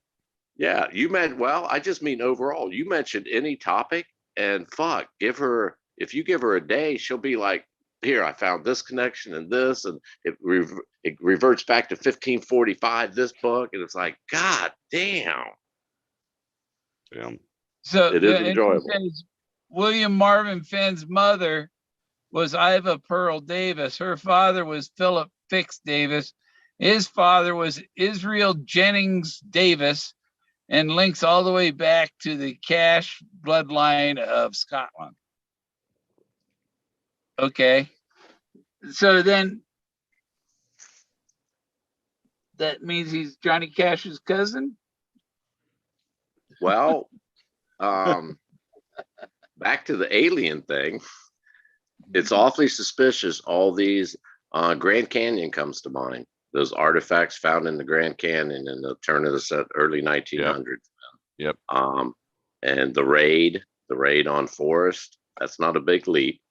2 people died. Come on. I mean, you're looking at federal time at the most. You're what, 1 to 2 years? 5 years, you get out in 2. It wouldn't have killed these guys. It wasn't a life-threatening thing. But why did 2 people kill themselves so they didn't have to answer to something? They were so distraught or whatever. I find that it's awfully coincidental, man. Well, there's a lot of that going around. A lot of coincidental. Let's say in Lazaro, and he only excavated the kiva, pretty much. Like, well, more than a kiva, yeah, 1%. Yeah. Yeah. When the FBI runs one of them things, somebody in the thing is their informant and has a past. Well, I've been digging into a lot of what Candy's been talking about, and I've shared some of it online with some of the videos, but I don't think a lot of people pay attention to it. They just immediately dismiss me as being a nut job. But Forrest is trying to point us to Cozumel and San Lazaro. So that's where that Hajovsky did a lot of research down in Cozumel, studying the Mayan culture, the ruins. And the more I kept digging into it, making those connections, so San Lazaro to Cozumel, I learned from my research that there was a period of time, I can't remember how many hundreds of years ago, that the Mayan society was collapsing.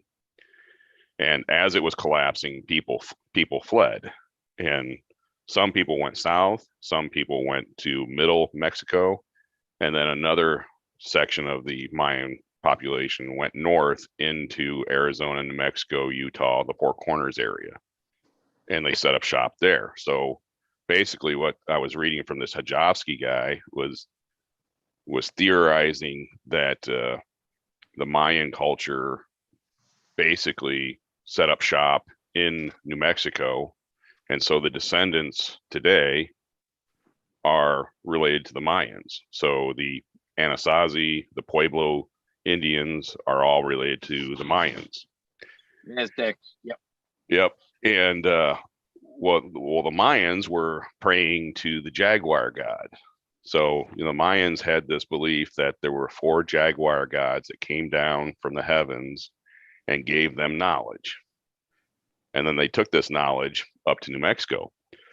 And what I found interesting is that all my research was pointing me back to the Pleiades constellation. So the Pleiades is also known as the Seven Sisters constellation. People have known about it for thousands of years. And one of the things that I kept seeing, the number 22, well, one day, just out of the blue, as I was studying the Pleiades constellation, I see there the word Melot 22. And I'm like, oh, so the Pleiades it's scientific terms. There's like several different scientific terms. That NASA has like a number classification for the Pleiades constellation. And Melot 22 is actually a reference to a star within that constellation. And I just found it bizarre that I kept digging. And then I kind of had a theory, because when I was reading about Chaco Canyon, they said that Chaco Canyon, the kivas were all arranged in the orientation of the seven sisters of the Pleiades constellation. So when I dug into that some more, I took a snapshot of the Pleiades constellation and I aligned it with, basically I sized it on a map, and each of the 7 star locations aligns with the major Pueblo societies in New Mexico and Colorado. It's almost spot on. That's not a coincidence. No, that's not a coincidence. When you've got the Mayan culture, that you have evidence of the Mayan culture knew about the 7 sisters, the Pleiades constellation, and then you have the kivas at Chaco Canyon. The kivas were arranged. I wonder if you'll find the same evidence at San Lazaro. If once they fully uncover San Lazaro, if you'll find the kivas arranged in the same format. But then maybe that's how they decided to set up their cultures, was geographically recreating the 7 sisters on Earth. You know, because you've got Mesa Verde is one of the stars, and then you've got Chaco Canyon, and then there used to be a Pueblo in Albuquerque, Santa Fe area. It's just, I mean, they're not spot on, but they're really damn close.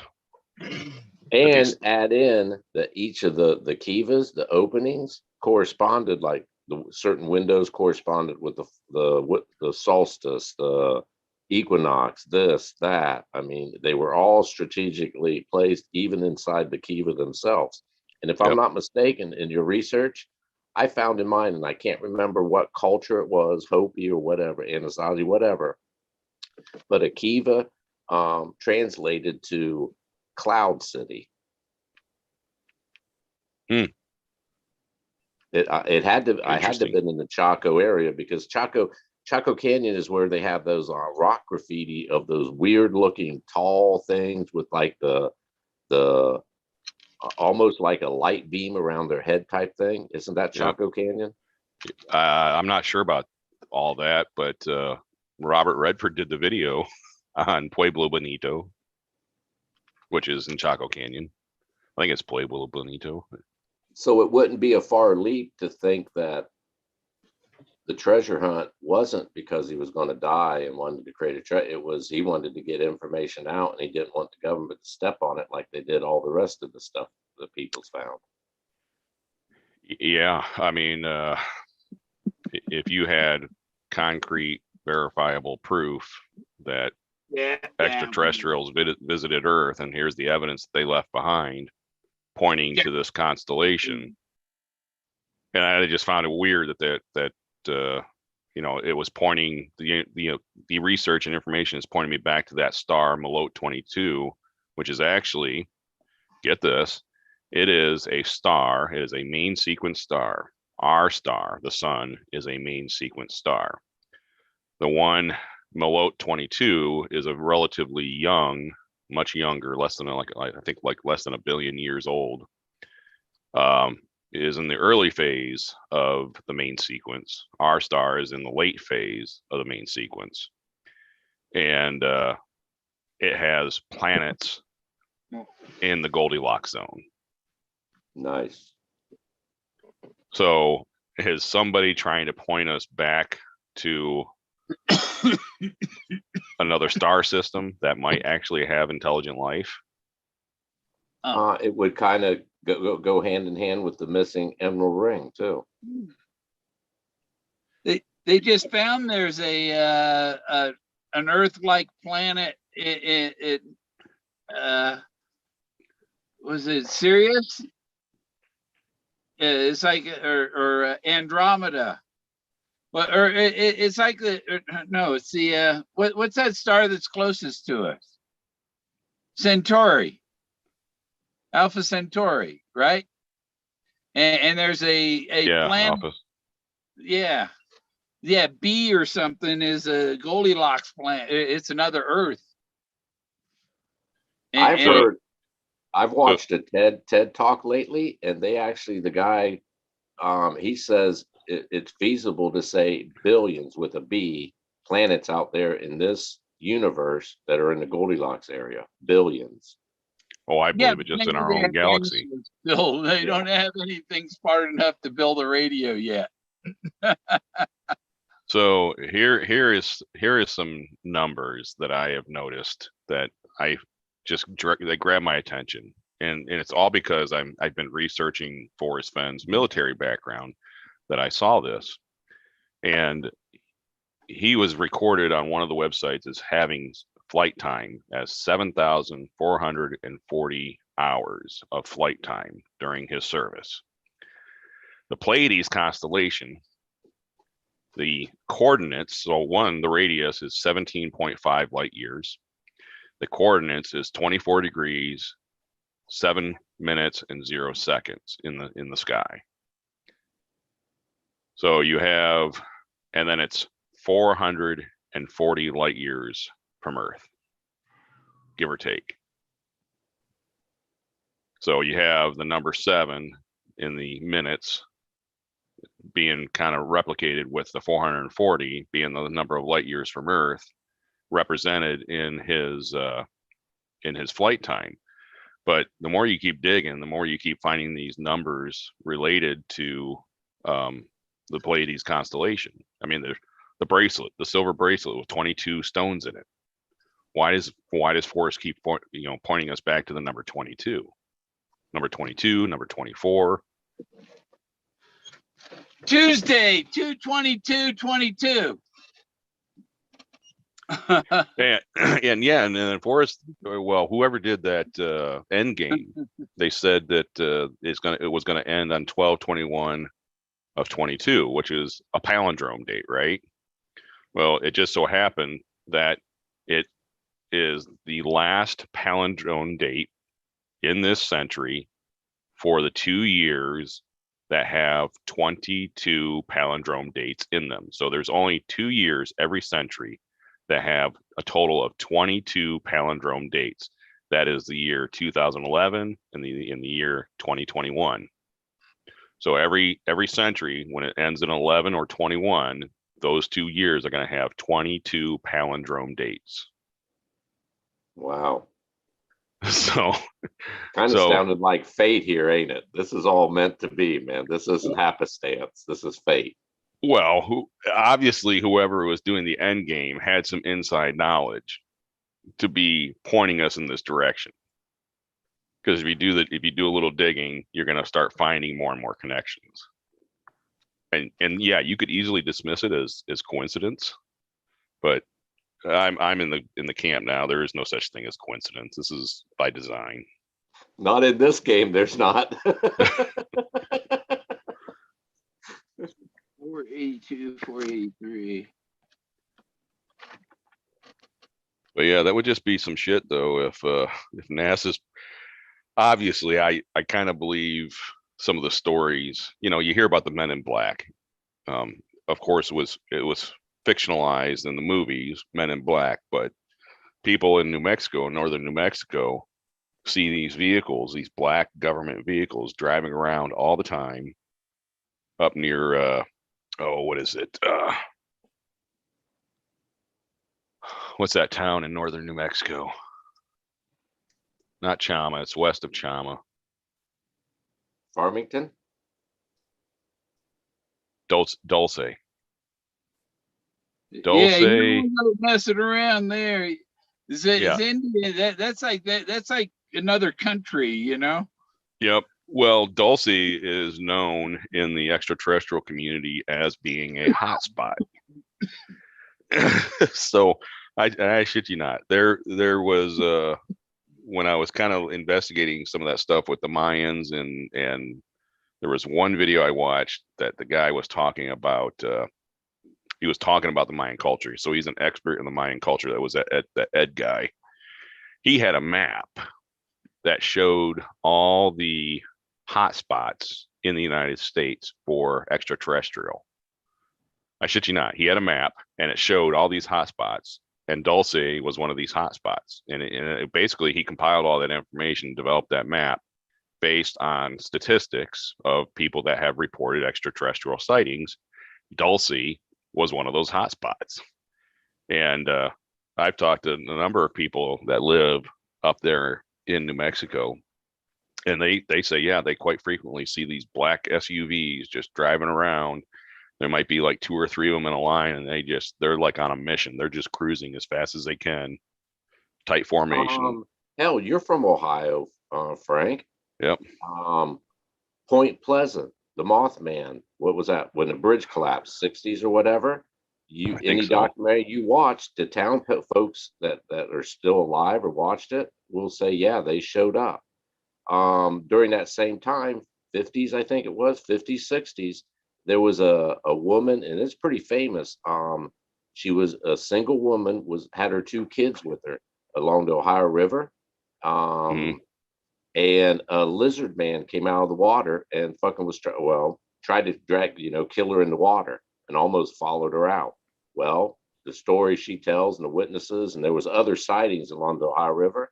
Same thing. Men in Black showed up. They were serious back in, we're talking 50s and 60s. Yeah, that type of agency does not disappear. It just gets bigger and more quieter. According to my astronomy book, the Pleiades are less than 100 million years old. Okay. Yeah, I remember it was saying it was a very young star system. Yeah. So it's kind of like, so it's only been around a little bit, since just before the dinosaurs went extinct.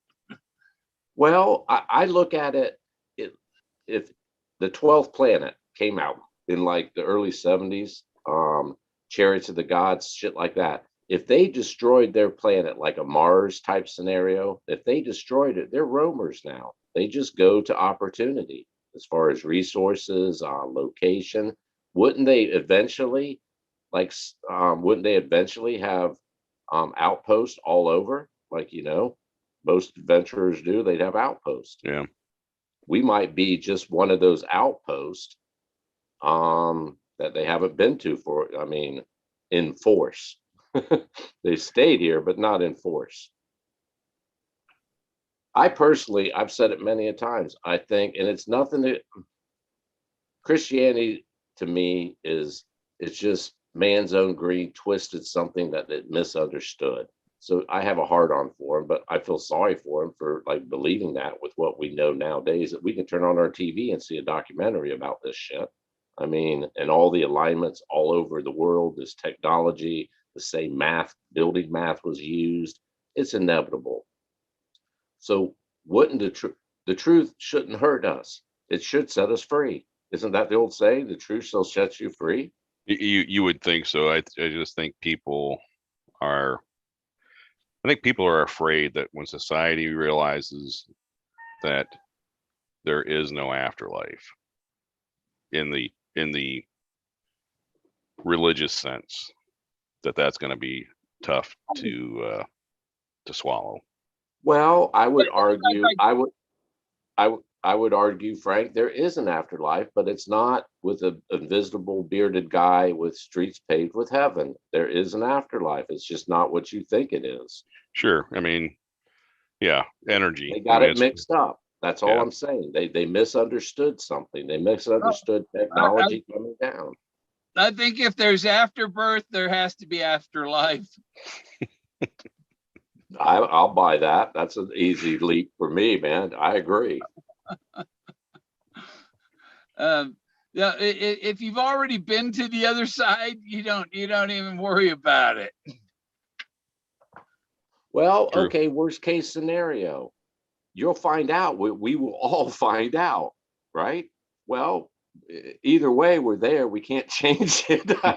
Why worry about it? Seriously, why waste our time worrying about it? If it happens, it happens. If it doesn't, shit, I ain't let down. Yeah. Your brain's not capable of doing what it's doing. It's only a transmitter receiver, and the real brain is the universe. Yeah, you go back to source. I agree. God is an entity that enjoys himself by living one life after another forever. Well, it's the ashes to ashes, dust to dust. Every meteorite has iron in it. Let's see, what haven't I tried for a while? Let's see. Well, but we die. If you die out in the wilderness, your bones go back. Iron goes back into the earth. It grows. It's the universe dust. Iron. You don't want to evolve into something that has no spiritual no spiritual beliefs, because you want to evolve into something that's spiritual so that you can continue being a spirit. You don't want to be something that doesn't believe in yourself. Well, we are spiritual beings in a human experience. That's what we are. Spiritual beings in a human experience. Yeah. And then when we shed our shackles of bone and skin, we're free again. We go back to source. There'll be a collection plate being passed around soon, ladies and gentlemen. Please don't. We have a building fund going on. We need an addition to the West Wing. My astronomy book is the one that we were told to get when I took astronomy 151, 152, and 153. And the professor was the guy who designed the particle detector at the super collider at CERN. That's cool. Yeah, my professor of astronomy, I was in my late 30s when I finally got my bachelor's degree. And my professor that taught astronomy, he worked for NASA in spectrum analysis. So basically he studied the time it took for light to reach Earth, and then he was able to calculate the distance of stars from Earth, or one star from another star. But that is an amazing concept. Who the hell came up with that, man? Where the hell did someone figure that out? Think about that. Yeah. How did they come to that conclusion, man? And it's accurate too. It's math. What I understand. It has to be. It's math. It has to be accurate. Yeah.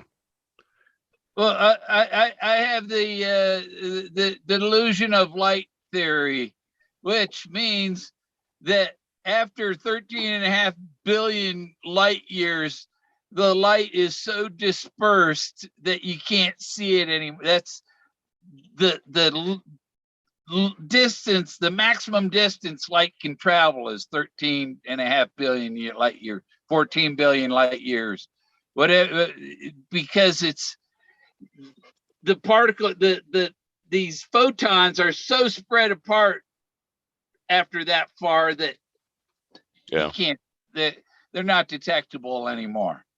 They're bled out by closer light. Aren't they using radio frequency now with better accuracy, as far as like somehow they're using radio instead of radio beams to get like energy pulses off these planets, and they can come to the same deductions, or deducing it the same way? That I'm not aware of. Well, you hear them talk about these, because radio waves move slower than the speed of light. Well, I don't know if it's radio, but somehow they're taking these energy pulses. They have something that they aim at it. I don't think it's like your normal like telescope. I don't know, but they're sensing, these sensors on it are picking up like energy pulses, and they can tell that's where, if they get an energy pulse of a certain way, they can tell there's technology there. It's an unnatural energy force coming from a certain planet. Whatever technology. I was thinking it was radio. I don't know what it is. The only thing I can think of is probably in line with the spectrum analysis. That's because the spectrum analysis is using radio antennas. It's using, I think, well, not necessarily telescope, but yeah, it is using radio antennas to detect like a pickup in static. And then they're able to look at the magnitude of the light as it's fluctuating, and based on previous models, they're able to, I think that's how they're able to calculate how far these stars are and which ones that they should focus in on. Because you're right, because as the planets revolve around a star, it will potentially have the ability to kind of dim the star, so to speak. So if you've got planets going around it, you're going to have a certain percentage of light that's going to fluctuate from that star.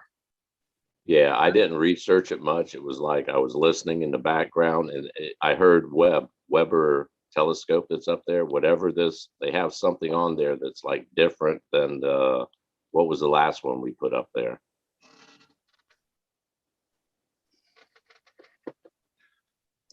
And that's just once again, that's just what they admit. The telescope we just put up.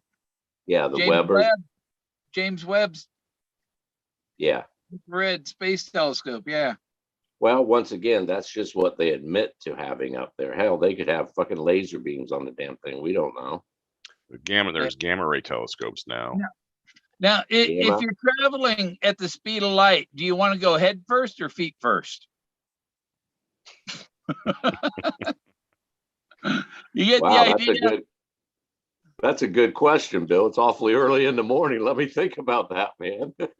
You gotta go head first. Otherwise, you're just following your asshole. You don't want to catch up with it. Well, they say there's more cushioning in your ass, so that's where you're supposed to land on your ass. Yeah. Ooh. Yeah, Hubble's almost dead, and the Spitzer they say might last about 22 years or so. Or the James Webb telescope might last out. I think Spitzer's already done, but I think in 22 years they'll have a way to go out there and refuel it. Elon Musk will do it. Yeah, they just put one up in space on December 9th. Another telescope. Yeah, that's the James Webb. IXPE. It's an infrared space telescope with a big old shield to block the sunlight. Oh, it's got X-ray optics on it. That's once again, that's just the things they admit to. Who knows the technology they have on those damn things? Mm. Yeah, it's pretty impressive technology that we've come up with. I used to build satellites for Ford. It's not a Ford. No.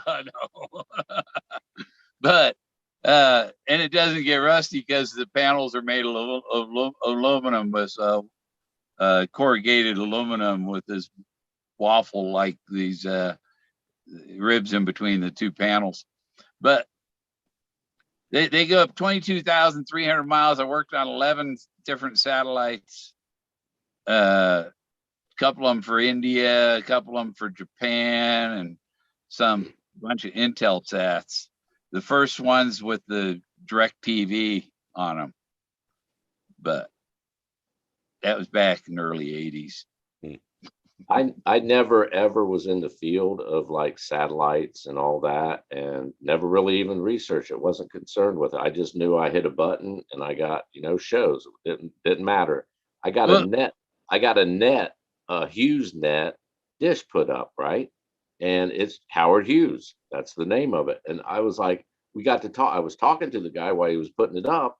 Long story short, I never realized there's only a certain amount of space that they're layered to have all these satellites. There's only so many satellites they can put up so they don't run into each other and shit at different altitudes. And I'm like, hell, I never thought of that. He's like, yeah, that's why it's so expensive, man. There's only so much space out there. But they're having better guidance systems and stuff that they'll be able to park them closer together. And then the problem is going to be frequency in that, if they're too tight, you won't be able to get as many frequencies, or will limit how much you can get to in one spot. So Well, we're actually limited as a human species of these satellites that we have beaming shit down to us in our solar system or in our planet right now, the atmosphere. Oh yeah, Yeah. definitely. I mean, because the amount of space junk that's up there, and that's the other issue that's becoming a problem because you have all this technology floating around the Earth. Is now countries want to weaponize outer space, and well, Russia was it Russia or China that shot a missile up into space and they detonated or they destroyed a satellite, and that caused the oh the space station up there. They had to Yeah, go the in. Trump's They had to flying get in. around. Yeah, they had to jump into their escape pods because they had a warning that there was going to be space debris possibly impacting the space station. Yeah. That sounds like an act of war, man. Well, yeah, that's getting to the point where it could be an act of war if, like, let's say China says, let's knock out all of the US's satellites. They could send missiles up there and just knock out every one of those satellites, and maybe they don't even not need to send a bunch of missiles up. They just send one up. They strategically take out one space, a satellite, and then the debris will circle around Earth and hit all the other satellites. Yeah, dominant. Well, let Yeah. me ask you this: do you know if China has a representative or whatever ownership to any of the space station? Is I don't China know. involved in any Yeah, I way? don't know. I know it's multinational, but I don't know if China's involved.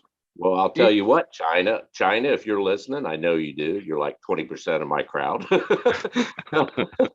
If you're There's half our viewers.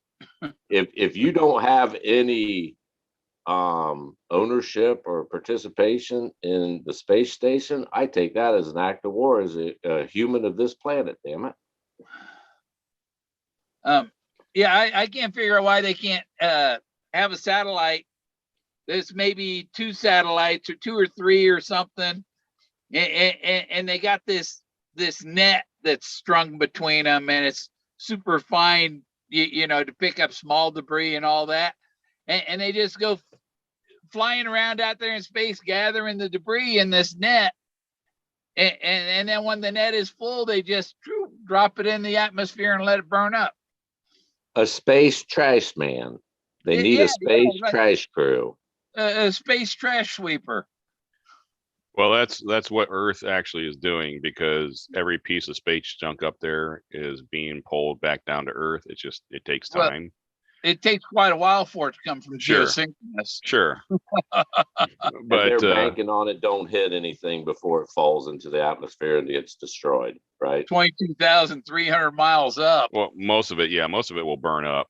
But you gotta consider that the space junk up there is circling Earth like what, 16,000 miles an hour. They could come up with, for the geosynchronous, they could have something that looks like a ladder or a big old grid thing that they send up there, and they can refuel it or something, and you could attach 15, 20 other satellites to, and it holds them all together. So you got them here, they're parked here, and now you can put multitudes more satellites in geosynchronous if you have little docks for them to dock to. Well, I think the problem lies, Bill, you have all these independent companies and people putting them up there, and they're not cooperating in that fashion to like organize them in a grid. Yeah. I don't think they're cooperating. Yeah. Right. Yeah, that's just every man for himself. It's the Wild West and the low Earth orbit. Here, I've seen images where people track these geosynchronous ones, and other satellites have come and taken out this other satellite.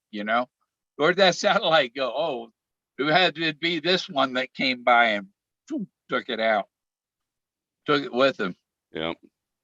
Well, you got to think, if you get a nut and a bolt up there in outer space floating around at 16,000 miles an hour, you better keep speed with that object. Otherwise, it's going to slam into you like a bullet. You know how to piss off an astronaut? No. Ask them if anybody's had sex in space. Well, They would not answer. I asked one. did you got ask some the old good school girls or we're the? going up there with and stuff. And has anybody had sex in space? We want to know. They probably got a special bag for that.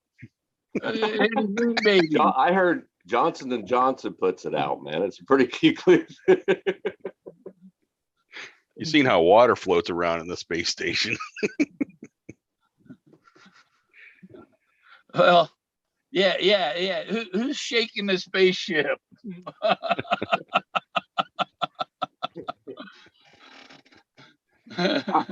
Johnson's been in the restroom for 20 minutes.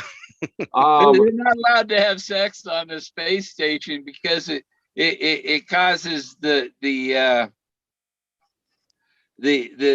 little booster jets that keep it aligned and all that. It makes them have to realign too often. Oh, so if this spaceship's a rocking. Yeah, it throws them off. Oh. Whoa, Larry, Curly, Gypsy Wagon. Yeah, okay, Shy Guy. What do you think Forrest meant when Mary Wygant asked him? Is Bill? What about Bill Gorman? And Forrest told her, "I didn't think Trump would win either."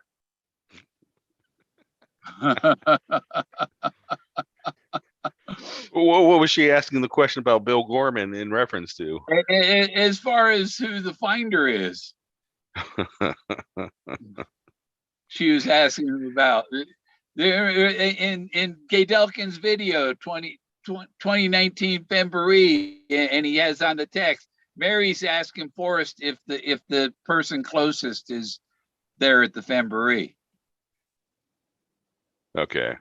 Yeah, I think Forrest has a way with words to really troll people. He was trolling people. No, but he used my name. I wasn't there. You know. Right. Yeah, she used, and then he gives her an answer that, well, I didn't think Trump would win either. It's like, oh, I didn't expect Bill Gorman to win, but he did, just like Trump did.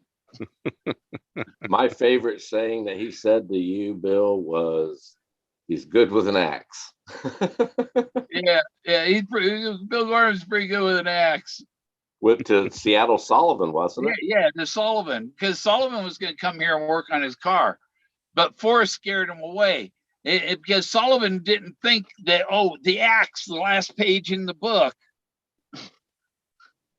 the guy with the axe, and the guy with the axe is in the front of the Hungry Logger restaurant in South Fork. South Fork is SF, like Santa Fe. But that restaurant's been closed the last 10, 11 years. And it's just reopening. They're trying to get their liquor license and get going and get opened. They'll be open for next summer, I'm sure. But there's that lumberjack inside the window, looking out the window, like Forrest looking out the schoolroom window.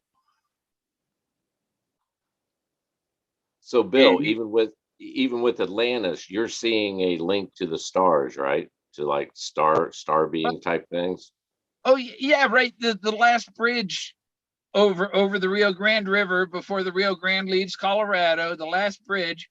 There's BLM interpretive panels and stuff talking about how dark the sky is, that there's so little light from cities or anything around here that it's one of the best places to see the Milky Way because all the stars are visible because of the light here.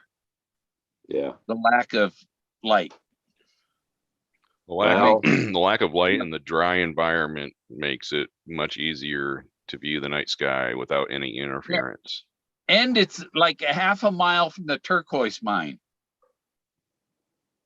There's a turquoise mine, and then just down the road a little further is Jack Dempsey's birthplace with the Liberty Bell out in front, because the bell in Toledo didn't ring in 1919 at the Willard fight.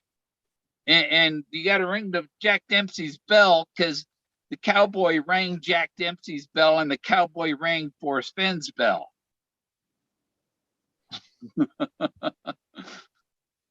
So Frank, are you leaning towards, I always thought it was the one thing in the chest, and the only thing he would say about it is he didn't want to talk about it, save for the solver or the finder.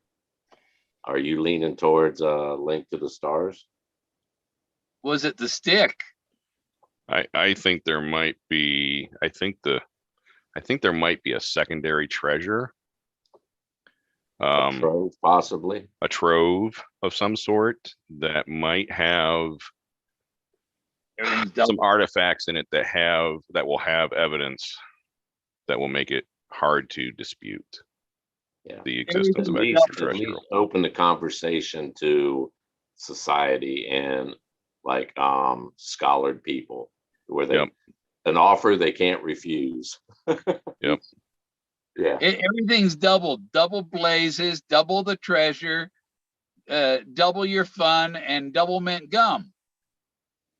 You know, double your blazes. Yep. That's why his father's been busy lighting candles at both ends. Some of them at both ends. Some at both ends. That's not one at both ends. That's some of them. That's a lot of blazes.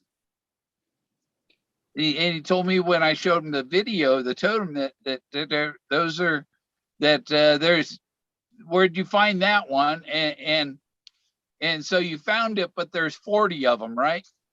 So 40 blazes. And people look for one blaze. It's a collection of blazes. But there's one that's really important. The alphas. Alpha and Omega. Yeah, there was something about the Alpha Omega that was related to the Pleiades constellation too. Well, no, the Omegas are in the book, so they're not. They're the distraction. Well, you're looking for the substitute, the subtle hint.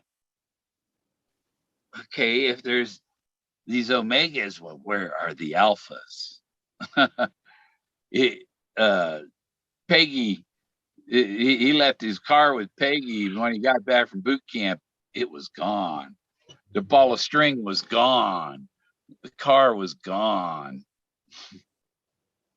Well, the missing it's the two Omegas in the back, and he always say I'll never reveal what they mean to me, right?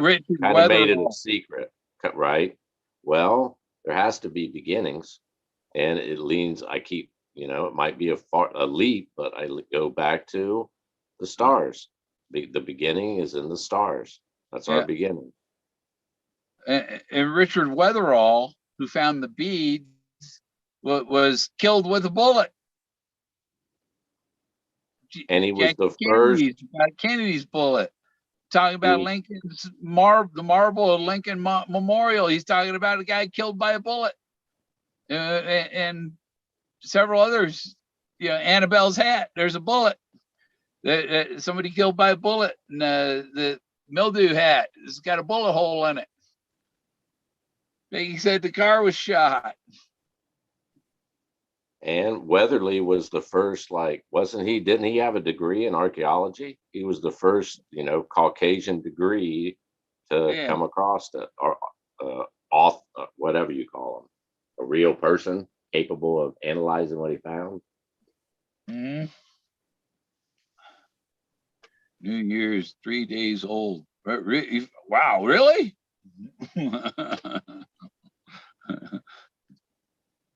Now I have Street. I've also seen connections. A lot of this biblical stuff that you and Candy have been talking about. I've seen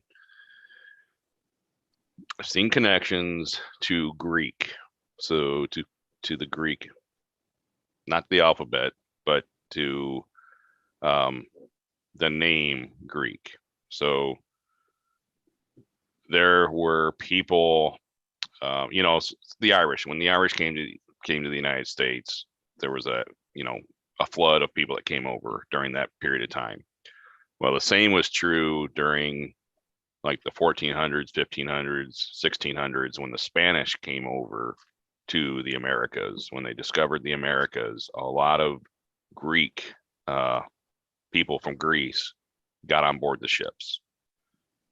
And Bill's going to know this name when I say it, but if you translate Greek into Spanish, it's Griego.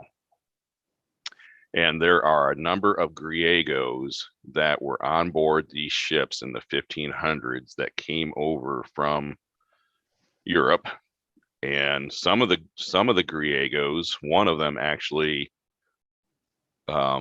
made it all the way to Santa Fe in like the 1500s. And I believe there's a whole bunch of them running around now. So there's a whole bunch of them running around. Oh, yeah, there's a whole bunch of Griegos now. And there's a lot of landmarks in New Mexico that are named after these Griegos.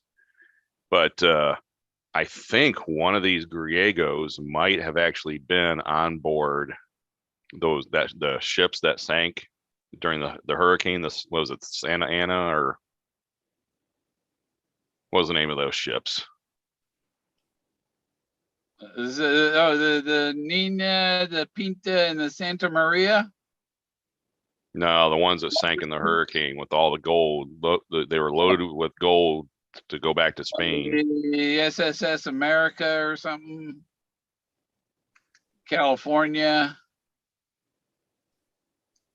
Is that the one that Creighton and Dale was looking for down in Yucatan Peninsula? Yeah, off the coast of Florida, actually. Oh, that Mel Fisher found them? Oh, that one. Yeah. Atosha. Didn't he find the Atosha? The Atosha, or Atosha.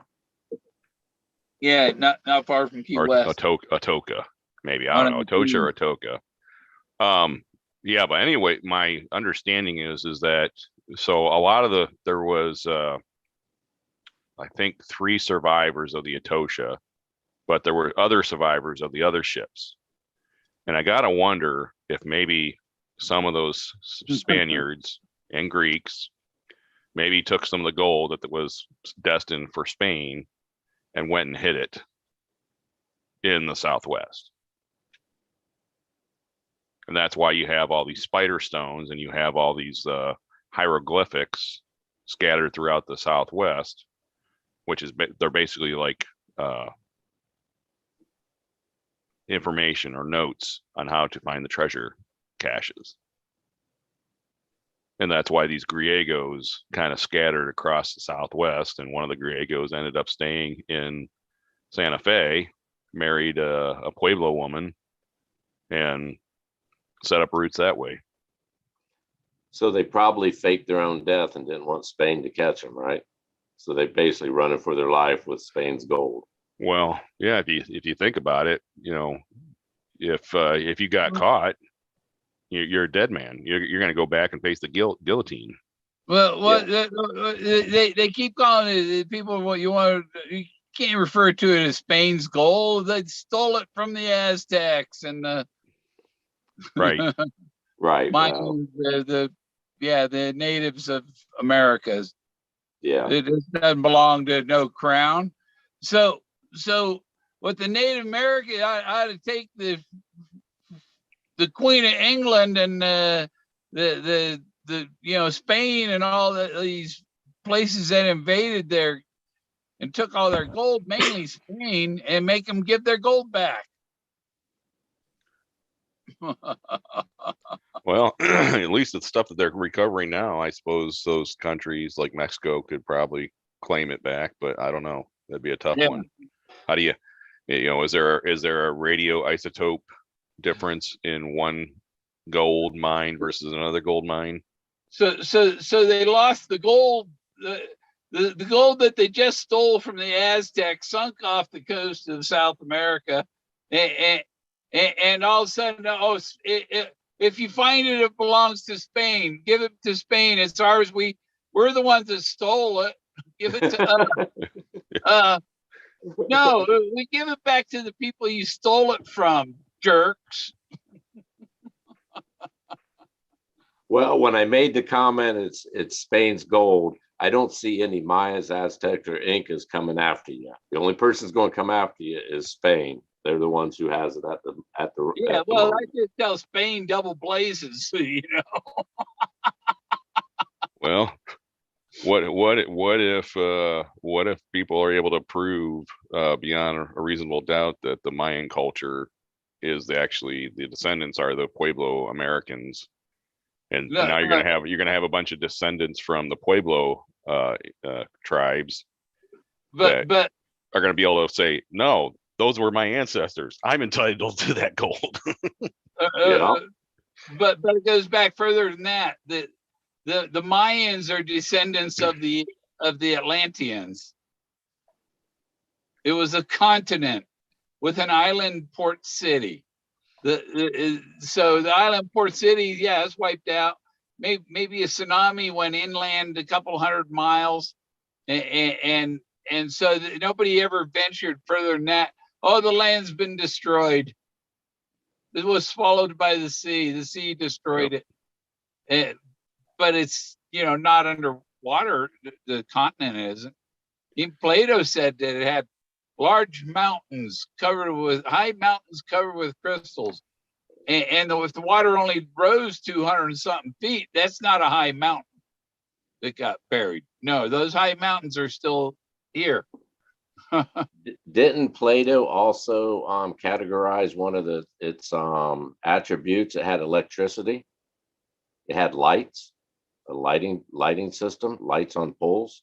Yeah, I found there's stuff similar to this pyramid. I found that the underground chambers of water and stuff, they're either underground chambers or they're underground aquifers.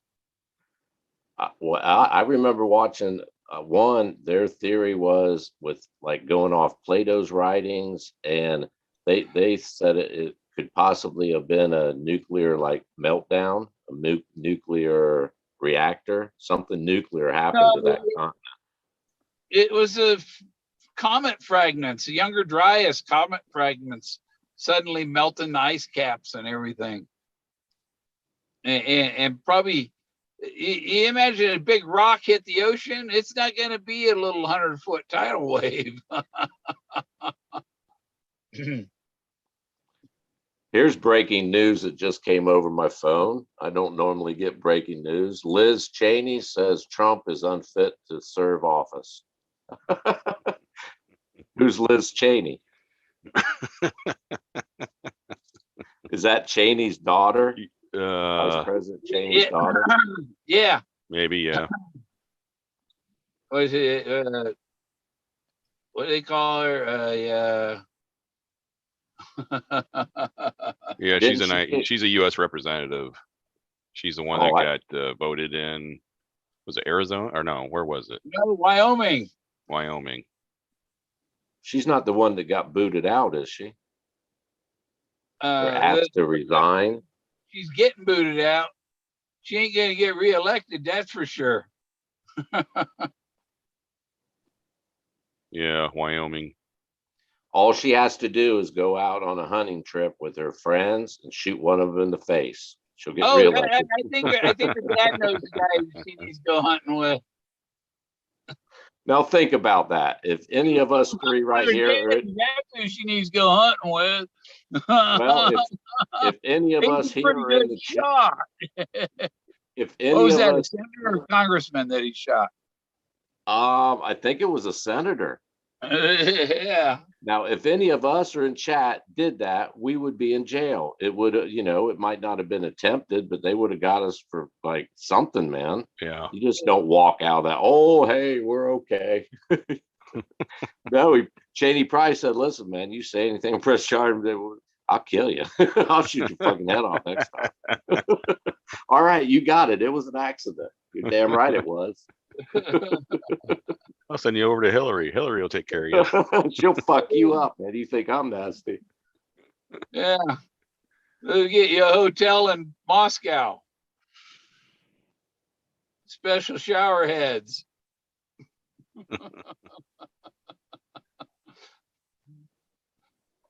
Yeah. Anyway, Street. I don't know if you saw my videos where I was talking about these books.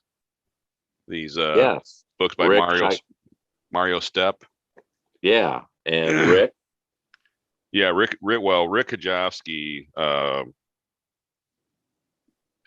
he spent a lot of time down in Cozumel researching the Mayan culture. Well, it turns out this Mario Stepp guy, when I was reading this book in particular, there was a lot of single line quotes that had a very familiar ring to them from The Thrill of the Chase. Is that the mortgage? It ends with something about the mortgage. Yes. Crisis? So Mario Stepp was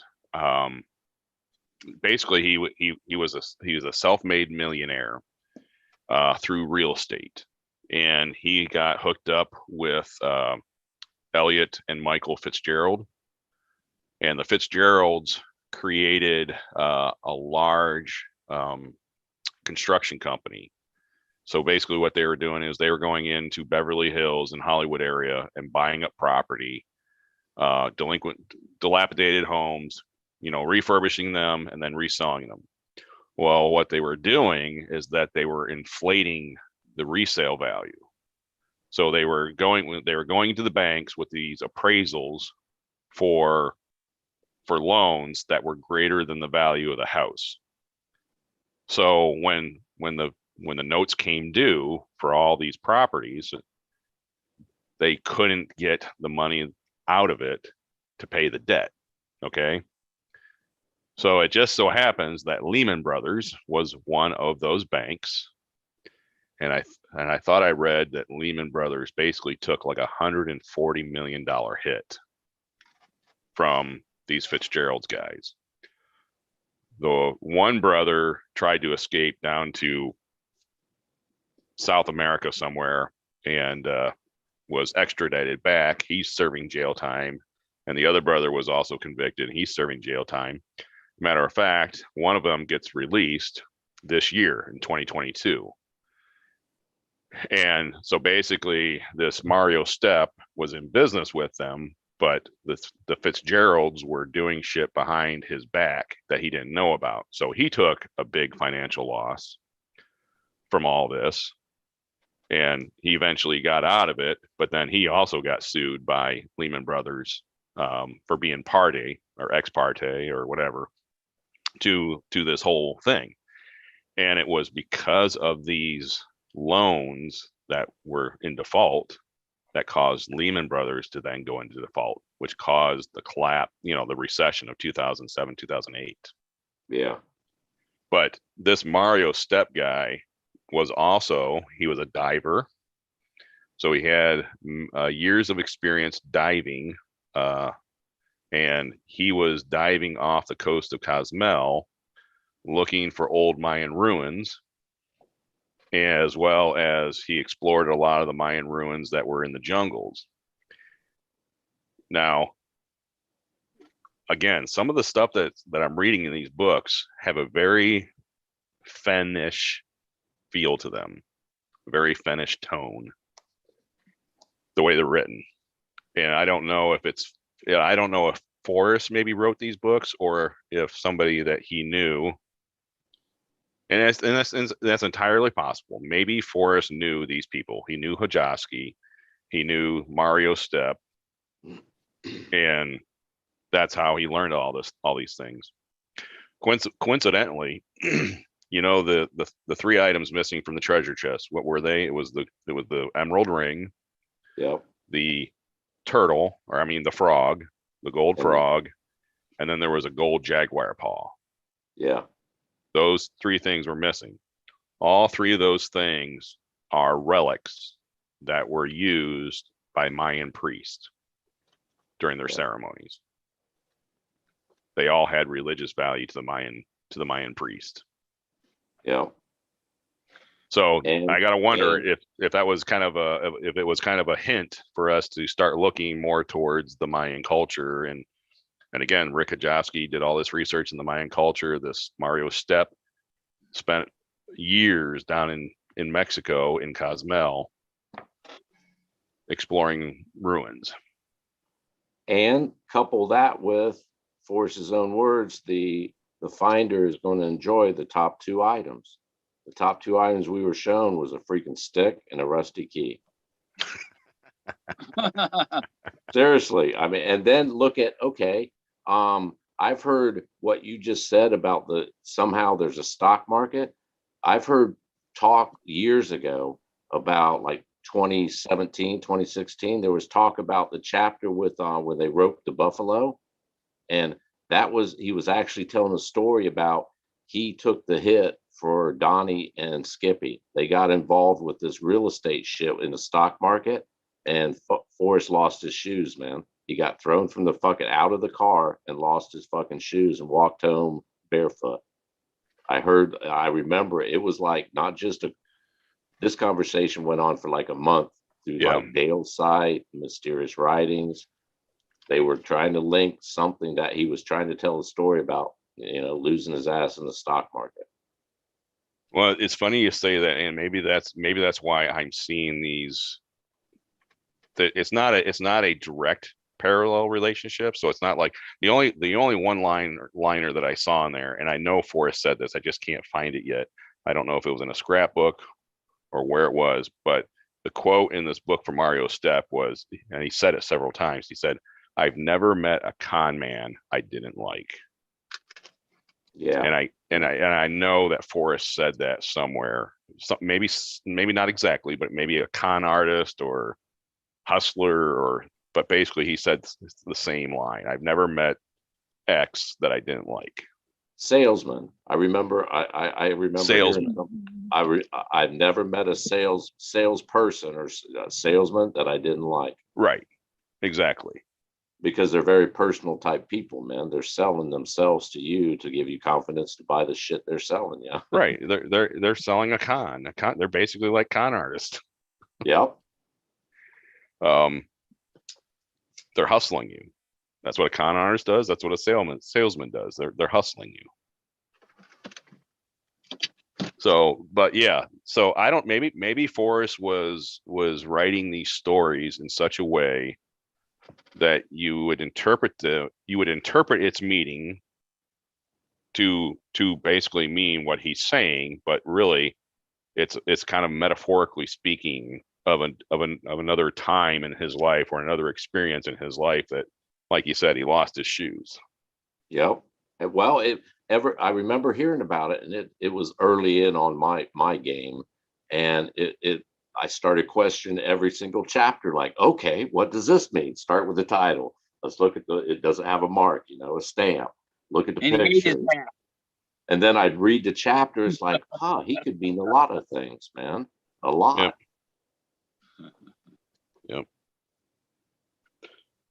No, I definitely think there's some connections with Mario Stepp, and I did confirm with a person that I know that has known Forrest since the 1980s, and he said, yeah, Forrest lost his ass from the Lehman Brothers. Lost a lot, maybe not his ass, but lost a lot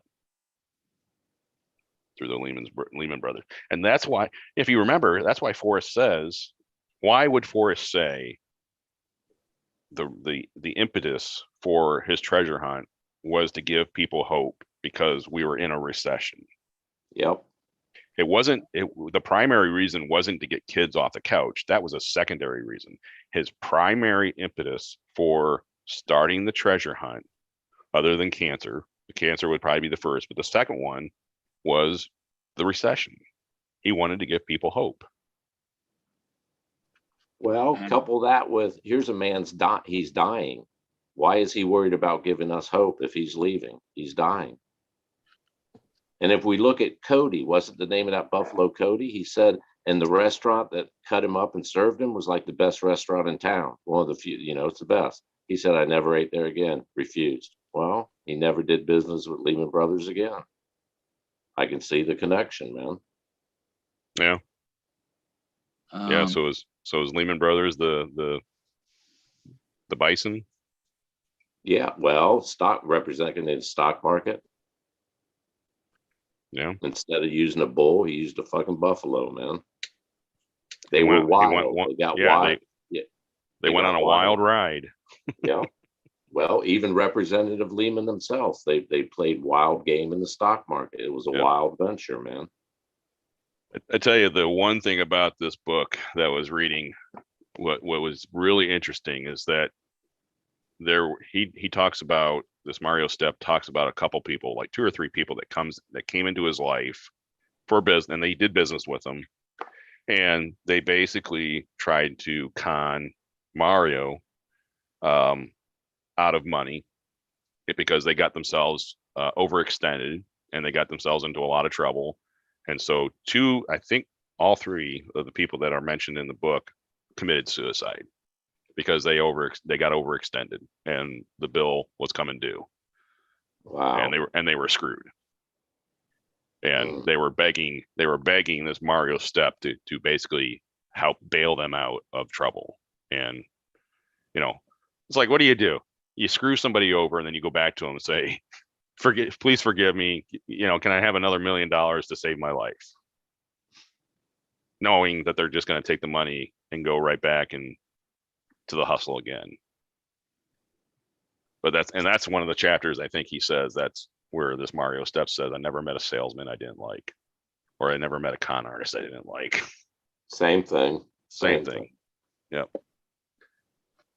But yeah, the way these books are written, they sound like either maybe Douglas Preston had a hand in them, or maybe Forrest had a hand in them. It's hard to I say. think he spent a lot of time grabbing random books, choosing a sentence from that book and inserting it in his story. Yeah. So that you would have this just overwhelming amount of references to irrelevant stuff. Or maybe it was relevant. Maybe he was trying to direct you to those books to read them for a reason. Yeah, you had to pick out what was, because it was he was talking about mirrors and stuff, and the mirror, like I was mentioning that the fabric, that he was talking about the fabric of this book, of the Eric Sloan book. The blue fabric cover is it's the same as the fabric on the Thrill of the Chase book, and the same type of printing, embossing into the fabric as the Sloan.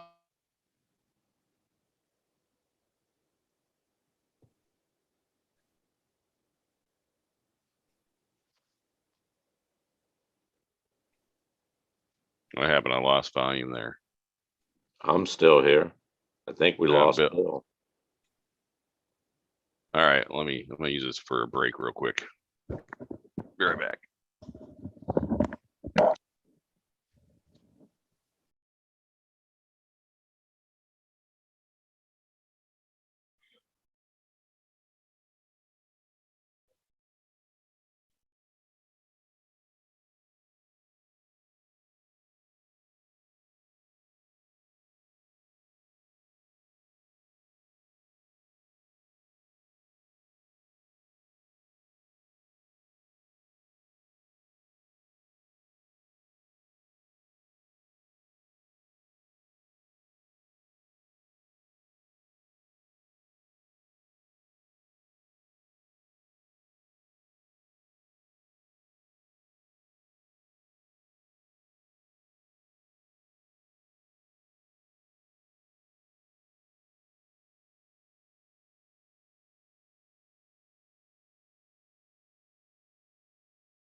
Oh, still no bill?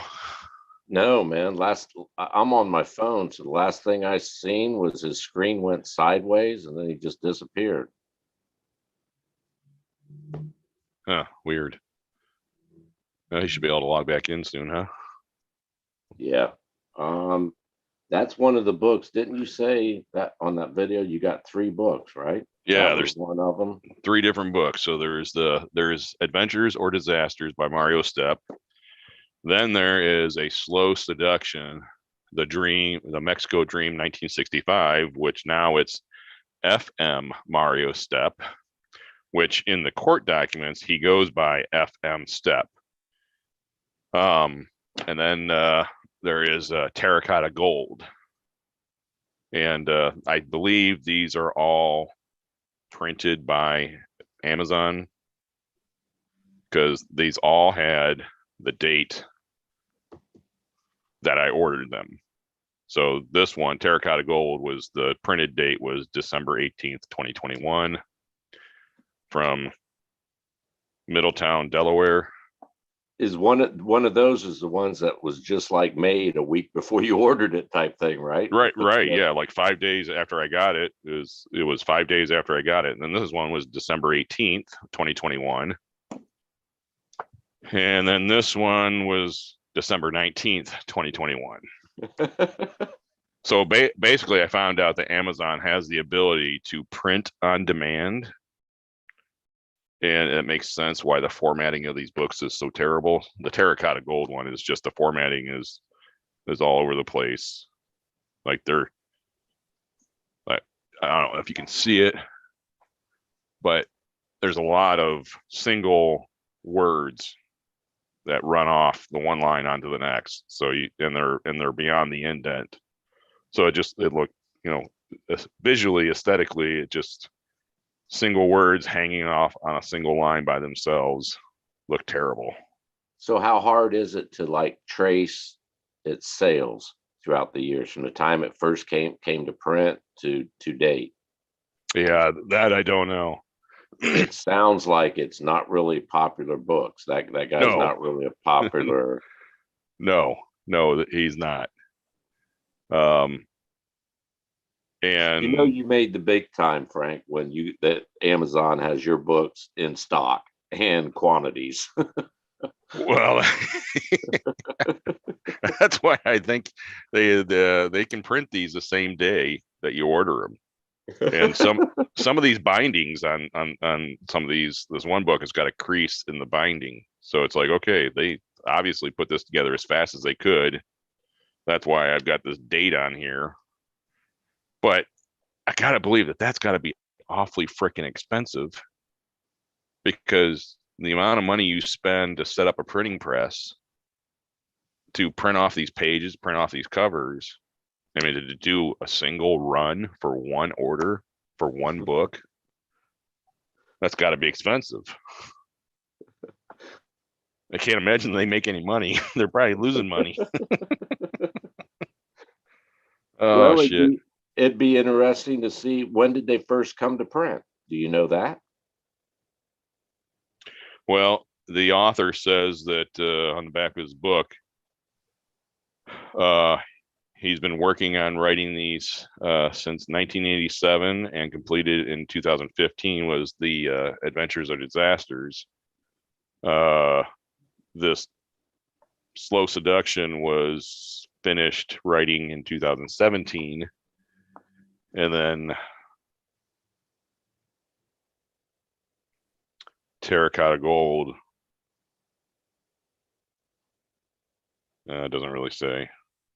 So there's 15 and 17, and they've been worked on since the late 80s. Since 1987. What's that? All close to 40 years? So Mario began writing this book in 1987. He taught art in public school for 20 years, established a carbide blade business, sold it, bought an old established cemetery in Glendale, California, sold it, and became a real estate developer, building houses in Beverly Hills and Bel Air, California. It sounds like a good cover story. Yeah. Yep. No one's going to question those credentials, by God. No. And you know what? And maybe one of the things that Forrest did, because he talks about the forgeries and counterfeits and frauds, and if you don't like a fraud painting or a forgery painting, who's the fraud? Yeah. Is it the painting that looks just like the real deal? Is that the fraud, or are you the fraud because you only like the original? Yeah, you bought it because you thought it was an original. Now you don't like it. Right. But maybe Forrest collected stories too. He collected everything else, so why wouldn't he collect photographs and stories? So maybe some of these. It goes back to the story about the mechanic in the school. Which would you rather have? Someone that's been just because someone went to school as a PhD? Are you going to trust them just coming out of what they learned, or are you going to trust someone that's been out in the field doing it for 6 freaking years or 8 years, man? Which Sure. one are you going to trust? Same theory. Yep. And didn't his father say that out of the blue? Is that one of the sayings? He said, yeah, just out of the blue, just me and him. Right. Now. Yep. Yeah. He drew our attention to the fact this was like phenomenal, man. No one was around to hear it. He just spoke this gospel to me. Oh my God, changed my life, man. One of the most profound statements his father ever made to him. Yeah. In other words, it don't matter who you are, man, as long as you can do it. You don't need no piece of paper. Yeah. Sounds like the scarecrow. Sounds like the scarecrow, man. And that's a lot of that conversation about the fraud and everything. And people I've been talking with have been saying that, how do we know who Forrest Fenn really is? And it's like, started thinking about that, and that got me going down rabbit holes. It's like, well, who is Forrest Fenn really? And so start digging into his military history. And the one thing that I guess I have a touch of OCD, and the one thing that sets off my OCD is inconsistencies. And so as I'm researching his military history, I'm only finding bits and pieces. So like this website will talk about his Silver Star and his Bronze Star and his Flying Cross. And then I look at the book, and the book says he got a Silver Star, three bronze stars, a bunch of or no, maybe it was one Silver Star, three I can't remember. Anyways, what he says he got as far as citations, awards, and medals in the Thrill of the Chase, I couldn't find a website anywhere that talked about all those awards and medals that he got in one nice, neat little package. And the government doesn't have a good tracking system, and you can't, as an independent person, you can't request a military person's records, their history, their entire military profile. You can't request that until 62 years after their last, basically their discharge date. So from the discharge date plus 62 years is when you can legally request a copy of their military record. DD 214. Yes, thank you. So I did finally find. So a lot of these third-party sites had bits and pieces of his Purple Heart or his Silver Star, bronze medals, but it wasn't all cohesive. And I started questioning these sites because anybody could create these sites and anybody can log that information. I asked the question, how are you validating this information? Nobody replied back to me to explain how they validated the information. So finally I located the American War Library. And the American War Library has a much more thorough process. They scrutinize the records much more closely. And they have the largest archive of military records in existence. So I went and to their website, I downloaded the software, and I got it working on my computer, and I searched for Forrest Fenn. I can't locate anywhere in their archives any mention of a Silver Star, a Bronze Star, or a Purple Heart. So I talked with the people last night, and they said, submit form, like you just said, 214 or DD 214. Yep, DD 214. Yeah, they said there was another form that they were talking about. They said submit this form, but you'll need DD 214 to reference some facts about this person. I was like, well, shit, I don't have that information, so I can't proceed forward with the form. And basically what the form would do is that they would then send me back information that they would collect from the AMVETS, because the AMVETS at each location around the United States has a much more thorough record of the veterans service. And then they would provide me a list of medals and awards and citations that he was awarded that may not have made it into their database yet. So a lot of people on Thor just really tore me up, just really threw me under the bus, saying I was a evil, bad patriot for doing this and questioning his integrity and questioning his valor. And it's like, I'm not throwing Forrest under the bus. I'm in one aspect, I'm trying to get to the truth of it. But in another aspect, if he's due the valor, let's make sure that he's getting the credit that's due to him for these medals and awards, and show that up into the proper database. Well, I look at it this way. He's a good old boy Texan. We can all agree about that.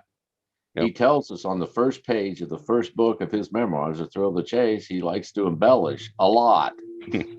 Doesn't he actually? I mean, it like emphasizes, yeah, I like to embellish a lot, but the story is true. The treasure story is true. Yep.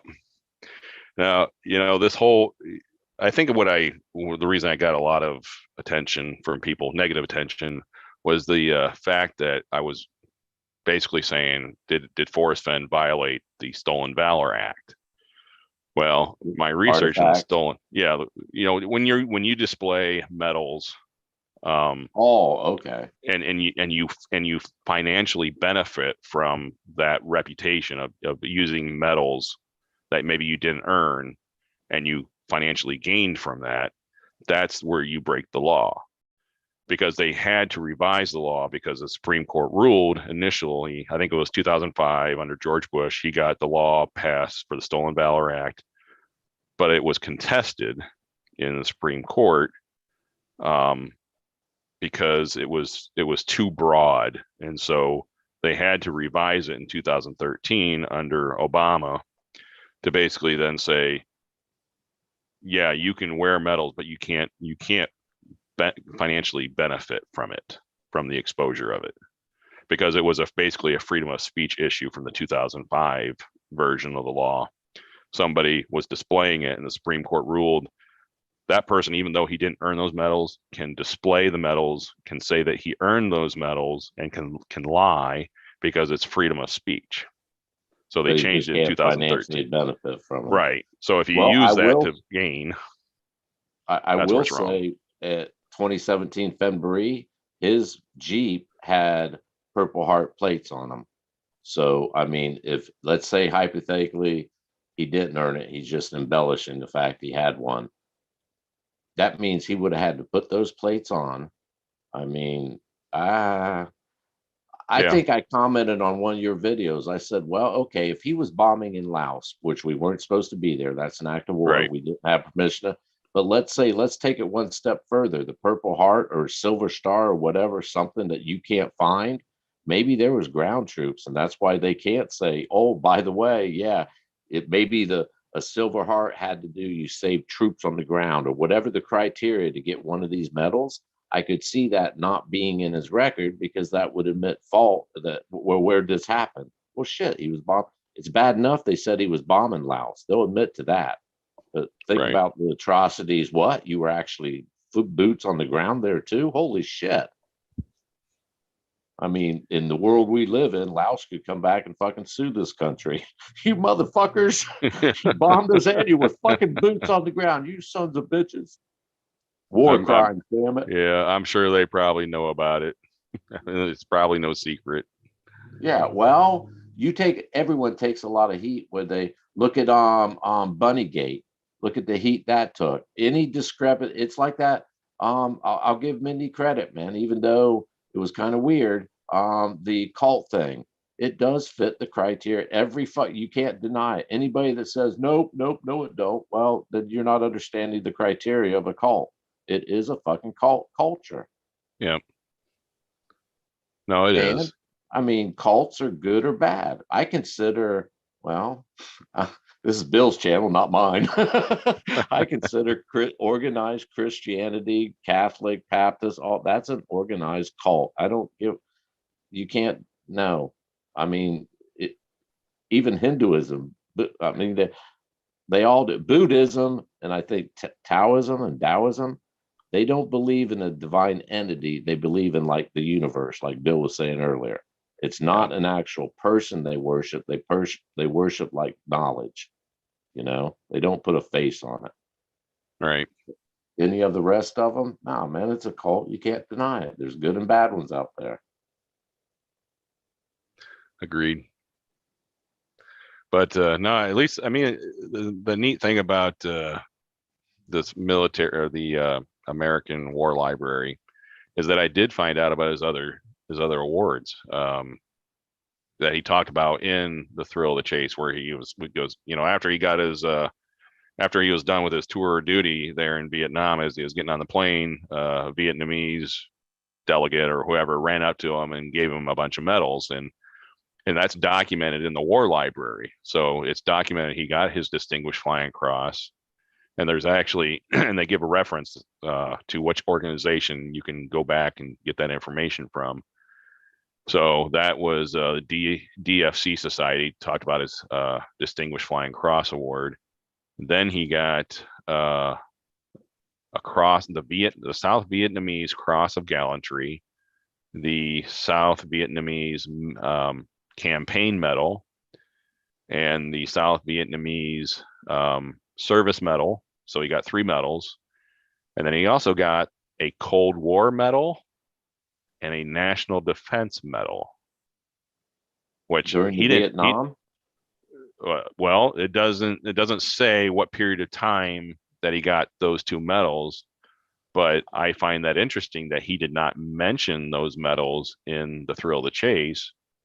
But he got a Cold War medal and a National Defense Medal.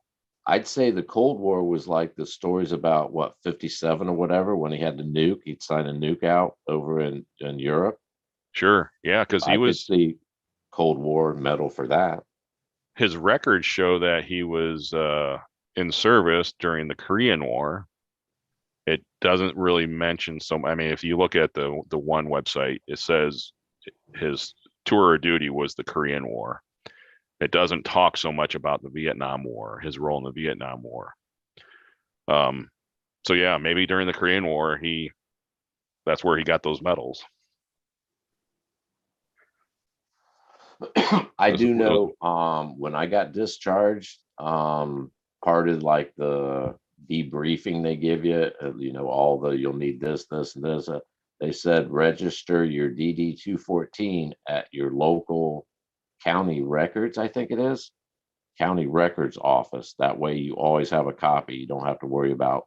And they recommended I give the VA a copy of it.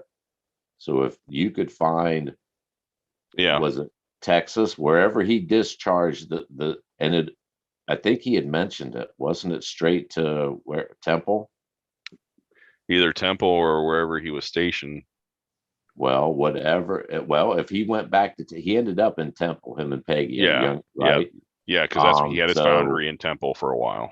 The county records office, I don't know if it's I know mine's I don't know if anybody can go in and request someone else.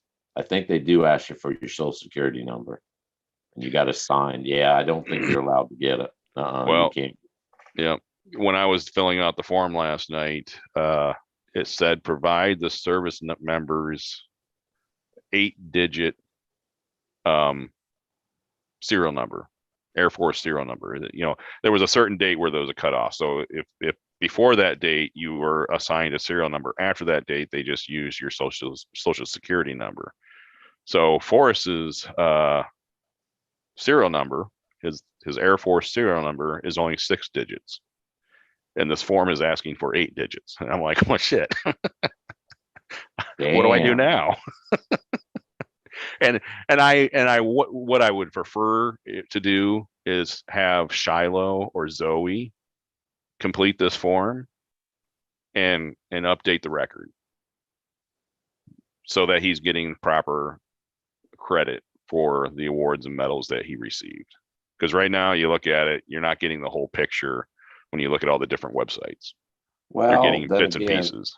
I have to ask myself, is it that important to me to maybe like ruin his bullshit story, his con? Oh, my bad. Sorry, Forrest. I mean, maybe his family don't want now, man. He says it. I'll say it again. Read the first page of The Thrill of the Chase. He tells you right there, I'm a big fucking bullshitter, man. I like stretching the story to, this fish is actually a 1 foot little guppy. Oh, this thing, it took 5 of us to pull that fucker in the boat, man. It was huge. Every fisherman tells those stories. Yeah. I'm not going to hate on him. Maybe we don't need to go there, man.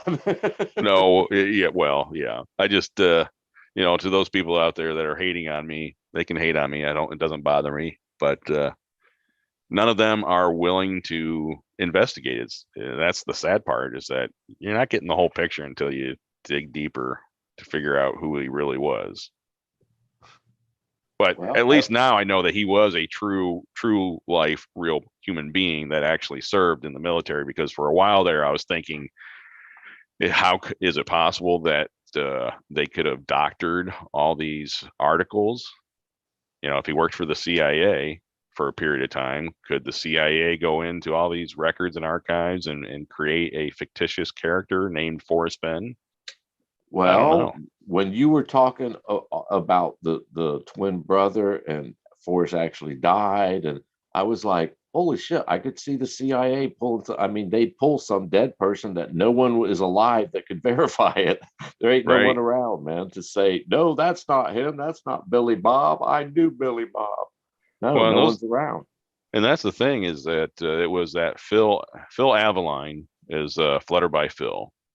And Flutter by Phil is the one that posted that on the Hint of Riches, that he had a brochure or a pamphlet or some kind from West Yellowstone. And it said in that pamphlet that a young Forrest Fenn died in 1939. Didn't say how he died, but you start reading the No Place for Biddies story, and you can see the tone. He was angry. So before the biddies, first grade, Forrest was, not really distraught or depressed in the story. In his, first grade, he was just a normal kid, the normal kid that had ADHD, that just wanted to go out and play, didn't care about school. But after the biddies, he went through a period of time where he was struggling emotionally. He was fighting the world, man. Yeah. And I can't help but wonder if some of those scrapbooks, he talks about watering down the dirt in front of the Dude Motel.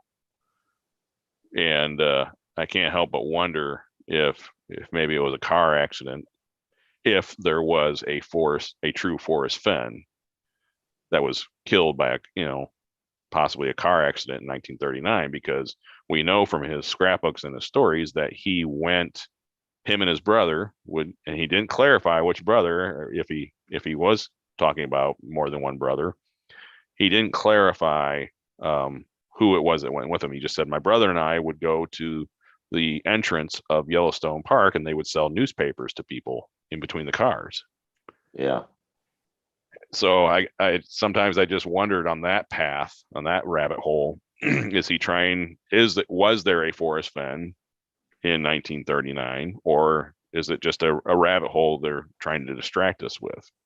Well, okay, it's a lot of dust. If a lot of traffic's going, and he was pissed because this guy kept running up and down, pulling up all the dust. Yeah. Well, if you got a lot of traffic, you could have a kid trying to beat in between the cars, and the person driving wouldn't even see him. It was all, the dust was too thick, man. It's like a fog.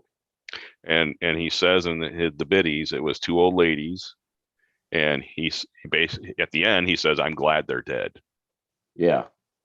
He even one of them, he says, basically says, I'm surprised their husbands even sleep with them. They're that fucking ugly, man. So something happened in 1939 that we're not getting the whole story. But that led me down a research rabbit hole where I was asking those questions. Why can't I find anything about this story? If what Flutterby Phil is saying is true, there should be some kind of newspaper clipping out there that would reference this death. But I can't find anything. Just like I can't find shit on Skippy. There should be something about Skippy being buried somewhere or how he died, but there's no articles. There's nothing about Skippy. There's nothing about anything about his life, but there's a lot about Forrest Fenn's life in various newspaper clippings. And that just, the whole thing with Skippy just bothered me. It still bothers me today that Skippy moves to Seattle area, Washington State area. He has kids with his first wife, right? He had two wives. Is that correct?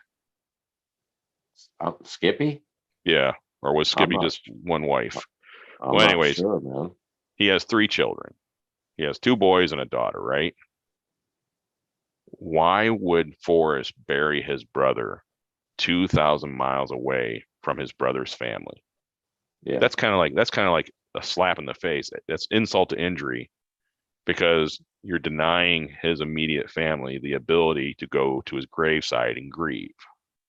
Well, I'll give you an example. My father's parents, well, great grandparents, bought like, I forget how many fucking spots in the local cemetery, and there was enough all the way down to like my dad and his sister was the grandkids, right? There was enough to cover. They were alive when this was set up. Well, his sister was my aunt. She's next to she passed away, and they're not there. Their bodies were cremated and the ashes spread. I took my dad down to the Gulf of Mexico and put him in the Gulf, but there's headstones there. So when you were telling that story, I instantly reflected back, well, just because there's a headstone saying it's there doesn't mean the body's there. The family could have, he could have been cremated and they spread him along the coast, or he could be on a library mantle or anywhere. So, right. Yeah. But I would think that, if, like you said, if it was me and that was my father, I knew, Skippy was a diver. He went diving. So he obviously did a lot of diving there in the Seattle, Washington area off the coast or in inland lakes or whatever, spread his ashes there. But there's no mention of that. Instead Forrest says, I buried him with my mother. His ashes are in with my mother's grave. I was like, well, wait a second. Skippy died first and then his mother. So because he implied in the story that his ashes were on top of his mother, is the way I read it. It could have been maybe like a little vial or something, like a little, an ounce jar or something, or hey man, at least give me. He just don't tell. He tells part of the story and makes you fill in the gap, man. Do you have any older brothers? Yeah, I have two older brothers. Okay, then you can relate to this. I have three. I looked up to them, man, especially the oldest one. He was 12 years older. He was like a god to me, man. Mm-hmm. I looked up to him. He didn't pick on me. We were far enough away, like he was a friend to me, not a fucking enemy type, Yep. But you look up to him, and there comes a time and point where each of them, like my oldest and the next to oldest, was like 4 years apart. Well, same thing. And then the second oldest, at some point in his life, realized this motherfucker's an idiot, man. He can't. Why did I look up to that? We all have that epiphany, man. I know I did, where it was like my whole world shattered. It's like, Well, they're just a fuck up. And I believed in them. I loved them, man. I thought they got their shit together. It could be a conversation you have, an act they do, but there's a pivotal point where we all go through it. Younger siblings like, what the fuck did I look up to them for, man? Yeah, my older brother and I, we fought a lot. Well, my older brother and I fought a lot, and he fought a lot with my other brother. But my other brother lives down in Louisiana. He's lived more than half his life in Louisiana, down near New Orleans. Is he the middle between you two? Yeah, he's the middle. Oh shit, he's all fucked up. No wonder he ran away. Well, he's the sociable brother. He's the outgoing personality jock. Well, he had to have those skills to get his ass beat from you guys, man. Fight with you guys. Negotiation 101, damn it. Oh, my strategy was just escape, get out of the house when things are going shit. Mine was, man, I was like a jackrabbit running. I could zigzag, so this, I couldn't outrun them, so I do the side to side. Fuck, they couldn't grab me, man. Yeah. Then they end up tripping my ass in full stride, face plant. Oh. And then you get the spit torture. Remember the spit torture? You ever get that? Yeah, no, fortunately I never did. We always got the wet willy or something like that. Well, my point with that conversation was maybe the reason you're not finding anything about Skippy is because he was only, special to Forrest growing up. That's why, because, he's a plumber, man. I'm not saying that plumbers make killer cash, but it's not really a glamorous field, man. Yeah. Not unless you create a new flushing toilet or something. Yeah, plumbing is just it's good work. Yep. Well, that was the only reference I did find was because Creighton Fenn was at the time was the youngest plumber in the United States at age 14. Right. To get his certification. So yeah, but the plumbers I know, they're all pretty popular people. Well, I found that odd, man. Who would think a 14-year-old at 14? Come on, what's that? 8th grade? Yeah. 9th grade? You're Yeah. not even in high school yet, man. Still young, yep. Yeah, that's pretty ambitious if you ask me. And then he went on to become like a notable and experienced diver for treasures and shit. That's kind of wow, this kid's on the move, ain't he? Yep. Sounds a lot more impressive than a washing machine plane and shit. Well, it's interesting too when Forrest says that they found Skippy's body in 90 feet of water, and that's basically the depth of the water that this Mario Step was talking about with these ruins that they found off of Cozumel's coast. So there's basically you have Mayan temples below the water because 1,000 years ago, whatever, the oceans were less deep. I mean, they were more. There wasn't as much water covering, Right. Covering the land. So there was more land extending out into the ocean today, and he found ruins under the water, about 90 feet down. Same depth that they recovered Skippy's body. So again, I just find more connections with this Mario Step character, but it's like I can't piece together. Is it a reference to Skippy? I don't know. There's a lot of holes. I had the poem memorized from offline, waiting for the book to come. The book came like a week and a half after I first came across, about a week. Well, I already had the poem memorized. When I read about Skippy and he was found in 90 feet of water with his belt on, right? His weight belt. When I heavy loads and water high, I couldn't fucking shake it from my mind. Every day it'd be like, stop thinking, it has nothing to do. You're going the wrong path. But instantly heavy loads and water high, because that whole stanza is mourning, man. It's like meek, it's dangerous. Oh shit. No, shit up your, paddle, creek. It's like, fuck, this is doom and death, man. Yeah. And then I'd battle back and forth, Frank, thinking, well, did he do that on purpose just to fuck with me? Or am I supposed to go, what the fuck? Let's go to the next stanza. What the other stanza say? Fuck. What the hell, Forrest, you bastard, damn you. You definitely had a way of screwing with people without Oh my, actually well, screwing with them. the funny part is he just printed a bunch of words and we fuck with ourselves trying to figure Yeah. out what the fuck is this dude telling me? Like multiple meanings to it. Anything you want. Oh, I'm pretty much sold beyond a shadow of a doubt. It has something to do with the stars. I was not a believer in that line of thought until I started investigating the Mayans. And then when I took that picture of the map of the Pleiades constellation, and I just said, okay, I'm just kind of curious. Could this be, did these Pueblo civilizations try to recreate their civilizations based on the stars? And I just flipped my lid when I took that map of the stars and I overlaid it. I had to rotate it, but I kept the proportion size the same.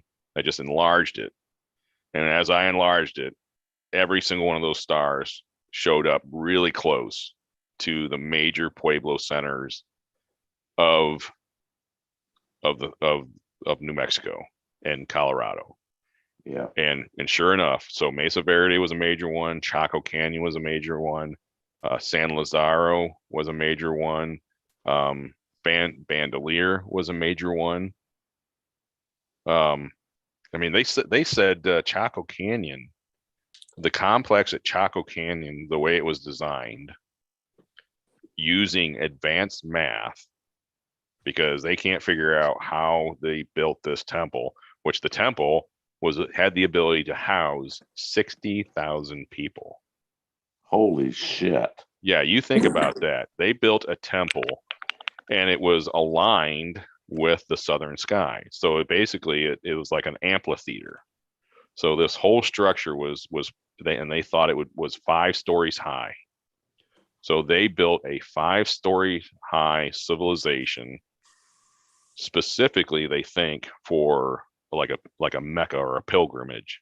So the Pueblos would basically pilgrimage to this Chaco Canyon on the winter solstice, and during the winter solstice, which constellation is directly south?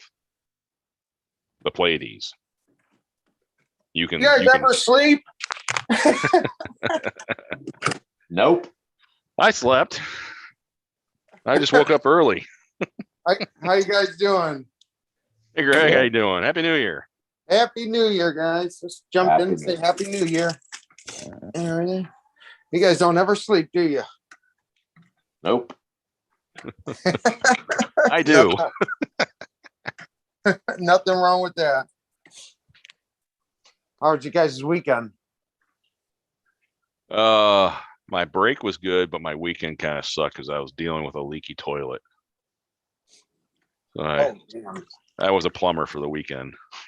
Was the valve, base, or the supply line leaking or the tank itself? No, it was the valve that lets water into the tank. We had our floors redone, so they disassembled everything, and then when they reassembled it, I think they stripped the plastic threads on that connection point.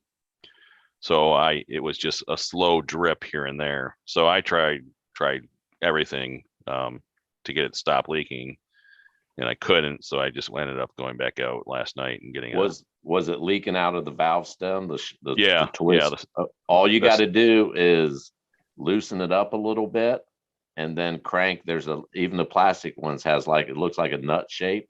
Yep. Tighten that down. You got to loosen the valve, and there's usually it brings it tighter. Yeah, I think what have happened someone stationed down below that the main shut. You might want to shut the main out anyhow, because if it doesn't work, it'll explode out it'll fucking pop the threads and that whole thing will come out. I think they might have cracked it too when they put it back in. So there was probably a hairline crack in there that was just allowing enough water to drip out. So once I replaced it with a new what do you call that? water assembly. That's the water into the tank. Once I replaced that, float valve. the float valve. So once I replaced the float valve, the leak went away. Fixed it. And I was like, well, the supply line shut off and got fixed by the float valve. What the hell kind of house you got built there, man? well, the shitty thing is that, I go to the local hardware store and I get some thread, at first I get, pipe thread tape and I put that on there. It's still leaking. Yeah. And then I go back to the hardware store and I say, that didn't work. What else you got? Well, we got this tube of paste that'll seal it. So I go home and I put that on there, and it's like, oh, it's holding for a little bit, but then a couple hours later, I notice water in the bowl. It's like, damn it. So then I go back. And I said, that didn't work. So, try the silicone. All right, well, go back and the silicone, and every time I'm taking this thing on and off, I'm just screwing up the threads even more. And the leak just got worse and worse and worse. And I was like, son of a bitch. So I was in and out of the hardware store probably about 8 trips. Get you a comfortable low-lying stool or knee pads, man, because a weekend of doing that shit, you're sore, man, from getting up and down. Oh yeah. My knees are sore, laying on my side, my neck, I got a kink in the neck. Because of course, it's the toilet's not like in the center of the room, it's like up against the wall. So there's just enough room for me to fit my chest down between the wall and the toilet. So my face is pressed against the toilet. That's a nice thought. I was hugging the toilet all weekend long, not because I was sick. It just sucks. I hate plumbing. One of those guys make good money.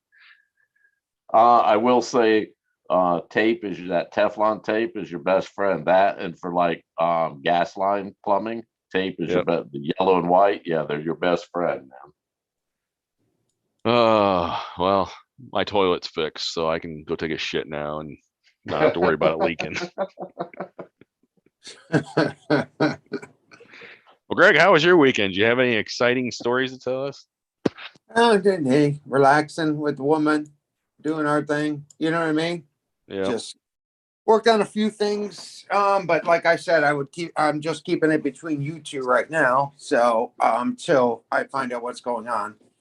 But other than that, I did find something very interesting. And it's 100% legit. I did email Carl Summers, and I will wait for a response from Carl now, because I found something very important. As soon as I get done with it, and see if Carl Summers and the family wants to answer it now, because now I have 100% verifiable proof. The problem is there's only one problem. I got something else I need to do to it to verify even more 100%. But phase 1 is done of 3. There's 3 phases of it. So right now, as it is, it stands. There are buildings in the area where this place was at. That's all I could give right now until Carl Summers answers. And it seems like there's a big, huge building involved. And when he says back door, there is a back door to it. Are you talking Area 51, Greg? Oh, maybe. You done lost your fucking mind, man. I lost my mind, dude. I lost my mind. But I'll tell you one thing. I showed my woman, and she said it's 100% legit. So it's just a matter of piecing the other 2 phases together if I could figure them out. But phase 1 is done. It's just a matter of lining it up with phase 2 and 3. But there are buildings involved, 100% guaranteed. Now the problem is finding where those buildings start. Now that's going to be the fun part. You got a lot of area to cover. Shy Guy's like, Shy Guy's like, what? He always said, look at the pictures, didn't he? Yeah, look at the big picture. Yeah. Yeah.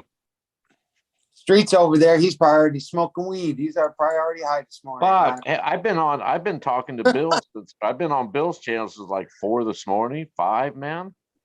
You guys were up that early? I was. Jeez. I woke up at 5:30, and I think I got on about what 6:30. Yeah, something like quarter it to was 7. early. It was still dark here, man. Yeah. Yep. Sun's up now. Did you guys get any snow the other day, man? A little bit. I did. Yeah. Yeah, I did too. Probably about, I don't know, half inch at the most, maybe. We just got a dusting. Yeah. What? A dusting. Yeah. I It was. got quarter inch. Yeah. If that. Yeah. It wasn't much at all. Yeah, but that's all that's going on. I'm working on that just for myself. You know what I mean? But like I said, it's going to be interesting. So I did send Carl Summers an email and a picture of it, and there's no denying it. So he's going to have to answer that, or they could keep ignoring. It's up to them. But if I did, but like I said, I will send you two the pictures, and they're just between us three, and you can see what I'm looking at. You know, but I'll wait till Carl responds first before I send it to you guys. I'll give him a day or two, but it seems like he's not even answering Bill or anybody from what Bill said. Have He's you guys hiding. emailed lately? Say that again. Have you guys emailed Carl lately or no? I don't email Carl. I have. Okay. Hell, we were I just have in out the for past. drinks the other day, man. He didn't mention nothing about this. He didn't mention to me, Greg. Oh, you're killing me, Smalls. Killing me. You're killing me. Yeah, I got a meeting to go into, conference call with people overseas again. So I got to do that conference call and everything. And I'm cleaning up all the Christmas shit. Where you going to? Thailand Pornhub? Yeah. Bangkok. You got that right. And then I got to take all this Christmas stuff down. Jeez, Liz. Ugh. Get all down. All the ornaments, everything. That's always the fun part, tearing it all down. It's fun putting it up, but not taking it down. We got ours all down. Yeah, I got most of it already this morning because I was up at 6 a.m. So and everything. Alrighty, guys. I'll talk to you guys soon. I'll call you later and everything. Take care, man. Enjoy your day. All right, right. great. Have a good I'll one. be around. Just working away. Alrighty. Talk to you later. Adios, amigos. Later. So, Street, did you watch Susie Fenhaven's show from New Year's Eve? No, I did not. Oh, okay. It's I don't know, just if you watch it when everybody gets on, there's a point, I want to say like around the 4-hour mark, 3.5, 4-hour mark, where Christy and Packer Jack and all of them, Candy was on the show too. They're all on the show together, and they're basically talking like, you know, they're wink and nod type deal. Mm-hmm. And I know something that you don't. Right. They're sharing information, and it's like they're poking fun at somebody, but it's a lot of the things that they're saying. It's like, how do they know this shit? And obviously, there's something going on behind the scenes, because after Susie's show, K-Pro went on her show, K-Pro's Corner, and they did an after hours, and Ashley revealed some things about herself that makes it easier to find out who she really is. Huh. And then the next day, that show was taken down. So K-Pro doesn't want people. There was something said in that program, the after hours, that K-Pro doesn't want people to know. My opinion of that group, and there's, you know, we all have the people that we associate, and hey, how the little group. And that group, they're always promoting something they don't have, but they sell it as if it's important. And they do Sure. this wink, wink, wink, nod, nod. It keeps the viewer coming back. I mean, it's salesmanship. I get it. Yeah. I did get a snippet. I didn't watch. I watched a snippet. Someone sent me a snippet of one individual saying, "Oh, Jesus Christ, there's the kids," and it was New Year's. It's just like they were counting down New Year's, and one of the participants of that panel looked at another one, well, in the Zoom, and said, "Oh, Jesus, there's the kids." Well, they look like young kids. It's New Year's, man. Yeah. Yeah.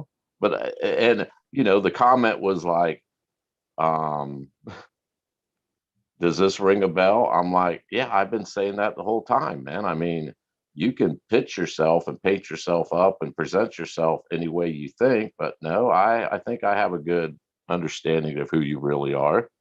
And it's times like that it shows. Yeah.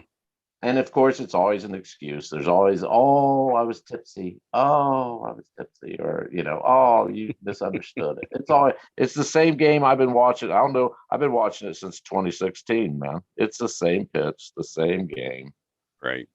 I get Yeah. it. I think maybe the alcohol maybe loosened a little bit of their lips more than they wanted to. But no, there's obviously something going on between that group that either they're doing it for show or they know more than they're allowed to say.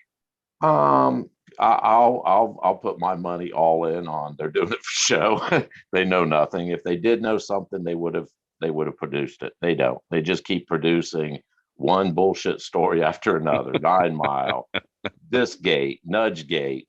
When I heard Nudge Gate, I swear to God, I was like, and you called Forrest Fenn your friend. Now you're saying he fucking rigged the game. What the fuck is wrong with you people, man?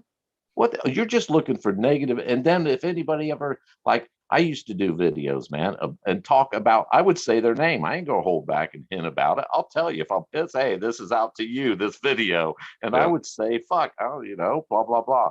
And they, oh, how the hell, one of them did a special 15-minute thing next to a swimming pool just talking about me and Greg, about how I have no idea who they are. I did like the fact that it was all, oh, I don't he misunderstood something I said years ago. No, you said it like 8 months prior, said you called me fucking crazy. You said you'd be happy for anybody to win it but me. I'm crazy. Oh, and this is the first time I ever talked to you? Oh, okay. I guess it's game on, man. Guess what? Oh, yeah. Man. It's It comical. is, but they always use, oh, we're above that. We're not even going to waste our time addressing it. Well, the hell if you don't. The phone's ringing. I hear it ringing all the time. You're just talking away. Yep. Come on, man. I mean, they got their game and I have mine. This is a game. You have yours. It's a treasure hunt, but it's a game. Yep. You're having fun.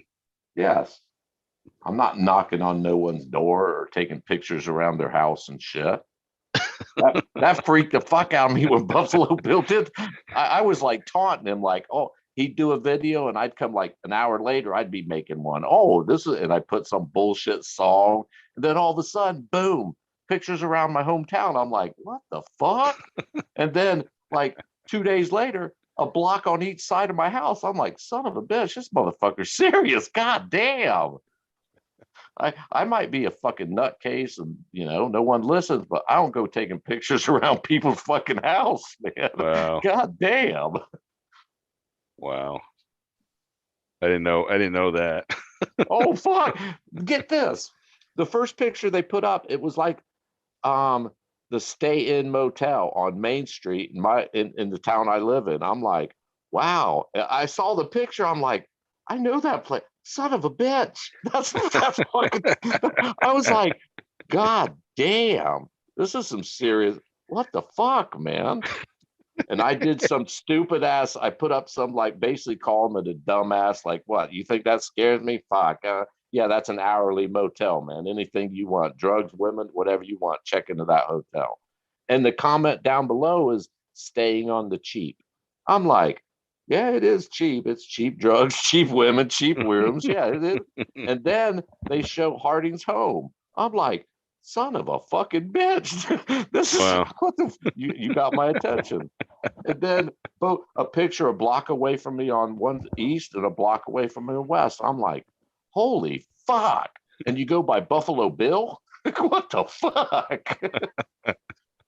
I think that's back where I'm like, I did these videos like real solemn. I was like, yeah, I'm disappearing. I just can't take this is just too serious. I've had enough, man. Hey, I've had a good luck, everybody.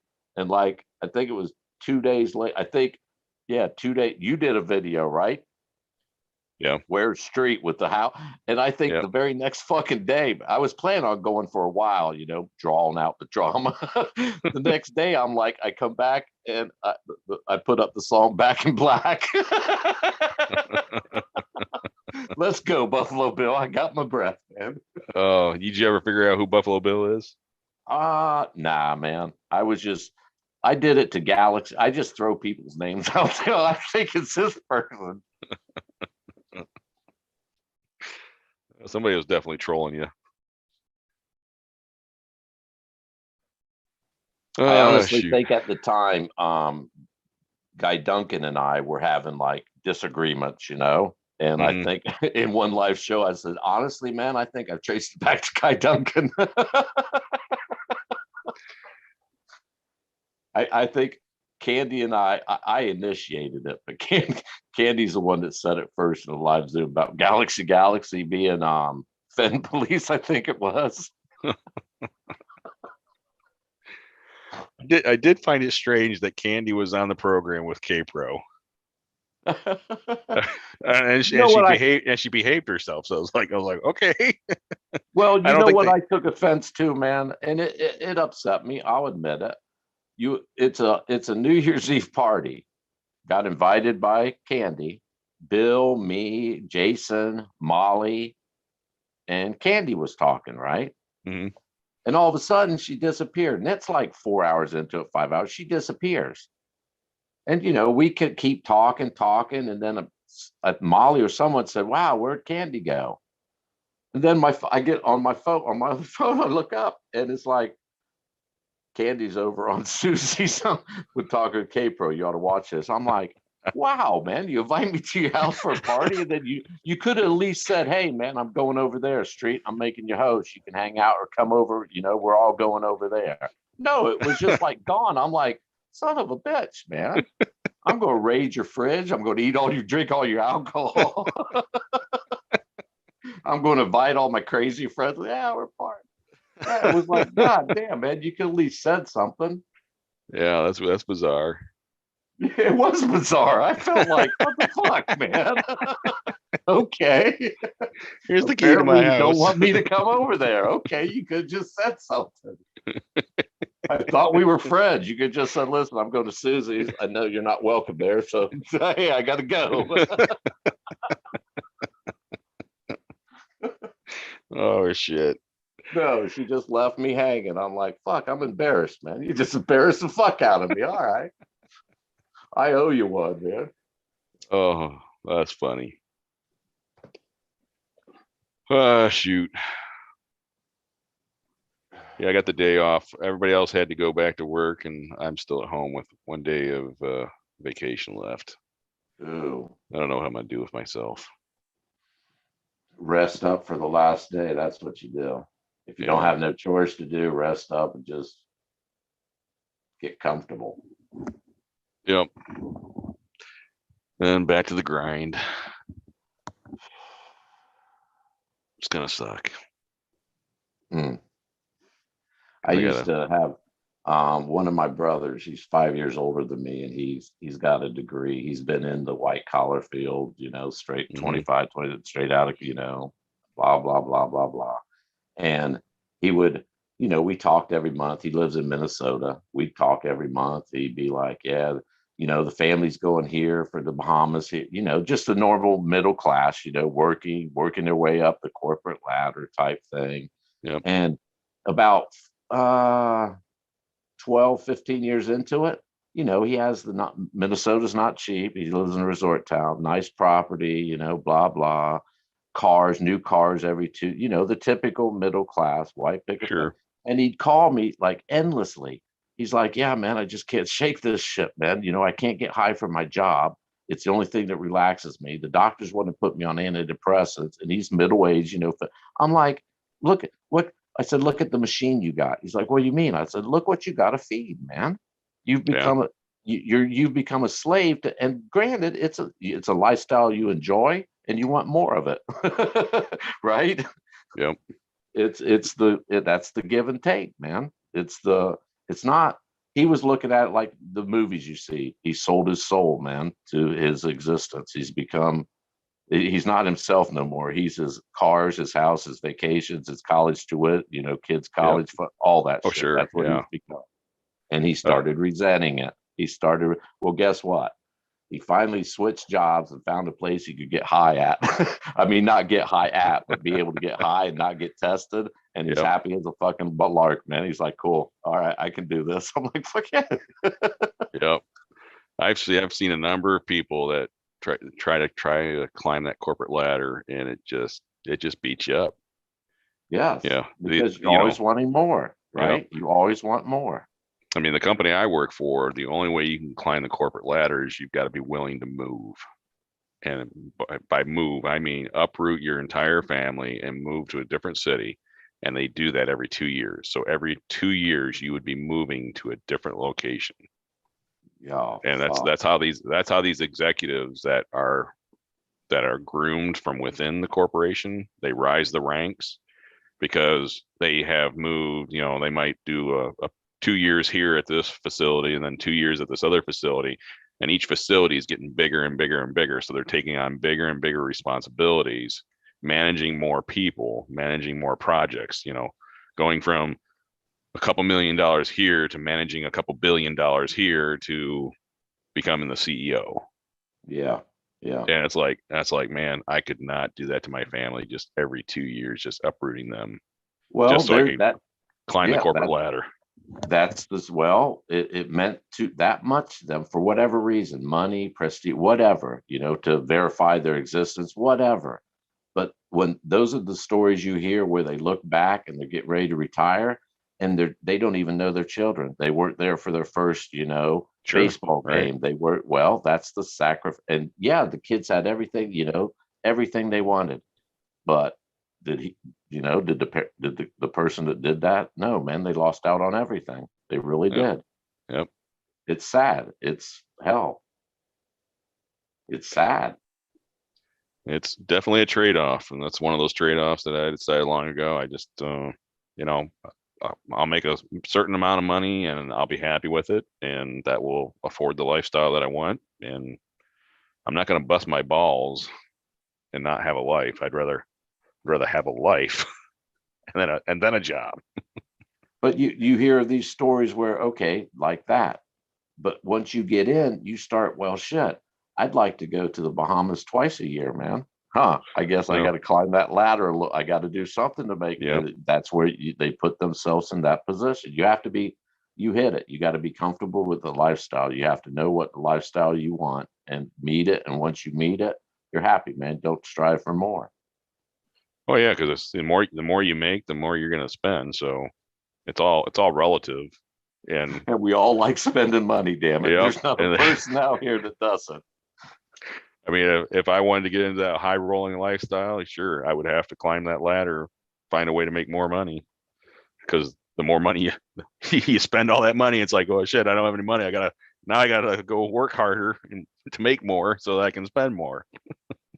Well, I think we had a conversation in one of your comment sections of the video, man. That's the evil. That's the facade. That's the smoke and mirror survival.